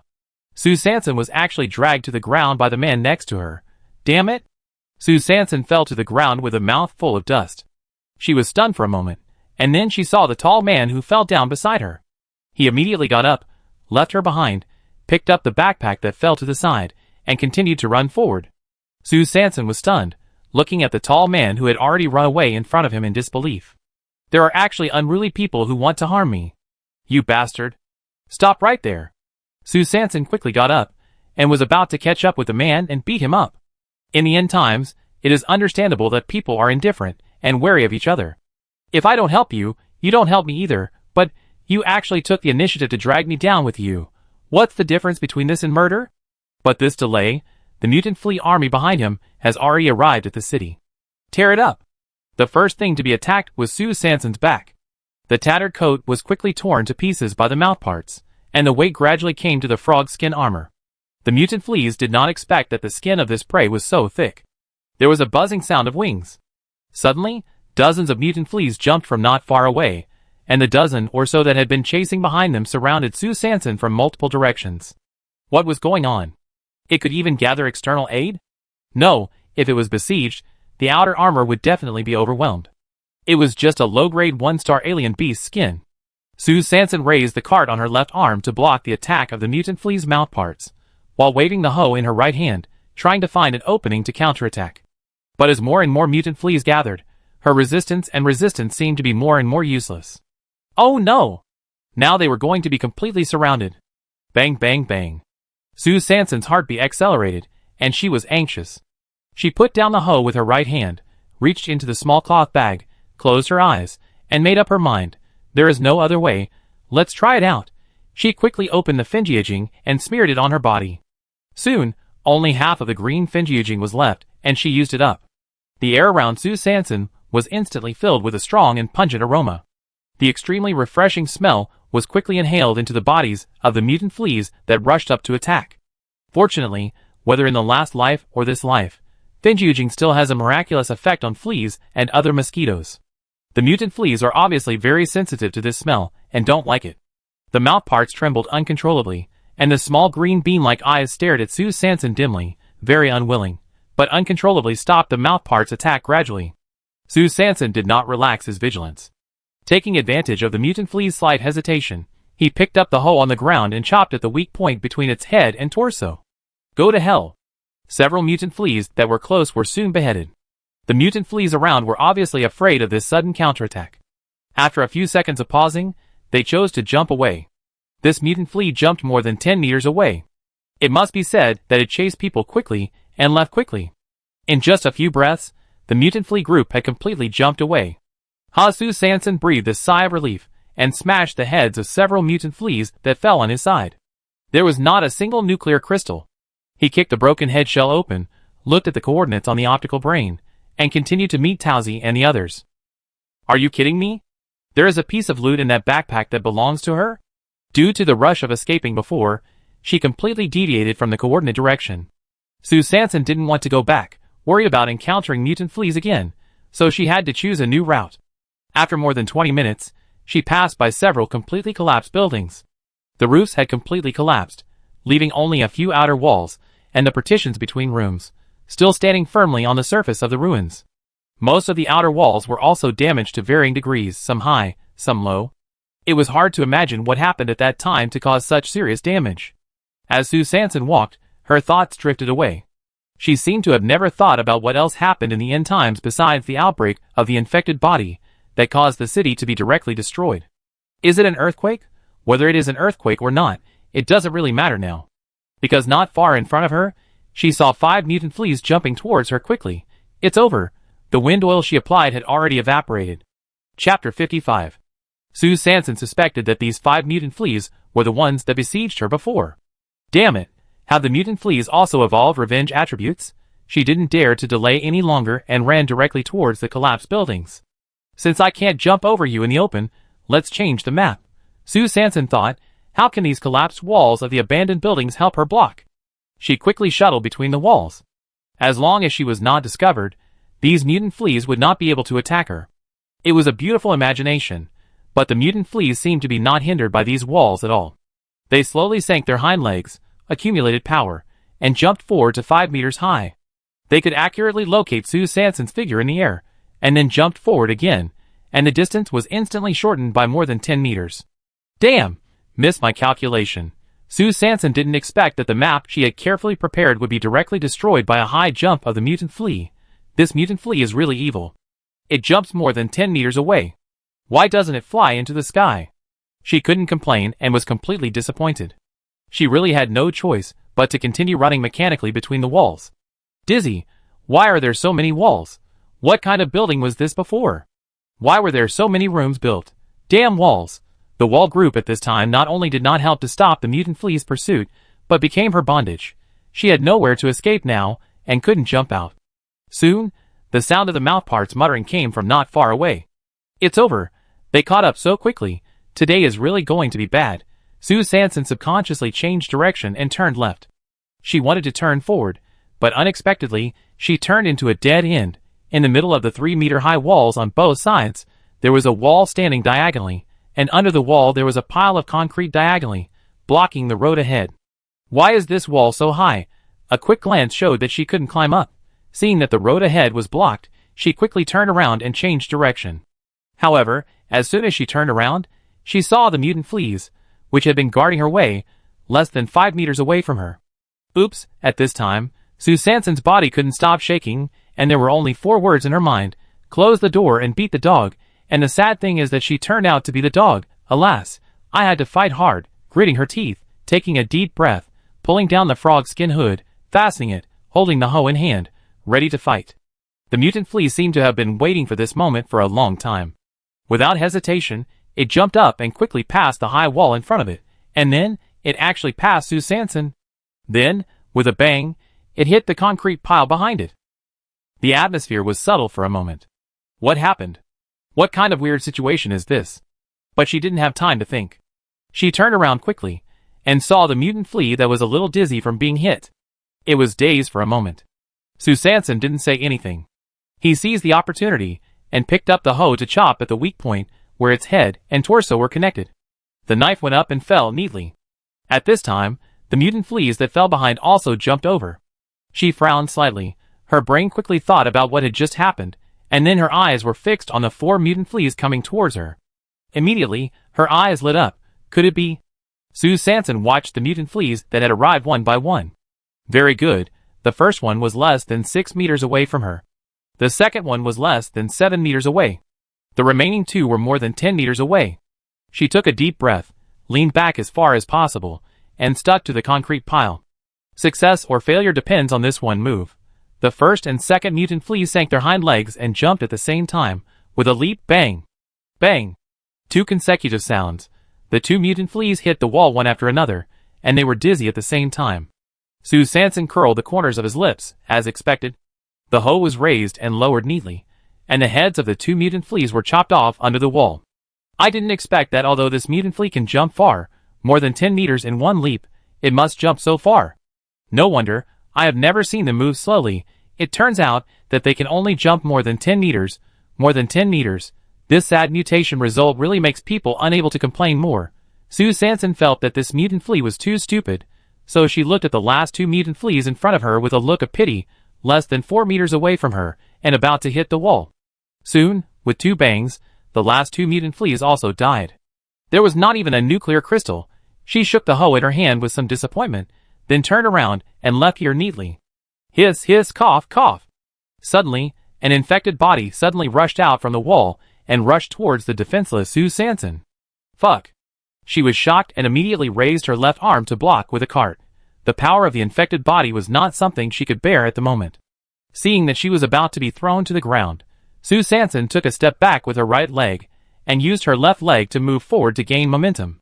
She quickly retracted and rotated in the air, and followed the evasive moves that Xie taught her, and rolled to the right.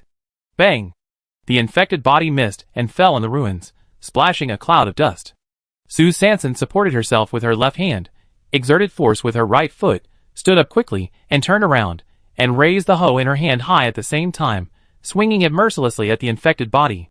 However, the infected body also quickly turned over at the moment of falling, stretched out its sharp claws, and rushed towards her to counterattack. Damn! Such a quick reaction. This was Sue Sanson's first direct confrontation with the infected body. She had never expected the infected body to be so fast. There was a puff. Sue Sanson's eyes widened and she screamed, "Ah!" The infected body's claws were already in front of her, but it was the length of the hoe that saved her life. At the moment when the claws were about to pierce her cheek, the metal blade of the hoe had already hit the back of the infected body's head. Instantly, brains splattered. Sue Sanson stared at the claws that were less than an inch away from her, panting heavily, still in shock, holding the hoe tightly, as if this would calm her down a little. Bang bang bang, her heartbeat was still very fast. She calmed down and quickly got rid of the shock just now. She squatted down and searched for the nuclear crystals in the brain. Damn! It's empty again. There was no time to complain more. At this moment, a shadow quickly enveloped her again. Chapter 56. A shadow suddenly appeared on the ground, which made Sue Sanson's alarm bells ring instantly. She took out the scalpel that was confiscated today, thrust the handle into the rubble, and at the same time, exerted force on her right leg, rolled to the right, and quickly escaped from the shadow. Sue Sanson's expression was tense, and she raised the cardboard with her left arm to block it. In the corner of her eye, another infected body jumped down from the wall, opened its bloody mouth, and rushed to the place where she had just escaped. Puff! The infected body was stabbed in the chest by the scalpel left in the original place. However, it was useless. This did not cause any harm to the infected body, but instead aroused his desire to eat immediately. It quickly stood up with the scalpel on its chest, jumped, and rushed to Sue Sanson in an instant. Oops. Sue Sanson, who had not yet had time to stand up, was forced to lift the cart on his left arm and face the critical hit of the infected body. Bang! The infected body hit the cart directly, making a sudden metal collision sound. Ah! Sue Sanson was hit hard against the wall by this impact, and then fell to the ground with a bang. Obviously, the infected body would not give her a chance to stand up again. It accelerated again, took a big step, and rushed straight to Sue Sanson's face. At the critical moment, he could only take a risky move. Giving up the card shield on his left arm neatly, Sue Sanson opened his door wide, lying on his back, picking up the hoe at his feet with his left hand, and stabbed it straight into the infected body's mutated and knotted chest like a spear. Fortunately, in the previous fight, the length of the hoe had been proved by the death of the previous infected body, which was enough for Sue Sanson to keep a safe distance, although it was less than 1 inch. Bang! The metal on the top of the hoe collided with the infected body. Sue Sanson was hit so hard that her back rubbed against the surface of the ruins, and she slid several meters away. She stared at the dark eyeballs of the infected body with her eyes. Sue Sanson adjusted her breathing frequency and recalled the key points of the movements she learned during the training. The sweat on her forehead could not stop falling. Success or failure depends on this one move. She decisively took out the dagger, and at a distance of more than 1 meter where the hoe blocked, she swung her right wrist steadily like throwing a dart, and heard a whoosh. The dagger quickly and accurately penetrated the left eye of the infected body. Puff! Sue Sanson kept moving, holding the hoe tightly with both hands, pulling it back instantly, and then stabbing forward fiercely again. The dagger that had just penetrated the left eye of the infected body was suddenly blocked by the metal blade of the hoe, and then went straight into the brain. The infected body rolled its right eye, spread its tongue, and fell heavily to the ground. Huh? Sue Sanson let out a long breath again. He drew back the dagger and quickly dissected it. Fortunately, there was a yellow nuclear crystal inside. After installing the nuclear crystal, pulling out the scalpel, picking up the small hoe, Sue Sanson fled the ruins at a fast speed. When he met Towsy and the others again, it was already 17:28 in the afternoon. Because Sue Sanson had disappeared for too long and did not participate in the subsequent excavation work of the two, she was required to distribute only the plastic products found before. Sue Sanson knew that she was in the wrong and had no objection to this result. Then she said that she only wanted the whiteboard bracket and the plastic buttons. Of course, she did not tell the two that these things were called whiteboards and whiteboard magnets. Towsy and the little girl looked at the huge plastic board and felt that it was difficult to carry, so they readily agreed to her proposal. However, Sue Sanson wanted to exchange the plastic buttons with the things she dug. She hesitated for a moment, took out the plastic ruler and hard eraser in the pencil case, and exchanged 2 plastic buttons. When the spaceship was about to take off, I heard a guard frowning. "Haven't you found it yet?" "Report?" "Not yet." "Hey! It's time to return. One less person is one less person." Bang! The hatch closed and the spaceship took off. Sue Sanson, the missing person. Could it be the young man who attacked me, but was killed by the infected body? It's a sin, a sin. I have no choice but to let you become an infected body. Sue Sanson was still frightened, silently shrank her body, and hid in the corner more quail-like, fearing that someone would discover her guilty and fearful feelings at the moment. So, at 1832 on the optical computer, when Sue Sanson returned to the cabin, Xie Yuan saw a large plastic board tied to her cart that was larger than the cardboard. "What is this?" There was no time to ask. Sue Sanson took off the bulging cloth bag on her chest and rushed to her straw mat. "Hey! Don't say anything. Let me be quiet first." After dinner, Sue Sanson picked up the blue nuclear crystal in his hand and asked, with a face full of money, "So this is the water nuclear crystal?" Thinking of the results of the test just now, the energy value is 1028, which is actually a high-level water nuclear crystal. The energy value of the energy nuclear crystal in the storage box with it is also 936, which is also a high-level nuclear crystal. I didn't expect it. This young man's behavior is shameful, but his equipment is really good. TSK, TSK, TSK. Sue Sanson shook his head repeatedly, and suddenly thought, "Oh, that's right. The man who wants to take my organs is so fast and powerful. I'm not his opponent at all."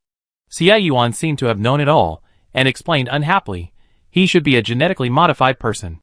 "Do you think the person who did this is an ordinary scavenger?" Sue Sanson suddenly realized, but frowned immediately. "But didn't you say that the genetic medicine has always been controlled by the base?" Xie Yuan pursed his lips and sighed. "Money makes the devil go. There are many powerful people in the base. Otherwise, where do you think the genetic medicine of the private army team comes from?" Sue Sanson nodded silently and muttered, "It seems that this is an organ theft organization with a strong background." Xie Yuan frowned, staring at Sue Sanson with nervous eyes. "I'm worried. You are being targeted by this organization." Sue Sanson dropped her jaw in shock and hugged herself tightly with her fists. "Me? What virtue do I have? I am so thin and weak, I will fall down if the wind blows, and I can't get up, stand up." Xie Yuan clenched his fists, then sighed helplessly and explained, "Because that giant egg must have detected that your health index is extremely high, so they listed you as their target." He also blamed himself for being useless, and he didn't even have the ability to protect her. Sue Sanson took a deep breath and his brain worked rapidly. Could it be yesterday at that corner? She suddenly thought of the young man who had knocked down at the corner. He looked very similar to the one who had tried to assassinate her today. Oh! I miscalculated. I should have brought back his optical computer. That way I could check his identity information and let the guards take them all down. Sue Sanson beat his chest and stamped his feet, regretting it. The guards don't care about this. This is the responsibility of the patrol team. Besides, the optical computer can't be taken away casually. It has a real-time positioning system, which can easily track you. Xie Yuan stared at her eyes. His tone was a little serious, and he was obviously worried that Sue Sanson would bring back a few optical computers to him one day. Sue Sanson was really scared today, and was still worried about his safety. Will I be in danger later? At this time, Xie Yuan was very calm. They will definitely not attack in the Bay City. The patrol team in the city is well staffed, and the risk is very high, so they will most likely choose the shantytown or go on a scavenging mission. However, at least they will not use drugs or guns on you, because organ removal needs to be done when the human body is completely harmless and awake, so you may still encounter a frontal assault like today. Sue Sanson was speechless. I can't beat them in a frontal assault. If an infected body hadn't suddenly appeared today. When he thought of that time, he couldn't help but shudder. Xie Yuan squinted at her. You know you can't do it, so why don't you intensify your training? who just wanted to slack off for various reasons. Sue Sanson choked. You've been waiting for me here. Ah, it seems that scavenging in this end time is really dangerous, and it is still the key to improve your strength as soon as possible. At the same time, in the inner city of the base, a comprehensive blood test report was displayed on the screen, and on the ground was a glass cup that had just been broken, and the dark yellow simulated beer inside was spilled all over the floor. Chapter 57. At 21:18 in the evening, Scar hung up the call, turned off the computer, and immediately walked towards the guard post. At the gate, he met Xiangzi, who was also working overtime at night. Scar glanced at Xiangzi with a cold look, ignoring his surprised and provocative look, ready to skip him and go straight to the second floor. Stop! Xiangzi seemed very dissatisfied with Scar's indifferent reaction. Don't think that we can't see your little thoughts. Stay in the position of deputy captain. Be careful that one day you will lose the title of deputy captain Xiao. Every time Xiangzi met him, he had to say a few sarcastic words, as if this would reduce the evil in his chest. TSK.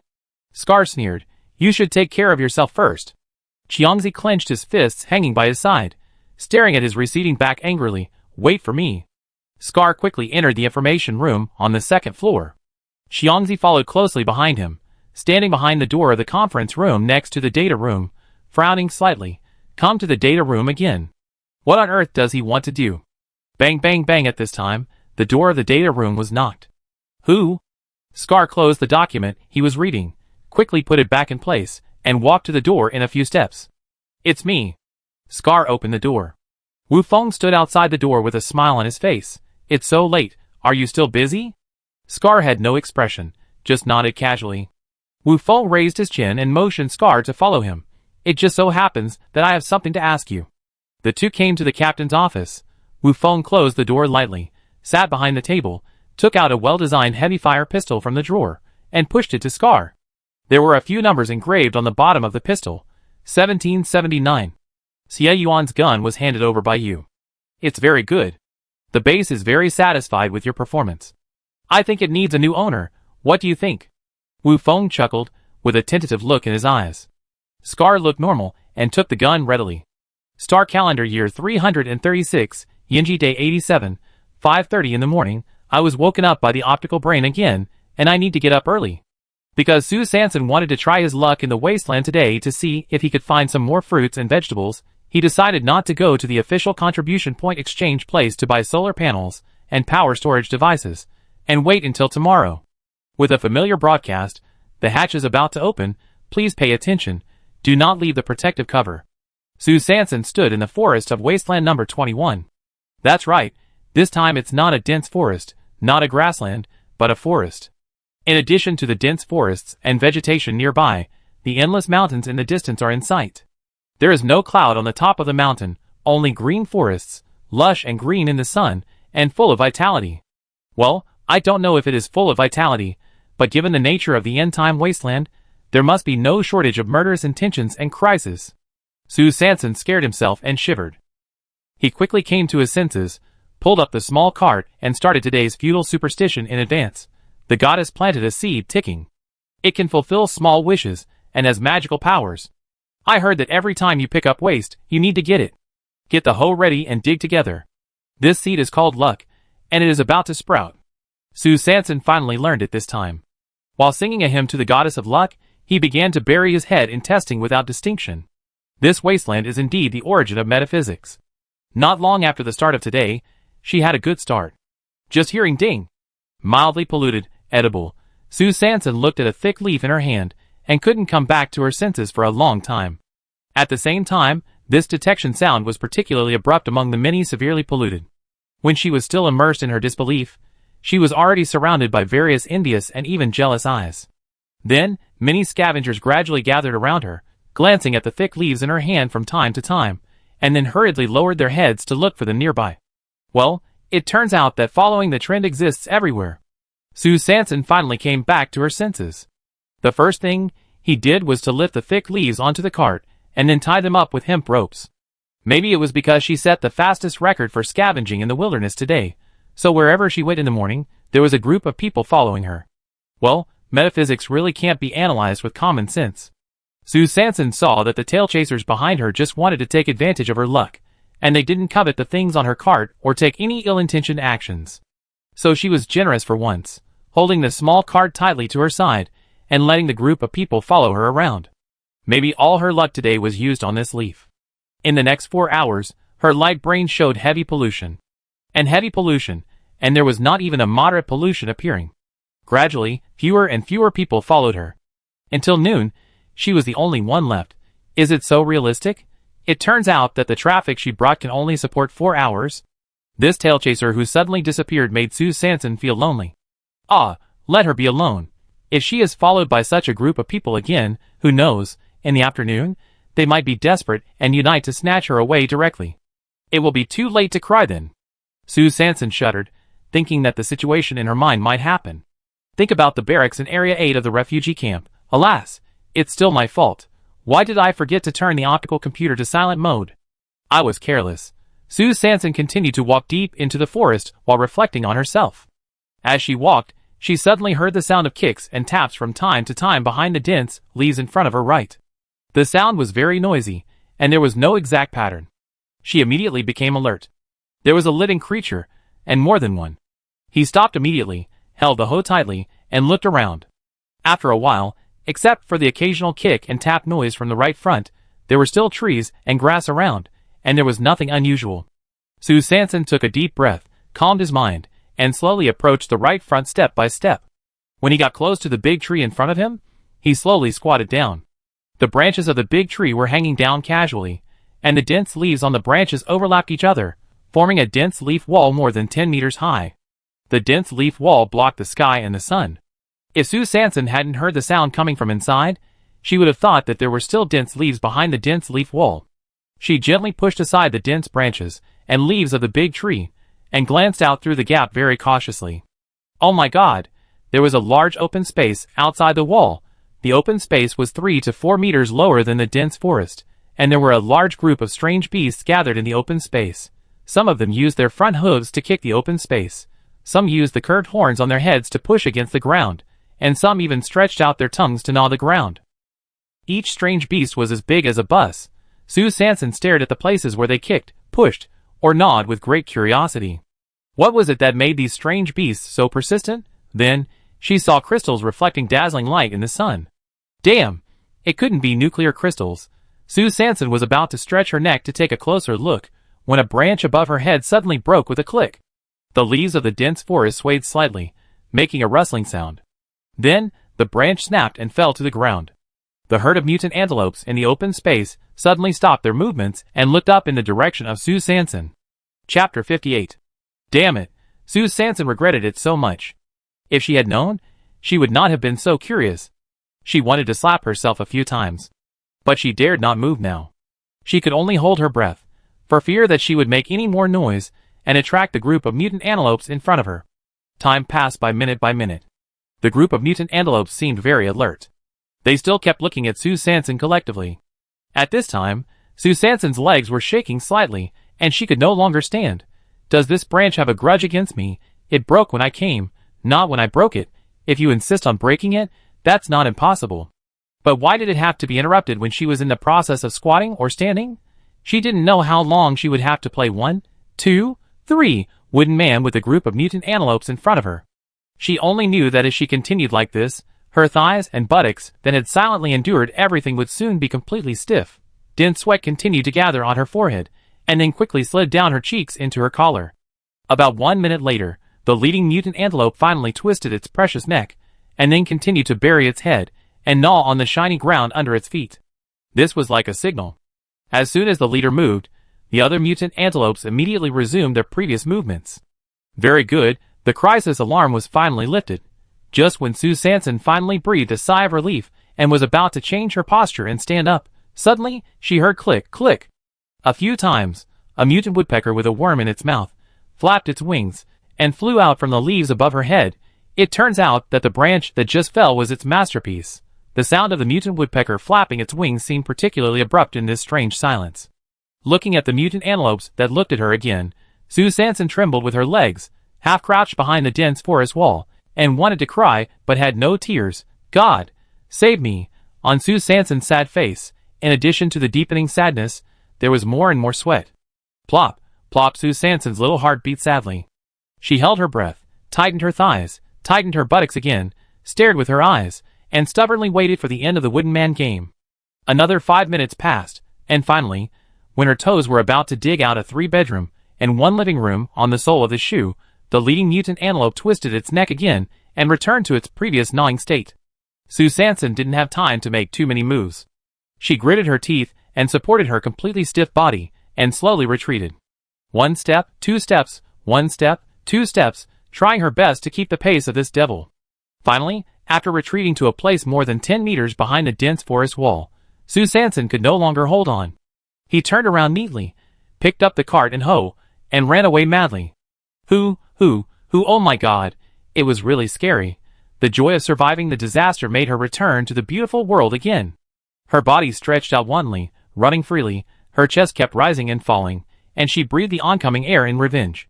It was not until 30 minutes later, when she was exhausted and out of breath, that she completely recovered from the tension and suffocation just now.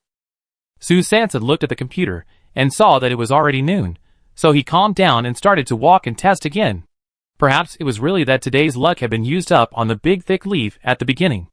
Along the way, except for finding a few moderately polluted dead branches, there was nothing to gain.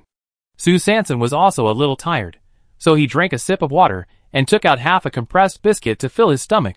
Since the devil train began, he had not gone to the black market to find lauchine, so the nutrient solution stock at home had long been completely exhausted. Hey, it's still real food, it feels good to eat. Although it's been almost 20 days since the time travel, Sue Sanson is still not used to drinking nutrient solution for every meal.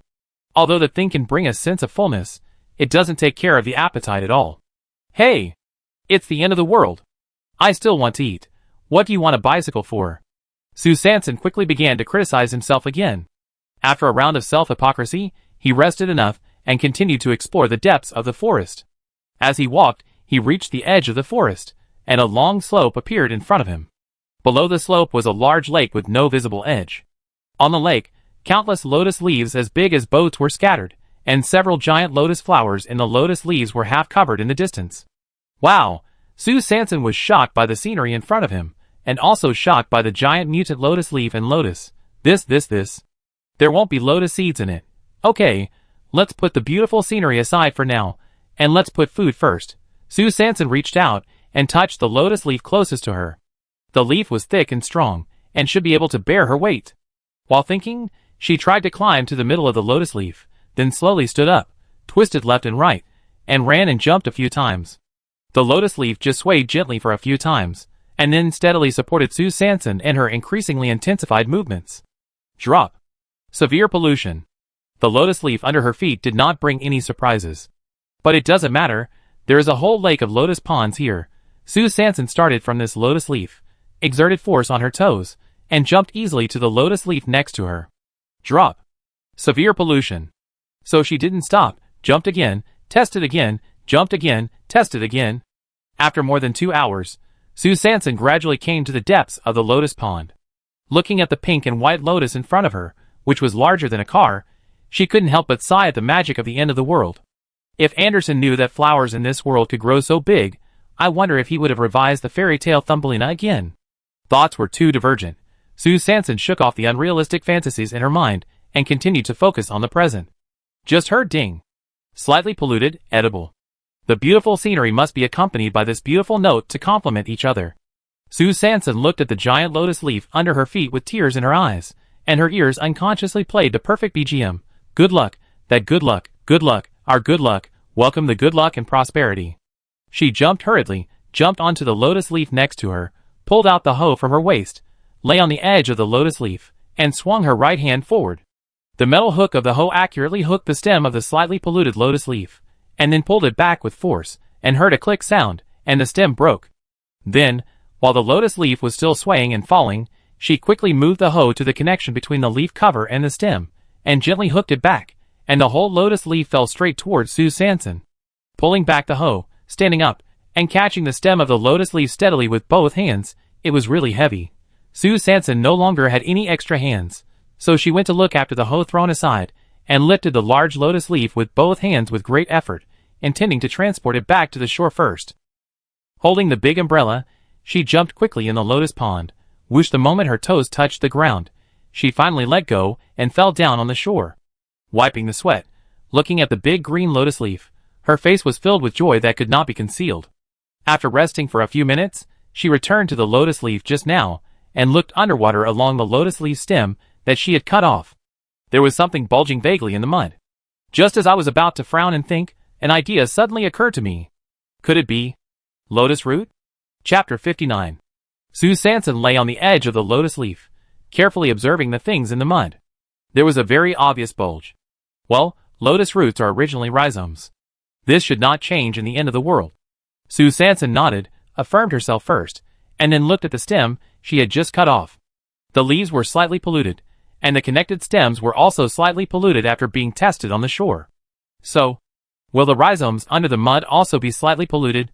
The more Sue Sanson thought about it, the more excited she became, and the more she thought about it, the more she felt that it was possible. Just do it. First, she found a lotus leaf in the lotus pond that was slightly smaller but large enough for her to move on, cut it off, and quickly moved it to the construction site. She threw it into the water. Seeing the small lotus leaf floating steadily on the water, Sue Sanson nodded, and the first step of the test was successful. Then she took the lead in throwing the hoe down. Well, the hoe landed steadily on the small lotus leaf. Sue Sanson nodded again, and the second step of the test was successful. Finally, she jumped and stood firmly on the small lotus leaf. At this point, the lotus leaf picking boat was officially tested. Sue Sanson paddled the boat with a hoe and slowly came to the stem she had cut off. She carefully tested it again. Ding! Slightly polluted, edible. Very good, everything was as expected. She obviously liked the feeling of going according to plan. So she reached out and shook the stem to feel the situation under the mud. Gudong, gudong, the ripples splashed by the shaking stem made a crisp sound, and the roots under the mud loosened a little. Sue Sanson picked up the hoe and tested the depth of the lake. Fortunately, the hoe touched the mud just when it was halfway into the water. Very good. Sue Sanson waved the hoe directly and started digging around the rhizome. Time passed quickly. After about 20 minutes, a large piece of flesh pink thing had been dug out of the mud by her. It was the color of lotus root. Her eyes lit up, and she continued to speed up her movements. Sometimes she dug, and sometimes she shook the stem to loosen the mud. In this way, an hour passed, and the lotus root under the mud finally revealed its true face. It was a group of 3 large lotus roots, each of which was half a meter thick and 2 meters long. Sue Sanson couldn't wait, and with a force, she pulled out a small section of lotus root and tested the small piece that was exposed to the water. Ding! Mildly polluted, edible. Awesome, my lotus root. She used all her strength and finally pulled one of the sections out of the water. However, the remaining 2 sections were too big, too heavy, and too much of a drag. Sue Sanson had no choice but to swing his hoe and cut them off one by one, and then inserted them into the mud, and then hooked the stem of a large lotus leaf next to it, and pulled the lotus leaf cover as low as possible in front of him. His right leg tightly clamped the bent stem to prevent it from retracting, and then he used both hands to pick up one of the lotus roots stuck in the mud, and put it in the center of the lotus leaf cover with great effort. He also jumped up, and as the force under his feet loosened, the large lotus leaf cover swung back with a neat swing of the stem, and the 2-meter-long lotus root section, and Sue Sanson were successfully brought back to the lotus leaf in the air.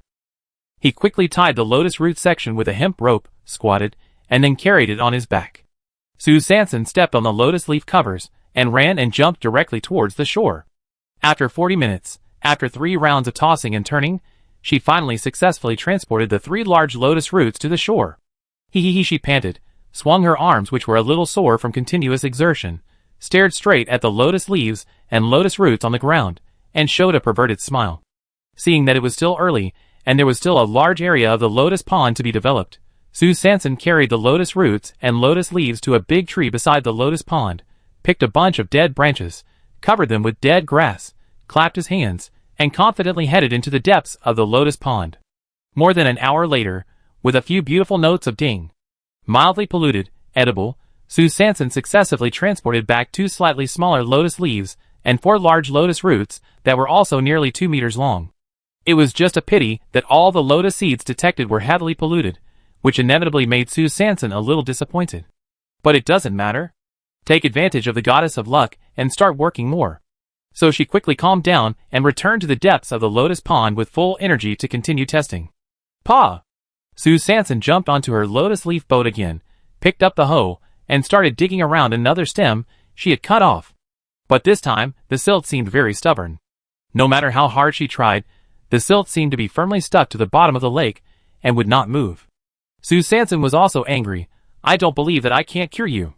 She raised her hand and raised the hoe high, then swung it down heavily. Splash! The lake surface was splashed by the sudden sound of breaking water, and ripples suddenly rose. Boo! The mud was hit hard by the metal blade of the hoe, but the expected crack did not appear, but a strange sound was made. Sue Sanson frowned, feeling a little strange. But as intuitive as she is, there must be something wrong when things are abnormal. It is better not to be too aggressive, and the way to grow is to be timid. Sue Sanson turned around hurriedly and paddled the hoe, wanting to quickly get away from this slightly strange place. Who knew that the boat had just paddled halfway, and somehow, there was a sudden wind and wave under the water, and a strong force directly flipped the boat upside down. Sue Sanson was quick-witted. He abandoned the boat to save his life at the first time, and hugged a lotus leaf stem next to him tightly with both hands. Not wanting to know what happened just now, Sue Sanson followed the stem, like a worm, and pupated upwards. Hey! Why is the lotus leaf so thin? It sways back and forth, greatly affecting the speed of the cricket pupa. Just when she was about to approach the leaf cover, suddenly, she saw the lake water surging behind her, the mud was shaking, and the whole lotus pond seemed to be boiling. Suddenly, the water was surging, and the mud was splashing. Sue Sanson turned around quickly, and used a cart to block the mud spots flying towards her in time. Bang bang bang actually made a sound of metal collision. At the same time, black soft-bodied beasts with ring-shaped patterns all over their bodies bent their bodies, and poked out of the water.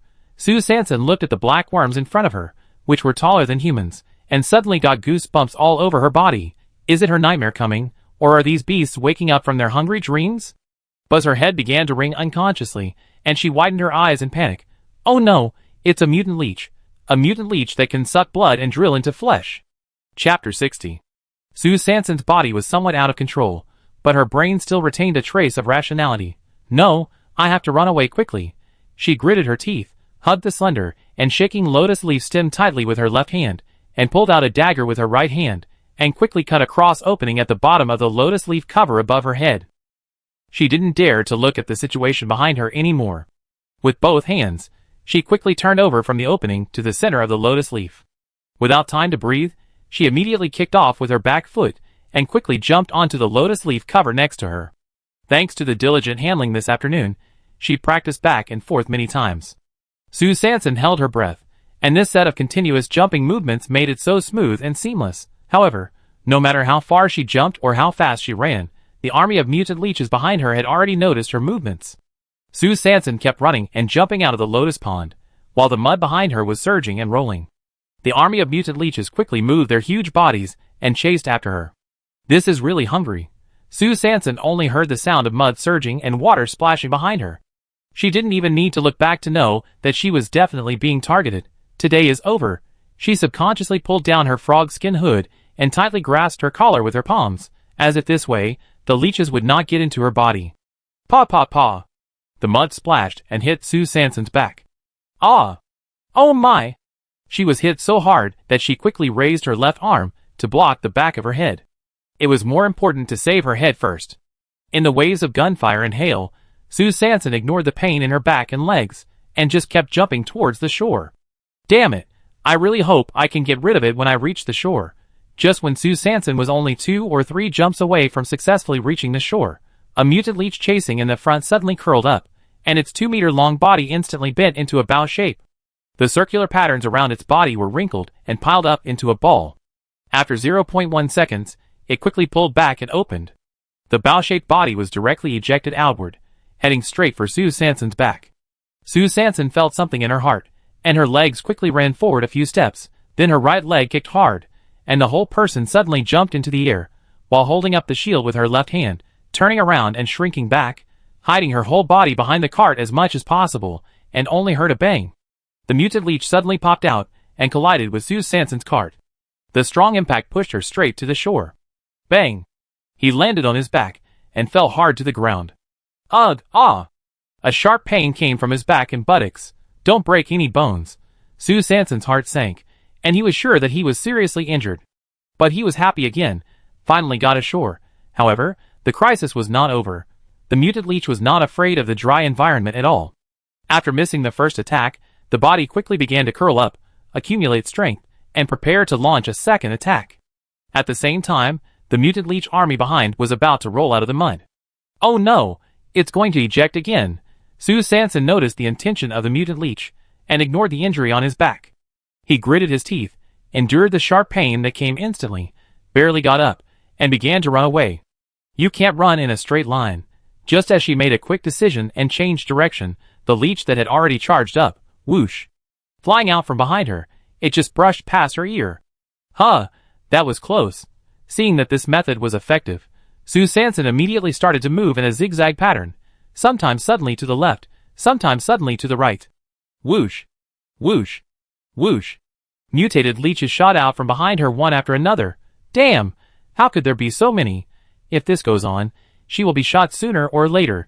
Su Sanson dodged here and there, jumping and hopping, dodging the missiles behind her while rushing through the mountains and forests. No, this won't work. She was so tired that she didn't have the energy to think about countermeasures. She quickly turned on the external module of the optical brain and connected to Xieyuan. There are mutant leeches. A lot. She ran panting and could only use the shortest words to describe the crisis at the moment. More than 20 minutes later, Su Sanson, who was almost exhausted, finally followed Xieyuan's instructions and dodged left and right to escape back to the dense forest at noon. Her heartbeat became heavier and heavier, and her breathing became more and more rapid. Looking at the familiar dense forest wall in front of her, which was getting closer and closer to her, Su Sanson closed her eyes tightly, and sweat fell like beads as she ran. There is no other way. I have to take a gamble. Swoosh, swoosh, swoosh. Just as another round of dense bombs came from behind, Su Sanson pushed the ground backward with her right leg, stepped forward with her left leg, raised her shield in front of her forehead with her left hand, held a hoe at her waist with her right hand, closed her eyes, and rushed straight to the open space behind the dense forest wall. Ah! She opened her mouth wide, and screamed silently to vent her determination that her life was hanging by a thread. Bang! Su Sanson fell heavily to the ground. Because of inertia, she rolled several times continuously, and then, gudong, fell into a small pit. Hiss! Ah, it hurts! Without time to care about the pain in her body, she immediately looked around. Hey! Fortunately, the antelopes are gone. Then, there was another swoosh, swoosh. The army of mutant leeches had already ejected from the air. Pop! A mutant leech about 3 meters long, unexpectedly, fell into the pit where Su Sanson fell. Fuck! She was immediately horrified and alarm bells rang. Ignoring the pain all over her body, she curled up desperately, trying to keep herself away from the mutant leech that fell from the sky as much as possible. The mutant leech suddenly straightened up, aimed at Su Sanson, who was cowering in the corner of the pit, and then quickly bent its body. It was about to attack again. In a flash, Su Sanson gritted her teeth, supported herself with both hands, and endured the severe pain from her back. She was about to stand up and run out. She saw the 3-meter-high giant mutant leech in front of her, pressing straight towards her body. Oh my god! Why didn't they play by the rules this time? The mutant leech, which was thought to be accumulating power for a while, suddenly changed its way and fell directly towards her. There was no time to stand up, let alone dodge. Su Sanson had to use the cart to block her head and face, and take the attack of the blood-sucking leech. Paw! As if someone had slapped her with a big snot, a sticky, soft feeling instantly enveloped her whole body. Fuck. Is this the feeling of being sucked blood? Su Sanson was stiff, waiting for the pain to come. But 3 seconds later, except for the increasingly slippery and sticky feeling of suffocation, the expected pain or death did not come. She was brave enough to use the cart as a shield and forcefully pushed away the mutant leech covering her body. Paw! The mutant leech was easily pushed aside. She quickly rolled to the side, and after making sure she was away from the danger, she slowly turned her head. Fuck. At this time, there was no mutant leech, only a pool of mud that was constantly oozing blood. Oh my god. Su Sanson immediately looked down, and white crystals flashed dazzlingly under the sunlight. Oh my god. Is this the salt mine that Xieyuan guessed? Looking at the mutant leeches that died of dehydration around him, he suddenly realized it. It seems that the concentration of salt mines here is very high. As a result, the mutant leeches were pickled before they were attached to much. At this time, Xie Yuan's message popped up from the light brain. How is it? Are they all dead? Su Sanson stood up with severe pain, looked at the situation outside the pit, and there was a large area of blood. They were all pickled to death in the salt mine. Surviving another disaster, Su Sanson lay down and rested for a long time, easing the pain all over his body, and then began to plan to leave. As soon as I stood up, I suddenly had an idea. Since it is a salt mine, doesn't it also need to be eaten? Seasonings are also supplies. So she sat in the pit and started testing directly. Drop. Severe pollution. Drop. Moderate pollution can be used. Drop. Moderate pollution can be used. Drop. Slightly polluted, edible. Drop. Slightly polluted, edible. Drop. Slightly polluted, edible. From the edge of the pit, slowly testing towards the center of the pit, she found that the lower the pollution level was, the lower it was. Could it be that there was still unpolluted salt mines buried further down? Su Sanson stared at the center of the pit with burning eyes. But because of the serious injury to her back, she could no longer swing the hoe with all her strength. So she could only pull out the dagger and try to turn it over bit by bit. First, pry the lightly polluted salt crystal blocks detected before out of the ground. Because the dagger had a limited force area and Su Sanson was unable to exert strength at this time, the salt crystal blocks she could pry out were very small, about half the size of a fist. After prying out more than a dozen lightly contaminated salt crystals, a relatively deep hole finally appeared in the center of the pit. Su Sanson put her right hand into the hole, and heard the light brain say, "Ding! No pollution, edible. Ding! No pollution, edible." Oh my god! What's going on? Could it be that there are healing nuclear crystals hidden under the ground? She was so excited that her whole body was shaking. Just as she was about to continue prying the crystals in the hole with a dagger, suddenly, a big mouth of a strange beast opened towards her from behind, and a bright red tongue stretched out. Chapter 61.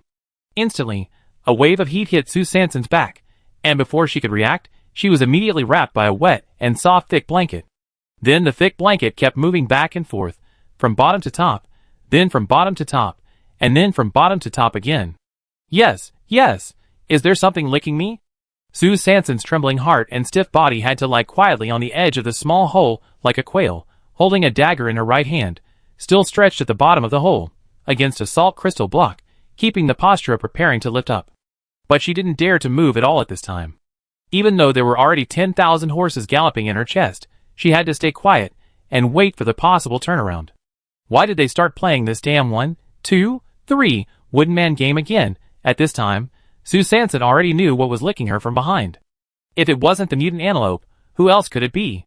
Fortunately, she had fallen fairly thoroughly before and rolled over the salt mine many times, so she must have smelled very salty at this time. Su Sanson closed her eyes tightly, breathing as lightly as possible, and silently said in her heart, "I am a grain of salt without emotions. I am a grain of salt without emotions."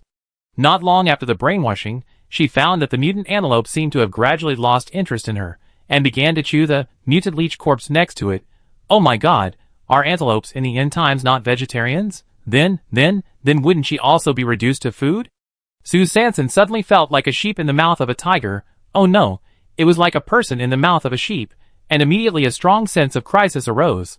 Fortunately, the size of the mutant leech is like a piece of beef jerky to the mutant antelope, and it will be gone after chewing it twice.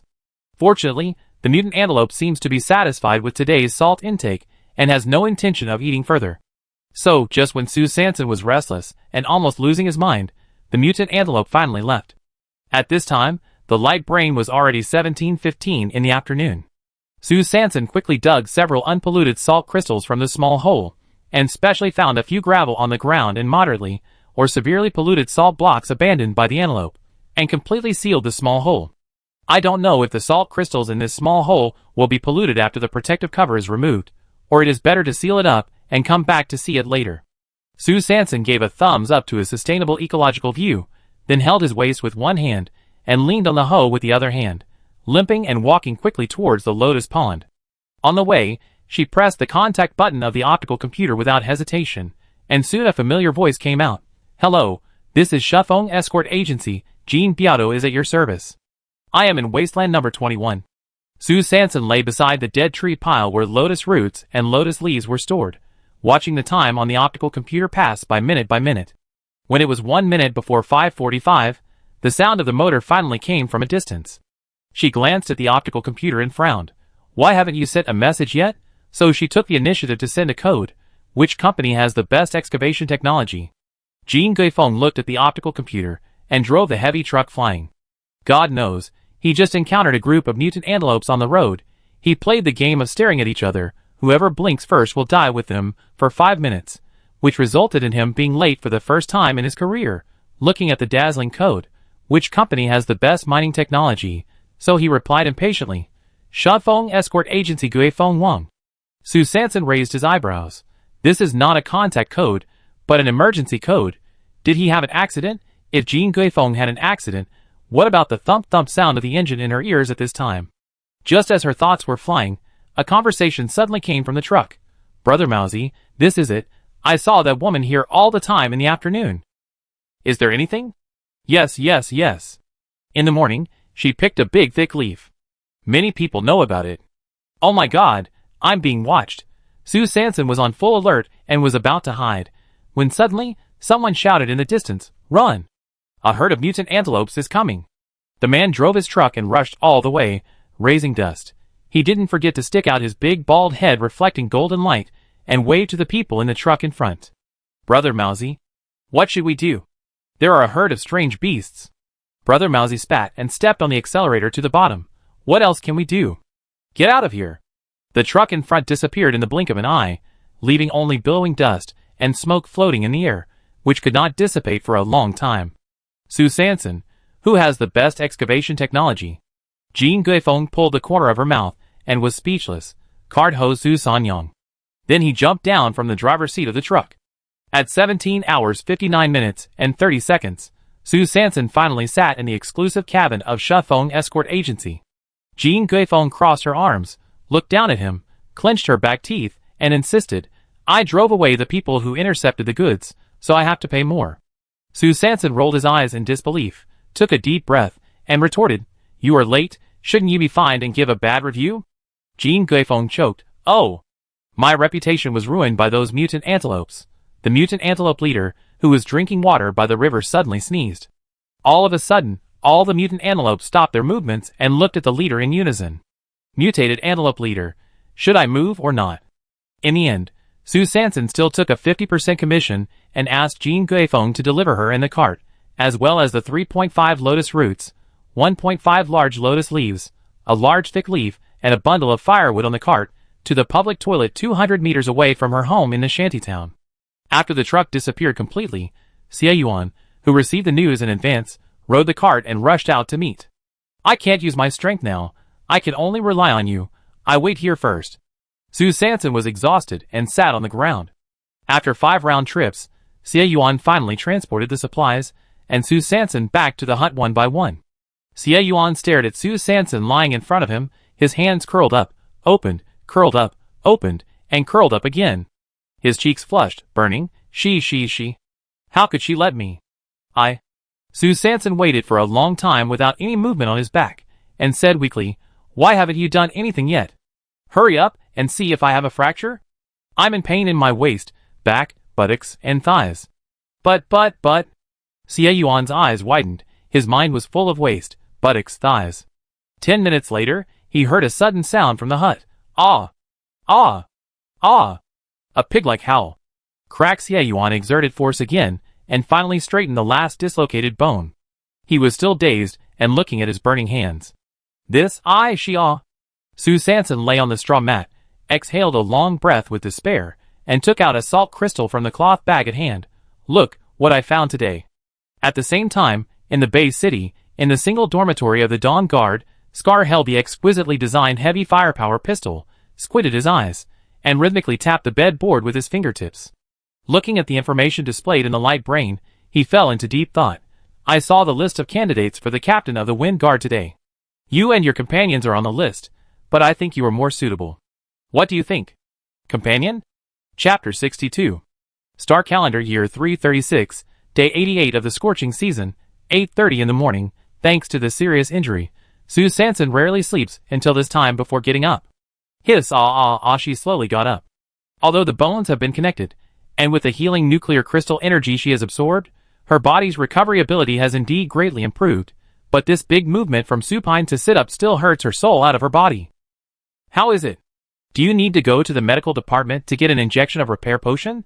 Xie Yuan was obviously frightened by her 4 consecutive calls just now, and quickly took out a piece of the largest yellow nuclear crystal from the medicine box, ready to use as the treatment fee for going to the Bay City later. Su Sanson felt it carefully. Well, the bones should be connected, the muscles are strained over a large area, and there is probably blood stasis in the body. It is best to rest. After self-diagnosis, she waved her hand. It's okay. I lie down for the morning first. Xie Yuan saw that she was in pain but in good condition, so he nodded with relief and went out to fetch water. There is a lot of work waiting for him today. First boil the water and pour it into the plastic bucket, then take out the small brush made of reed stalks and start cleaning the lotus root nodes. Su Sanson looked at the supplies that took up half of the room. Although he was satisfied, there was less space for activities. The house was not big to begin with. The 2 straw mats took up 2 square meters of space each, and the pots and pans, and the little stone brand refrigerator of the stagnation element took up another 2 square meters, leaving only about 6 square meters in the whole house. Several large sacks of corn kernels were piled directly on the roof. Although the dried insect eggs had shrunk a lot, they still took up a lot of space. In addition to the large white board brought back from city number 204, and the lotus roots and lotus leaves brought back yesterday, there was really no place to step on now. She slept with lotus leaves covering her yesterday, because there was no place to put them. Su Sanson looked at Xie Yuan, who was trying to clean lotus roots in the yard, and couldn't help interrupting. There's not enough space at home now. I think we may have to expand the area. Well, it's too crowded. Wait until you recover from your injury. Xie Yuan didn't look up, and continued to do the work at hand, but he also agreed with this proposal. Okay, I guess I'd be able to get out and move in the afternoon. Xie Yuan frowned and looked back at her with disapproval. Don't be stubborn. Take good care of your injuries. Su Sanson tilted her head, pointed at the lotus roots in front of him, and the large lotus leaves covering her body, and said helplessly, how long do you think they can be preserved if they are not sliced and dried in time? Xie Yuan, yes, so many lotus roots and lotus leaves are food. In this hot weather, they have been left for 1 night. If they are left for another night, it is hard to say whether they will start to rot. Alas! It's all my fault for my useless body. At 14:14 in the afternoon, Su Sanson wrapped a small towel on her head, a bulging cloth bag hung on her chest, one hand on her waist, the other hand pulling the cart, limping out of the shantytown. There is no need to pretend today, that is, she really limped on the road. She first came to the official contribution point exchange place, and looked at the item exchange price list. The major categories of plastic products are unified standards, and those with functions are priced according to their functions. Non-functional items are priced by weight. She touched the useless and light Ultraman card in her pocket, and sighed. Oh, it's definitely not worth the price here. It seems I have to try my luck on the black market. Looking at the long queues at the contribution point exchange place, she sighed again. She didn't know how long it would take. Her body, which was covered with wounds, really couldn't stand such a test. She thought that she had to go to the black market anyway, so there was really no need to waste time here. So she turned to the material exchange place next to her. There were still relatively few people at the material exchange place. Su Sanson walked to the counter and asked, how many contribution points do you have for solar converters and storage devices? The staff asked back, big, medium, or small, which one do you want? Su Sanson immediately answered, big. The staff didn't even raise their eyelids. The big one is out of stock. Su Sanson settled for the next best thing. What about the medium one? The staff said coldly, the medium one is also out of stock. Su Sanson's heart choked, and he simply changed his target. What about the solar converter? The staff looked at the inventory list on the screen. 500 each. How many do you want? Su Sanson smiled awkwardly. I'm just asking, haha. Then she turned around and left. She really could only ask because she didn't have enough money now. The staff standing behind the counter was so angry that a mouthful of resentment blocked his heart, and cursed inwardly. Why ask so many questions when you don't have money? It's a waste of time.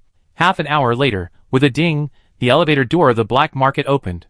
Su Sanson walked out of the elevator step by step. I let out a breath. I really felt pain and tired, of course. It was mainly pain, especially my waist and back. Ah! Everything is for food, for supplies. I silently encouraged myself in my heart, rubbed my old waist, took a deep breath, and continued to move small steps towards the end of the black market. Huh? Weird. In the room next to the elevator, the fat woman stared at Sue Sanson through the cat's eye, frowning and wondering. This card clearly belongs to the pregnant woman.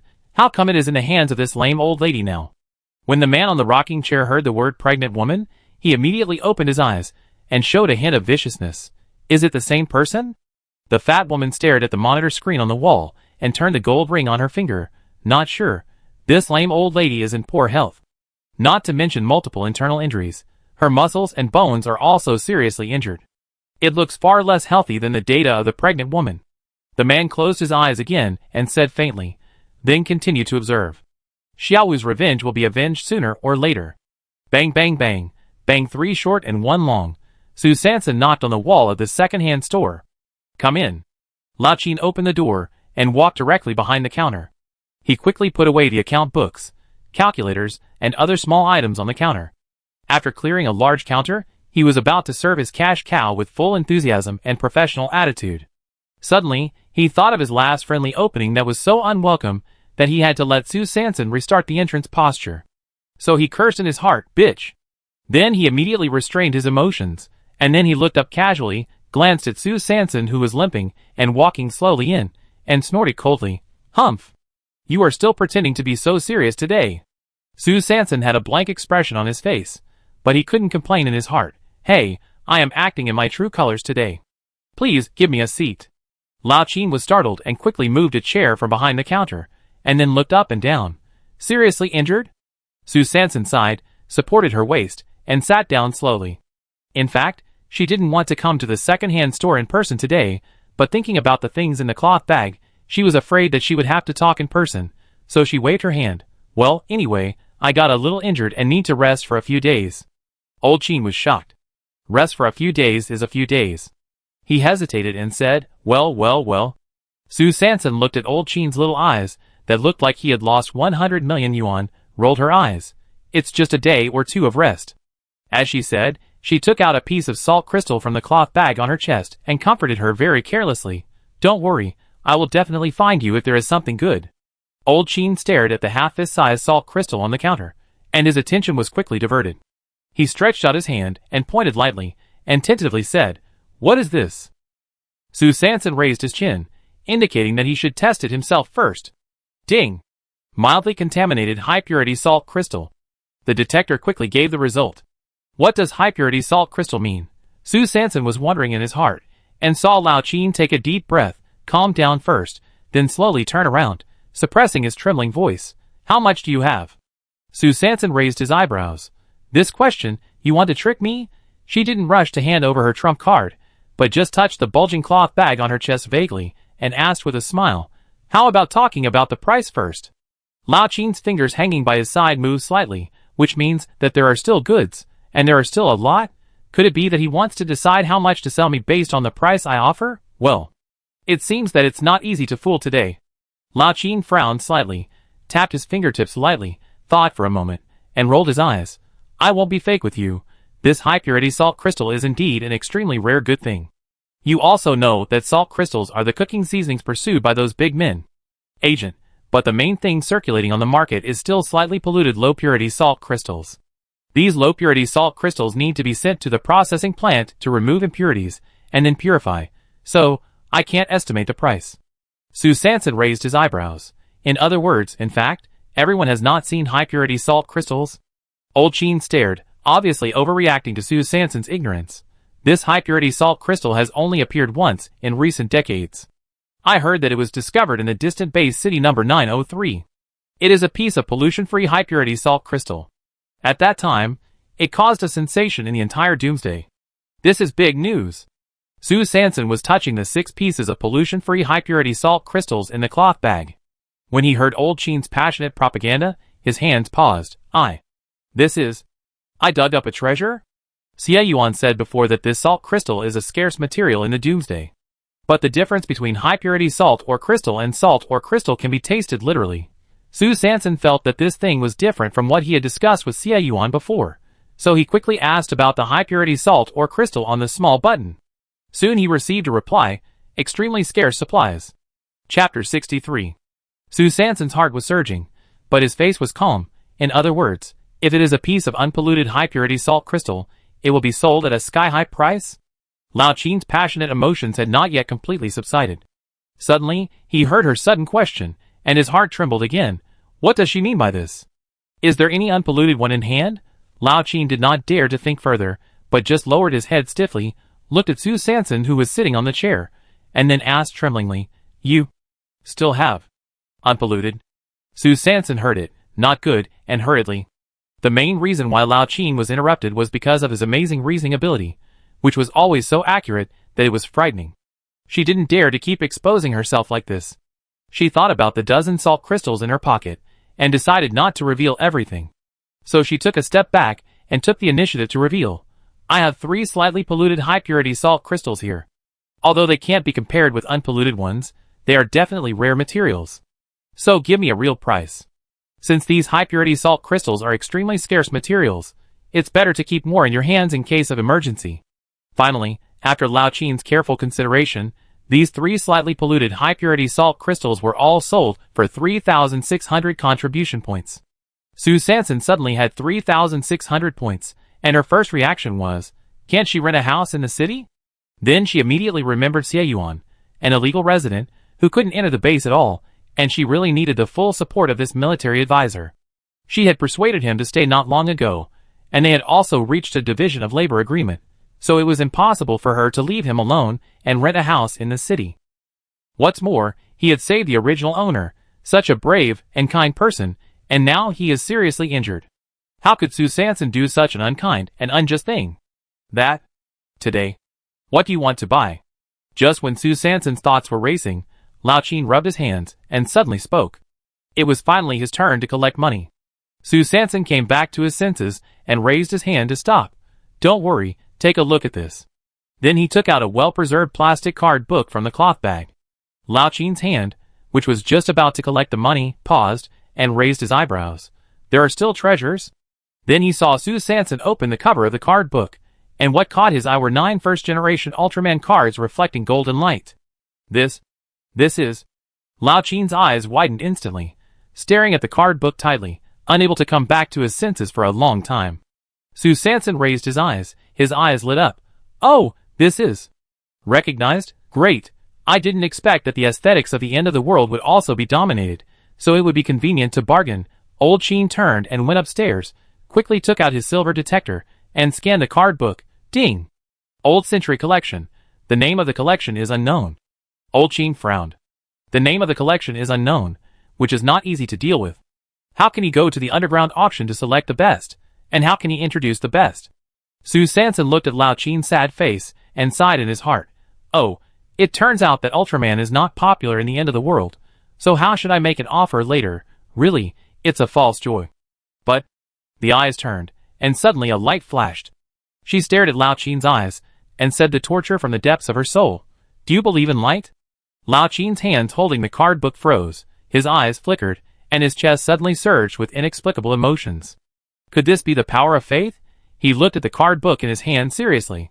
The characters on the card seemed alive, shining with golden light and full of righteousness, so he said solemnly, 4,000 contribution points, I take it.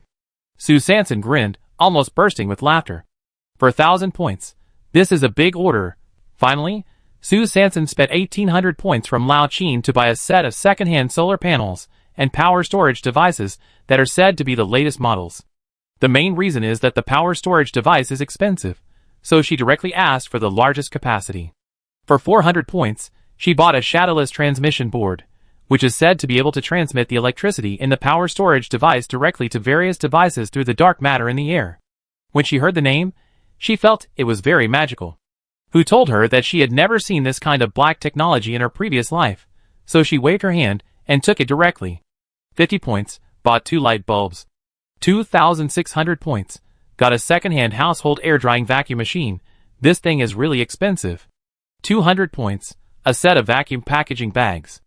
1,800 points, was fooled into buying a second-hand small fresh air circulation device, mainly because I thought that since there was electricity in the cabin, there was no need to keep the door open all the time, but in this case, it was necessary to maintain air circulation in the house, and the ventilation device I bought before only had the function of deodorization and could not ensure effective air circulation. So I was successfully fooled. 490 points, and bought 48 metal splicing plates and 10 extendable metal pipes, which were used to expand the house. At this point, the 7,600 contribution points just received were instantly used up to less than 300 points, plus the original pitiful balance. Now there are only about 500 points left in total. Sue Sanson touched her chin.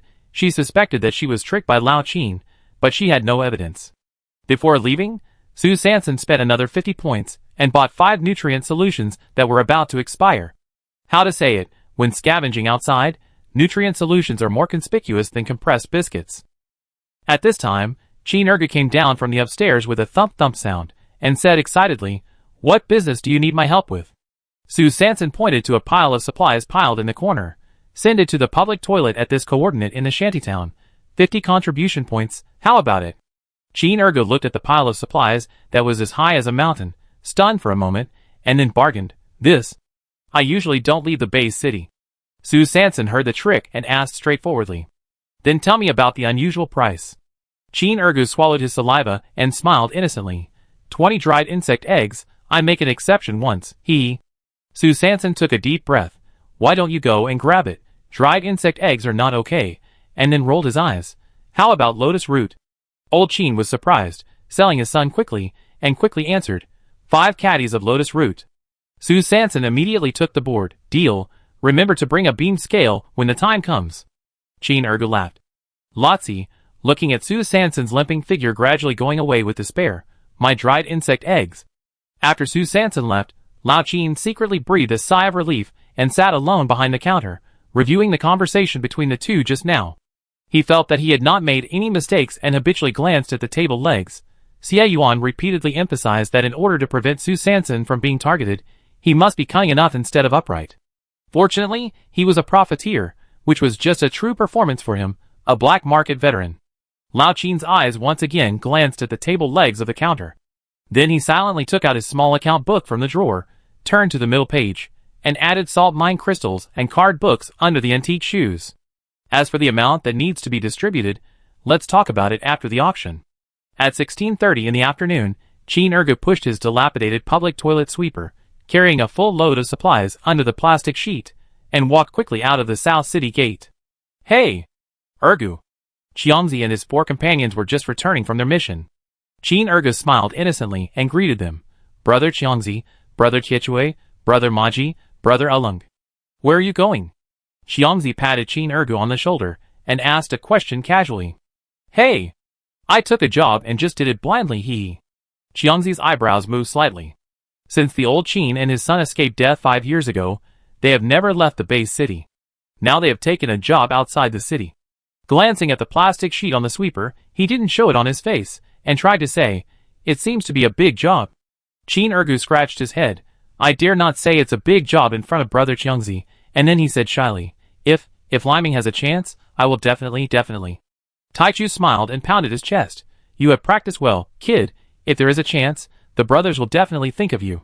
Qin Ergu smiled and nodded. "Okay. Thank you, Brother Qiechui." The few people said goodbye quickly. Not far away, in a corner outside the base city, Daosha looked at Qin Ergu's figure going away and squinted slightly. Slum area. Chapter 64. At 16:30 in the afternoon, Sue Sanson met Qin Ergu outside the public toilet. After receiving 5 gene of slightly contaminated lotus root, Qin Ergu looked at the 3 dried insect eggs in his hand with tears in his eyes, and was very excited. These 3 dried insect eggs were proposed by Sue Sanson, thinking that if Qin Ergu was willing to go out of the base city to deliver goods in the future, then at some critical moments, she might be able to order takeout directly at home. Of course, Xie Yuan also agreed with this. So after Qin Ergu left with a happy pace, and pushed the broken car, Xie Yuan ran back and forth 6 times before transporting the things he bought back to the house. While the large group went to scavenge, and had not returned home, the two began to expand and renovate the house. 1 hour later, the small house was upgraded to a large house covering an area of 20 square meters, and the large house was divided into 2 small houses of 10 square meters in front and back. The front room was used as a living room and bedroom, and was furnished with similar items as now, such as straw mats for 2 people, plastic buckets and basins, stoves and kettles. The back room was used as a material processing and storage room. The newly purchased air-drying vacuum machine was placed in it, occupying about 2 square meters. The rest of the space was used to store the materials that Sue Sanson had accumulated during this period. The fresh air circulation equipment and solar panels were placed on the roof, but the power storage device and shadowless transmission board needed to be placed inside the house. However, these two items did not take up much space, so they were placed together in the storage room in the back room. In this way, although the house became more spacious, the area of the yard was only 5 to 6 square meters. Fortunately, there was no other use for the yard except for a plastic cloth shed for washing and a fire for boiling water, so it was smaller. Sue Sanson turned on the light, and a long-lost sense of familiarity suddenly hit her. Oh my, she was finally one of the people who could use electricity in the end times. Although the feeling of having electricity was wonderful, she really felt the price was painful. Why are the fresh air circulation equipment and air drying vacuum machines so expensive, much more expensive than the heat sink? Xie Yuan smiled. Because most people in the shantytowns don't need these two things, they are also for people with relatively good financial resources.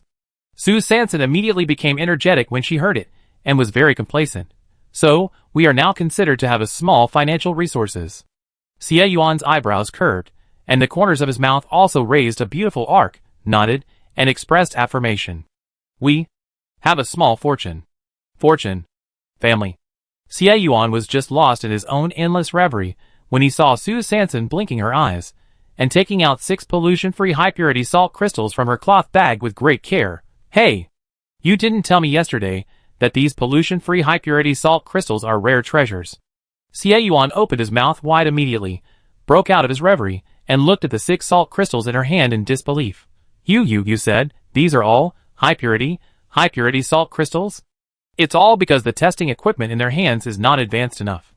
Yesterday, they only detected pollution-free salt crystals, but they didn't expect that these were all pollution-free high-purity salt crystals.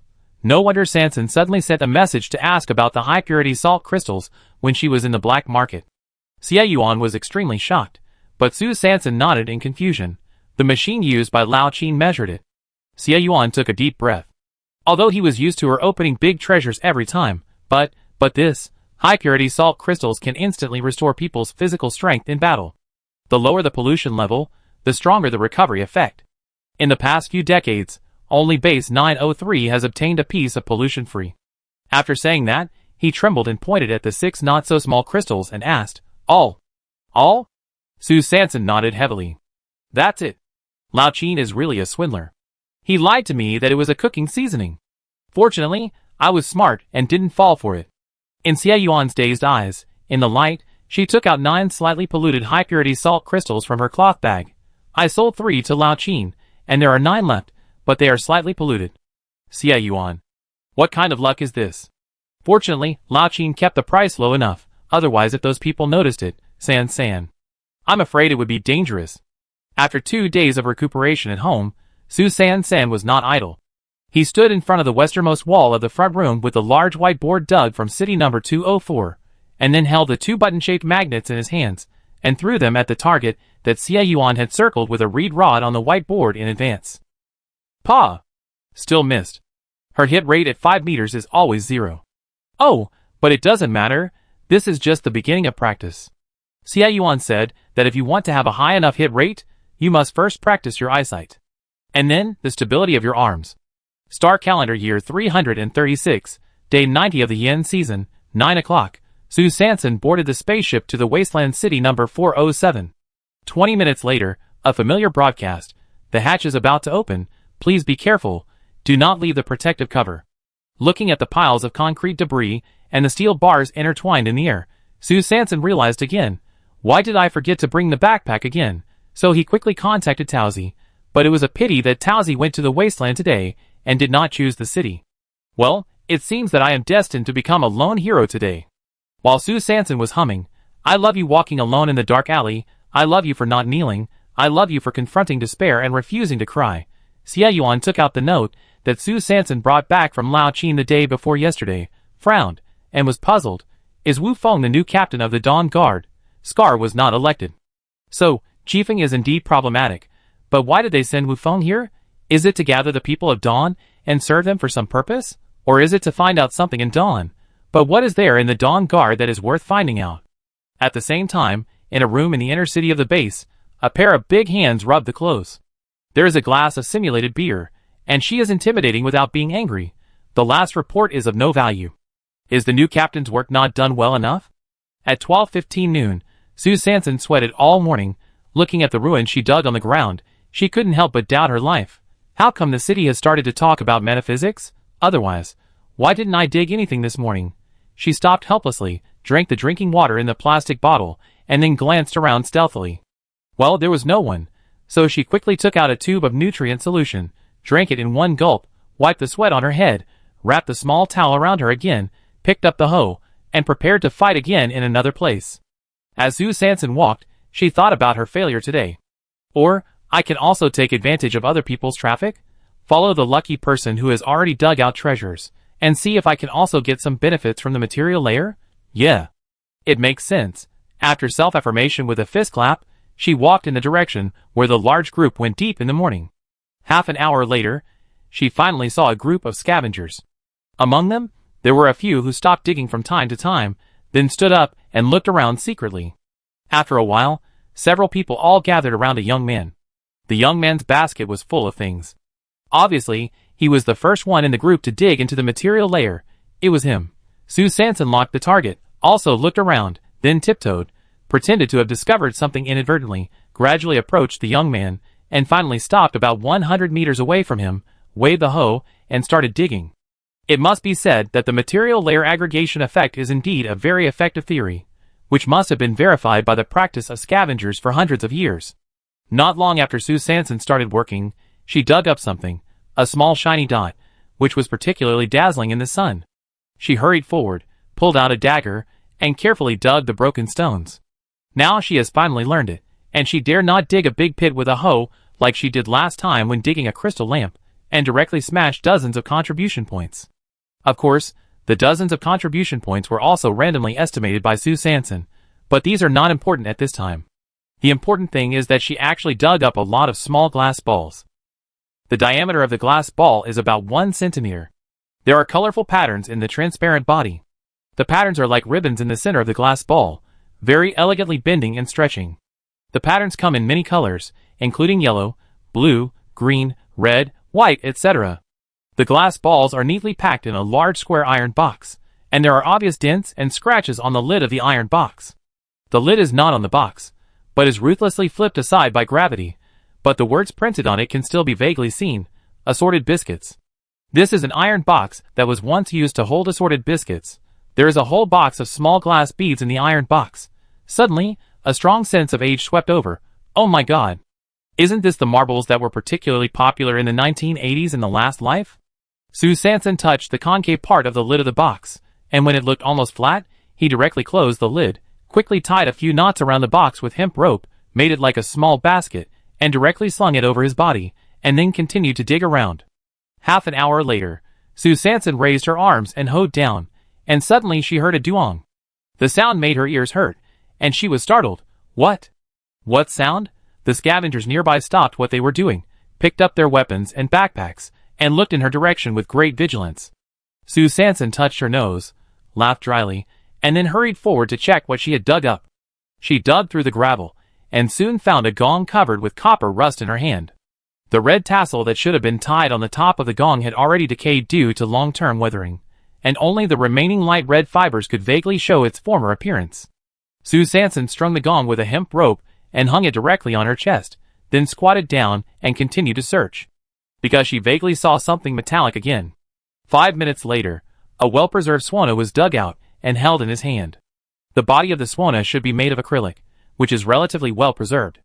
The horn is probably made of some kind of alloy material with strong stability, because there is not much rust on it. A swana and a gong, a complete set, can really debut right on the spot. Hang a cloth banner with the words, specializing in weddings and funerals. Set up a stall and open it directly. Anyway, after crossing over, I haven't heard of any pursuit of music here. This swana can be played at a glance. As for what tune it can play, there is no need to care too much. Anyway, this is the end of the world. What else is there to care about? Sue Sanson immediately fell into his own why, and suddenly, someone in the crowd exclaimed, "The blood-sucking mosquito is coming! Run!" Then a buzzing sound came from his ears, and Sue Sanson came back to his senses, and saw long mouthparts piercing his heart. Chapter 65. Fuck. Sue Sanson's eyes widened as she looked at the giant mutant mosquito, and its sharp mouthparts shining with metallic luster. Her eyes were bloodshot, and fear and despair swept through her body. Am I going to die? There was a moment of blankness in her brain, and then she saw the giant mutant mosquito's mouthparts shrink back and pierce her chest again mercilessly. Ding! It actually made a sharp friction sound. She lowered her head suddenly, and my goodness, the mutant mosquito's mouthparts were directly against the rusty copper gong. Sue Sanson breathed a sigh of relief, immediately picked up the hoe in his hand, and took the initiative to fight back. Pingling bang clang. After several consecutive chops, the mutant mosquito's mouthparts were not damaged at all, but instead stimulated it to intensify its attack. It was seen waving its thorny forelimbs, along with its mouthparts, and rushing towards Sue Sanson together. Shit! Are all its limbs made of metal? Sue Sanson raised her left arm, and had to use a cart to resist the mutant mosquito's attack. The mutant mosquito was huge and attacked in the air, so its impact was extraordinary. Sue Sanson was obviously defeated and had no choice but to retreat one after another, stepping on the ruins several times, making a clattering sound. Damn it! If there was still finging, it would be great. However, there is no if in the end of the world. Sue Sanson saw that there was no chance of winning by fighting hard, so she could only run away. Taking advantage of the gap when the mutant mosquito exerted its strength again, she turned around neatly, threw the gong on her back, protected her head with the cart on her left arm, and ran out. Along the way, there were many scavengers who fell to the ground and were besieged by one or more mutant mosquitoes. Their chests were bloody, and they were about to die. Sue Sanson didn't care about sympathizing with others. She turned away her eyes, and stared at the front firmly. This was the route she needed to escape, and her desire to survive. Buzz buzz buzz. Buzz buzz buzz. The mutant mosquitoes don't care how much you want to survive. They only know that they want to suck your blood. Whoosh, whoosh, whoosh. Sue Sanson ran for her life frantically, and the mutant mosquitoes behind her chased her closely. The mouthparts kept rubbing against the cardboard and the gong, making a clanging sound. The sound became more and more frequent, indicating that the number of mutant mosquitoes was also increasing. What should I do? What should I do? The brain was thinking about countermeasures quickly, and before she knew it, Sue Sanson gradually moved away from the scavenging team. Ding! It's about to exceed the range of the protective shield, please pay attention. She changed direction quickly, and continued to run towards the rubble pile on the right by intuition. In front of her was a half-collapsed high-rise building, which was originally far apart from each other. But two of the tall buildings collapsed opposite to each other, and the outer walls tilted downward, supporting each other, forming a narrow triangular space. Sue Sanson's eyes lit up. This mutant mosquito was very large. After spreading its wings, it was 5 to 6 meters wide, and the widest angle in front was only 3 to 4 meters. There was hope. She gritted her teeth, exerted all her strength, and frequently exerted force on her thighs, to quickly hide in the triangular space. Then she heard a hissing sound from behind, which was the sound of the mutant mosquito's wings rubbing against the collapsed outer wall of the tall building at high speed. Who finally breathed a sigh of relief and quickly looked back. I saw the mutant mosquitoes behind me folding their wings, swinging their 6 long legs covered with hooks, and crawling quickly on the ground. Sue Sanson was shocked and turned back, rushing forward even harder. The triangle formed between the two buildings was not very long, and she ran out quickly. She had to find another way. She quickly glanced at the mutant mosquitoes behind her with her peripheral vision, and turned left directly, wanting to take advantage of the few meters of gap to form a blind spot for the mutant mosquitoes behind her, and then take the opportunity to find a small gap to hide. The plan was perfect, but the implementation was immediately blocked. She had just turned left and ran a few steps, and suddenly, she was bounced back by some huge force in the air. What happened? Sue Sanson looked up at the front. Nothing. There was no time to think about it, and she rushed forward again. Tongue. She was bounced back again. There was no chance to make more attempts, because at this time, the army of mutant mosquitoes behind her had already swept in. It's over. Looking at the dense mouthparts and the forelimbs covered with hooks approaching, Sue Sanson's heart couldn't stop beating wildly, and her breathing became heavier and heavier. She raised the board of her left arm, and quickly pushed the gong back to her chest, shaking her body, and making the last resistance. When she was about to face the critical strike, she saw that the mutant mosquitoes in front of her suddenly lost their composure, not only stopped attacking her, but also began to struggle wildly in the air with their teeth bared. She frowned suddenly. What kind of weird power did she encounter again? Could it be that there is a mysterious power similar to the stagnation element here? A trace of joy suddenly rose in her heart. Seeing the army of mutant mosquitoes flying away in the air, Sue Sanson breathed a sigh of relief. However, at this time, a giant creature covered with fur, showing its fangs, was slowly crawling out from above her head. Chapter 66. A huge black mutant spider covered with fluff gradually climbed up from the corner into the air. Its 8 compound eyes kept rotating on its spherical body. The 2 largest eyes flashed with a faint green light, staring closely at the mutant mosquitoes that were still struggling in the air. Sue Sanson was still sitting on the ground innocently, panting and breathing, completely unaware that danger was gradually approaching her. At this time, a clear crack sound suddenly echoed in this silent ruined city. Sue Sanson frowned and looked up at the sound. Fuck! I saw the giant mutant spider covered with black fluff, waving its sharp forelegs, easily dismantling the mutant mosquitoes that were still struggling in the air. The dismembered mosquito legs were like finger biscuits, and were directly sent into its big mouth full of sharp teeth by the mutant spider. The sharp teeth only bit down lightly, and the mutant mosquito's metal-long legs that could not be cut by the hoe were crunched into pieces, and then entered the mutant spider's stomach.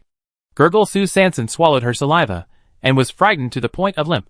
This is the rhythm of the whole army being annihilated, including me. She immediately held her breath, trembling her legs, and slowly stood up, wanting to take advantage of the mutant spider's focus on the mutant mosquito feast to escape quickly.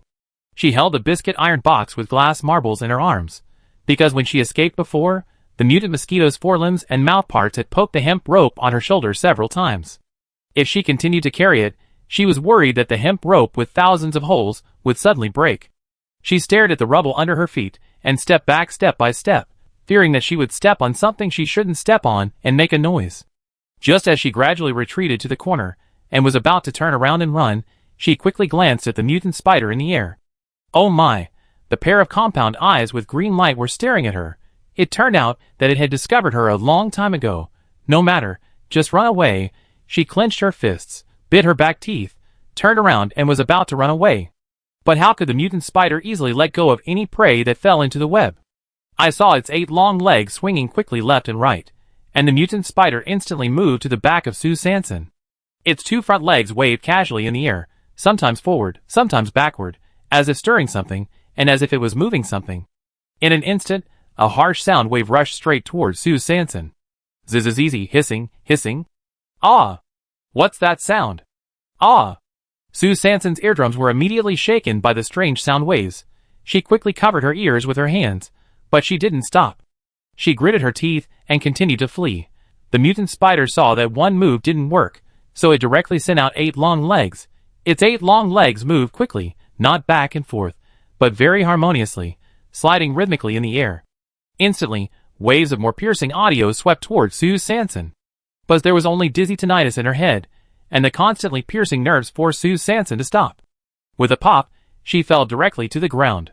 However, the piercing sound waves behind her did not stop. She covered her aching head, and had to grit her teeth and look back. What kind of ghostly attack method was this?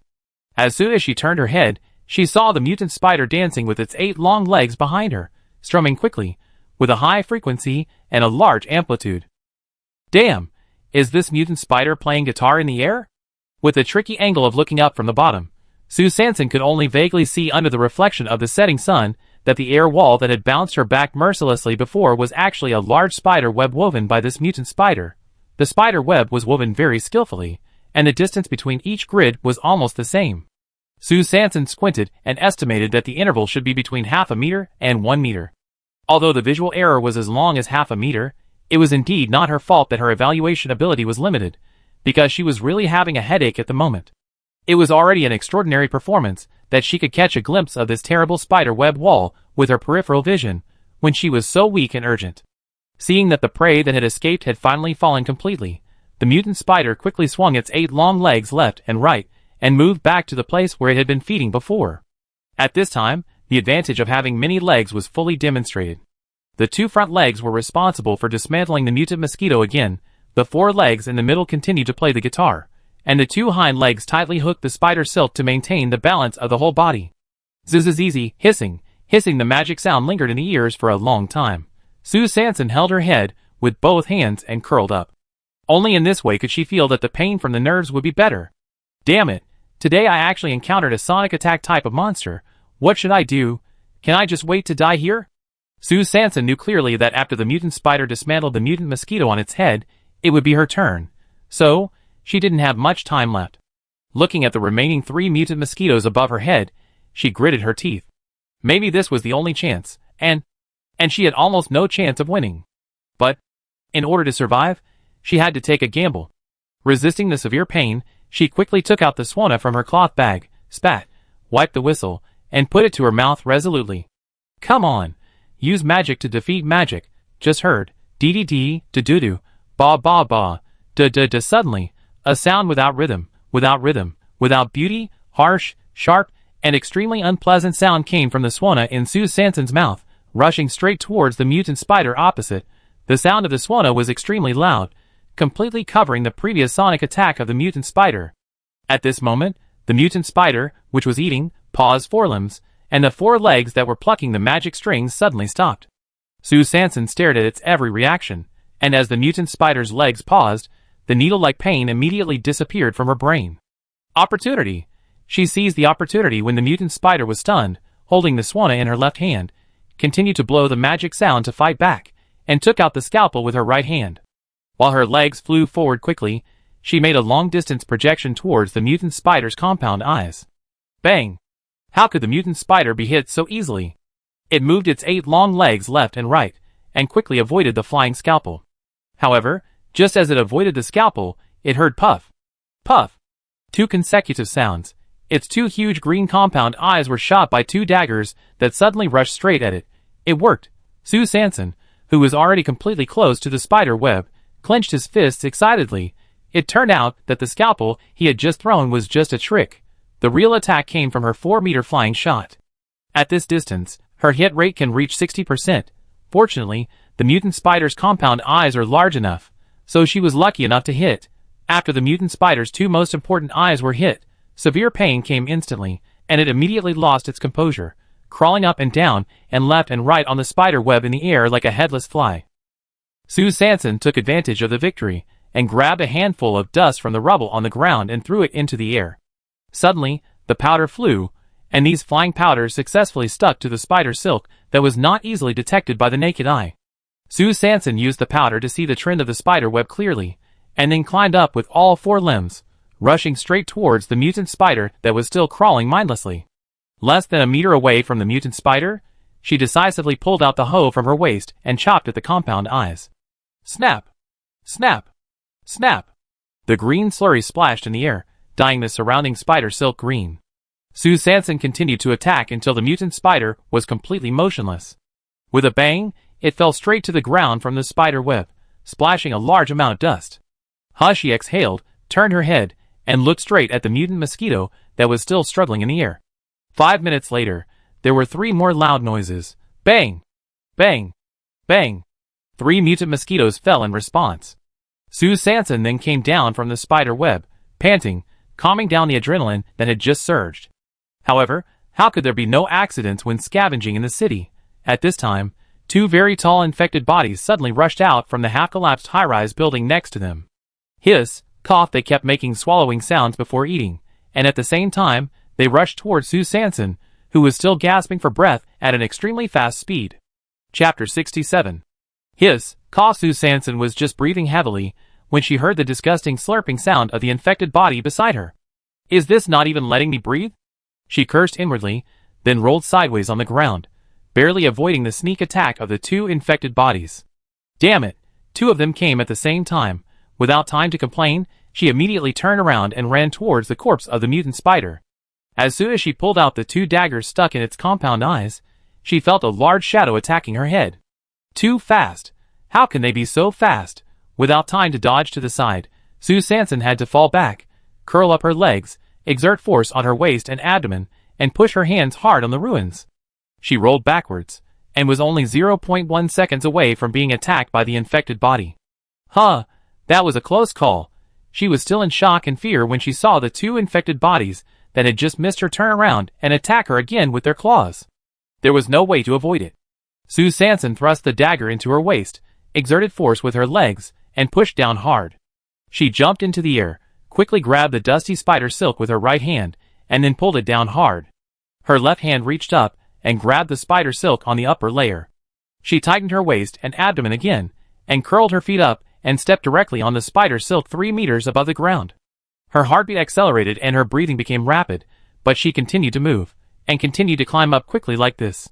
The infected bodies that were attacking Sue Sanson obviously didn't expect her to suddenly soar into the air.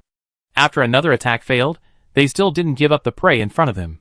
He kept making hiss, cough sounds, standing on the ruins, looking up at Sue Sanson, with his bloody mouth wide open, as if waiting for the prey to fall, climbing up 7 to 8 meters in one breath. Sue Sanson looked at the infected bodies that kept spinning on the ruins and jumping up from time to time, and couldn't help but exhale. It seems that they were also deceived by this spider web. But before she could relax for 1 minute, she saw 2 infected bodies hanging in the air 3 to 4 meters above the ground with their claws and teeth bared. Damn! Did they climb up so quickly? It's not just the speed, but the IQ is so high? There was no time to complain more, so she had to continue climbing diagonally upwards, trying to stay as far away from the 2 infected bodies as possible. However, the 2 infected bodies were not as smart as she thought, but when they jumped just now, their claws happened to hook the spider silk, so they were temporarily hanging in the air. Sue Sanson saw that the 2 infected bodies were still fluttering around like fools. This opportunity must not be missed. She pulled the spider silk with one hand and slid down quickly. Every time she reached a node where the spider web was intertwined, she changed hands, grabbed the spider silk below the node, and continued to slide down. After a few seconds, she instantly moved to the air about 1 meter above the infected body. Sue Sanson pulled out the dagger and clamped it between her feet. While the claws of the infected body were still hooked by the spider silk, she pushed down with her waist and abdomen, and stabbed the dagger with her toes from top to bottom into the other party's eyeball. Then she pulled her right foot back to accumulate power, and then pushed it out hard, stepping directly on the handle of the dagger, firmly inserting it into the brain of the infected body. She clamped the dagger with her feet again, and her waist and abdomen instantly exerted force to the right, and her legs suddenly rotated to the right, and the dagger was reversed 180 degrees in the brain of the infected body. Bang! With a sound, it couldn't die anymore. Sue Sanson did the same thing, and finally got rid of another infected body, and then she was completely relieved. She didn't dare to sit on the ruins and breathe heavily, so she decided to hang on the spider web first, and wait until she had enough rest before going down to pick up today's spoils. 10 minutes later, ding. Moderately polluted, can be used. What? Sue Sanson just habitually tested it, but didn't expect that the spider silk in her hand was a moderate pollutant. Then, could it be that this mutant spider is also moderately polluted? She looked at the mutant spider corpse with brains splattered on the ground, and her eyes burst into a burning light. 2 minutes later, she hung up the call with Yuan, pulled out the daggers from the 2 infected bodies, and then took out the nuclear crystals in their brains respectively. 2 yellow nuclear crystals. Good harvest. Then she ran to the body of the mutant spider and first dissected a yellow nuclear crystal from its head. Then, according to Yuan's description, she found a white spider silk sac bigger than a basketball at the tail of its trunk. Sue Sanson quickly turned on the optical brain to test. Ding! Moderate pollution, can be used. Her eyes lit up immediately, and she took out the plastic cloth from the cloth bag and began to pack the spider silk sacks, and then tied a few knots with hemp rope and hung them directly around her waist. Just looking at the huge web in the air, she felt that it was a bit of a waste. Unfortunately, she used a dagger, a hoe, and even moved the blade-like forelimbs of a mutant mosquito to cut it off and pack it away together. As a result, the spider silk was like steel bars. No matter how she cut it, it couldn't be broken. Sue Sanson had to give up in the end.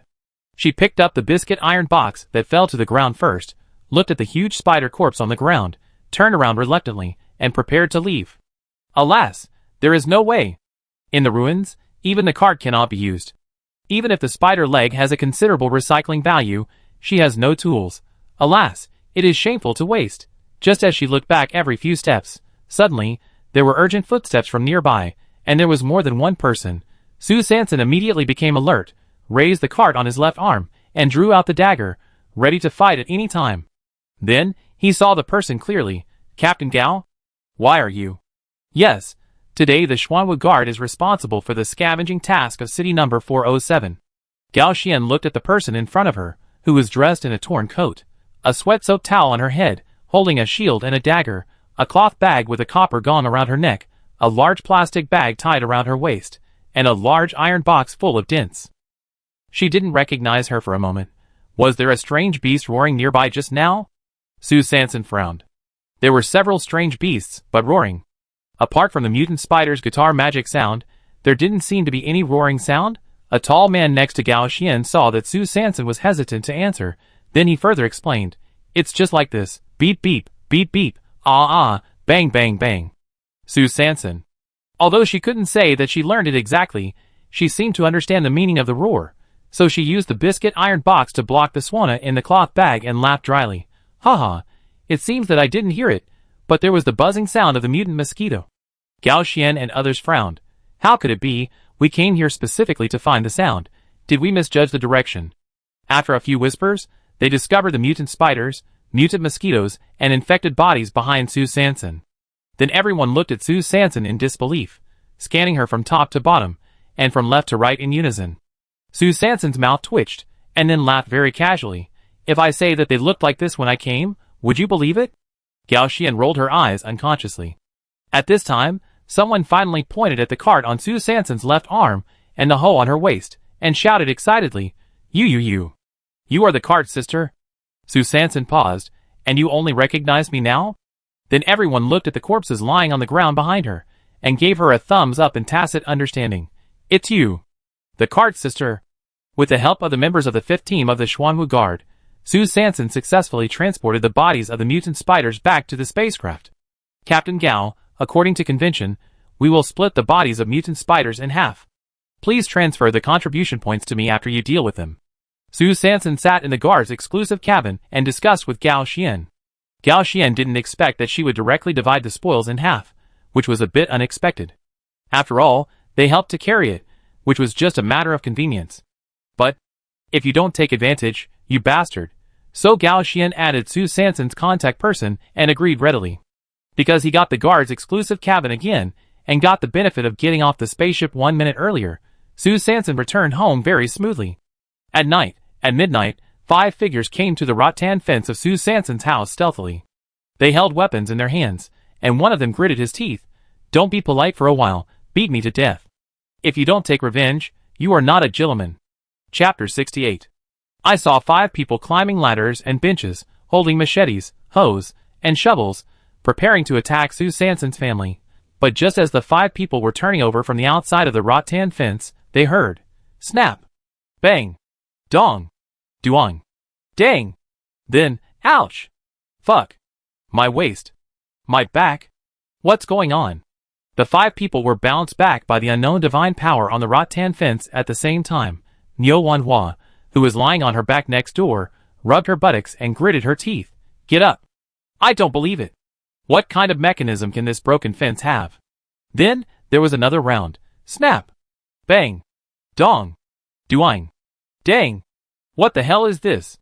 Huzi widened his eyes, and looked at the fence that seemed to exude magic in disbelief. This must be a ghost wall. Li Shuqiang, who was instigated by Niu Wanhua to join the house search, trembled in his voice, but was very sure of his judgment in his heart. Ghost wall. Oh my god. It must be a ghost. Wang Bo, who was also fooled by Niu Wanhua, got his pants wet instantly, and was obviously scared.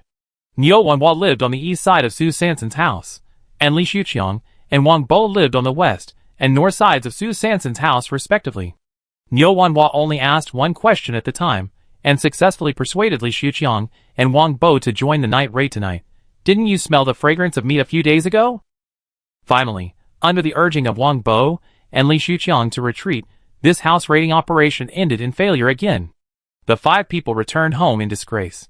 Time goes back to the 336th year of the star calendar, the 90th day of the yin season, 1921. Sue Sanson held the spider silk bag and excitedly showed Xie Yuan what happened today. "Look, if you don't look at it from a specific angle, you can't see that there are silk threads in this bag." Xie Yuan nodded, looked at the transparent silk threads inside, and slightly curled his lips. "Take out the high-energy knife that he just made today and start to try to cut the spider silk." He took out a nuclear crystal with the smallest energy value, placed it on the energy conversion device, and lightly pressed the switch with his thumb. The thin metal blade immediately emitted a surge of energy, and the spider silk as tough as steel bars was easily cut like tofu. Hiss. So awesome. Su Sanson gave a thumbs up crazily, and Xie Yuan nodded calmly, but the tip of his ears had unconsciously turned red. He had just modified this high-energy knife today, and it was made of the energy converter and top-grade metal materials that Su Sanson pried out from the storage box of stolen organs in city number 204. The power of the high-energy knife is indeed good, but it needs to be fueled by energy-based nuclear crystals. Su Sanson looked at the slightly dimmed yellow nuclear crystals on the energy converter with some pain, and sighed with a pout. Hey! I still have to use it sparingly. Although their hearts were bleeding, for the safety of the house, the two finally used up half of the energy-based nuclear crystals, and built a 5-meter-high spider silk net along the rattan fence of the yard. In the end, they only tied a slipknot with spider silk at the gap of the fence door. When they go home in the future, they need to untie the spider silk slipknot before they can push open the fence door. The safety factor is instantly full. I just didn't expect that on the first night after the completion of the project, we would welcome a wave of distinguished guests. Time goes back to the 336th year of the star calendar, the 91st day of the Yinji period, and 7 o'clock in the morning. Su Sanson did not have any scavenging arrangements today, but under the urging of Xie Yuan, she once again entered the devil training. In addition to daily physical training, today's additional training goal is to increase the 5-meter line throw hit rate from 0% to 10%. At noon, she was already sweating profusely, and her limbs were trembling. With Xie Yuan's generous pause, she finally collapsed on the straw mat. She picked up the medical box hidden in the corner, and turned the nuclear crystals and salt crystals inside, which were shining with the temptation of money, and took a deep breath greedily. Give me strength. My wealth. Give me strength. Balabala little magic fairy. After enjoying the spiritual food, Su Sanson held the blue water nuclear crystal and turned to look at Xie Yuan. What else can this water nuclear crystal be used for besides being used as a freezer? While thinking about what kind of strange beast Balabala little magic fairy looks like, Xie Yuan looked at the water nuclear crystal and explained. Use. There are many places, but most of the time, the guards will use it as a life water bag for the whole team. Life water bag? Su Sanson frowned in confusion. Xie Yuan's eyes were erratic, as if he was recalling the past. When the guards are on a mission, sometimes they stay outside for several days. It may be a long time without a water source. We will put the water core crystal in a water bag, so that the water droplets inside will accumulate. Oh, so that's why you didn't let me cover the box. Does it mean that as long as the water core crystal is placed in a closed space, it will continue to produce water droplets? Su Sanson suddenly understood something. Yes, while the water droplets are being produced, the energy value is also constantly decreasing. Xie Yuan further explained. Su Sanson began to feel pain again. That is to say, when the energy value is exhausted, all the nuclear crystals will be useless, or disappear directly. Xie Yuan nodded without comment. Are water nuclear crystals very rare? Su Sanson's thoughts suddenly jumped. Xie Yuan, very rare. The base guard station currently has only 4, 2 as reserve materials, and 2 for the guards on missions to apply for use. In the second-hand store at the end of the black market, Lao Qin had just connected to the optical computer communication of the private soldier team, the captain of the Dragon and Tiger team, Brother Biao. Joining the Dragon and Tiger team was once one of Qin Erge's dreams, but later, the dream was ruthlessly shattered by the staff of the team's recruitment office. Hey, hello, Brother Biao. Lao Qin was the first to say hello. Erge? Brother Biao's voice sounded. Qin Erge was obviously very excited. Brother Biao actually remembered him. Does that mean he still has a chance to join the Dragon Tiger team? Then, Brother Biao looked at the contact name on the light brain and continued to ask in confusion, Who is Erge? Qin Erge. The dream that had just sprouted was ruthlessly crushed in the soil. Old Qin was obviously well prepared and responded quickly. Ah. Brother Biao, I am Erge's father, Old Qin. Who Erge is actually not important. What's important is that I have a business that I want to discuss with Brother Biao. I wonder if Brother Biao is interested. Qin Erge. Why am I always the one who gets hurt? When Brother Biao heard that there was a business, his tone became more serious. It depends on what the specific business is. Lao Qin followed the draft he had prepared in his mind for several days, and began to introduce. It's like this, I have a friend who wants to ask Brother Biao if it is possible to borrow the team's aircraft and temporary protective shield for 1 day. Of course, the price is negotiable. When Brother Biao heard this, he thought that this was an idea to take his equipment, and he immediately lost interest and refused impatiently. People who want to rent these 2 things can line up directly from the north gate to the south gate. Do you think I look like someone who lacks contribution points? Lao Qin hung up Qin Ergu's optical brain and sighed. Sure enough, this thing is not easy to get. I don't know if the girl really found some incredible treasure. At the same time, in the room next to the elevator entrance of the black market, the fat woman behind the cat's eye touched the gold ring on her hand, looked at the equipment report on the optical brain, and gritted her teeth and said, I didn't expect that Xiaowu took the most expensive one at that time. The high-end storage box. The man on the rocking chair suddenly sat up. What? Isn't the locator matched with the storage box for ordinary ice packs? The fat woman's heart trembled. She didn't dare to say that she had secretly replaced the locator because she needed to borrow the high-end storage box for a private job before, but later, she forgot to change the locator back. So she narrowed her eyes and decided to throw dirty water on the dead. It must be that ungrateful Gu Xiaowu who secretly replaced the locator in order to show off with that storage box. The man clenched his fist and slammed it against the metal table beside him, shouting, Find it! Find it for me! Turn City 204 upside down and find this storage box back. And that pregnant woman. I want to sell all her organs. And City 204 is where Su Sanson got the water core crystal. Chapter 69. At 18:05 in the evening, Su Sanson immediately lay on the ground at Xie Yuan's command, panting and waving his hands. I'm almost dead. I'm almost dead. I don't think there's any need to train myself to be a great pitcher.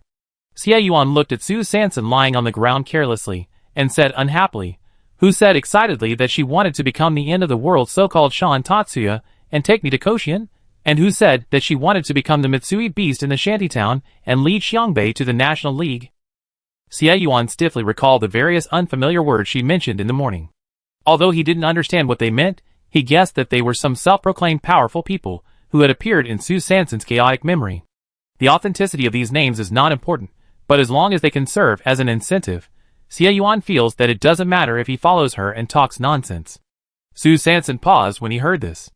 Is Xie Yuan's hearing and memory so good? I just mumbled something this morning. How come he can still repeat it so well now? I was careless. Oh, it's all because of this devilish training. At this time, there was a beep. A transfer notification came from Su Sanson's light brain. Your contact Gao Xian transferred 120 contribution points to you. How much do you know about the Xuanwu Guard? Su Sanson suddenly felt that Gao Xian was a good person. After several contacts, although he was a little cold, he was still upright overall, so he curiously asked Xie Yuan about it. Did the captain of the 5th team transfer money to you? Xie Yuan asked immediately. Su Sanson nodded, signaling him to answer the question quickly. Xie Yuan frowned, recalling with empty eyes, I don't really have much impression of the Xuanwu guards. They may be a newly emerged guards in the past 1 or 2 years. Liming usually performs some urgent or dangerous tasks. We rarely go out for scavenging tasks in recent years, except for the time in city number 505. Su Sanson didn't want to recall the memory of the few seconds when he traveled through time and space, when his original body came from city number 505, because it was too terrifying and desperate, so he immediately changed the subject. So are the guards also divided into levels? Xie Yuan nodded, then shook his head. There is no obvious classification, but there are some established conventions. For example, the guards with stronger abilities will perform relatively independent but dangerous tasks, and the guards with ordinary abilities are basically responsible for scavenging tasks. Of course, there are also some guards who have violated the laws of the base. The guards will organize them into death squads and perform some extremely dangerous tasks together with the criminals in the exile area. Su Sanson looked at Xie Yuan's thin face, whose redness and swelling had subsided and was no longer purple, and suddenly became a little dazed. What's wrong? Xie Yuan thought she had come up with a new question. Ahem, it's okay. Remember to wrap a towel when you go out to avoid radiation damage. Oh my, I was distracted just now. This shouldn't be the case. This shouldn't be the case, but those thick eyebrows, narrow and heroic eyes, high nose bridge, smooth jawline. Stop! Stop! Stop! Stop! At the end of the black market, Lao Qin, carrying his heavy safe, shouted to Qin Ergu on the 2nd floor, Ergu, go downstairs to look after the store. Then he pushed open the small door on the wall, and went to the next door XX supplies store to find the boss Cyan. Cyan pushed his glasses on the bridge of his nose, took out the inner city pass, and the special invitation card for the auction, and handed them to the inner city guards. After Lao Qin was checked 360 degrees without blind spots again, the two of them successfully entered the inner city of the base. In the dark tunnel, with a breeze blowing, a suspended car stopped in front of the two. Cyan scanned the invitation card, and the two quickly got on the car. 2 or 3 minutes later, under the urging of the mechanical countdown of the suspended car, Cyan and Lao Qin quickly got off the car, and then followed the dark white indicator light on the ground and entered the metal elevator. Ding! The elevator door opened, and a middle-aged man in a black suit and white gloves came over and smiled and said, "Please show your invitation card." Cyan was familiar with the way and handed over the invitation card. The middle-aged man scanned the information on the card and said, "Welcome, Mr. Tianji." The middle-aged man glanced at Lao Qin's light head and smiled and said, "Mr. Qin, you have successfully bid 2 items at the auction. According to the guide principle, you only need to bid 3 more items, or 5 items, to obtain the status of the inviter." Lao Qin clenched his fists at his side, excited. "I didn't expect that the 2 pairs of boots last time were calculated separately, so in this way." Thinking of the 3 low-pollution high-purity salt crystals, he suddenly felt that the identity of the inviter was standing not far away, waving at him kindly. The 2 quickly entered the auction room outside. The familiar small room, the familiar 3-person sofa, the familiar wooden coffee table, the familiar oversized electronic screen. Kosh and Cian was still reluctant to click on the service function button, fearing that the contribution points in his brain would disappear. Although Lao Qin was still curious, he quickly suppressed the urge to click on the service button when he thought that he was about to become the inviter. When Cian couldn't wait to press the superior button, the door soon opened, and a man wearing a mask and carrying a toolbox came in and said in a gentle voice, "Hello, I am the reviewer today. Please show me the object you want to be premium." This time it was a male reviewer. Lao Qin was obviously not as nervous as the first time. He calmly opened the metal safe. Of course, this action was done behind the 2 of them, and then carefully took out a card book inside. Yes, it was a card book. Lao Qin did not bring the 3 slightly contaminated high-purity salt crystals this time, because he was worried that he would be remembered if he took out too many things at once. Even in the inner city of the base, he would rather be cautious. After all, being careful is the key to success. The tester took the card book with both hands, and placed it on the metal panel that automatically rose from the top layer of the toolbox. He inspected the card book for about half an hour without making any records. He took out the metal detector from the middle layer of the toolbox and scanned it. Ding! It's a rare collection from the old century. The material is unclear, and the product name is unclear. The tester paused and bowed slightly to Lao Qin to apologize. Lao Qin's heart skipped a beat. Oops, did he bet on the wrong thing this time? The tester reported to the optical computer. Apply for a senior tester to conduct a secondary appraisal. Soon, another male tester wearing a mask entered the room. He held a small electronic screen in his hand and took a photo of the card book with a camera. Then, he opened the card book and checked it carefully. Then, he entered something on the electronic screen. A few seconds later, a test result popped up on the electronic screen. Rare collection from the old century. The material is the special colorful reflective process of the old century. The product name is unclear. The 2 assessors looked at each other, and then looked at Lao Qin at the same time. We need to apply for a remote connection with the master assessor of base 903 to conduct 3 appraisals. The connection was quickly connected, and a white-haired and wrinkled old man appeared on the screen. After seeing the open card book, the old man's expression froze, and he stammered, as if he wanted to say something, but didn't know where to start. His big hands covered with age spots trembled as he touched a photo frame on the desk. In the center of the photo frame was a sticker. The sticker is printed with Ultraman named Tiga. The color of the sticker is a little dim, and there is a little curling at the lower right corner. Old Qin looked at the old man's expression on the screen, which seemed to be puzzled and excited. Suddenly, he asked a question from the depths of his soul. "Do you believe in light?" The old man burst into tears and cried. And tonight's Ultraman card book, in the description of its top quality, has such an endorsement from the master reviewer of base city number 903. It is not because you are Ultraman that you can become light. It is because you have light in your heart that you can become the Ultraman of the end of the world. At the same time, in a room in the inner city of the base, behind a glass of simulated beer, a deep and serious voice suddenly spoke. "Send someone to city number 505, Xie Yuan, to see the body if dead or alive. Even if it becomes an infected body, you have to find it for me." Chapter 70. In the office of the captain of the Dawn Guard, Wu Feng frowned as he looked at the blood sample test reports accumulated over the past few days on the optical computer. Everyone's data is here except Scar. And Scar was walking along the periphery of the shantytown, street by street.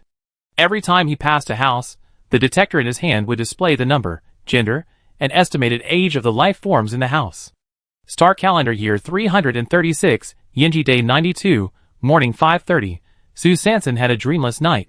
Another day of getting up early to work. After getting up, washing, going to the public toilet, and eating, she wrapped a small towel around her, hung up the newly acquired Tongluo brand hard guard, pulled up the small cart, and went out. Today's destination is Wasteland number 25. After a beep sound in front of the spaceship hatch, Sue Sanson showed her thrifty small cart. She boarded the spaceship smoothly, and found a corner to sit down casually. What she didn't notice was that she had been followed by Niu Wanhua and her two companions from next door, since she left the cabin. Niu Wanhua and her two companions were even more resentful after they were defeated again last night. Since they couldn't enter the cabin for the time being, they decided to make Sue Sanson pay the price in the Wasteland. 20 minutes later, a familiar broadcast sounded. The spacecraft has arrived at Wasteland number 25, and the protective shield has begun to be deployed, preparing for landing. The hatch is about to open. Please be careful not to leave the protective shield. After getting off the spacecraft, what caught my eye was the undulating mountains in the distance. The dense trees were lush and green, and the flowers on the mountain were blooming in the wind, full of vitality in the morning sun. However, there seemed to be some bulges between the flowers on the mountain, like brown lumps of different sizes, mixed in the flower fields, which seemed a bit out of place. Oh, never mind. Sue Sanson retracted her gaze from the distance, looked at the tall trees nearby, pulled up the cart, and headed into the woods with high morale. Come on, my lucky goddess. It's time to start the metaphysics again. The special mission of the base today is pine nuts. When Sue Sanson heard it, she felt that it was not easy, and there was a high probability that she would need to compete with the mutant squirrels for food. Oh, forget it. She still didn't join in the fun, and lived happily alone. So while singing a song of praise to the goddess, she started to test indiscriminately along the way. Drop. Severe pollution. Drop. Severe pollution. Drop. Severe pollution. Very good. 2 hours later, Sue Sanson, who had nothing to show for it, leaned against a tree. He took out a plastic water bottle helplessly, drank a sip of boiled water, wiped his sweat, wrapped a small towel around him, and began to mutter in his heart. Singing is useless today. What should I do? Could it be? Could it be that I can only give it directly? Okay. Ah! Praise the goddess. Sue Sanson was still silently praising the lucky goddess of today in his heart. In the valley not far away, Niu Wanhua and the other two were whispering in sweat. Didn't you say that she would definitely find something good? How come it's been 2 hours, and there's not even a trace of food? Niu Wanhua's husband was anxious. The three of them had been following the girl next door since they got off the spaceship, and they had been following her blindly for 2 hours, repeatedly checking, but nothing was gained. But time is money. Every day when you open your eyes, you have to eat 3 times.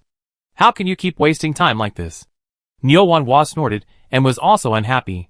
Didn't you see that her house was expanded again last night? She must have found something, and made a fortune. Otherwise, where would she get the contribution points to expand the house? Huzi also agreed. Although he didn't pay attention to whether the house was expanded last night, he only knew that the next door was too weird and haunted, but looking at her mother's serious face with gritted teeth, he knew what to do at the moment, just nodded. No, we can't waste time like this anymore, we have to act separately.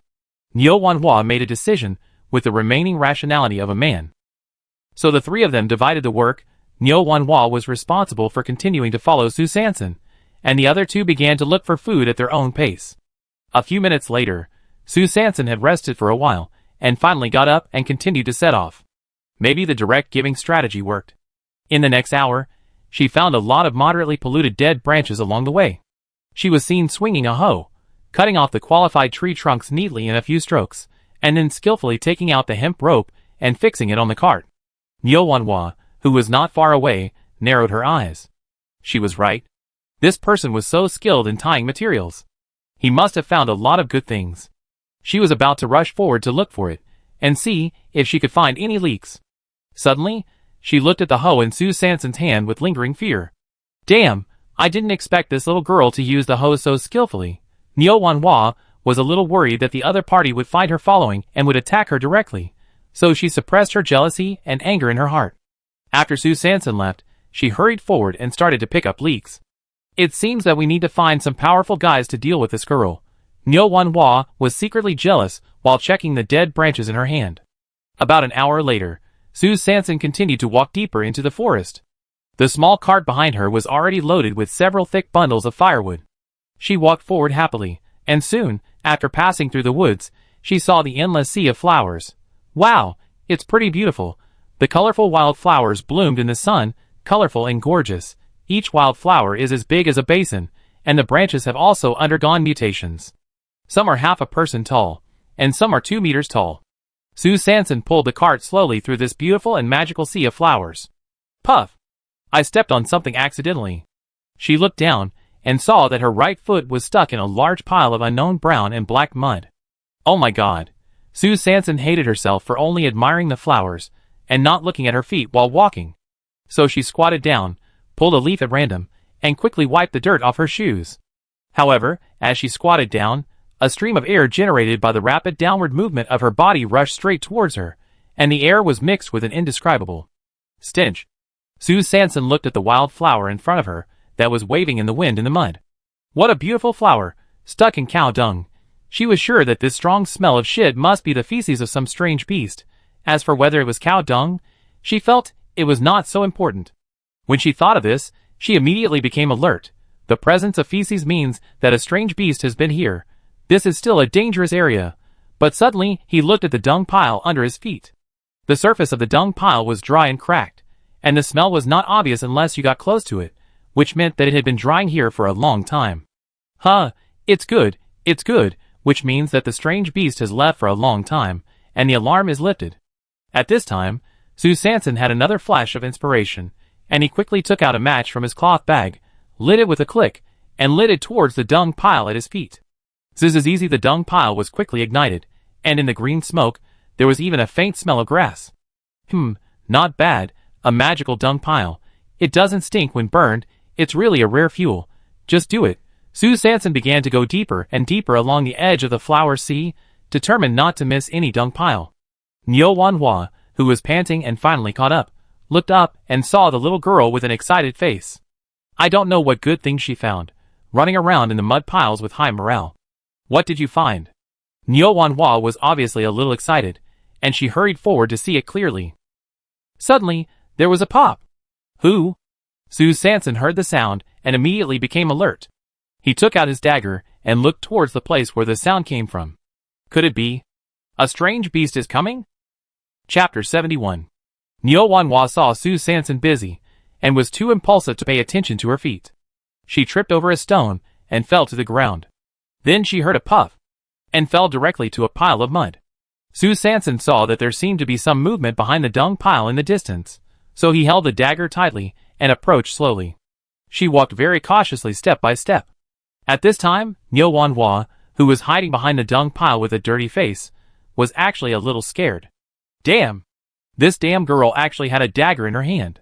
She originally thought that the main purpose of today was to pick up leeks, so when she separated from her man and Huzi, she didn't bring any sharp things. She was really careless. So she was very worried that she would be discovered, so she had to squat and stick tightly behind the mud pile. However, Sue Sanson not only wanted to get closer, but also planned to circle around the dung pile and check it carefully. Nyo Wanhua had no other choice but to dig a hole in the mud pile, jumped into it, and then carefully filled the hole. Suddenly, an indescribable smell of feces tightly enveloped Nyo Wanhua in the dark. Sue Sanson walked around for a long time and found nothing unusual, so he frowned. Am I hallucinating? It shouldn't be.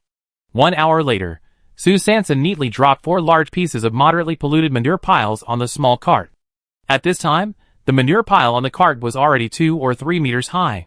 She was really worried that the cart would overturn on the road, so she had to throw the previously bundled firewood on her back, carry one hand on her shoulder, pull the cart with the other hand, and leave the sea of flowers contentedly. And when she was completely far away, Nyo Wanhua in the manure pile panted and rolled out of it in a mess with a pale face. But at this time, there was no trace of Sue Sanson. She stared at the distance with anger, as if this was the only way to ignore the stench she was feeling at the moment.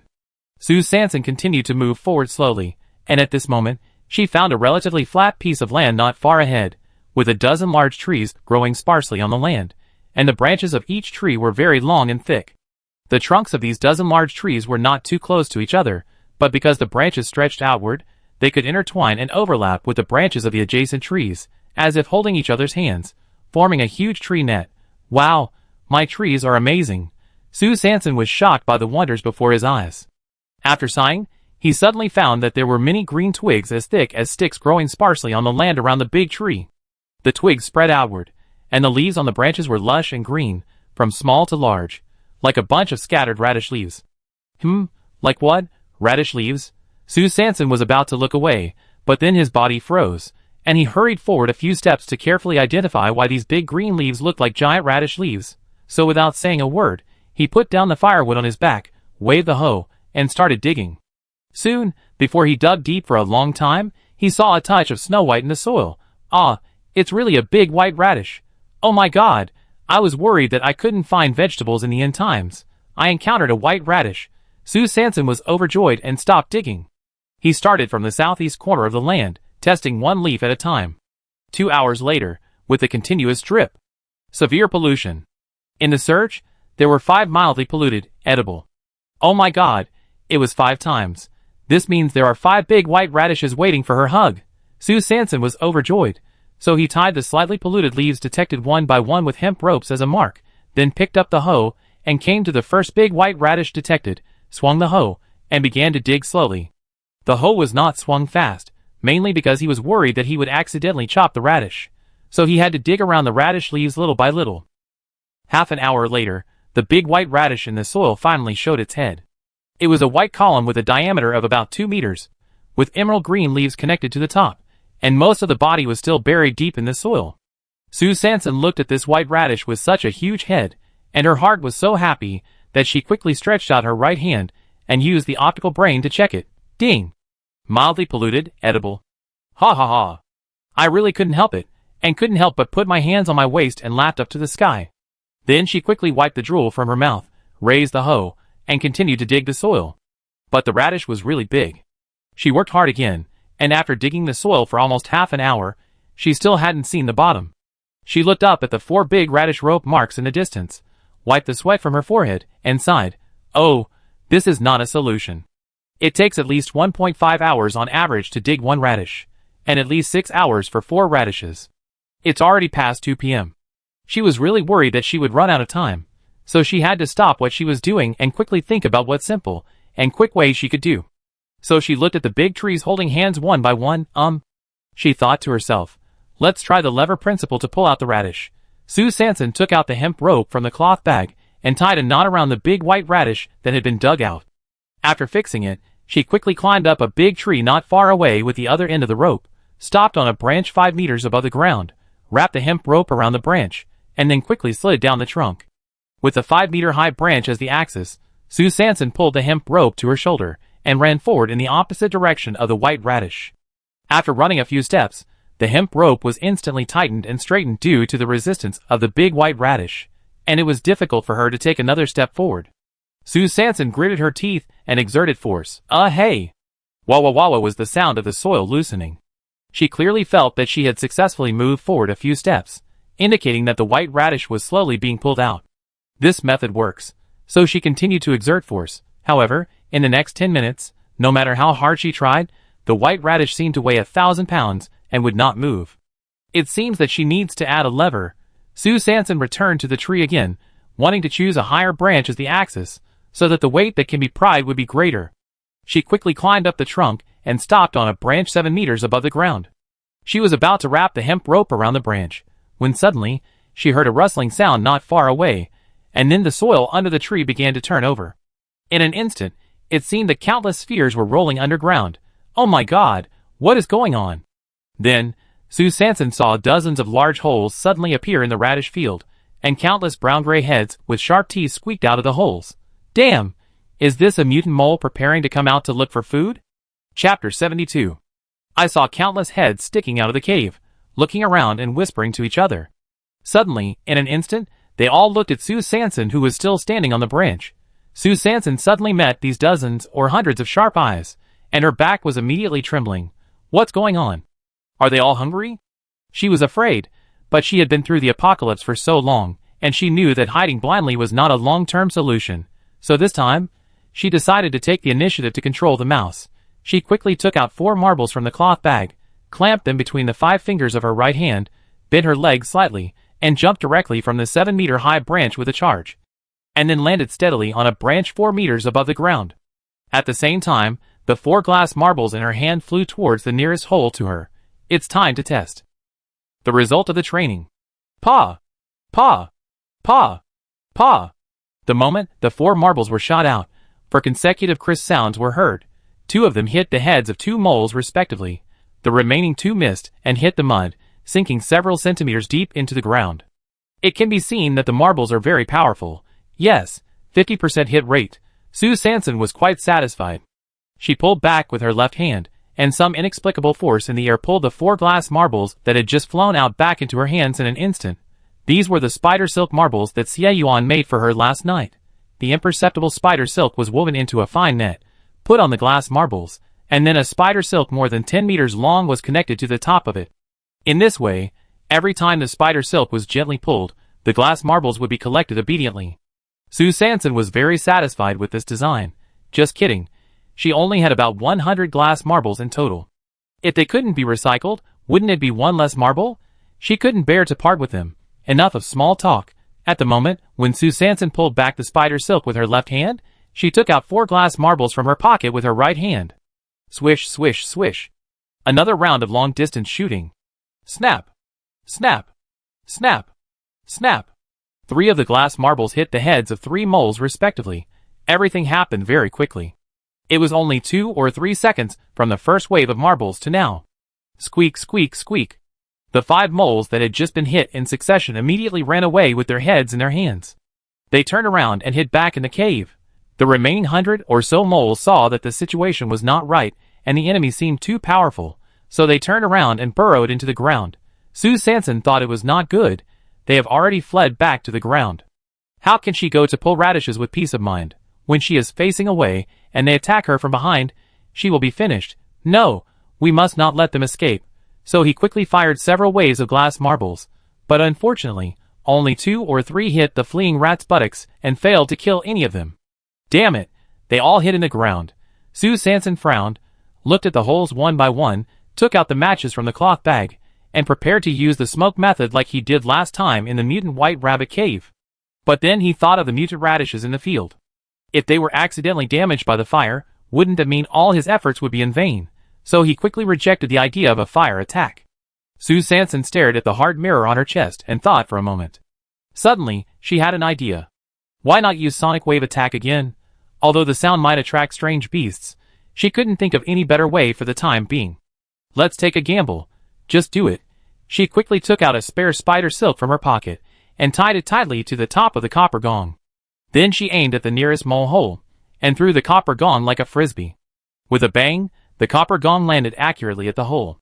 Immediately afterwards, Sue Sanson threw 4 glass marbles at the copper gong and heard duong, duong, duong, duong. The 4 gong sounds went straight into the cave and resonated endlessly in the narrow passage of the cave. In an instant, 3 moles had to stick their heads out from another hole because they couldn't stand the resonating sound waves. It's you. Sue Sanson was well prepared. When the 3 heads were about to pop out, she raised her arms, and 4 glass marbles flew out immediately. Paw! Paw! Paw! Hit the 3 heads, but it wasn't over yet. While throwing the glass marbles, 2 scalpels and 2 daggers covered with spider silk also shot out. Poochie! Poochie! Poochie! Taking advantage of the moment when the 3 moles were stunned by the hit, the real killing move that followed took their lives directly. Yes, first blood. Sue Sanson successfully completed the first kill. After self-affirmation with a fist and a slap, she followed the same method and shuttled back and forth between the dozens of branches. Then, in this forest, the sound of a gong duong, duong, duong, was heard continuously, followed by 4 consecutive hits of paw, paw, paw, paw, and then a mixed sound of poochie, poochie, and zitsiti. Time passed by minute, and Sue Sanson became more and more courageous and more adept at fighting on the branches. Just as she was concentrating on playing whack-a-mole, a sneaky figure hid behind the slope not far away. She was covered in mud and had a faint smell on her body. Her pair of vicious eyes stared at Sue Sanson, who was constantly moving on the branches in front of her, and then quickly shared a coordinate on the optical computer. After receiving the coordinate message, Mausage was driving a truck, shuttling back and forth between the mountains and forests, and was worried about not being able to find business. If Jean Guifeng was here, she would recognize at a glance that this was the car that wanted to rob when he was late to pick up Sue Sanson at the number 21 Wasteland. At this time, Sue Sanson had no idea that danger was quietly approaching her. Looking at the dead moles on the ground, she threw marbles again, struck the gong, and waited for a while, but still did not see a mole emerge from the hole. So she carefully observed for a moment and confirmed that there were at least 2 or 3 dead moles lying at the entrance of each hole, and finally breathed a sigh of relief. It seems that the cleanup is almost done. So she bent her knees, jumped into the air with a force, and jumped off the branch lightly, starting from the hole closest to her, dissecting the brains of these moles one by one, and of course, she did not forget to test them by the way. Don't mention it, they actually found 3 half-meter-long mildly contaminated mutant hamsters. Sue Sanson was a little confused, but then he thought he ate dried insect eggs with relish, and the mutant hamster meat was real protein, so he quickly adjusted his mentality and pulled the 3 mutant hamsters to the cart one by one. However, at this moment, there was a thump-thump sound of a motor from a distance. She looked at the connection button on the optical computer that had not been pressed yet. What's going on? This Jean Guifeng can now predict my service needs in advance? Before she could wait for a few seconds of surprise, she soon heard a conversation. Brother Mousy, the coordinates received are in front. I heard that woman opened a lot of good things. Go to hell. I told you to keep your voice down. Keep your voice down. Have you brought all the stuff? I brought it. It's all in the back seat. Okay. Load it, and get ready to get off the car. Sue Sanson's eyes widened immediately. Fuck, is there a gun? Chapter 73. There was no time to dodge. The truck was moving so fast. 2 tall men, each holding a metal shotgun, rushed toward Sue Sanson. Brother Mousy? This is it. One of the thin men shouted excitedly to the man with a buzz cut next to him. The guy with a short haircut looked at Sue Sanson and the dead moles in front of him, and raised his eyebrows, saying something interesting. You. Hand over all the supplies. I can consider sparing your life. Sue Sanson looked at the 2 people in front of him raising their hunting rifles and pointing them at him, thinking, damn. Who sold her coordinates? Gritting his teeth, he quickly thought of a countermeasure. As long as there is a green mountain, there is no need to worry about running out of firewood. So he laughed dryly, showed a mutant mole corpse behind him that had not been moved to the cart in time, and made a gesture of invitation. Mildly contaminated mutant mole, take it away. Sue Sanson stared at the muzzles of the 2 hunting rifles vigilantly, and slowly moved towards the big tree beside him. Suddenly, there was a gunshot of bang. Ah! Sue Sanson fell backwards in an instant. He was shot. He was indeed a robber without martial ethics. At this moment, a loud boom sound suddenly came from not far away, like thunder rolling, and like thousands of horses galloping. Unless they were 500 meters away, dust suddenly flew up and the ground shook. Looking carefully, oh no! It's a group of mutant wild boars. Retreat! The short-haired mousy brother and his followers didn't have time to move the mutant mole corpse that Sue Sanson had just shown. The 2 of them put away their guns and turned around, quickly got on the truck, and stepped on the accelerator to the bottom. Tut tut tut! The truck disappeared without a trace. Sue Sanson felt pain in her chest. She looked at the hard guard that she had hung back on her chest and advanced inside. Fortunately, it was just a wooden bullet. Yes, on the official spacecraft, how could the scavengers carry heavy firepower weapons? Then she looked up again, and looked at the mutant wild boars that were less than 100 meters away from her. She took a deep breath, gritted her teeth, and quickly stood up. She exerted force on her right foot, and jumped onto the big tree next to her. Then she used all 4 limbs to quickly climb up to the 7-meter-high branch. However, the mutant wild boars had obviously discovered Sue Sanson, who was climbing the tree. Some of them swung their huge hooves and chased the truck, while others stepped on the mutant mole corpses on the ground, opened their big mouths with fangs, and quickly cleaned up the battlefield one by one. The huge pig's hoofs stepped hard in the mud, and a 1-meter-deep pit easily appeared in front of her. Oh my god, is this a pig or an elephant? Why is it so tall? Why are the fangs on its face so long? Sue Sanson stared at the extremely sharp fangs, and her legs trembled. No! She had to hide higher. She closed her eyes, turned around immediately, and climbed up quickly towards the highest branch of the tree. However, 2 mutant wild boars seemed to be very interested in the small prey on the tree. Huff! Huff! Circling around the tree where she was circling back and forth. Sue Sanson held the tree trunk, stood on the highest branch, and stared closely at the two mutant wild boars circling back and forth below. Why are they being stared at? Just as she was anxiously waiting for the mutant wild boars to finish eating the mutant gophers and leave, the two mutant wild boars surrounding her suddenly took a few steps back, then kicked the ground with their hind legs and rushed straight towards the tree where she was. There were two loud noises, and Sue Sanson felt the ground shaking instantly, followed by a crack, and the thick tree was directly broken by the two mutant wild boars. Unable to keep her balance, she lost focus and fell straight down. Oops! The huge fangs of the mutant wild boar were waiting greedily just below her falling path, shining with a bloodthirsty cold light under the sunlight. At the critical moment, Sue Sanson threw a glass marble to the big tree next to her. The marble pulled the spider silk and quickly wrapped around the branches several times by inertia. She pulled the spider silk back and pulled her waist and abdomen in the air, rubbing the top of the mutant wild boar's fangs, and instantly swung to a big tree next door. Huh? That was close. She exhaled deeply. But it wasn't over yet. Two mutant wild boars immediately followed her figure and rushed towards the big tree she had just landed on. With a click, the big tree began to tilt and fall to the ground. No! If this goes on, there is really no way to avoid it. Sue Sanson held a branch that was leaning towards the mutant wild boar tightly with her left hand, took out a dagger with her right hand, and bit it in her mouth. At the moment when she fell straight towards the tusks of the mutant wild boar again, she retracted her legs and jumped up. At the moment when the tusks were about to pierce her chest and abdomen, she turned over and her right hand accurately hung on the curved hook of the mutant wild boar's tusks. Seeing that the small prey did not die as expected, the mutant wild boar opened its bloody mouth full of fangs and shook its head, trying to swallow Sue Sanson alive in the air. Sue Sanson hooked the fangs tightly with her right arm, swung it in the air, and tried her best to stabilize her body. She picked up the dagger in her mouth with her left hand and stabbed it into the nostrils of the mutant wild boar closest to her. But the dagger was quickly blocked. I didn't expect that the mutant wild boar's skin was so thick and tough that even the relatively weak pig nostrils could not be hurt by the dagger. Damn! This skin is too thick. Sue Sanson was anxiously thinking about countermeasures, and the mutant wild boar was obviously very angry about the provocation just now. It shook its head vigorously, and quickly hit another big tree with a powerful slam. Oops!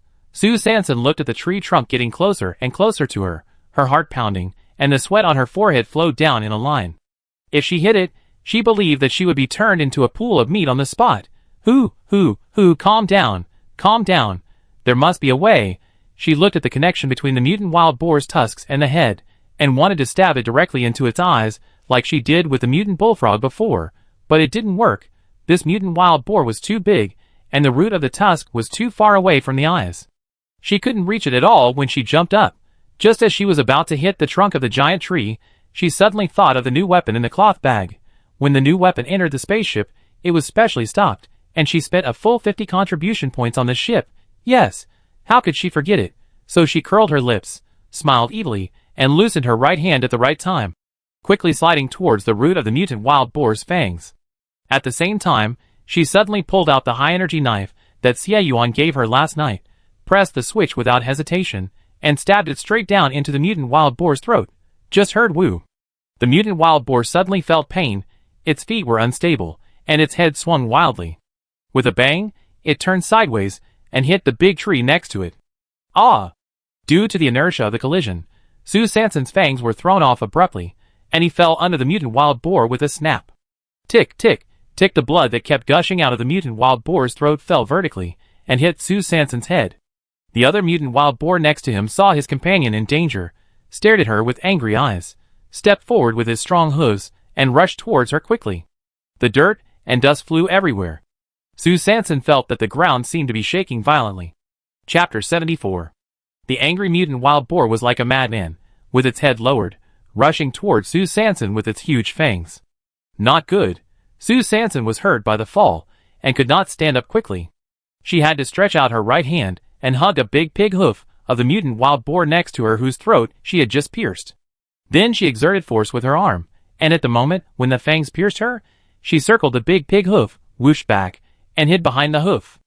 On this side, the mutant wild boar that was rushing straight saw that the small prey suddenly hid behind its companion's legs, and immediately braked urgently, and the big pig head swung to the right, and the fangs were inserted directly into the trunk of the giant tree.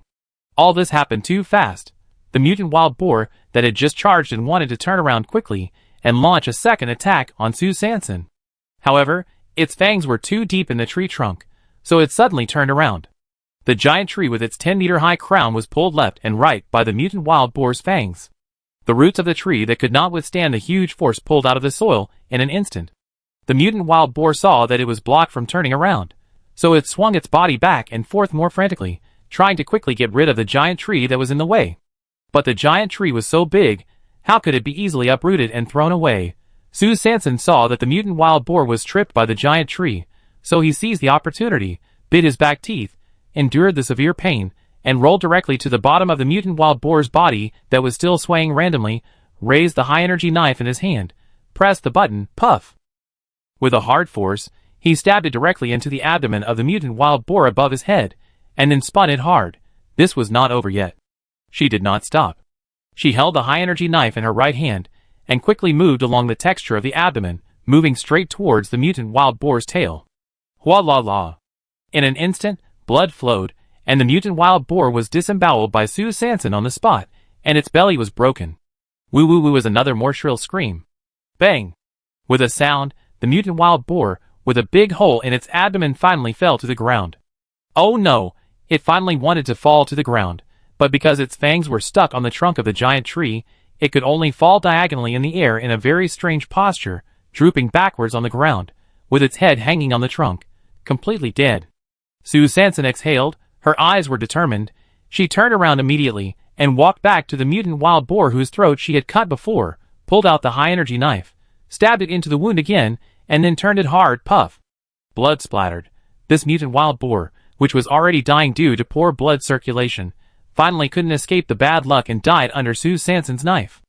At the same time, the dozen mutant wild boars nearby saw their companions suddenly suffered a disaster and were alert.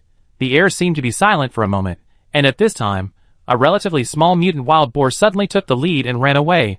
The remaining dozen mutant wild boars, who were still stunned, seemed to have returned to their senses in an instant, and they immediately grunted and stepped quickly disappearing in the radish field surrounded by giant trees.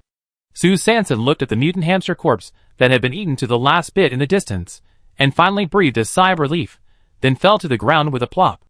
Who, she panted heavily, still in shock. If she hadn't brought the heart protector and the high-energy knife, she would have died more than twice today. While calming down, she took out the optical computer and tested the two mutant wild boars that were bigger than elephants. Ding! Moderately contaminated, can be used. Ding! Slightly contaminated, edible. Oh my god! She widened her eyes, and instantly became energetic again. This is fortune. Fortune! All meat. All meat. I haven't eaten pork for a long time. Twice cooked pork. Shredded pork with fish sauce. Stewed pork ribs with radish. Oh my god! 20 minutes later, Jean Guifeng jumped down from the driver's seat of the truck. When he was about to show his professional fake smile with 8 teeth, he saw a woman covered in blood, leaning against the two giant wild boars. Next to the corpse, the wild boar corpse was dripping with blood. The woman's bright eyes stared at his big bald head, drooling from her mouth, and she kept swallowing saliva in her throat, as if she had been hungry for a long time and wanted to eat people. He was shocked. Damn! When did the infected body appear in the wilderness? I'm afraid I got the coordinates wrong. He regretted it very much. I shouldn't have refused the request for the secret code today. Sue Sanson saw Jean Guifeng standing there like a fool after getting off the car, so he complained impatiently. What's the situation? Has the service quality of your Shafeng been reduced to this extent? I will give a bad review no matter what I say today. Jean Guifeng came back to her senses when she heard the word bad review. Phew, luckily it's not an infected body. Damn it, Jean Guifeng has been escorting for more than 10 years and has never heard of anything bad or good. Sue Sanson is the only one who always talks about bad reviews. He sometimes feels unconfident and starts to doubt his business ability.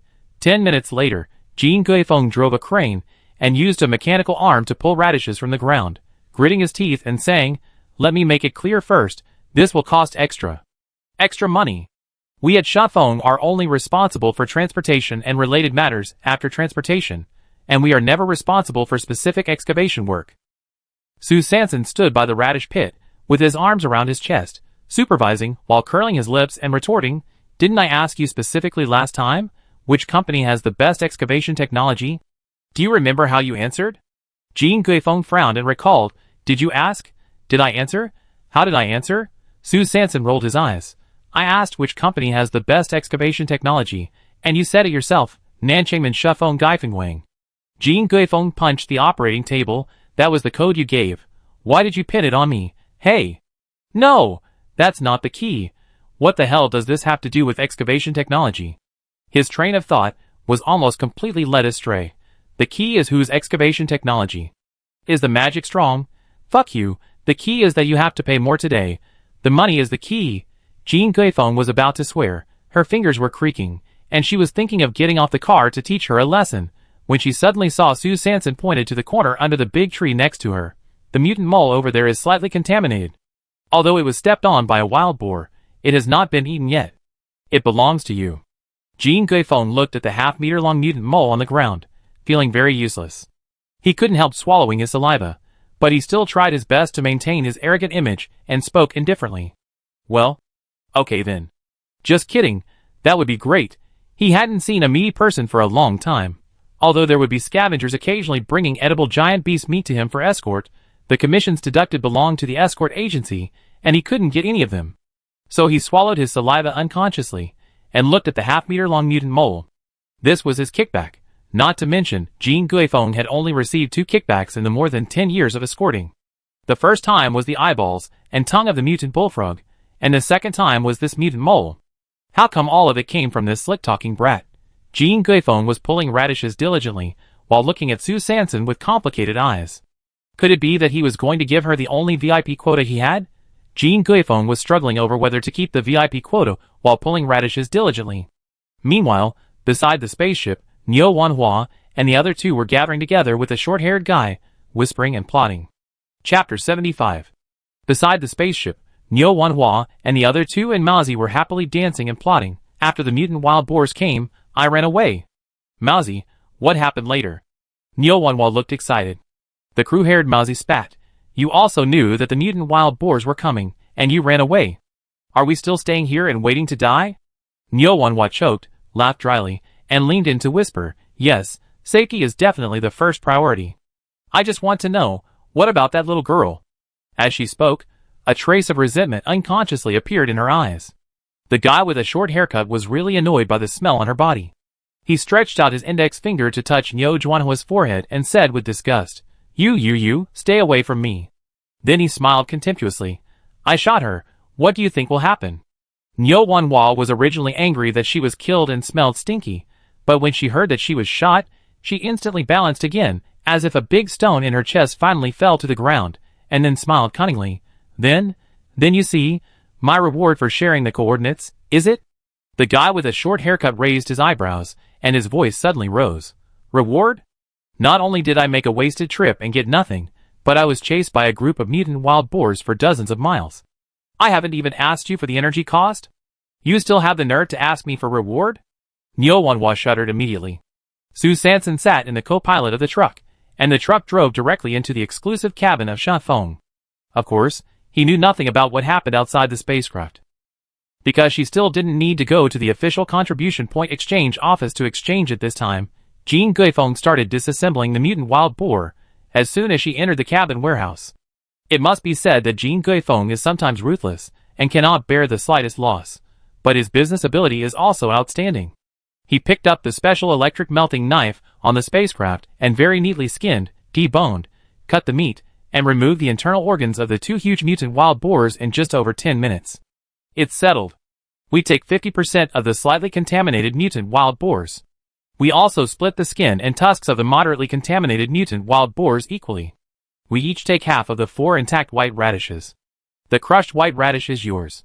Su Sanson looked at the huge slightly contaminated mutant wild boar, and was reluctant to give it away. He rolled his eyes, and asked tentatively, How do you think of your cooperation with me these few times? Jean Guifeng raised his eyebrows. What? Did this little girl know about my VIP quota and wanted to get close to me? So he was quite defensive, and replied with a fake smile, It's okay. Su Sanson. With curved eyebrows, thinking about the bald man's expression every time he took kickbacks, he made up a story, and casually said, I received another business card of your escort agency today. The man called himself the escort. The price he offered was not high, and he was willing to give me a discount. Jean Guifeng's body froze. Damn it, Who is the blind person who is stealing his business? Jin Guifeng's thoughts were racing. This girl was his top employer at the moment, and he must not let others take over. After struggling for 10 seconds, Jin Guifeng exhaled and gritted his teeth. I can give you 0 commission for the slightly contaminated mutant wild boar, but damn it, even if the escort agency loses money, I can't lose myself. Commission can be reduced, but kickbacks must be guaranteed. Fortunately, there are 2 mutant wild boars this time. If we send one moderately polluted one back to the escort agency, we should be able to complete the performance. He looked at the 5 to 6 meter high pile of animal feces on the cart, and he was really disgusted. He continued to emphasize, I don't want that pile of feces, but the slightly polluted mutant gopher must be 100% mine.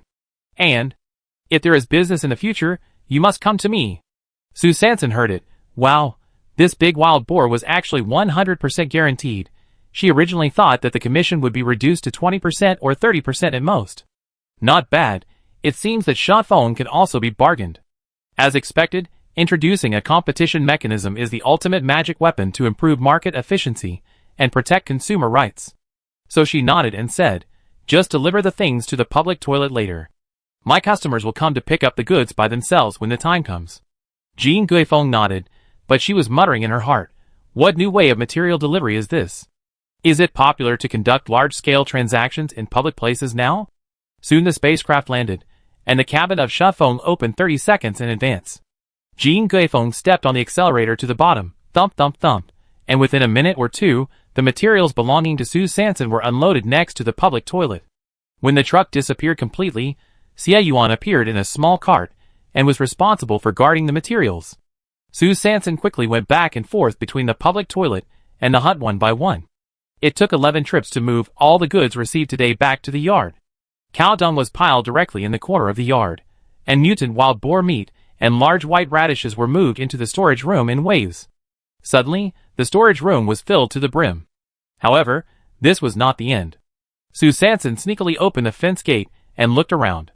She found that the large group of people in the shantytown had not returned home yet. Then she quickly dug up the cow dung pile, and took out the 2 slightly contaminated mutant gopher corpses that she had hidden in it before the mutant wild boars came. Then she covered her mouth, and said to Xie Yuan with a smirk, fortunately, I was prepared and kept a trick, ha ha.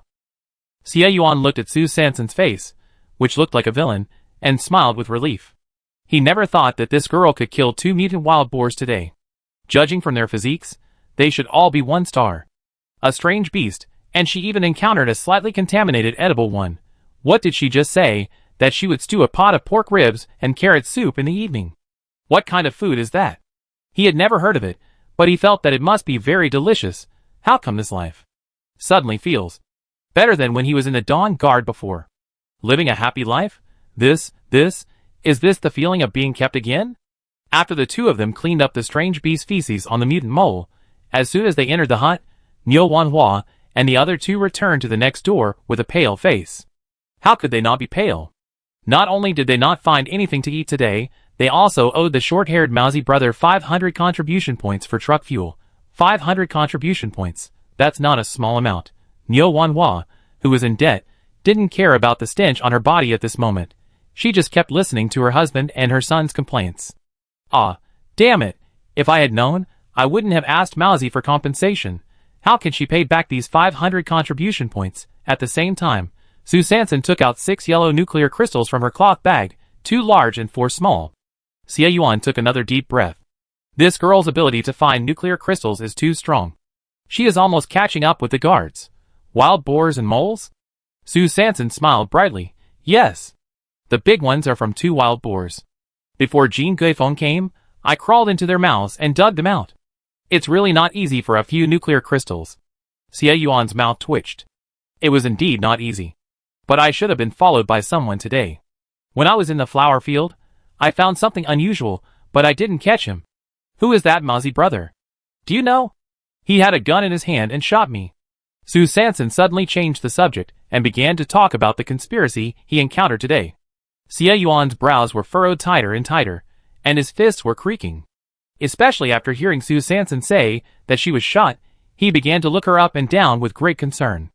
After learning that she was not injured, he was slightly relieved, but his face became more gloomy. Brother Mousy? Very good. Xie Yuan's eyes were deep, and he had already begun to think about his revenge plan. At 19:30 in the evening, Su Sanson finished her shower, came out of the shed, and went to the public toilet. When she came back and was about to close the fence door, she saw a woman coming out from the next door, outside the fence. She was about to walk towards the public toilet, but suddenly turned her head and looked at her with an expression as if she had seen a ghost. Su Sanson frowned. Didn't I wash the blood off my body? So he touched it with his hand. It was very clean. What's wrong with this elder sister? She looked at me with such a horrified look. I don't eat people. Oh, she was the neurotic elder sister who pointed at my nose early that morning and asked for her husband and son. Su Sanson finally remembered what Niu Wanhua looked like, and then looked at her with very pitying and sympathetic eyes. Oh, she is so young, but she is crazy. I don't know if there are any special medical institutions to treat mental illness in this end of the world. So he shook his head and went into the house. The pork ribs and radish soup she had stewed for more than an hour was about to be ready. In the house, Su Sanson and Xie Yuan were enjoying the soup in the camping pot, eating ribs and radishes. Niu Wanhua next door didn't even go to the toilet. She cried at home like she was crazy. And in the shantytown, at the end of the small street where Su Sanson's house was, Scar was holding a detector in his hand and walking in step by step. Chapter 76. Ding! The detector in Scar's hand kept showing the scan results. Number of life forms, 4. Gender, 2 males, 2 females. Age, 33, 10, 31, 8. Suddenly, he turned around and shouted, "Come out!" At this time, Jiangzi came out from the corner, spitting, with a provocative look on his face. "No, Deputy Captain Xiao, I have been with you all the way, and now I realize that I am not up to standard."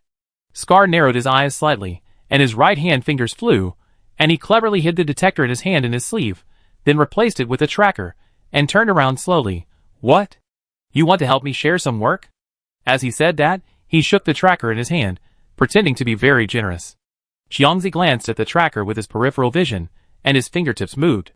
He was suspicious, but worried about alerting the enemy, so he went with the flow. Since Deputy Captain Xiao has spoken, I dare not refuse any more, right? Daba's eyes sank, and he thought to himself that this damn tail always ruined his business, then turned around and said, "Then let's go. There are still a lot of work waiting for us in the guard post." Jiangzi glanced at the end of the street with his peripheral vision, turned around, and quickly chased after him. In the hut, Su Sanson took out the energy converter of the high-energy knife with a heavy face, and only the thumb-sized energy system nuclear crystal was left. He sighed, "Oh! This knife is really powerful. It's just too expensive." Xie Yuan looked at her money grubber face, his eyes were soft, and he pointed at the 6 nuclear crystals, and habitually comforted her, "But it also earned a lot for you, and there are 2 big ones, which seem to be intermediate energy system nuclear crystals." Su Sanson's eyes lit up immediately, and she was fully revived. She picked up the optical brain and began to test. Ding! Intermediate nuclear crystal of the energy system. Energy value 779. Ding! Intermediate nuclear crystal of the energy system. Energy value 732. Ding! Low-level nuclear crystal of the energy system. Energy value 232. Ding! Low-level nuclear crystal of the energy system. Energy value 197. Ding! Low-level nuclear crystal of the energy system. Energy value 354. Ding! Low-level nuclear crystal of the energy system. Energy value 311. After testing all the 6 newly acquired nuclear crystals, she was very satisfied with the numbers reported by the optical brain, and instantly felt much more balanced. Then she shook her head and sighed, "Hey! I really made a lot of money. You are still amazing. If it weren't for this knife, I'm afraid I would have lost my life today." Am I amazing? I look like this now. Do you still think I am amazing?" Xie Yuan's ears turned red immediately, and Su Sanson said later. "What?" He had no idea, only a voice kept coming out in his head. "She doesn't dislike me. She thinks I'm awesome." Su Sanson looked at Xie Yuan, who suddenly froze, and didn't move, and frowned, waved in front of him, and seeing that he still didn't respond, he muttered in confusion. Could it be that the pork ribs and carrot soup tonight was too nutritious and replenished the internal heat? So he touched his forehead with his hand, and was even more confused. "Well, I don't have a fever either." And Xie Yuan, looking at the pair of small hands getting closer and closer to him, his heart was pounding, and his brain was blank in an instant. She? How could she do it? Star Calendar Year 336, Yinji Day 93, 8:30 in the morning. Because Sue Sanson was obviously followed and tripped in the number 25 Wasteland yesterday, she and Xie Yuan unanimously decided to stop scavenging for 5 days, just in time to continue concentrated training at home, and sort out the newly acquired supplies. The storage room is now full of mutant wild boar meat, mutant hamster meat, and white radish. It takes a lot of time to wash, cut, air dry and vacuum store them one by one. Xie Yuan looked at the room full of meat, vegetables, grains, and dried insect eggs, and felt very confused. Is this really the life and the end of the world? Sue Sanson started her devilish training today with a look of pain. The focus of today's training, in addition to continuing to improve physical strength, is to increase the shooting accuracy of 5 meters to 75%, and the shooting accuracy of 8 meters to 40%. At the same time, Niu Wanhua and her 2 neighbors waited at home, but never saw Sue Sanson go out. Her husband could no longer bear it, so he picked up his hoe and backpack and said, "It's almost 9 o'clock. We got nothing yesterday, and the spaceship to the city is about to leave today. We can't wait any longer." So Niu Wanhua left the shantytown with a look of resentment and walked towards the spaceship. This damn girl, how could she be so lucky? I don't believe that you can stay at home and never go out to pick up trash. And in the next 5 days, Sue Sanson really had never gone to pick up waste. In the 336th year of the star calendar, the 96th day of the scorching season, at 18:30 in the evening, at the end of the black market, Lao Qin, carrying his heavy safe, shouted to Qin Ergu on the 2nd floor, "Ergu, go downstairs to look after the store." Then he pushed open the small door on the wall, and went to the next door XX Supplies store to find the owner Cyan. Cyan and Lao Qin, urged by the mechanical countdown, quickly got out of the hovercraft, followed the dark white indicator lights on the ground, and entered the metal elevator with ease. Ding!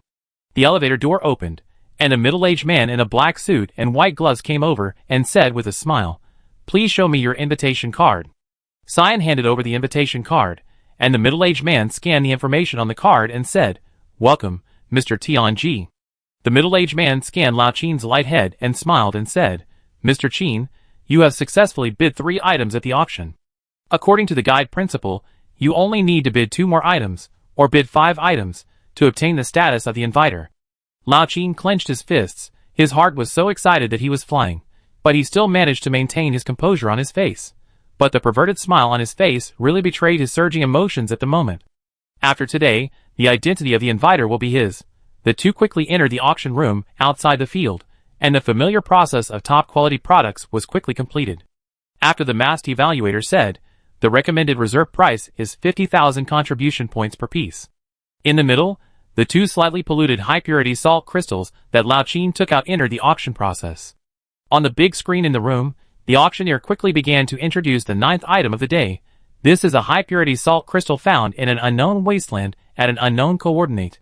As soon as the words fell, the underground auction hall suddenly made a commotion. "Oh my god! What did he just say? Did I hear it right? He said high-purity salt crystal. High-purity salt crystal actually appeared in our number 103 base city. I must get this salt crystal today. No one can snatch it from me. Boss phone, don't speak too early. Auctions are fair competitions, and all are based on contribution points." "Commander Zhu, that's not what you said." The auctioneer rarely encountered such a passionate scene, so he had to cough for technical reasons and continue to introduce. "Please be quiet, this high-purity salt crystal is not pollution-free." After a cold water splash, the scene immediately booed. The auctioneer continued to speak slowly. "Although it is not pollution-free, it is also slightly polluted.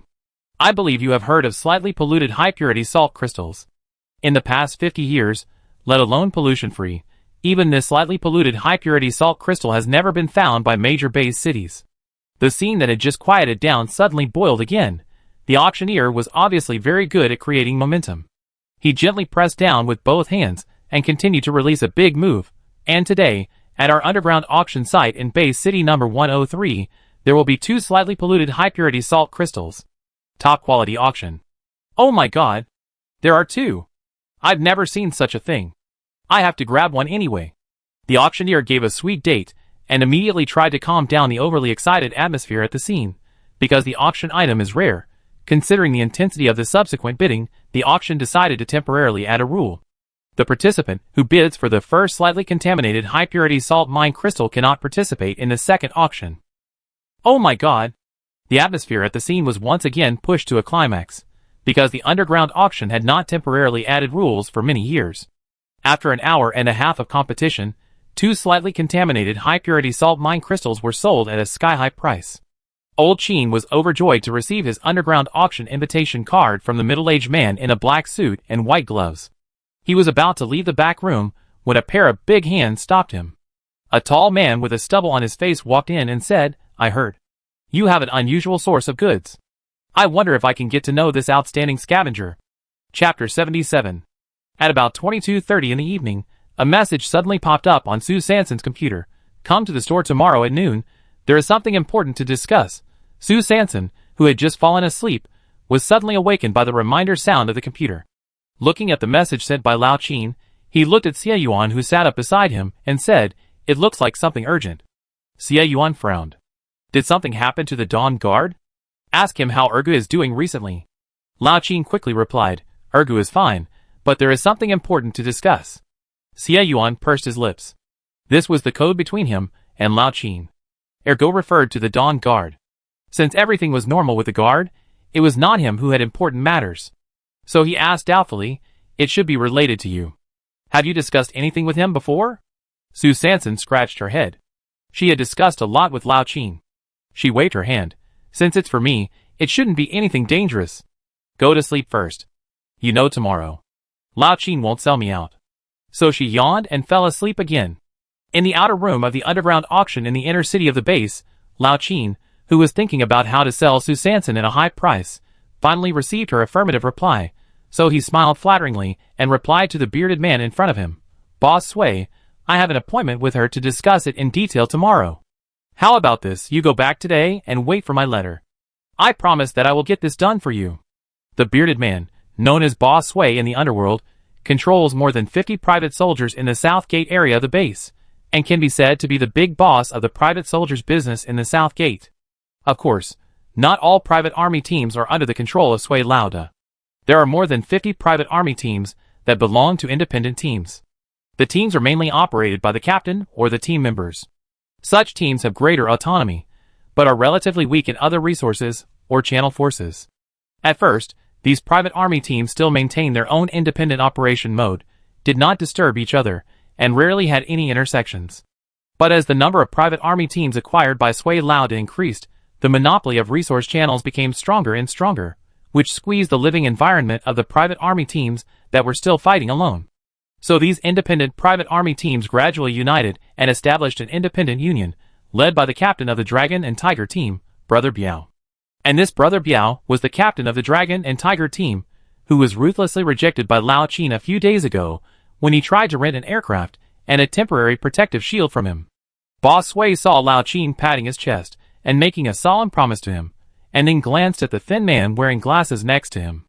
This was the nephew of the director of the logistics department in charge of materials in the inner city of the base, so he coughed lightly. "Okay. Then I wait for your letter." "Humph. I don't think you dare to play any tricks." Star calendar year 336, Yinji day 97, noon 12 o'clock, ding. The elevator door of the black market opened, and Sue Sanson came to the black market as agreed, walking towards the end of the main street. When passing by the room next to the elevator entrance, the fat woman behind the cat's eye suddenly looked at the data on the detector excitedly and shouted, "Here I am. I met another high-quality woman." But just as the voice fell, she suddenly turned the gold ring on her finger again and asked in confusion, "Strange, why is this data so similar to the previous pregnant woman?" The man on the rocking chair opened his eyes, revealing a sinister look. "Is it the same person?"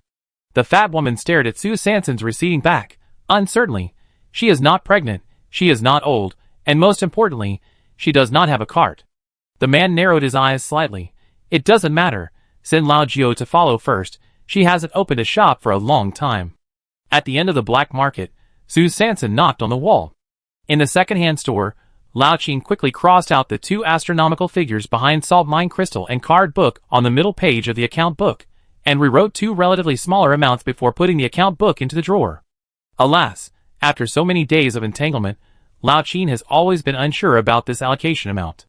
If he gets too much, he will feel that he has lost out. As a profiteer, how can he endure the humiliation of pushing away the benefits that have come to his mouth? But if he gets too little, he will feel too sorry for Xieyuan. So the few lines on the middle page of his account book have been filled with traces of his changes in recent days.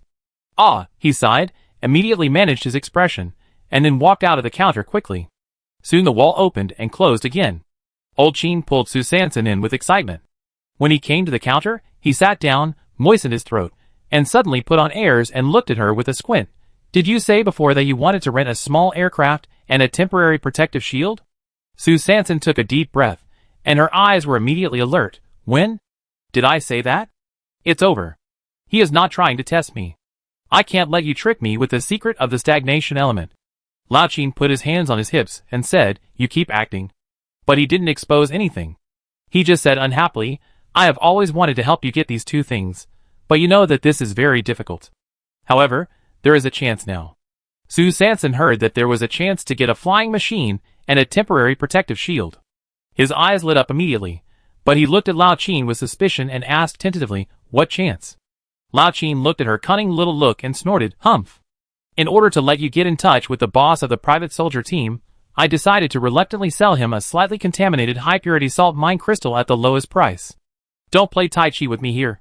You know that flying machines and temporary protective shields are not easy to get, and the private soldier team is the most likely way to rent them. I am sacrificing myself now. Interests, just to help you achieve your wish. Don't be ungrateful, I tell you. Su Sanson rolled her eyes in her heart. You are helping me achieve my wish. You might as well say that you are buying the big treasure from me, but she still had a happy smile on her face. After all, she really needed the aircraft and temporary protective shield. Oh, Lao Qin, what you said. What kind of person I am, don't you know? I have always been grateful, and if there is any good thing, I will think of you first. Although Lao Qin didn't believe it in his heart, looking at Su Sanson's two sincere eyes, of course, because her words really hit his heart, so he curled his lips. I don't know whether I know how to repay my gratitude or not. I just hope that when I meet Boss Sui later, you will stop laughing. Be careful not to ruin the good situation I have fought for. Su Sanson nodded repeatedly. Lao Qin began to arrange. In a moment, you will say that this salt crystal is the last one left in your hand, and then... An hour later, Boss Sui sat in a second-hand shop at the end of the black market, holding the slightly contaminated high-purity salt crystal that Lao Qin had given to Su Sanson in advance, and that Su Sanson had personally given him with trembling hands. He excitedly patted Lao Qin's shoulder and laughed. Ha ha ha. You are good. You are very good. I, Sui, recognize you as my friend. Lao Qin's thin shoulders were really overwhelmed by the broad and powerful palm of Boss Sui, so he gritted his teeth and forced a smile. Hey! Boss Sui is polite. It's just... this. Look, how about this girl? She can find these 3 salt crystals, which shows that she is very capable, don't you think? Su Sanson also smiled innocently, and nodded in agreement. Boss Sui looked at Su Sanson, who was as thin as a bean sprout, and not as tall as a mutant potato, with a very reluctant expression. After he missed out on the salt mine crystal twice at the underground auction yesterday, he quickly sent someone to investigate Lao Qin, and learned that Lao Qin's sources of goods were basically recovered from independent scavengers, so he broke into the door last night. To be honest, he really wanted to get to know this legendary god-level scavenger yesterday, and he also wanted to win her over. But now, looking at the little girl in front of him, who might not be able to improve her qualifications even after taking genetic drugs, he hesitated and said, Lao Qin, you know, private soldiers are very dangerous, this girl. Then he glanced up and down at Su Sanson. His eyes were self-evident. Su Sanson frowned slightly. What's going on? Didn't they come here to talk about renting an aircraft and a temporary protective shield? Why are they discussing whether she is qualified to join the private army team? Old Qin saw Su Sanson's doubts and quickly gave her a look, then looked at Boss Sui and tried his best to argue. It's like this, Boss Sui, don't look at her short stature and thin body, but her ability. Before he finished speaking, Boss Sui raised his hand to interrupt and decisively gave the conclusion, Old Qin, today I have become your patron, and I will definitely help you with this favor, but the rules of my private army team cannot be broken. How about this?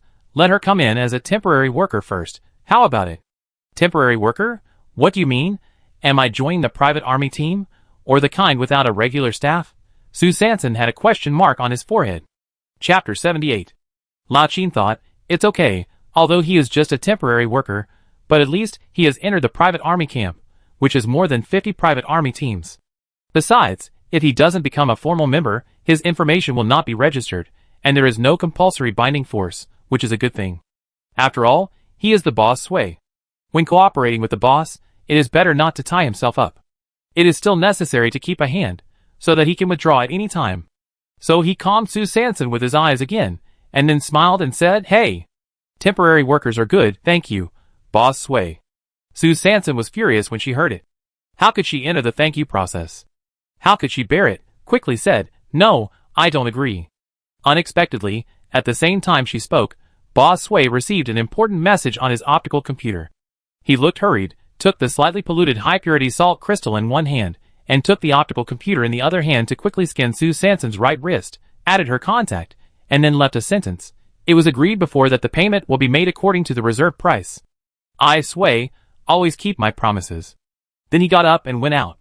Before leaving, he deliberately looked back at Sue Sanson, the specific reporting time, wait for my news, and then hurriedly disappeared on the main street of the black market. With a beep, Sue Sanson's optical computer received a transfer of 50,000 contribution points from boss Sway. Oh my god, can this salt crystal be sold for 50,000 points? What did he just say? Is this the reserve price? This is just the reserve price? Then what is the huge sum of 3,600 contribution points that she received from Lao Qin with such a smile? Lao Qin's face suddenly froze. Damn it, I was careless. How could he let boss Sway transfer the money directly to Sue Sanson? It was all my fault for coming up with such a bad idea. I had to put the last salt crystal on her head, then the amount in his small account book in the drawer would have to be adjusted again. Really. Ah, now it's exposed. Sue Sanson looked like a vengeful person, glaring at Lao Qin with gritted teeth. Explain, what is the situation with this 50,000 reserve price? Lao Qin sighed. In order to continue to maintain in-depth cooperation with the cash cow, he had to explain the underground auction. Of course, he also concealed some information, such as the guide principle, such as the previous transaction price of antique boots, and for example. Sue Sanson glared at Lao Qin again, then crossed his arms, and continued to ask. Then explain again, how did I rent a spaceship and... The customer of the protective shield suddenly became a worker of the private army team, or a temporary worker at the lowest level? Old Qin sighed, with a look of regret. What a good opportunity, why did you still despise it? This is the boss of the private army team. Do you know how many aircraft and temporary protective shields he has in his hands? Do you know how many people want to join them every year but are rejected? At this time, Qin Ergu, who was excited, hurried down from the second floor, looking around and dancing. Is it boss Sway who is here? Dad, you actually have a relationship with boss Sway? Can you ask him to open a back door for me? It doesn't have to be a formal one, a temporary worker is fine. Old Qin looked at Ergu's silly face, and demonstrated his previous argument. He really couldn't bear to watch it anymore, so he said with disgust, "You watch the store for a while, I find you later." He habitually glanced at the table legs of the counter, then pulled Sue Sanson up to the second floor, and at the same time, gestured to her to keep quiet. Sue Sanson raised her eyebrows. Why so mysterious? But she still followed quietly, but her peripheral vision also followed the direction of Lao Qin just now, and glanced at the table legs of the counter. This was her first time on the second floor of a second-hand store. After exiting the stairwell, there was a small living room of about 10 square meters. The small living room was very empty, with a small metal square table in the middle, for small metal stools around the square table, and a small metal cabinet next to the stools, which looked like a sundry cabinet. There is a door on each of the 4 walls of the living room. One of the doors is a hard metal door, with a scanning device in the middle, which should be a light computer lock. The other 3 doors are relatively thin, and Sue Sanson can't tell the material. Old Qin pulled out a chair and motioned Sue Sanson to sit down, then deliberately lowered his voice, as if afraid of being heard by someone, and spoke very quietly. It's not that easy to rent a spaceship and a protective shield directly. These are scarce equipment in the end times. If you don't have some connections and power and status, don't even think about it. But, he changed the subject and turned on the light computer, entered the dark web system, clicked on the task module, pointed at the task module, and continued to explain quietly. From your expression, I know that you still don't understand the existence of the private soldier team. This is the task module of the dark web. It publishes all the underground tasks from the city of base number 103. These scavenging tasks are mostly uploaded and published by powerful or wealthy employers in the city of the base. The private soldier team is a team, and can freely choose to accept the scavenging tasks on it. After the task is successfully completed, you can get a generous reward. Of course, The reward is proportional to the difficulty coefficient of the task. But these are not the main points I want to talk about. The main point is, Lao Qin paused and lowered his voice again. Look carefully at the coordinates or locations marked on these scavenging tasks. Although I don't know what you are up to, since you can't rent a spaceship immediately, if you can take on the dark web tasks corresponding to the coordinates you want to go to, can you also indirectly achieve your goal? Su Sanson looked at the densely packed task list listed on the dark web, and the prices clearly quoted on it. 30,000 contribution points. 50,000 contribution points. 80,000 contribution points. 100,000 contribution points. Oh my god, poor Su Sanson instantly felt that he seemed to have opened the door to a new world again, and then quickly looked for tasks related to city number 107 with his naked eyes. City number 107 is the city in the small building where the stagnation element is located. Su Sanson wanted to go to that small building, mainly because there must be a lot of so-called old century supplies in the trunk of the car there, which are all pollution-free. Anything taken out is antique level. How much are they worth? But unfortunately, in the first page of the task list currently displayed, she did not see any task requests related to city number 107. But in order not to expose her secret, she did not let Lao Qin turn the page. So she had to show a reluctant expression on her face, but in fact, she had already been excited in her heart. Okay, in this case, I go and take a look first. From this point of view, joining the private army camp as a temporary worker is indeed a good idea. You can advance or retreat, and you have enough freedom. Lao Qin was also relieved. In fact, he was also hesitant at the beginning, whether to push Su Sanson out, but thinking of Xie Yuan's current situation, he felt that if Su Sanson could establish a sufficiently reliable cooperative relationship with Boss Sui, maybe he could help Xie Yuan at a critical moment. Alas, as for his cheap son, forget it. With his brain, it's good enough that he is not eaten by a strange beast. It's better for him to help him in the store. Everything seemed to be going smoothly, but Su Sanson suddenly encountered a huge problem. Her optical computer can't log into the dark web. Lao Qin slapped his forehead. Oh, I forgot about this. The dark web is only open to residents of the base.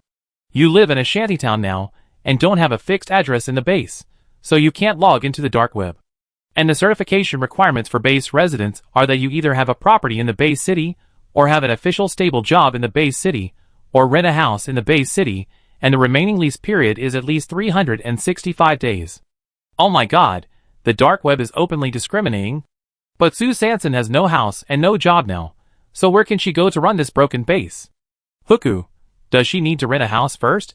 But in the base city, the houses listed in the housing transaction hall have a 5-day lease. Where can she find a house that can be signed for 365 days? So Lao Qin looked at Su Sanson's light brain, his eyes rolled, and immediately went out to the official rental center and rented one of the small rooms in his second-hand store on the B2 floor of the black market to Su Sanson at a price of 50,000/2 years, i.e. 730 days. This not only completed her identity certification as a base resident, but also allowed her to maintain this identity for at least 365 days. Su Sanson clearly remembered that the original owner's rent was 400 contribution points, /5 days, which is 80 points a day. Although Lao Qin's conversion is less than 80 points, but looking at the contribution points that were not yet warm on the light brain, they instantly returned to Lao Qin's hands, and he cursed inwardly, profiteer, but there was really no other way, so he had to let Lao Qin take her to visit his newly rented room first. Under the euphemism of inspecting the room, Lao Qin paused, a little stiff, and hesitantly opened the door on the north side of the second-floor living room. The door was the thinnest. When Su Sanson looked at the toilet and sink inside, her breath stagnated and her face darkened. That's it? 50,000? Although she was not planning to move in, wouldn't this room be a little too much? Lao Qin smiled awkwardly and felt. Today, I was really exposed. I explained very carelessly. There are only 2 rooms in our house. One for Ergu and me. The only vacant room that can be reported and checked at the rental center is this toilet. You don't know that in recent years, many people have rented houses in the base city at all costs to obtain the status of base residents. Many unscrupulous landlords have forcibly divided a room into 8 small compartments, and then rented them to 16 people at the same time. After the base found out, it began to ban it, and crack down on it regularly. Every room rented out may be randomly inspected. How can I put up the room where Ergu and I are already living? If I am found, I will be sent directly to the exile area. Su Sanson had a wooden face and twitched his mouth, So if the random inspection shows that it is a toilet, it will be fine. You should at least do some superficial work. Lao Qin winked and whispered in his ear. Haven't you heard? This kind of house, as long as it is not occupied and is more than 3 square meters, is called a status house, which is specially rented to shantytown residents who have some family background but need the status of base residents for various reasons. The higher-ups also turn a blind eye. As he said this, Lao Qin raised his eyebrows and pointed his index finger at the ceiling. Su Sanson rolled his eyes. What, in the end times, can't you get a school district house in the capital? The two of them went back and forth several times. Although Su Sanson failed to get the 50,000 contribution points back, she forced Lao Qin to agree that she, Su Sanson, would personally go to the auction to select the items. Anyway, the 3 low-pollution high-purity salt crystals had already been sold to Lao Qin, and the 50,000 contribution points that were resold did not belong to her in the first place. It was just that when she thought of the 3,600 points at that time, she still felt a little painful. But then she thought of the 9 low-pollution and 6 pollution-free high-purity salt crystals lying at home, and instantly felt more balanced. Fortunately, she was more careful at the time, otherwise she would not know that she was sold by a profiteer, but no matter what, she would have to go to the auction in person in the future. Seeing that the matter was almost discussed, Su Sanson waved his sleeves and left the second-hand shop at the end of the black market in a chic manner. As soon as the door of the second-hand shop was closed, Lao Qin habitually looked at the foot of the table at the counter. Without the help of instruments, it was actually difficult to see with the naked eye that there was a very faint light spot at the foot of the table, flickering regularly. When Su Sanson passed by the room next to the elevator, the fat woman behind the cat's eye turned the gold ring on her finger and showed a dangerous smile. It's out. The man on the rocking chair spoke at the right time. Let Lao Jio start the action. Chapter 79. Ding. The elevator door opened. Su Sanson turned around and walked out of the black market building smoothly. At this time, a ragged old lady suddenly jumped out from the side, shaking her legs and taking unsteady steps, and walked beside her. Su Sanson frowned and looked at the old lady who suddenly appeared with great vigilance. Is she getting too close to me? She had a bad feeling. So she immediately stepped her left foot to the side, took a big step away from the old lady, and then quickly stepped forward with her right foot, preparing to speed up and leave here. The old lady squinted her cloudy eyes, and saw that Su Sanson wanted to escape. It was a pity that the previous attack didn't hit her. She tightened the electric shock button in her palm, and quickly exerted force with both feet to keep up. At this time, there was no trace of trembling. At this time, Su Sanson had already walked quickly to the main street of District Z. Due to the strong afternoon sun, there were not many pedestrians on the main street, but there were 1 or 2. The old lady saw that she was on the main street and there were pedestrians, and cursed inwardly. Damn it! I can't use force, it seems that I can only outsmart her. Suddenly, she raised her leg and strode forward diagonally, and she was in front of Su Sanson in an instant. Then she immediately trembled with her legs, and looked unstable. Before Su Sanson could react and step forward by inertia, the old lady suddenly cried ouch, tilted her head, twisted her feet, and fell diagonally towards Su Sanson. The electric shock button in her palm instantly surged in energy, and she was eager to launch an attack. Seeing this, Su Sanson exclaimed, "Oh my God! Is it popular to touch porcelain in the end times?" I saw her right leg, which had stepped out due to inertia, suddenly stopped in the air, and then her left leg immediately exerted force and moved downward, and she took a step back and jumped 3 meters away. At the same time, she quickly turned on the screen recording function of the optical computer and started filming the old lady who was falling in front of her. It is now the 336th year of the star calendar, the 97th day of the hot season, 15 hours 47 minutes and 23 seconds, and I am on the main street of the Z district of the South City Gate. An old lady in front of me suddenly fell to the ground while walking. However, as you can see, from the beginning of her tilt to the complete collapse, I had no contact with her at all. Su Sanson was talking non-stop here, and because of her heartfelt "oh my God," the patrol team finally arrived at the scene. The old lady fell to the ground, holding the electric shock button that had just been charged, gritting her teeth. Damn it, this little girl can jump away suddenly. Damn it. She even attracted the patrol team. The patrol team walked up to the old lady, looked at the 2 people at the scene of the crime, frowned and asked, "What's going on? Someone dared to cause trouble in the base city?" After shouting, he deliberately or unintentionally glanced at Su Sanson. The look was self-evident.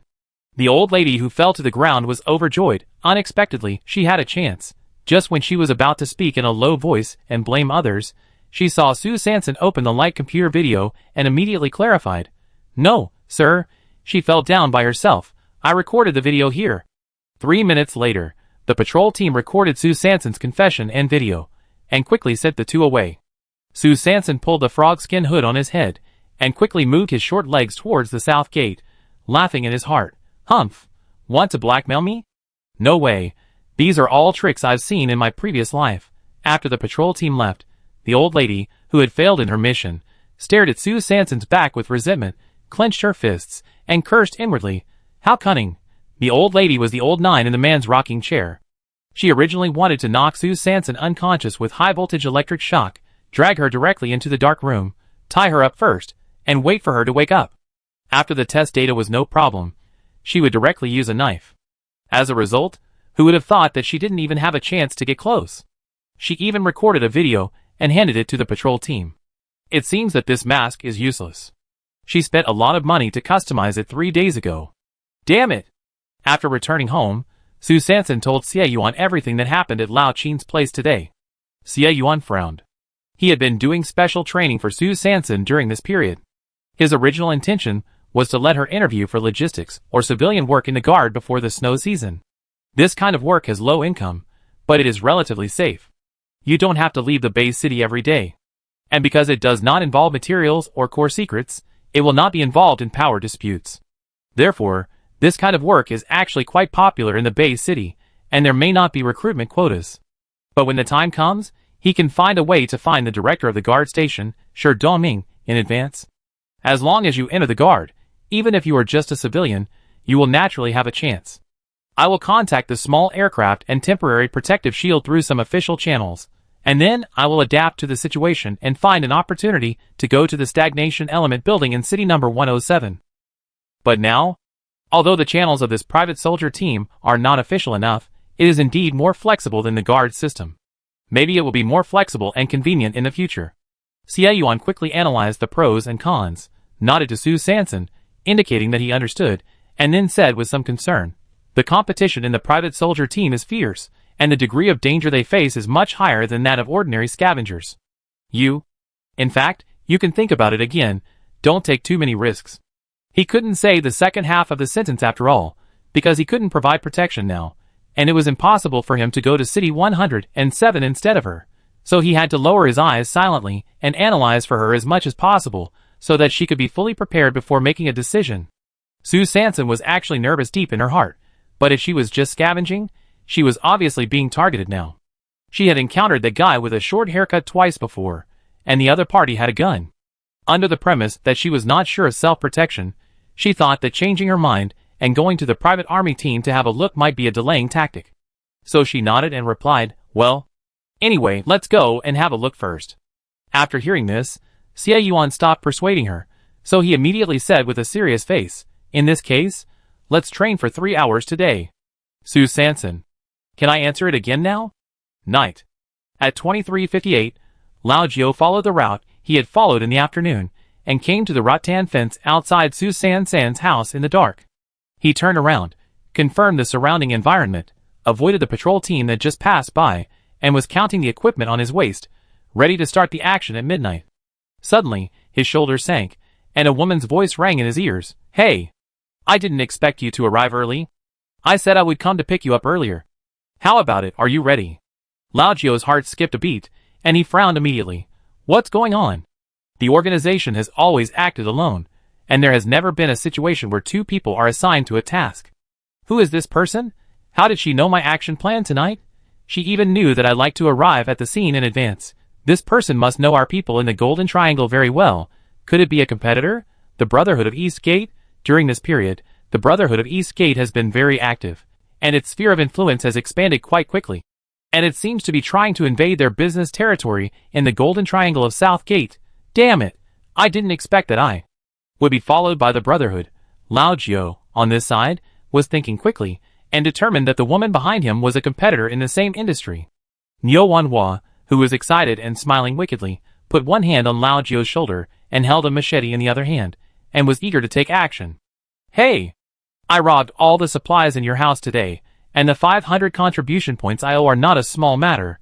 Suddenly, There was a high-intensity electric shock sound of sizzle, sizzle, sizzle, and Yo Wanhua fell to the ground with an unbelievable look on her face. Lao Jiao looked at the woman lying in front of him with disdain, put a micro-tracker on her, then looked around, identified the public toilet 200 meters away, and dragged her away without hesitation. Because her actions were exposed, she didn't dare to make any big moves today, so as not to alert the enemy and give her competitors an advantage. 3 minutes later, just after midnight, a sneaky man, holding a compass in his left hand and a round mirror with a red plastic edging in his right hand, crouched under the rattan fence at the door of Sue Sanson's house, and kept practicing the spell he made up yesterday. Magic mirror, show your power quickly. If there are any demons, retreat quickly. Yesterday, he was preparing to take the compass and magic mirror he dug up many years ago to the official contribution point exchange office to exchange them. The main reason was that the world has become worse and worse in recent years, and fewer people asked him to catch ghosts and exorcise demons. The world is really going downhill, and business is hard to do. Unexpectedly, he suddenly received a commission, saying that his family was in trouble and wanted to ask him to perform a ritual. But he waited, and 10 minutes had passed, and he still hadn't seen the person who would meet him tonight, so he cursed inwardly. What kind of world is it now? Even the Taoist priests who perform exorcism dare to cheat. After waiting for another 5 minutes, seeing that there was still no one, he muttered to himself and finally left cursing. At the same time, in the base guard station, Scar touched the pistol on the table and sent the information in the optical brain. Let's give the position of Captain Jiefling to someone else. I want to stay in Dawn. Wu Feng, who received the message, looked obviously unhappy and tapped his fingers on the table. No. Do you want to leave the position to another person? Chapter 80. The next morning, in the 336th year of the star calendar, the 98th day of the Yinji season, at 5:35 in the morning, a cry of surprise came from the public men's restroom. Oh my god. Why is there another person eating shit in the restroom today? Damn. It's a woman. Is the shit in the women's restroom not fragrant enough? Why do you have to come to our men's restroom to occupy a pit? I'm almost suffocating. Then I saw Yo Wanhua, who looked pale, being thrown out by the collar. In the morning, Sue Sanson received a coordinate from Boss Sui, asking her to report to the private army camp today. This private army camp is where more than 50 private army teams under Boss Sui usually rest and gather. Of course, the independent union established by Brother Biao, the captain of the Dragon and Tiger team, who is in opposition to Boss Sui, also has a place for independent private army teams to gather on weekdays, but this place is far away from Boss Sui's private army camp, near the black market, and is an underground casino on the South City Gate side. At 11:47 noon, Sue Sanson was in the hut, pretending to go out today, facing the mirror fragments she had scavenged from city number 302, when a message suddenly popped up in her mind. It was sent by Qin Ergu. There was a plunger missing from the cleaning cart you pushed back last time. Did it fall into your house? Plunger? Toilet plug? Sue Sanson looked at the leather bowl and metal stick in the corner that she had already separated and prepared to use separately in the future, and said to herself, "Oh, I thought it was a material I got for free, but I didn't expect it to be owned by someone. It was all for nothing. She really didn't get any advantage at all. Sure enough, there is no material that can be thrown away in the end times." So, she quickly used black charcoal to dot a bright matchmaker mole on her right cheek, then reassembled the leather bowl and the metal stick, tied the reborn leather plunger, also known as toilet bolt, to the cart, wrapped a small towel around it, and pulled the cart out. At 12:15 noon, Sue Sanson arrived at the private army camp on time. The private army camp was not too far from the South City Gate, but it was not in the same direction as the black market. The black market was on the west side of the South City Gate, while the private army camp was on the east side. Sue Sanson looked at the 3-story large warehouse in front of her and sighed in her heart. What a big private army camp. She and Qin Ergu agreed to meet at the gate of the private army camp so that she could return the leather plunger to him. And now, Qin Ergu was obviously late. But Sue Sanson didn't know that Qin Ergu could have asked her to take the plunger with her the next time she went to the second-hand store on the black market, but he chose today to make Sue Sanson return it, and he also set the handover location at the gate of the private army camp. In fact, he had a selfish motive. Because he had completely seen that it was impossible for him to get the channel resources to enter the private army team from his father, so he was very cunning and set his sights on Sue Sanson, hoping that this temporary big boss could lead him to success. Just when Sue Sanson was standing at the gate waiting for Qin Ergu, at this time, the gate of the first floor of the private army camp opened, and a tall man with bulging muscles and wearing a vest walked out of the gate. When he saw Sue Sanson, his eyes lit up instantly. "You are here? Why don't you come in? Please come in quickly, the brothers are waiting for you." Sue Sanson frowned slightly, but soon relaxed. "I didn't expect that Boss Sway looked down on me, but he was quite capable in doing things, and even sent a fierce man to meet her." So her thoughts raced, thinking that since Boss Sway gave her this honor, she really couldn't lose face.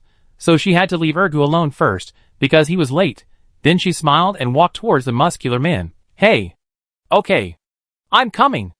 As soon as Sue Sanson entered the door, she saw a room. Oh no, it should be a large room, with an area of at least 1,000 square meters, the waiting hall of the railway station. Not quite accurate, it should be a combination of the waiting hall and the gym. There were rows of metal benches around the hall, leaning against the wall. There were huge screens on the four walls, scrolling various messages. The messages were mainly divided into two categories. One was the scavenging task information.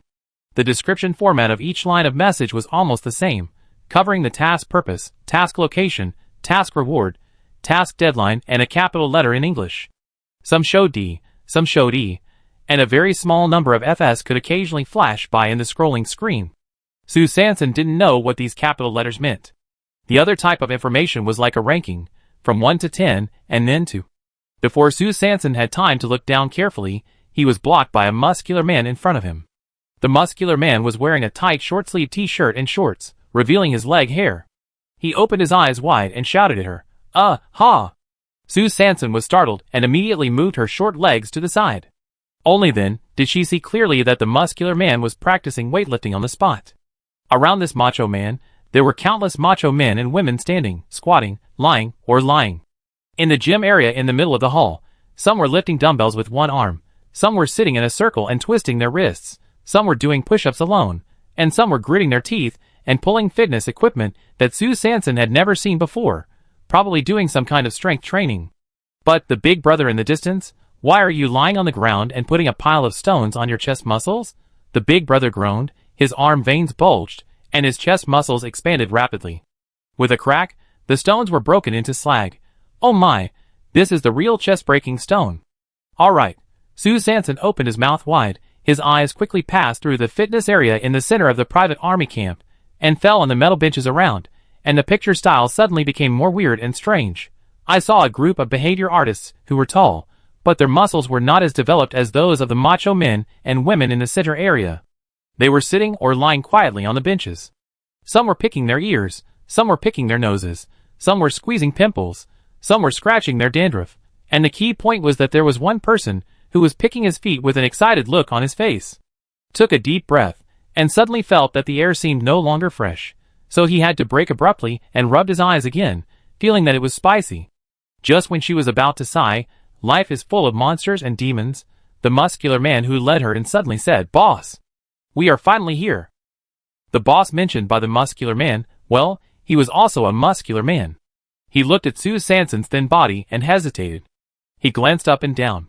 When Sue Sanson politely took off her headscarf, he saw the eye-catching matchmaker mole on her right cheek and the card behind her. He finally showed an excited expression, pulled Sue Sanson and hurried in. "Oh my! Auntie!